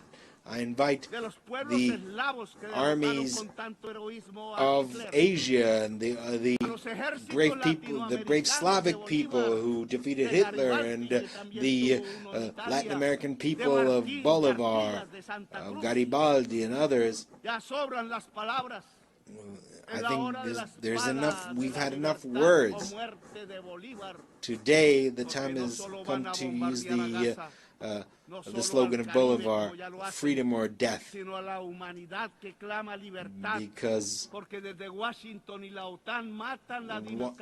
Washington and NATO are killing democracy, and they are spreading totalitarianism at the global level. We need to raise the red and black banner flag,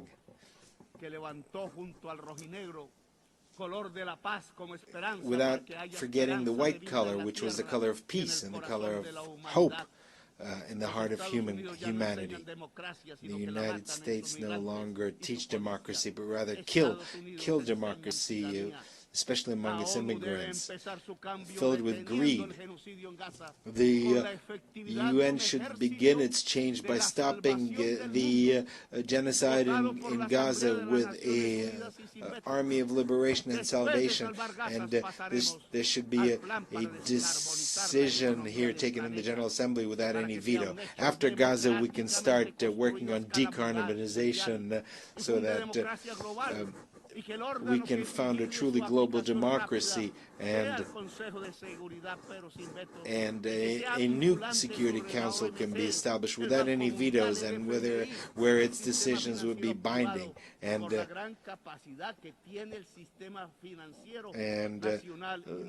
the global and national financial system should be based on decentralized capital. That is the way that humankind can regulate capital, to subordinate capital to life, to regulate it to people. That is the path by which the United Nations will move from an alliance of states to an alliance of cultures and peoples. If we overcome the climate crisis and if we unite as humanity, we will manage to make the United Nations an assembly of peoples which seeks to make sure that every individual is free, making sure that every human being achieves their potential, because the intelligence of human beings, illuminated by science, will make it possible to not only save life, but to fulfill the mission of humanity by expanding life into the stars. A humanity that is united and free can look at the stars and reach the stars, as the Romans, the legionnaires, thought of Judea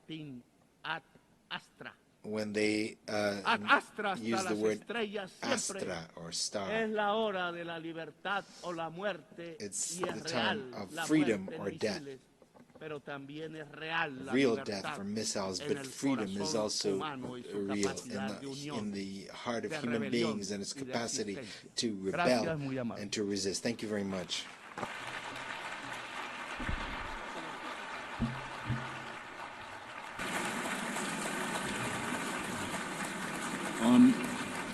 On behalf of the Assembly, I wish to thank the President of the Republic of Colombia.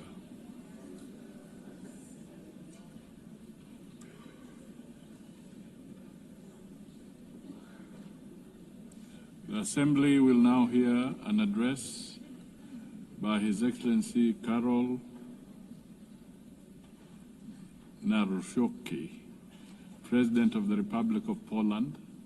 I request protocol to escort His Excellency and invite him to address the Assembly.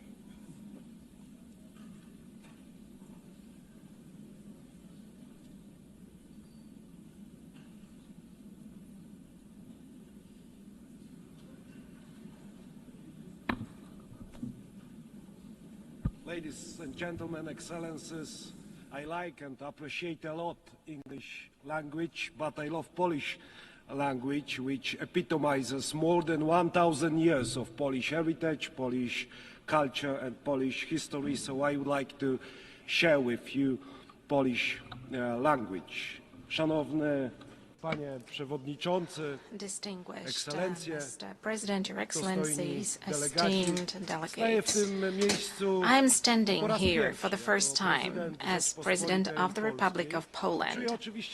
And of course, I feel great proud because of this, but at the same time, I'm aware of what serious challenges we are facing today as an international community.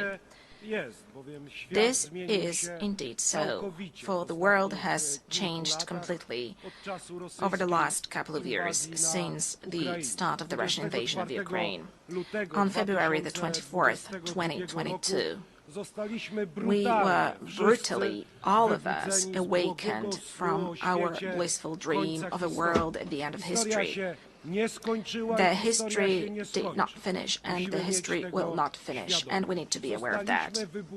So we were awakened from our blissful dream in which we strive for universal peace and respect for the principles of international law. I believe these are the words which are repeated more frequently in this community. This dream, ladies and gentlemen, does no longer exist, and we often repeat the words which do not reflect reality which surrounds us, both in Central Europe, in Eastern Europe, and in many other regions of the world from which you have come.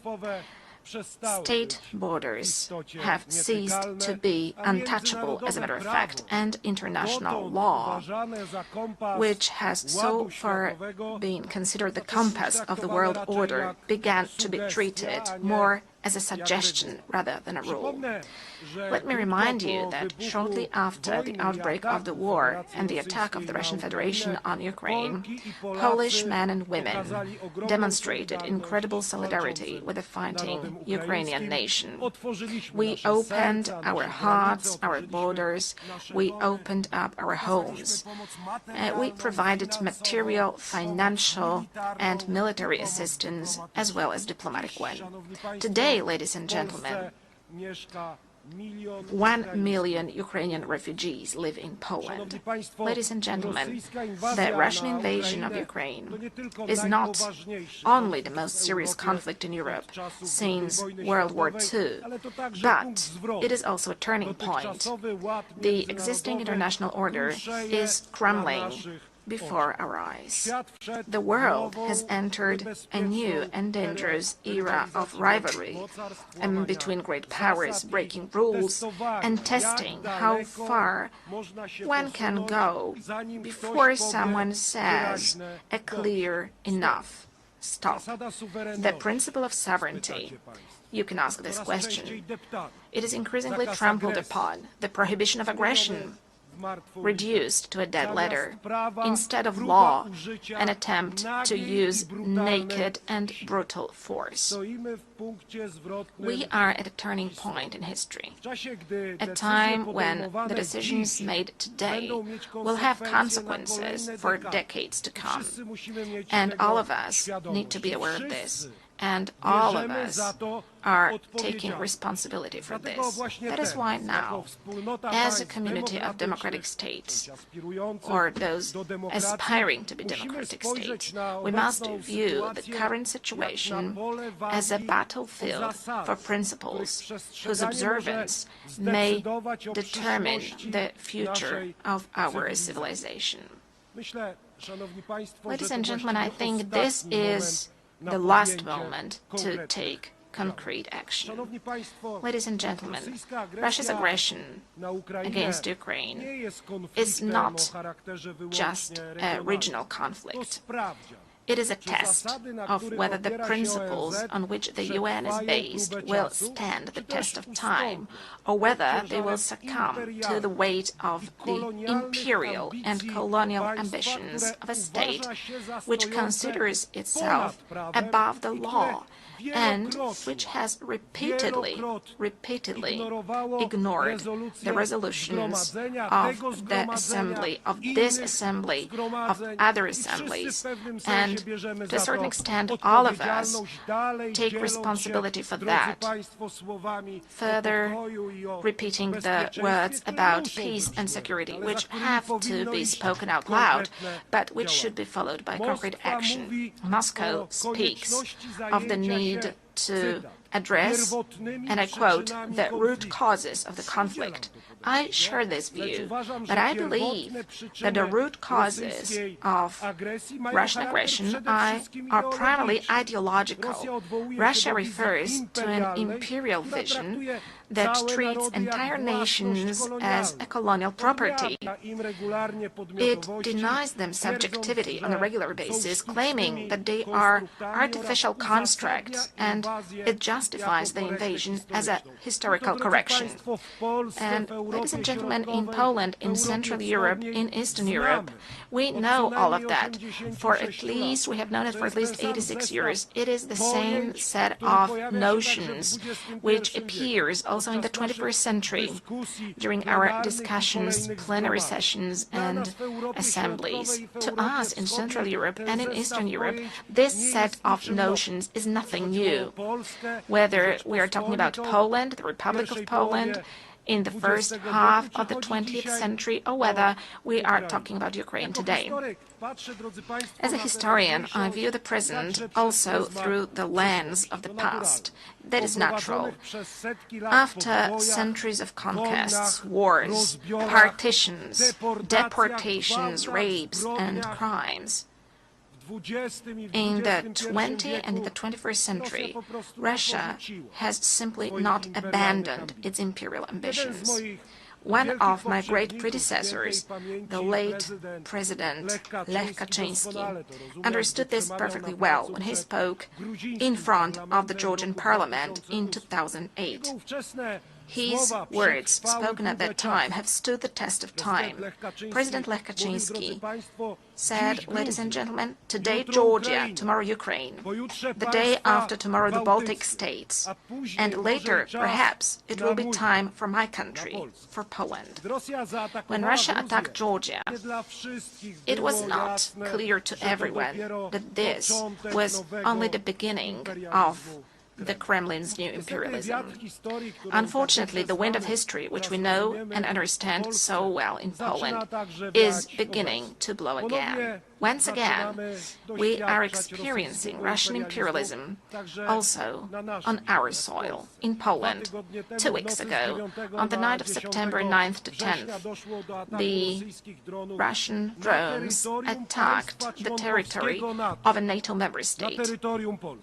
On the territory of Poland, a dozen or so drones violated my country's borders deliberately, because I assure you, ladies and gentlemen, that this was not a coincidence.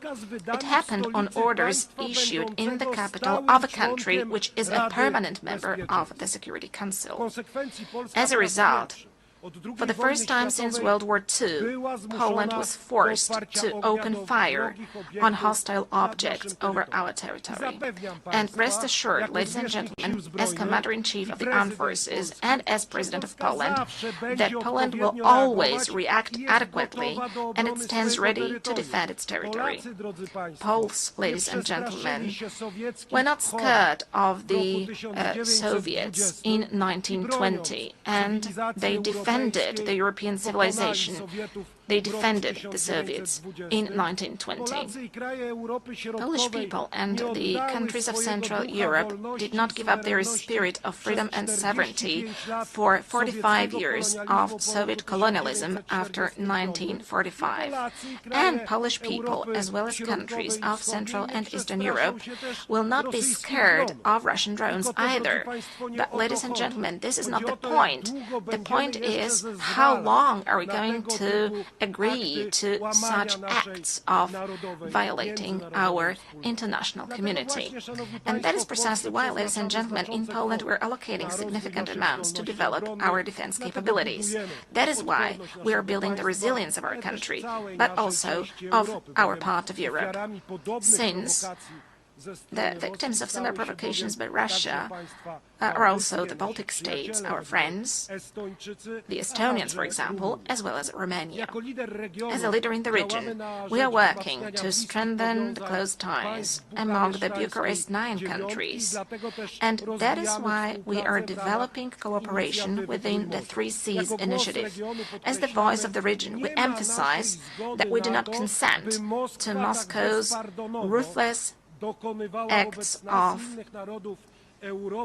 provocation against us and other European nations, testing our reactions and intimidating our societies. We do not agree to that.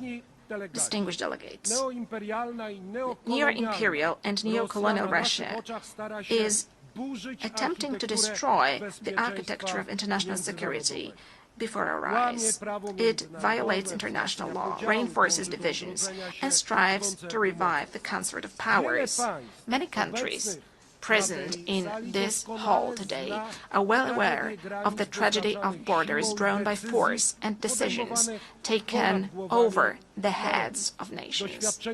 Historical experiences, often so difficult for my country, shows that lasting peace cannot be built on rewarding aggression. We cannot agree to territorial integrity and sovereignty being violated.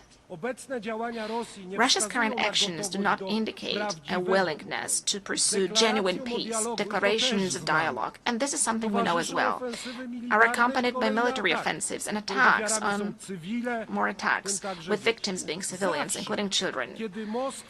Always when Moscow says peace, what it actually means is surrender of the one who it considers its enemy. Russia needs to end the war and accept full responsibility for it. Holding Russia accountable should be our common duty. The perpetrators of all international crimes, must be tried before competent courts. And I hope this is going to be the case soon, and that we are going to meet in the coming years, also during my presidency, and discuss things which should be obvious for all of us. That is why Poland supports the work of the International Court of Justice and the International Criminal Court, and endorses the idea of establishing a special ad hoc tribunal to try the perpetrators of aggression. For no war can be profitable for the aggressors. Wars cannot pay off to the aggressors, also in terms of economy. States and nations deserve full compensation also from those who started the Second World War. Because if we want to build a community of states, of democratic states, a common European Union, then we have to agree together that war must not pay off in terms of economy to any aggressor. Ladies and gentlemen, as I mentioned, we are currently facing a whole range of global and local challenges. The eyes of the world, and ours too, are currently looking at the Middle East. Poland, like many other countries in the world, is following with concern the situation in this region, in the Middle East, where, as a result of the brutal attacks by Hamas on October the 7th, 2023, the conflict has escalated. Israel, like any other country, has the right to self-defense. Actions undertaken by Israel, however, must comply with international law, including international humanitarian law. Poland continues to advocate for a two-state solution to the conflict in the Middle East, in such a way as to give both the Palestinians and the Israelis the right to live in peace and security. Poland consistently supports international efforts to improve the situation in the Middle East and calls on the UN to take action.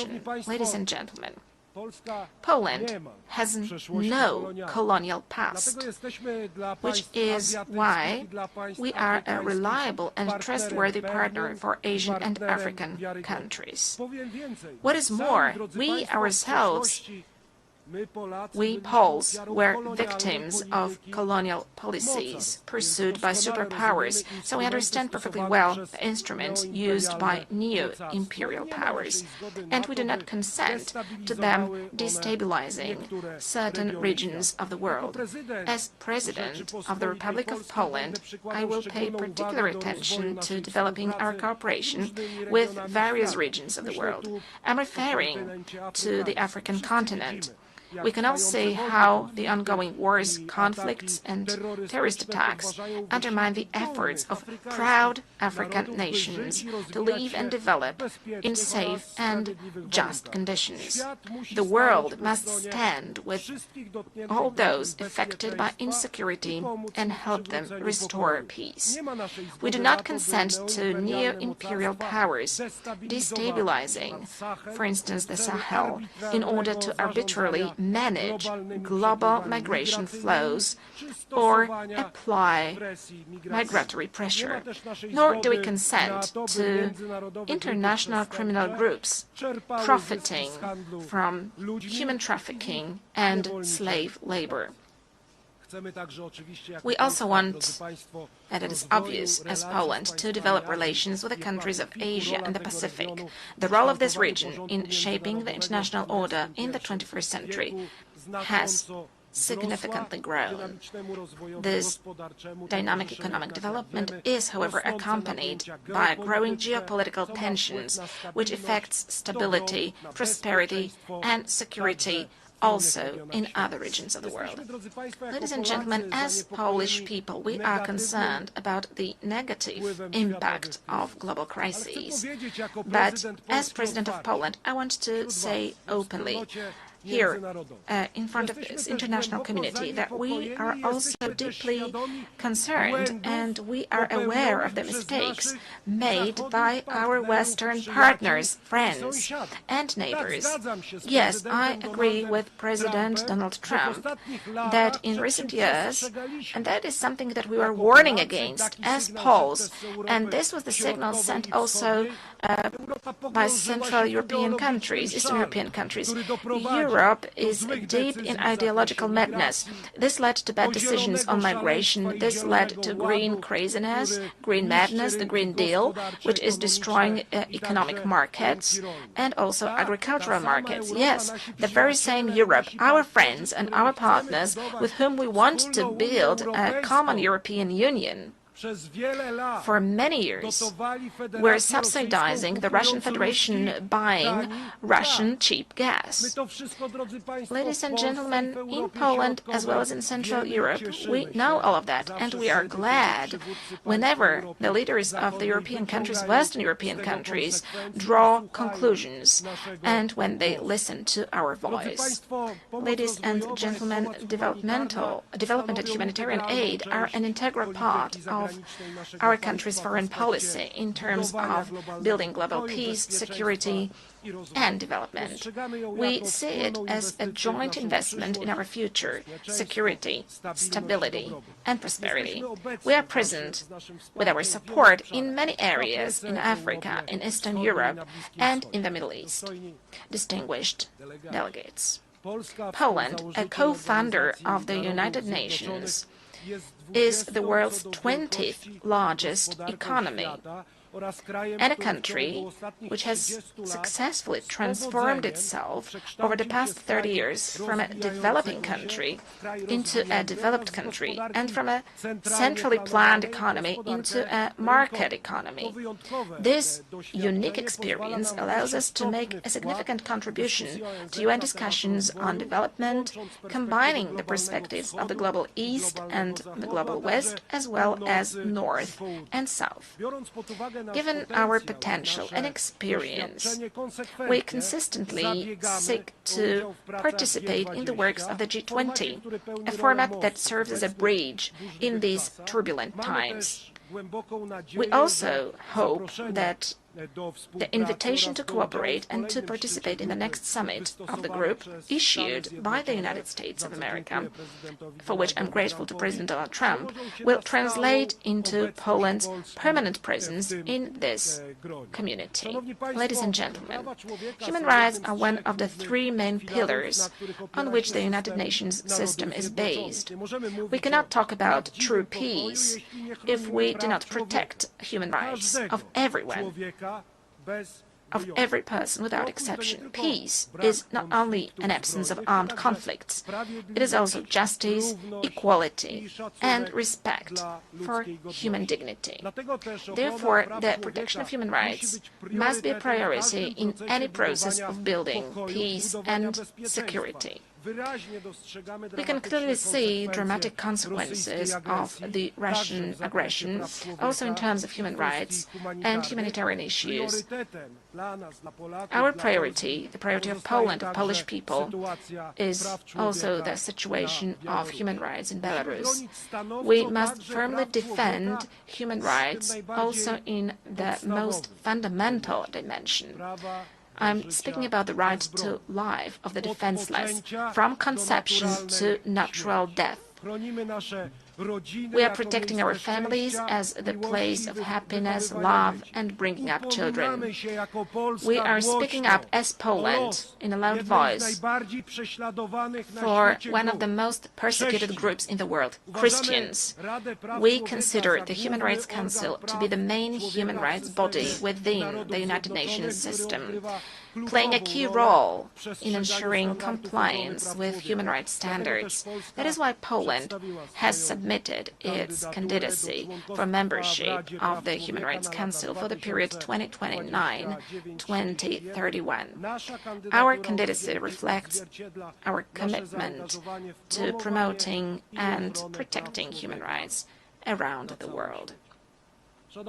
Distinguished Mr. President, Your Excellencies, esteemed delegates, the United Nations was established 80 years ago. This anniversary shows how far we have come, but also how many challenges still lie ahead. Today we know that international cooperation is not an option, it is a necessity for all of us.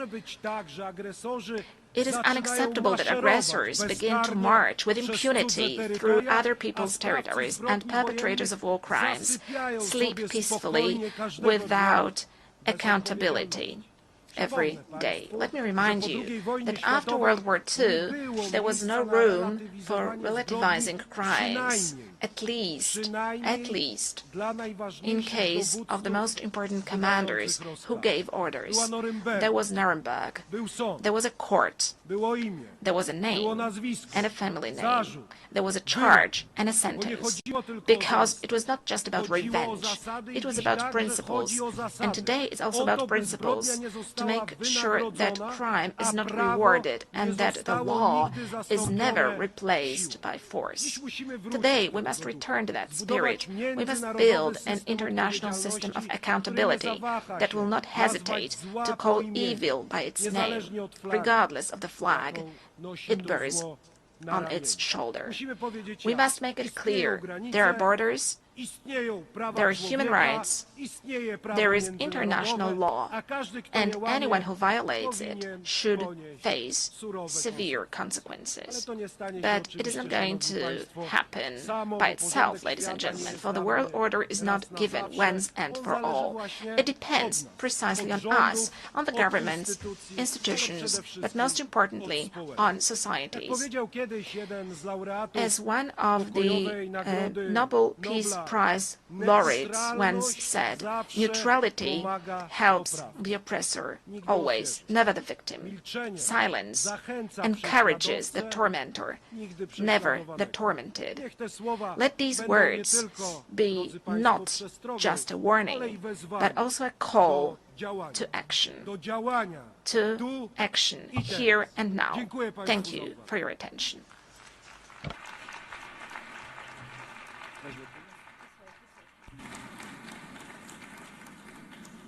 On behalf of the Assembly, I wish to thank the President of the Republic of Poland.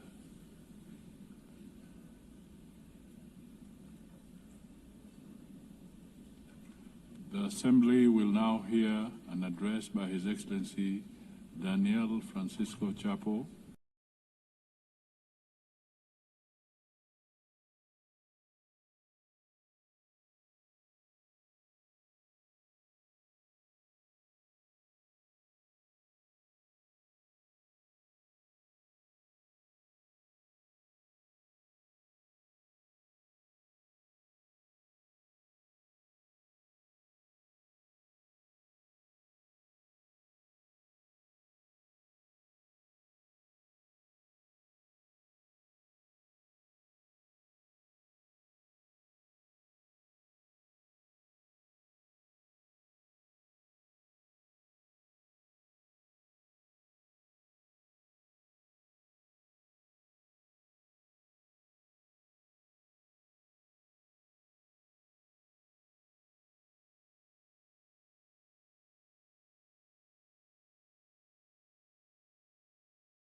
all human beings in the planet. To conclude, I would like to say that Mozambique counts on the UN, and the UN can count on Mozambique.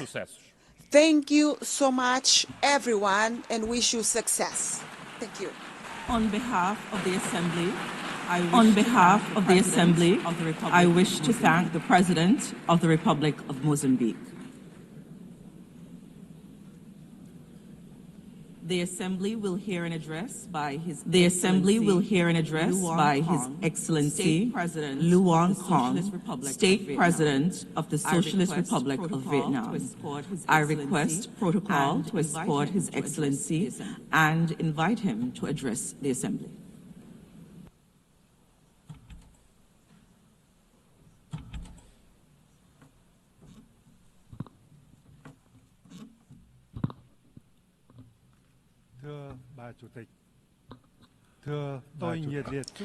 Madam President, I would like to extend my heartfelt congratulations to Madam Anna-Lena Baerbock on her election as President of the 18th session of the UN General Assembly. I am fully confident that with her experience and able leadership, this session will be a great success. I would also like to pay tribute to Mr. Philemon Yang, President of the 79th session, and Secretary General Antonio Guterres for their contributions. Madam President, over the past 80 years, in spite of a multitude of challenges, the UN has stood as the embodiment of humanity's aspiration and collective commitment to peace, cooperation, and development, grounded in the universal values of human rights, national independence, equality, democracy, and social progress. Multilateral cooperation has brought forth remarkable achievements, especially in preventing wars, fostering peace and cooperation, building friendships, reducing poverty and curbing diseases, improving living standards, and advancing science and technology at an unprecedented pace. Yet today, we find ourselves in a profoundly changing world, facing unprecedented acute challenges. Local wars, conflicts, arms races, and the use or threat of force in the international relations are escalating at an alarming rate. Non-traditional security challenges are exerting heavy tolls on all countries and communities.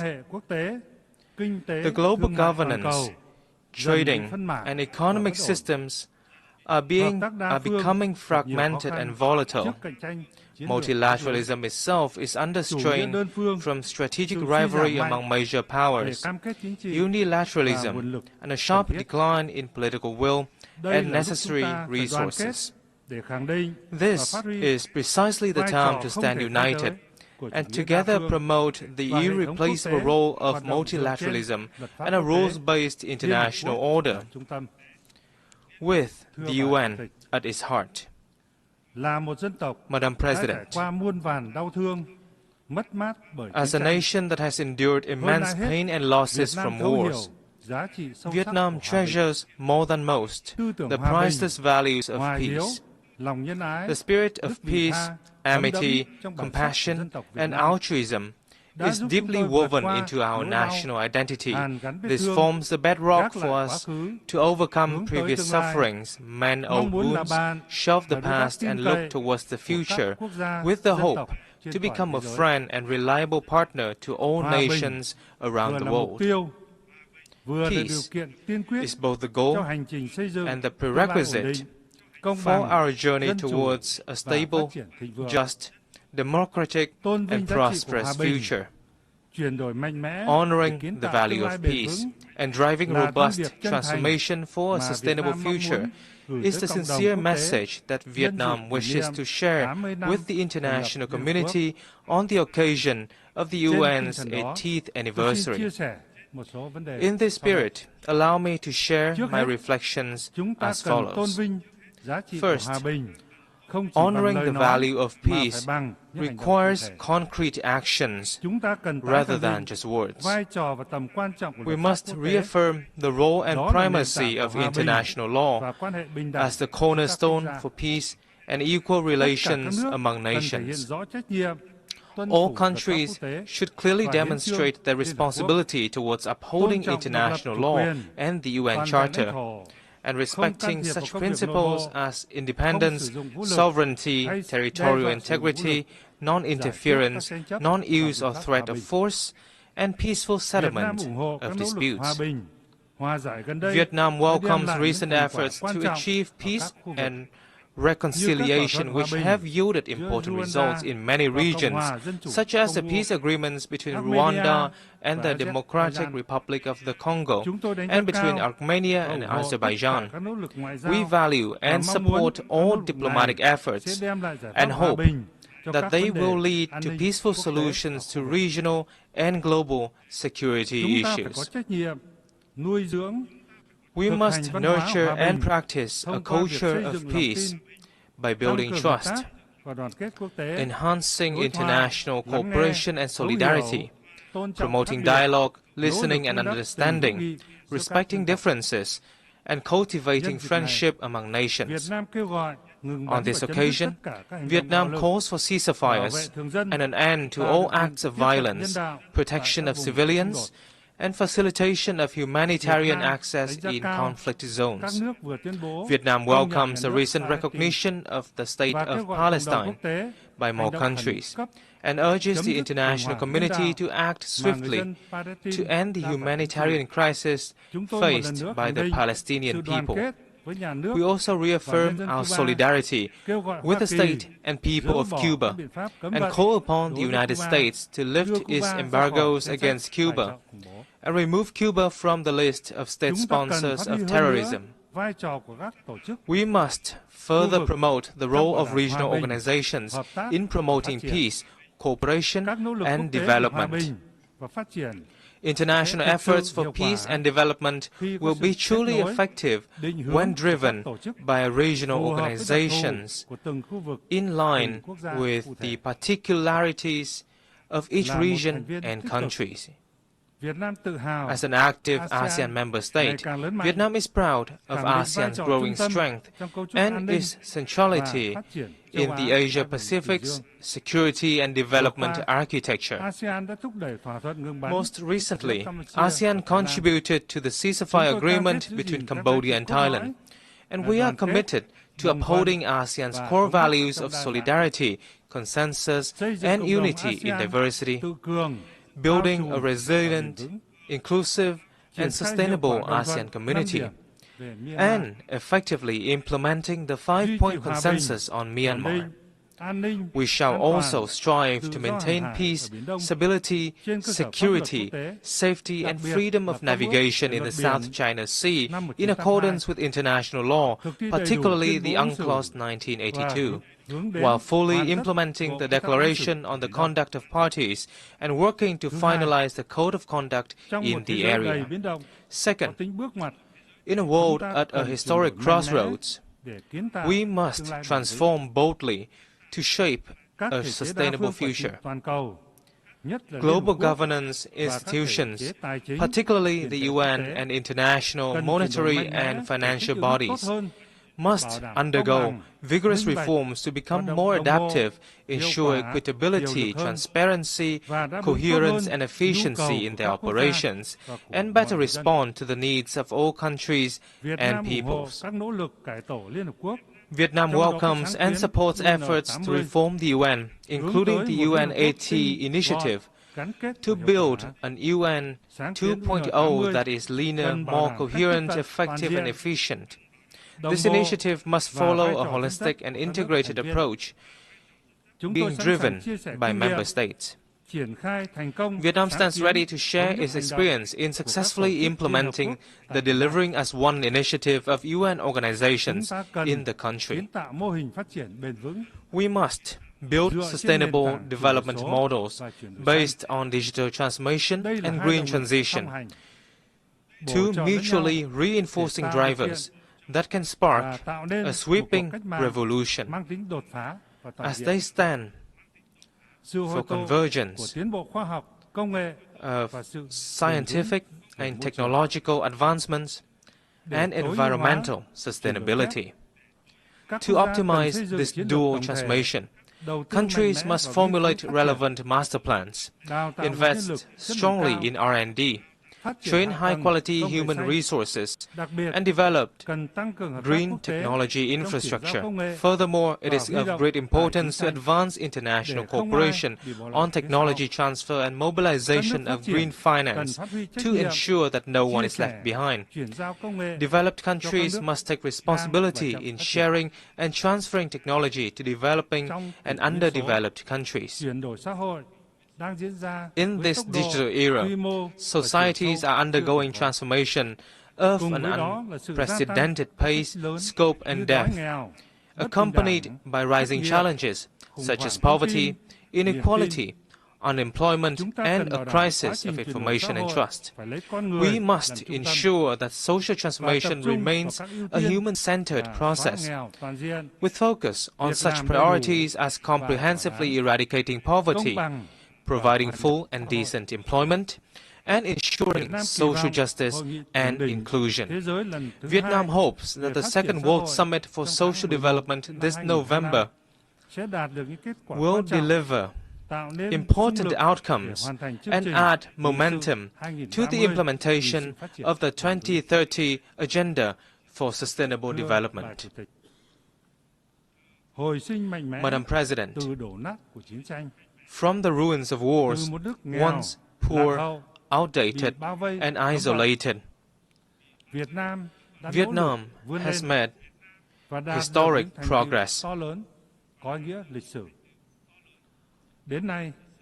We now enjoy diplomatic relations with 194 countries, strategic and comprehensive partnerships with 38 nations,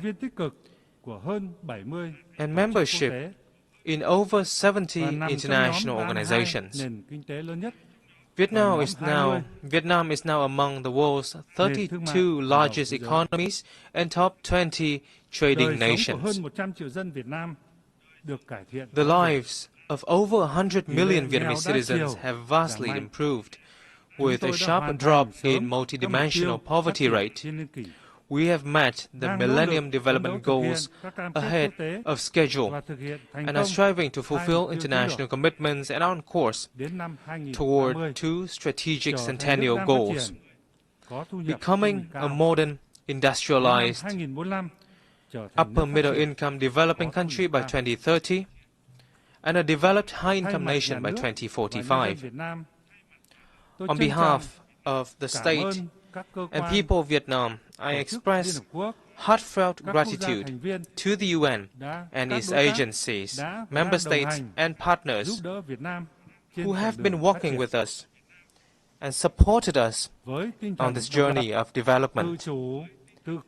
Guided by the spirit of self-reliance, resilience, and solidarity for the common cause, Vietnam pursues an independent, self-reliant foreign policy for peace, cooperation, and development, while diversifying and multilateralizing our external relations, and strive to further expand and deepen our international integration in a more proactive manner, with a strong commitment to being a friend, a reliable partner, and a responsible member of the international community. Vietnam will continue to make every effort and stand with all nations to shoulder our shared responsibilities, overcome challenges, and foster transformative changes to build a world of peace, stability, prosperity, and sustainability, delivering happiness and well-being to all. Vietnam is actively preparing to assume the presidency of the 11th Review Conference of the Treaty on the Non-Proliferation of Nuclear Weapons in 2026, and we look forward to the valuable support of Member States for our candidacies to the UN Human Rights Council for the 2026-2028 term, and to the International Tribunal For the law of the sea for the 2026-2035 term, we particularly look forward to welcoming you all to Hanoi on the 25th of October for the signing ceremony of the UN Convention against Cybercrime. I thank you. On behalf of the Assembly, I wish to thank the State President of the Socialist Republic of Vietnam. The Assembly will hear an address by His Excellency Juan Manuel Gonzalez Lourenço, President of the Republic of Angola. I request protocol to escort His Excellency and invite him to address the Assembly.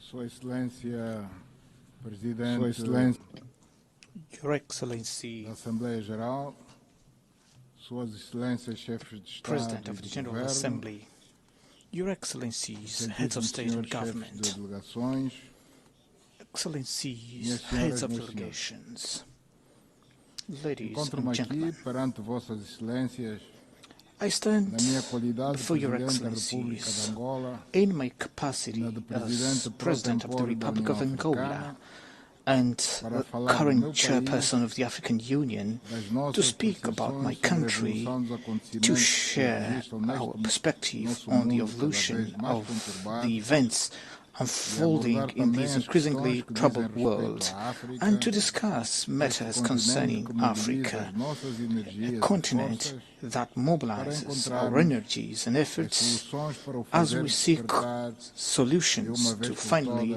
awake it once for all towards development. Allow me to extend my congratulations to Her Excellency Anneliane Baerbock on her election to the distinguished office of President of the United Nations General Assembly, convinced that her experience and the knowledge she has accumulated through the various functions she has performed with great mastery will ensure the success of the work she has taken on since the beginning of this month of September. I also would like to congratulate her predecessor, His Excellency Philemon Yang, for the assertive manner in which he presided over the General Assembly during the past year, having devoted his utmost dedication to ensuring that this body should operate with commendable efficiency, a fact that rightfully deserves our collective recognition in light of the positive outcomes achieved throughout his tenure.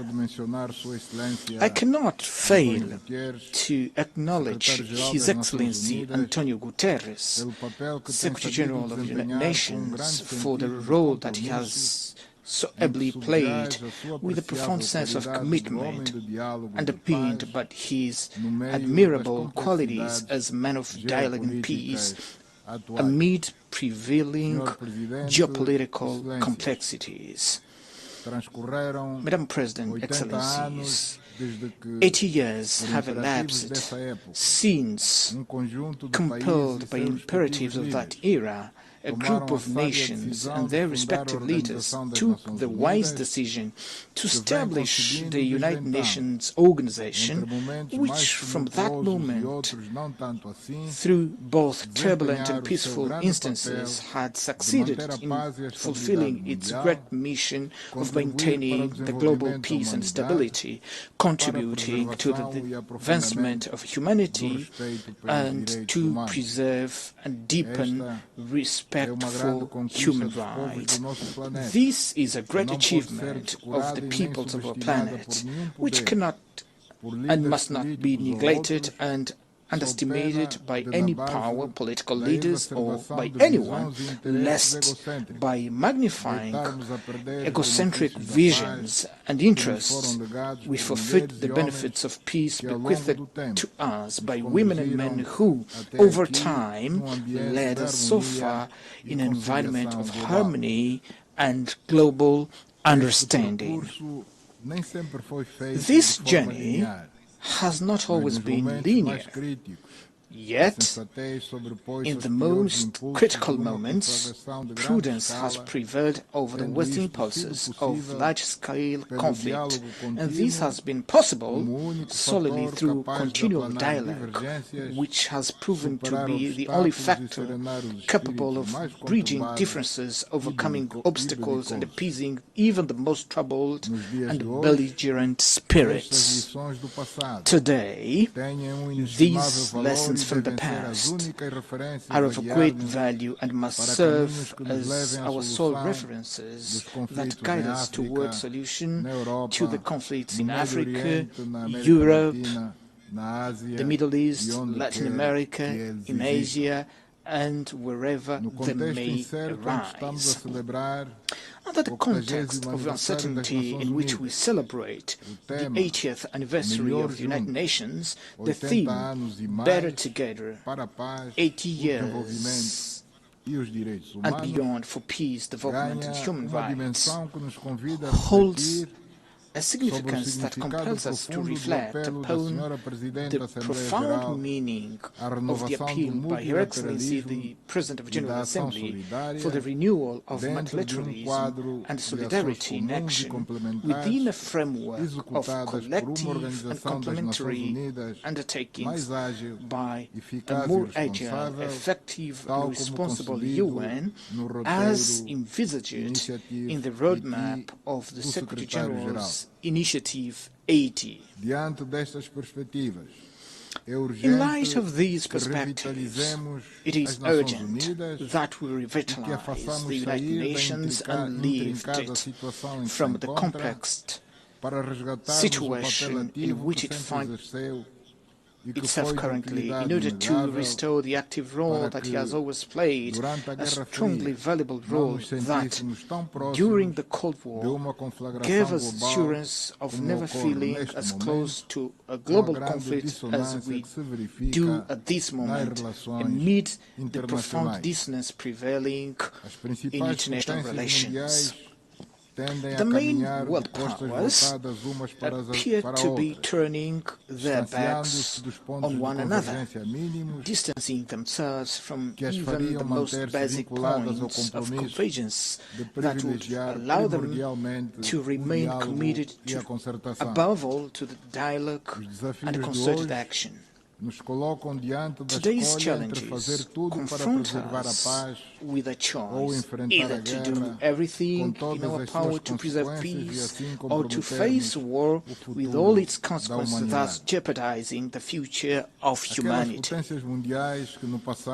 Those were powers that in the past played a crucial role in the liberation of Europe and its people from the clutches of nazism and fascism, as well as in the liberation of Africa and its people from the apartheid regime in South Africa, cannot today act differently by aggressing other countries, invading and annexing foreign territories, nor by financing or organizing upheavals that could cause the overthrow of legitimate governments as we currently witness in our own continent. With this dangerous precedent, no regional, continental or global institution will henceforth have the moral authority to call any state to reason when it breaches the principles that govern the UN Charter and international law.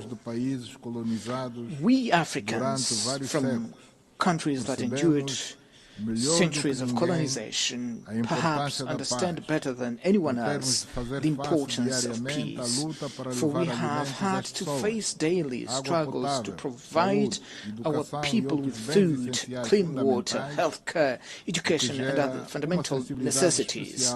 This experience engenders heightened sensitivity to the harmful impact that insecurity and instability have on the attainment of our goals and developmental projects.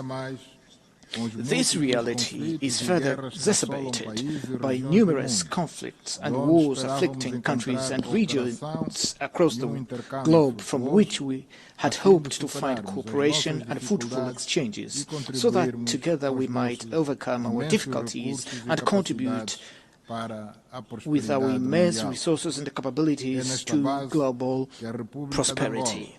It is upon this foundation that the Republic of Angola has sought to make an earnest and genuine contribution to resolving the conflict in the Sahel region, in Sudan, and in Eastern Democratic Republic of the Congo, regarding which our efforts established a negotiation framework with peace solution that regrettably did not come to fruition in December 2024 as anticipated, but nonetheless remains a valid platform for further efforts being undertaken with the aim of bringing a definitive end to that conflict.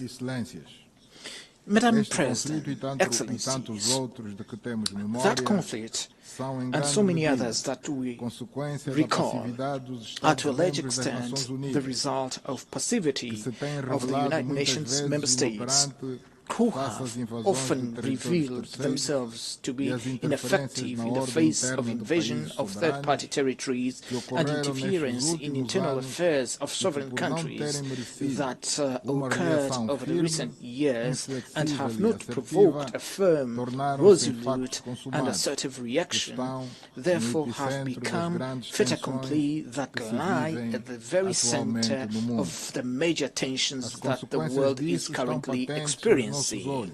The consequences of these are very evident before our eyes in the Middle East, where the systematic failure to comply with the relevant UN Security Council resolution regarding the creation of the State of Palestine has perpetuated a conflict that worsens with each day passing and appears to have no end in sight in face of the disproportionate and violent response and retaliation by Israel, which, while having the right to exist as a state and to demand the release of those still held hostage from the tragic events of October 7th, must not, however, be allowed to pursue in Palestine, and particularly in the Gaza Strip, a policy of extermination of a whole people. The Palestinian people, who must not be conflated with Hamas, for there is no peoples and certainly no children who are terrorists, has precisely the same right to an independent sovereign state where they may assert their culture, safeguard for their future and provide predictable and secure prospects for their youth. The concerns surrounding that conflict grow ever more severely in the face of silence, hesitations and timid response of the international community, which seems to legitimize the expansion of war to other countries in the region, inexorably corroding the authority of the United Nations. There is nothing more serious than the exclusion of the delegation of Palestine from this forum, where it should rightly have the opportunity to make its voice heard as member state in accordance with the terms of the host agreement. The failure to guarantee the presence of the President of the Palestinian Authority at this General Assembly sends a profoundly negative signal as it encourages the continuation of genocide we all are witnessing helplessly and with impunity, which delays the resolution of the issue and complicates the efforts that have been made to bring an end to that intricate conflict. We strongly condemn this unilateral position, which is contrary to the principles that govern the United Nations, even as we urge unconditional lifting of the unjust and prolonged embargo against Cuba, which has dire consequences for the economy and the living conditions of the Cuban people, who struggle daily to withstand a punishment rejected by the international community as a whole. Cuba, which played an important role in the struggle of African peoples, leading to the overthrow of the racist and inhuman apartheid regime in South Africa, and by virtue of this was a signatory to the New York Peace Accord of December 22, 1988, which brought freedom to the South African people and led to the independence of Namibia, cannot be arbitrarily and unilaterally considered a state sponsor of terrorism in light of the relevant United Nations resolutions. This model of conduct by a small group of countries, which does not conform to the even minimum acceptable standards of global coexistence, is at the root of the unilateral and subjective sanctions imposed also on Zimbabwe and Venezuela, measures that produce no other results other than the suffering of population who, in an act of great patriotism, ultimately unite themselves in the defense of their nations. Madam President, Excellencies, the authority of this organization, whose foundation is the UN Charter and international law, must be urgently restored without narratives that highlight a logic of double standards, so that just solutions may be sought for the war in Ukraine, or so that solutions proposed by the meeting held in Alaska may be reinforced. Ukraine, being a European country, after President Trump met with President Putin on a pragmatic manner, and without prejudice to the need for direct negotiation between Russia and Ukraine, one would expect that European leaders, in the interest of Europe's peace and security, would likewise seek direct dialogue not only with President Zelensky, but also with President Putin. We cannot afford to squander this opportunity, for otherwise we risk witnessing an escalation of unpredictable proportions and consequences not only in Europe, where all active stakeholders must abandon the perilous calculation rooted in the notion of military victory through the weakening of adversaries' capabilities.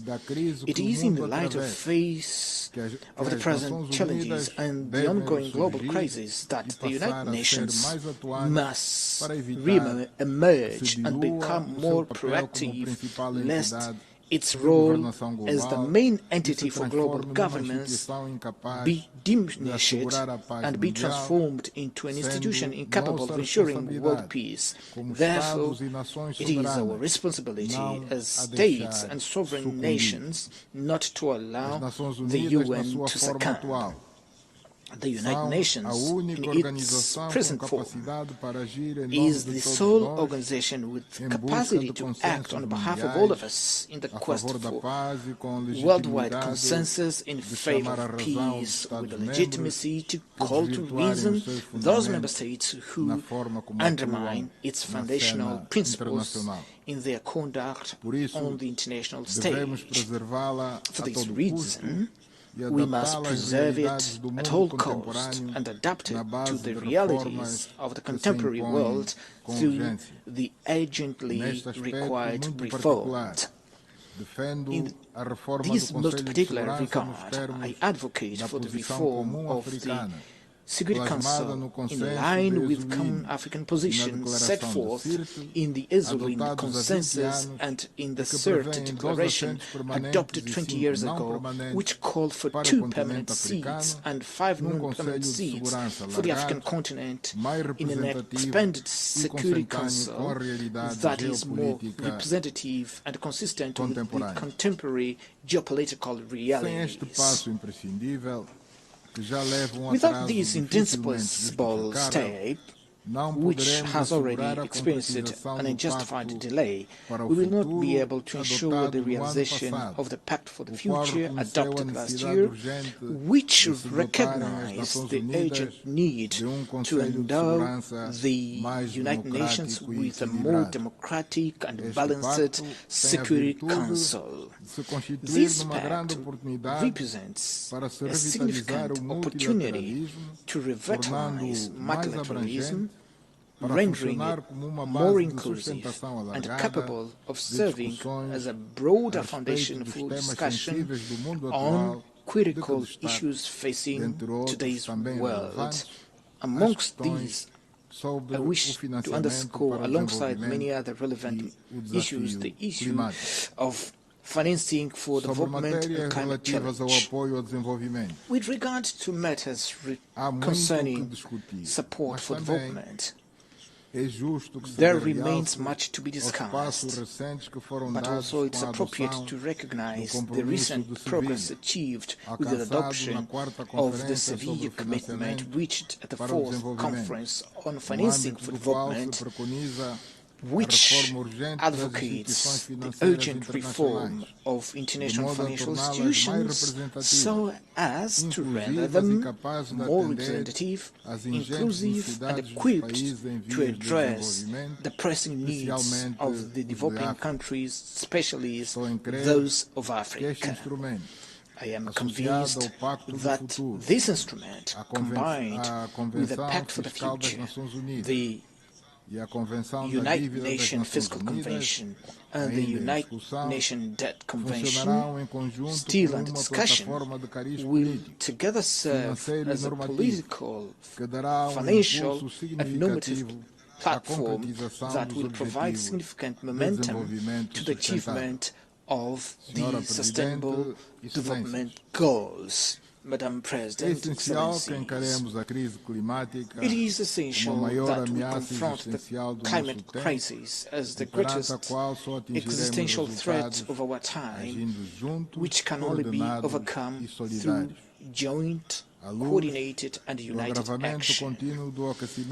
In view of the ongoing increase of global warming and increasingly violent, frequent natural disasters, it has become imperative that the nations which derived the greatest benefits from industrial and economic development in the past fully assume today the historical responsibility, ensuring as an act of climate justice, adequate financing, technology transfer and support for adaptation and mitigation for the developing countries. The countries with only residual share in greenhouse gas emissions are those that disproportionately and virtually alone face the impact of climate change, global warming, and their devastating effects on agriculture, food security, and public health. In view of such evidence, and the responsibilities arising therefrom, Angola remains steadfastly committed to the Paris Agreement and to the implementing adaptation and mitigation measures in an alignment with the United Nations 2030 Agenda and the African Union 2063 Agenda, which enshrine the consensus concerning the mobilization of predictable, affordable climate financing intended to ensure a just energy transition capable of protecting the most vulnerable communities. This cross-cutting theme, which demands increasingly heightened sense of responsibility, both within the scope of public agendas and among major industrial corporations, will receive due attention at the forthcoming COP30 climate summit to be held shortly in Brazil, which for the second time hosts an event of this magnitude, a testament to the country's commitment and engagement with environmental issues. In 1992, in Rio de Janeiro, the United Nations Framework Convention on Climate Change was inaugurated, a paradigm that has proven greatly beneficial for the increasingly profound discussion that endured to this day, and which will assuredly, at the forthcoming conference, enable us all to take another step forward on this long journey that we must undertake to achieve the major climate goals aspired by humanity. Excellencies, 80 years after the founding of the United Nations, and following the end of the Cold War, our expectation was that we would be living in a world without present uncertainties, not as perilous as that which we now witness. Until 1991, we lived in a context marked by sharp division between two ideologically opposed blocks, which nevertheless offered a more predictable framework and was less susceptible to drifting into large-scale confrontation. This flashback should not lead us to the conclusion that the global stability is only possible within a framework of rigid divisions of any kind. Rather, it should inspire us to build a system based on balanced interest and shared concern on matters pertaining to global security that fosters complementarity and all forms of convergence within an environment of multilateralism, which remains the sole pathway capable of preserving us from a true catastrophe. With these few words, I thank you for your kind attention. On behalf of the Assembly, I wish to thank the President of the Republic of Angola. The Assembly will hear an address by His Excellency Joseph Nouma Boakai, President of the Republic of Liberia. I request protocol to escort His Excellency and invite him to address the Assembly.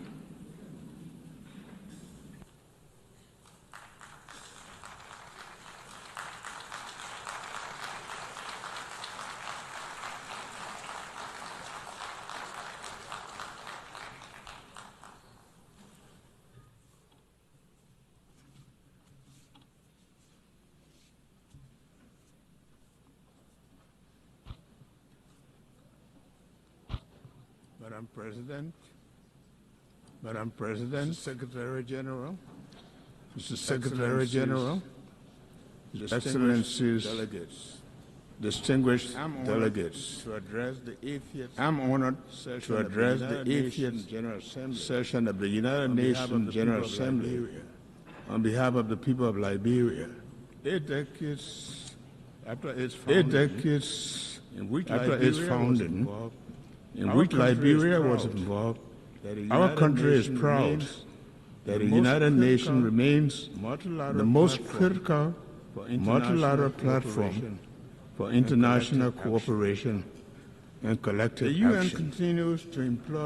The UN continues to employ the best framework of humanity for peace, justice, security, dignity, and shared prosperity.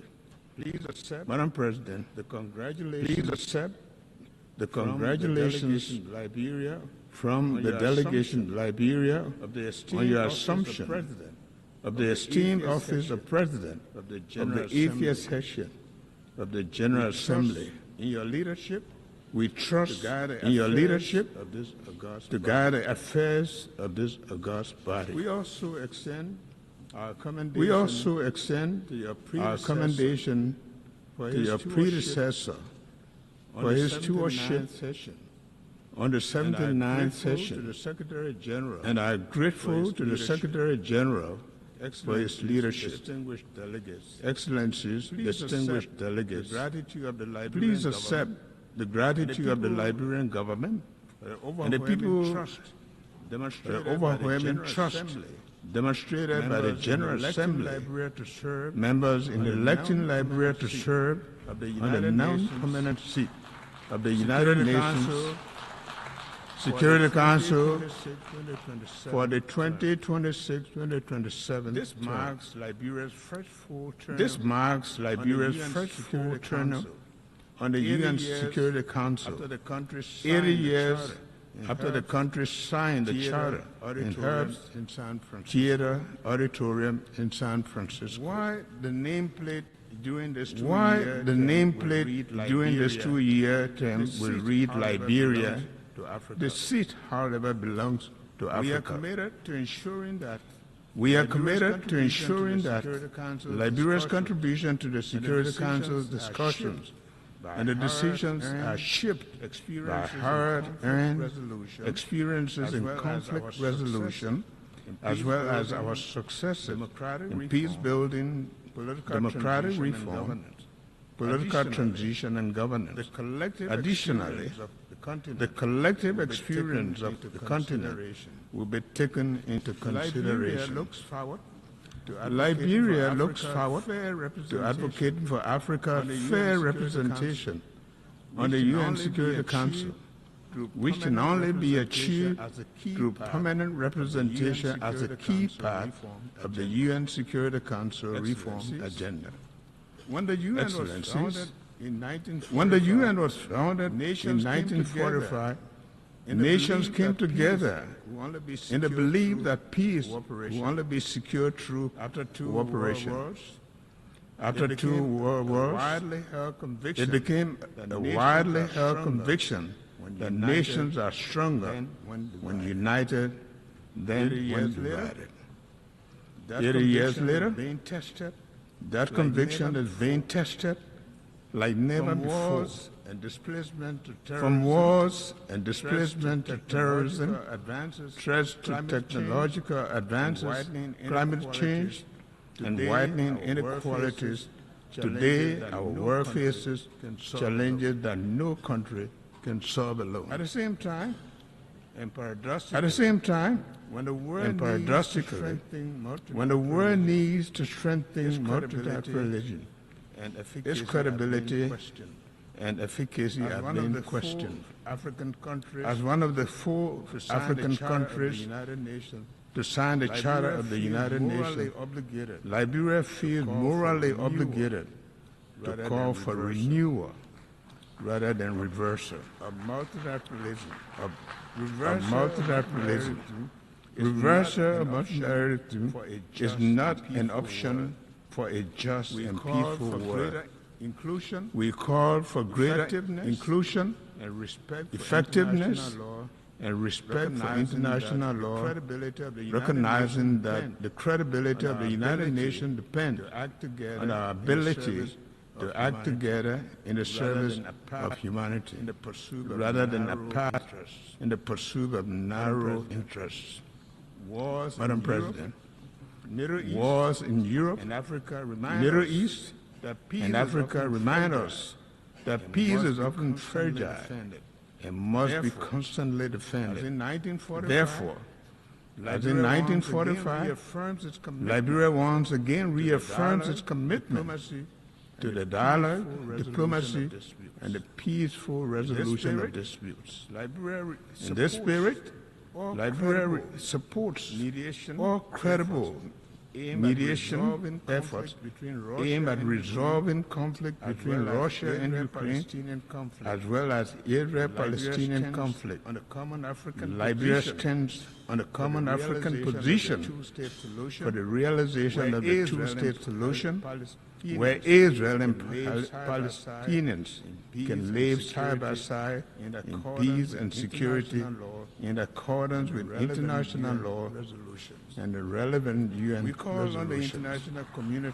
We call on the international community to act together decisively to protect civilians, hold perpetrators of atrocities accountable, and strengthen mediation efforts. Rising from the ruins of civil war, Liberia knows all too well that human cause of conflict and importance of peace. Since 2003, Liberia has experienced 3 peaceful and orderly democratic transitions, each marked by a smooth transfer of power, making our nation safer, more stable, and more secure. After over 30 years of unrest, instability, and destruction. Liberians have also worked hard to achieve this through multilateral cooperation with support from ECOWAS, the African Union, and the United Nations. Excellency, distinguished ladies and gentlemen, for Liberia, climate change is not a distant threat, but a present reality. Rising seas, eroding our coast, wild storms and heavy rain devastate communities, threaten lives and livelihoods, and exacerbate food insecurity. Yet, we are carrying our coastal defense project, developing climate information system for early warning system, finalizing our carbon market policies, and advancing the blue economy safety. Our efforts alone are not enough. We urge implementation of the Paris Agreement, full capitalization of the loss and damage fund, and greater global investment in adaptation and mitigation. Above all, we call for climate justice. Those who contribute to these crises should not be forced to suffer the most. Madam President, Excellencies, too many development nations spend more on debt servicing than on health or education. The current international financial architecture is unresponsive to this reality, making it not only outdated, but also unjust and defiant of the objectives of shared prosperity and development, the pursuit of which the United Nations was created. Liberia, therefore, joins the Global South in calling for urgent reform to the international financial architecture to ensure fair representation, a new approach to debt servicing and financing that supports sustainable development. Shared prosperity requires a system that truly leaves no nation behind.